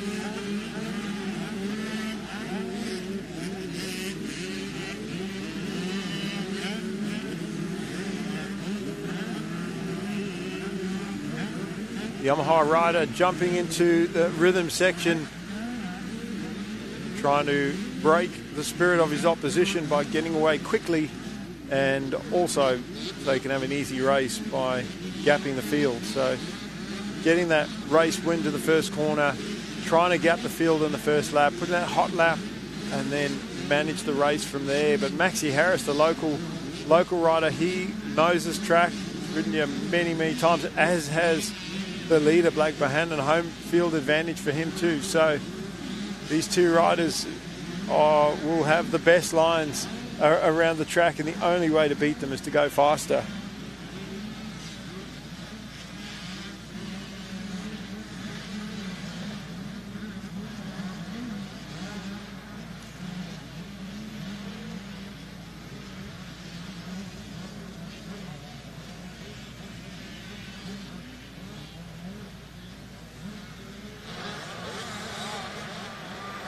Oh, and Harris puts it down, a difficult right-hand turn there, and Cale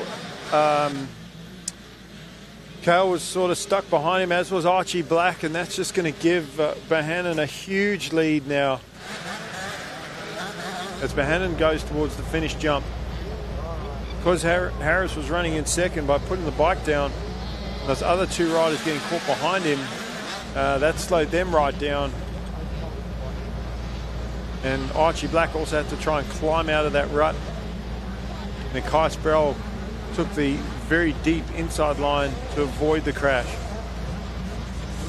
So it's Bohannon from Chandler, Black, Sproul, and Sharabin.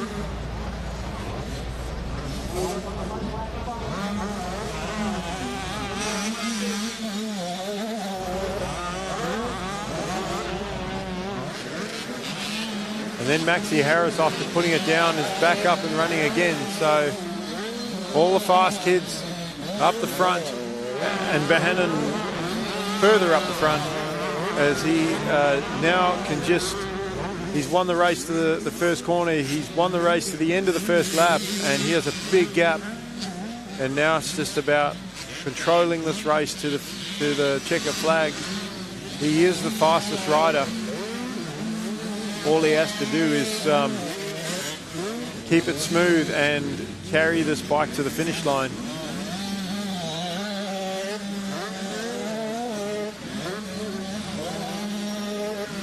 Archie Black putting a challenge on Ollie Chandler.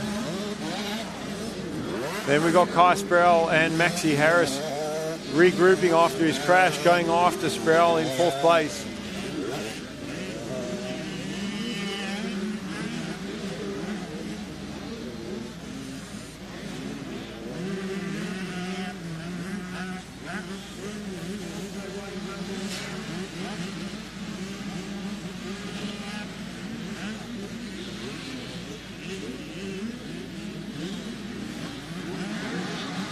And Harris looking for a move on Sproul, and Archie Black trying to do the same to Ollie Chandler. There's battles not just for this race, for the overall and the championship. As far as that's concerned, it's all Blake Bohannon's, but they're still fighting over the minor places, second, third place. These kids, it's not just about for them the win.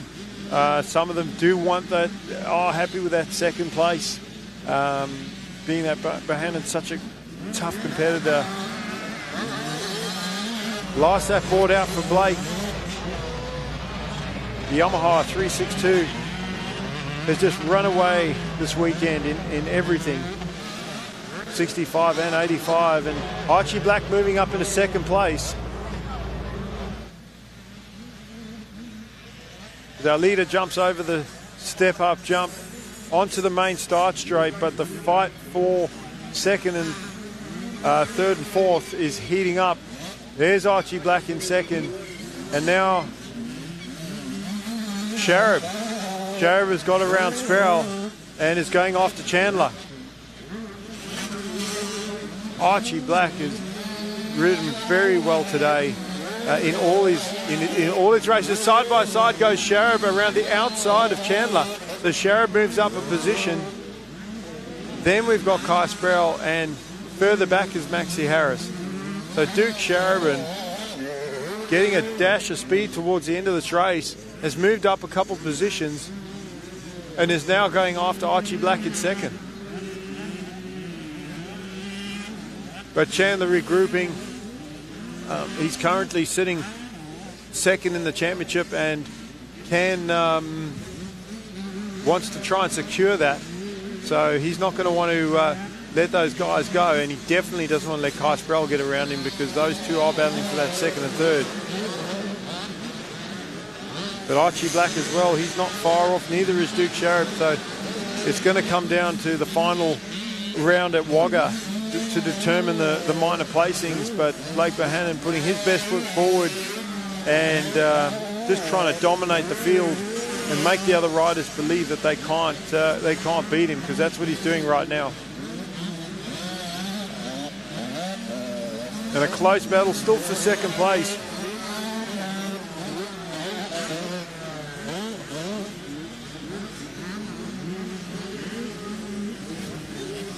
With less than half a lap to go, Black. Oh, and Chandler tucks the front end going into the left-hander, and that is going to be a gift for the riders behind him if he can't get going quickly.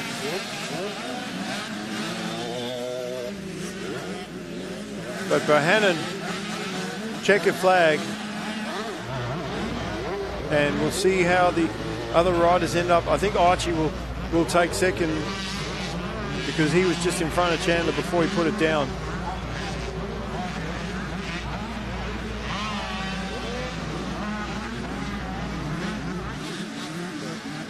Or was that a lap rider that might have gone down? I think it was. So Chandler third.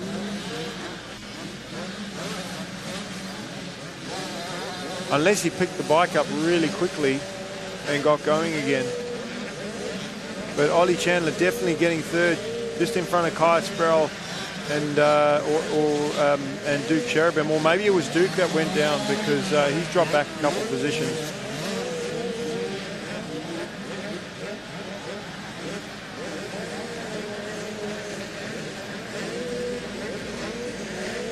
Did you want to take it?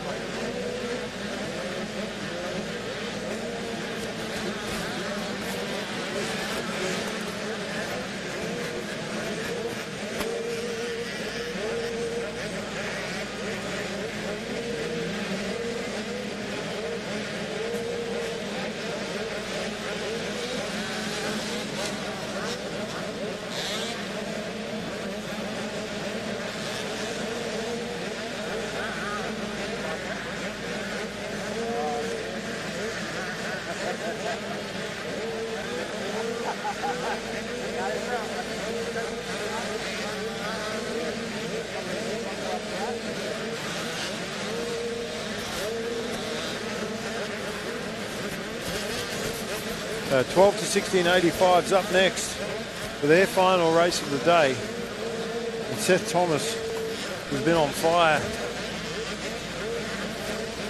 and checked out last race. We'll see if Heath Davey can get a whole shot here and challenge for the win, or if Justin Mahue, who dominated yesterday in the mud to win his first race. Very close in points, and also a very deep field as well.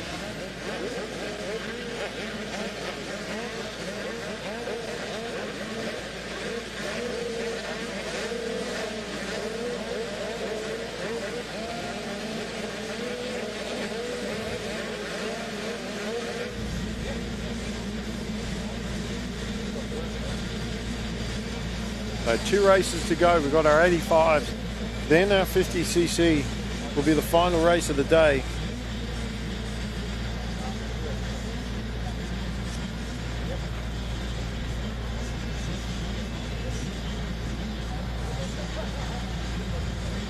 As we wait for the last couple 65s to go through, we do have a 15-second board up. We are going to get going with this one.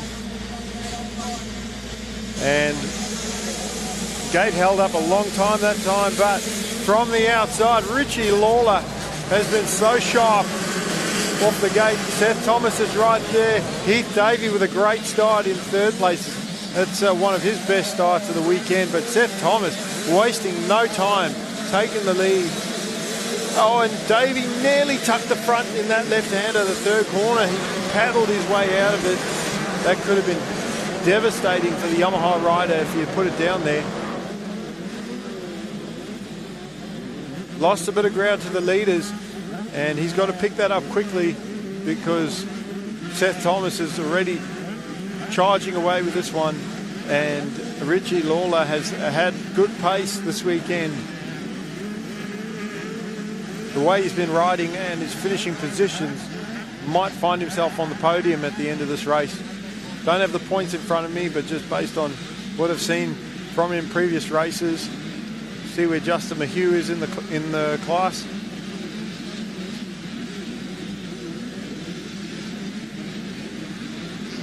And the sun just dipped behind the trees now. You can see no shadows, just everything is dark. It's an entire shadow around the track.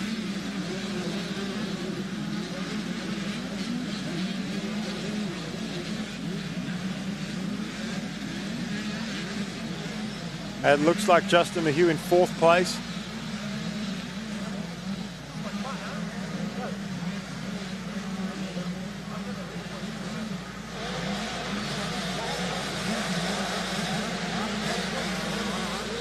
And Lawler keeping Seth Thomas in check, not letting the gas rider get away, but keeping him honest and keeping him inside. It's a lot easier to keep the gap if you can see the rider in front of you. As soon as that rider sort of pulls out of sight, you've got no one to chase after anymore, and makes it harder to maintain the pace. But when you can see the rider, you can keep pushing and try and keep up with them. Seth coming over the step-up jump. Didn't quite get all the way over it there, sort of landed on top. And as the track deteriorates, it gets harder and harder to get a good run at the jumps.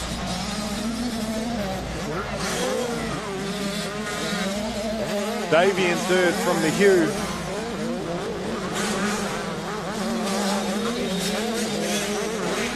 Then we got Jake Doyle, Tyson Williams, Rusty Killick, Josh McCloskey, Buddy Brown, and Jake Bubendi, our top 10.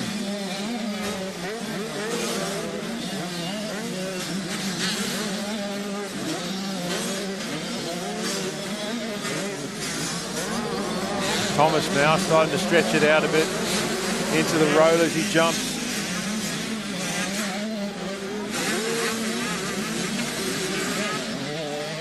And that track position for Thomas, taking the early lead and running away with this, charging to the front. And now opening up a gap, and with the races being shorter as well, it's a little bit of a sprint. So good for him, good for Lawler. Not so much for the rest of the field. Davey with a little bit of work to do to catch up onto the back wheel of Lawler, as does Justin Mahue. But these riders also getting to the age where they starting to assess the track and the conditions and not ride over their heads. The later in the day it is, the harder the track becomes, harder to see.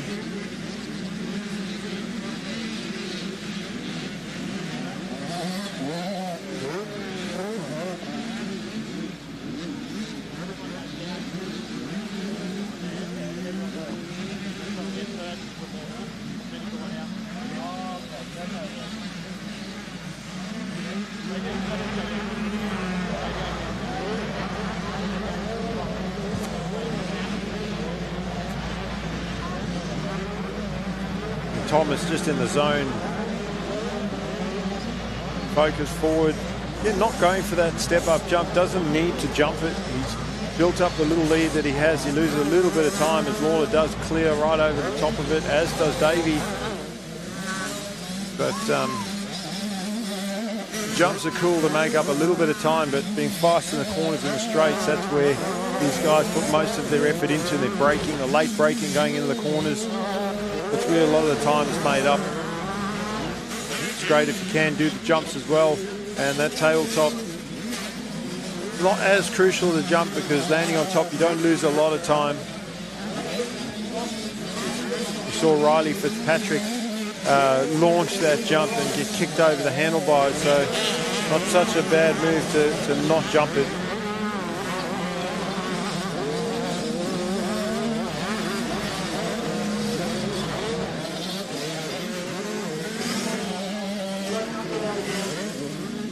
Lawler has kept Thomas not so much honest, but just in sight where Thomas can still see him. However, Seth's lap times 3 seconds faster than the rider in second place, and Davey clocking at the same time as well as Lawler in third. So even without doing the step-up jump, Thomas is going quicker than the guys behind him.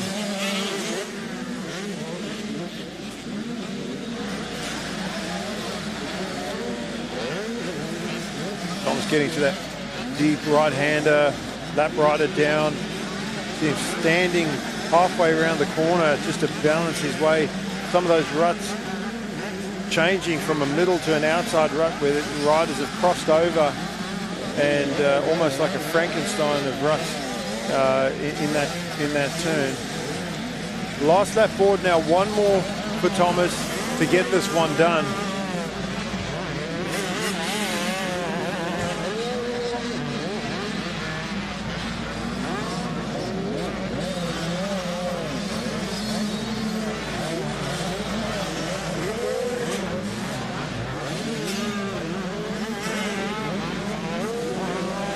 Just got the cruise control button on. Lawler has shown us how important that start is. He's not just, he also had the pace to run up the front. We wait for Heath Davey to come around in third. He was a lot closer. Something's happened to Heath Davey because there's Justin Mayhew now in third. So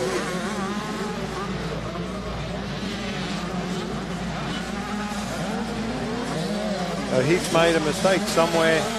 Haven't seen him come around.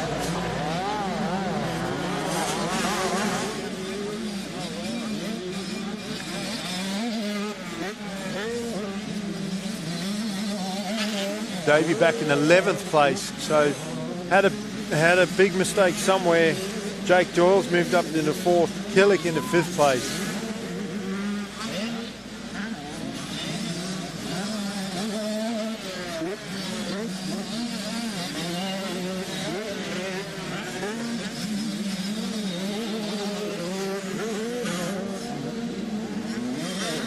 So a crash costing Davey a lot of positions in this race and a lot of points too. It's going to hurt him. Oh, as we have a rider slide out on that jump 11. Fortunately, he's off to the side, but we've still got to put the flags out for him. He's almost in the marshal point.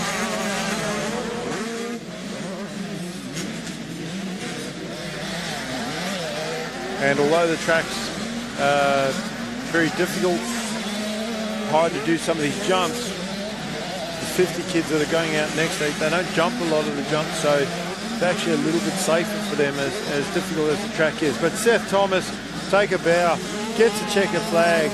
The young gas rider is cleaned up in this 85 class.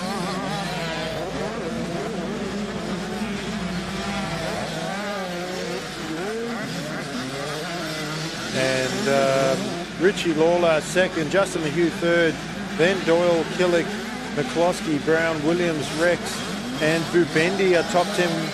I think Davey would have actually passed for 10th, but because he was right behind Bubendi with a lap to go. But we're going to go to an ad break before this final race of the day, of day 2 of the round 2 New South Wales State Championships at Hastings Valley. I'm part of a team working on a first for mining in New South Wales, turning this coal mine into a new hydro power plant and solar farm to generate renewable energy for families and businesses.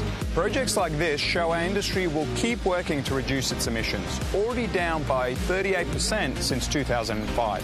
all while contributing billions in royalties every year to fund our public services. Because here in New South Wales, we mine responsibly for today and tomorrow.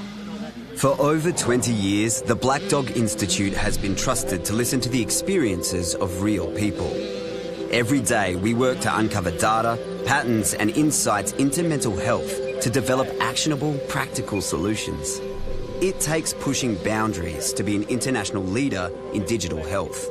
Not only researching and developing the technology, but also making it accessible to everyone. From clinical treatment and online support to early intervention and prevention programs, we're on the cusp of a new era of mental health science and action. As our technology advances and our scientific research continues, our ability to innovate and impact does too. With the ripple effect of our work being felt for generations to come and bringing hope to millions more. Together, we can continue to tackle the big issues in mental health. So we're back now for the final race of the weekend of round 2 of the New South Wales State Championships, Hastings Valley. That is the 7 to 9 50 cc's. That'll wrap us up, and then we'll do our presentation, and then we'll head to round 3 at Wagga. So Mason Ryan, he's been the kid that's been the most consistent. He's won some races. Can he finish off this weekend well? Harrison Rex has been fast on the 84 machine. Gets the, well, he got there first, but backed off early, and Mason Ryan just let go of the brakes and rolled through. But Harrison Rex comes straight back at him in the next corner, in the middle line there, and takes the position back. So fighting for it. Ryan back in second place there. Looks like that Mason Harvey on the 271 and Blanchette 36.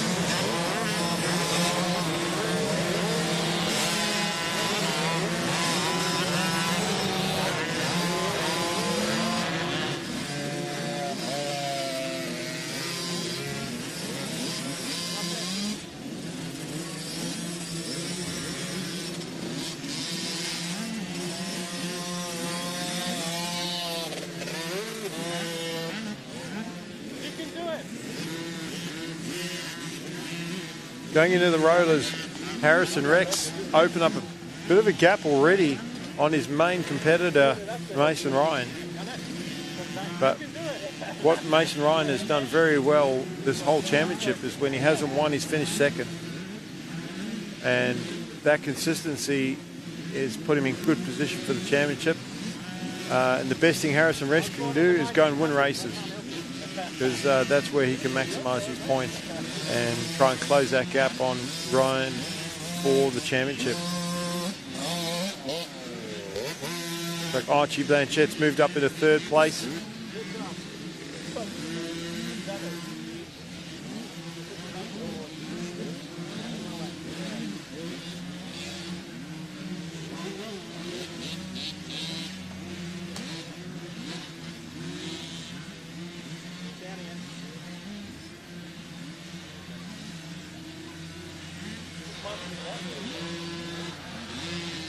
One of the most challenging corners for all the riders today.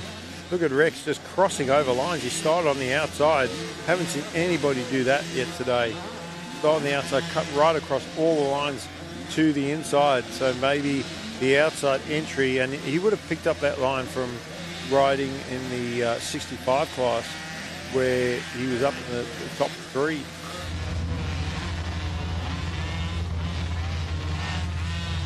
And with the gap that he has on Mason Ryan, Mason may not have picked up on that line.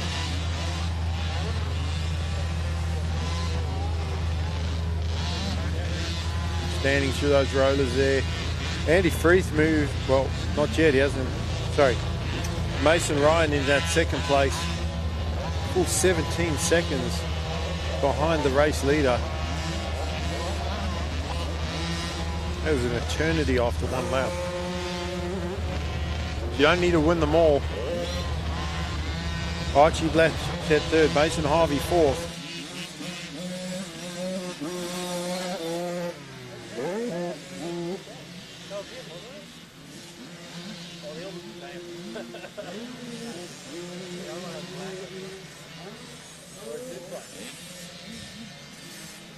Amazing how quickly these riders have spread out. We're still waiting for 5th place rider there, just crossing the line now. Tally McNeil in 5th place.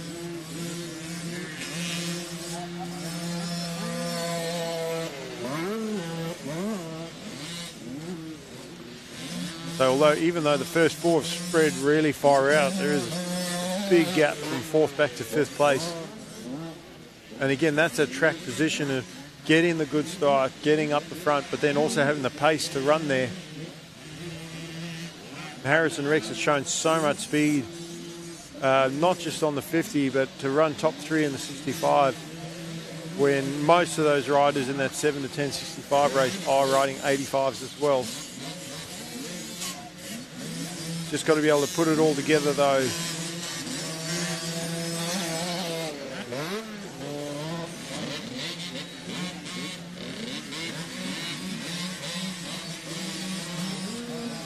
Rex heading up that long straight into the ruts. Multiple ruts every single corner. Our overview shows that, and you can see that these kids are preferring to move to the outside lines where the lines are a little bit easier. The only corner where that's not the case is turn 2 and this right-handed now where Harrison is going into. He's got a lap rider already in front of him. See what he does. He crosses over again like he did before. He does.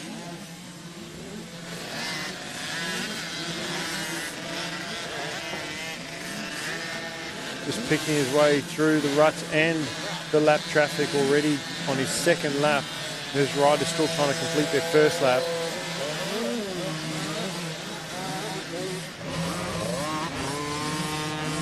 And he gets the last lap forward, so it's the 3 laps for all these little kids on the 50s, and all Harrison has to do now is just stay upright and not make any mistakes, just concentrate all the way to the checkered flag.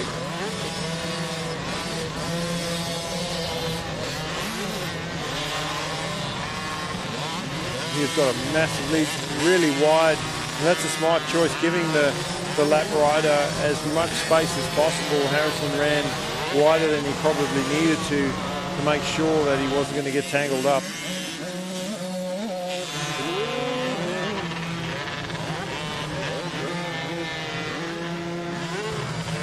Ryan a full 21 seconds behind the leader.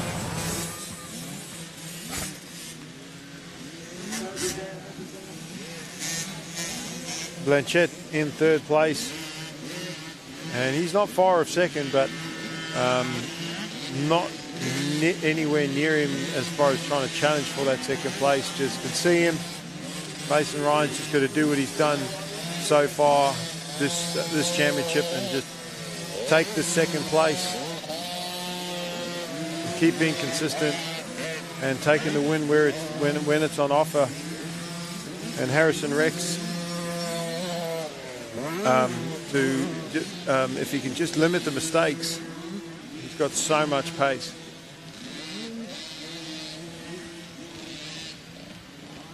Mason Harvey having a great race in 4th, in front of Tally McNeil 5th.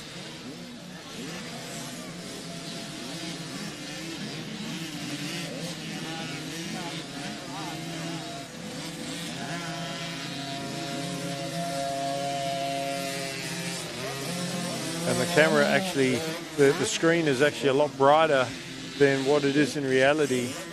Track's very dark now, and it would getting harder and harder for these kids to see the lines.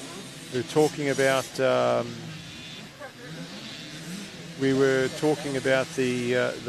lighting and using the different lenses on this track, and a clear lens or a bright orange lens at this time of the day would be the best for you to see. But when you look on the screen, the artificial lighting of the camera actually lights it up. It's a lot lighter than what it is in reality. There's Rex now approaching the final corner and just has to make it down the final stretch to the checkered flag. going to take the win. So he'll be pumped with that. Mason Ryan, he's just got to also do exactly the same as what the leader has done and just finish this one off. As we come to a close of this race and the final round of racing in round 2 of the New South Wales State Championships here at Hastings Valley.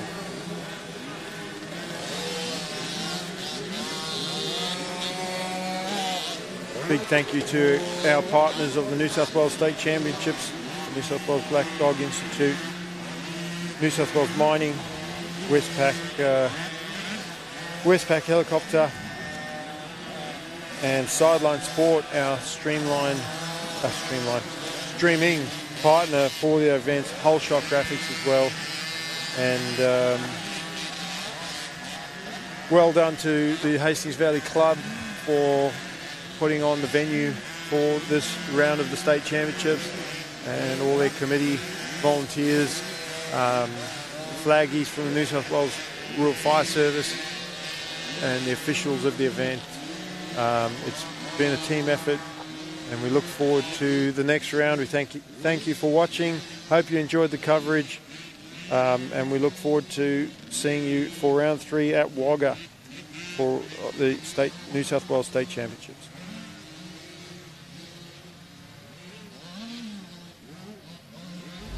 I studied business and commerce at uni. After graduating, I joined the New South Wales mining industry. And my job is to find smarter, safer and more sustainable ways of doing things, like world-leading remote vehicle technology, building renewable energy to power our mines and communities across New South Wales, and using drones for remote seeding to restore the land and protect our ecosystem. Because in New South Wales, we mine responsibly for today and tomorrow. For over 20 years, the Black Dog Institute has been trusted to listen to the experiences of real people. Every day, we work to uncover data, patterns and insights into mental health to develop actionable, practical solutions. It takes pushing boundaries to be an international leader in digital health. Not only researching and developing the technology, but also making it accessible to everyone. From clinical treatment and online support to early intervention and prevention programs, we're on the cusp of a new era of mental health science and action. As our technology advances and our scientific research continues, our ability to innovate and impact does too. With the ripple effect of our work being felt for generations to come and bringing hope to millions more. Together, we can continue to tackle the big issues in mental health. There are teams like us all over New South Wales restoring the land being used for mining. We make plans before mining even starts, so there's a productive and sustainable use for the land afterwards as well. Like this bushland and farmland for cattle grazing. And it's happening all the time. Like here in the Hunter Valley, where 40% of the land used for mining is already under rehabilitation. Because in New South Wales, we mine responsibly for today and tomorrow.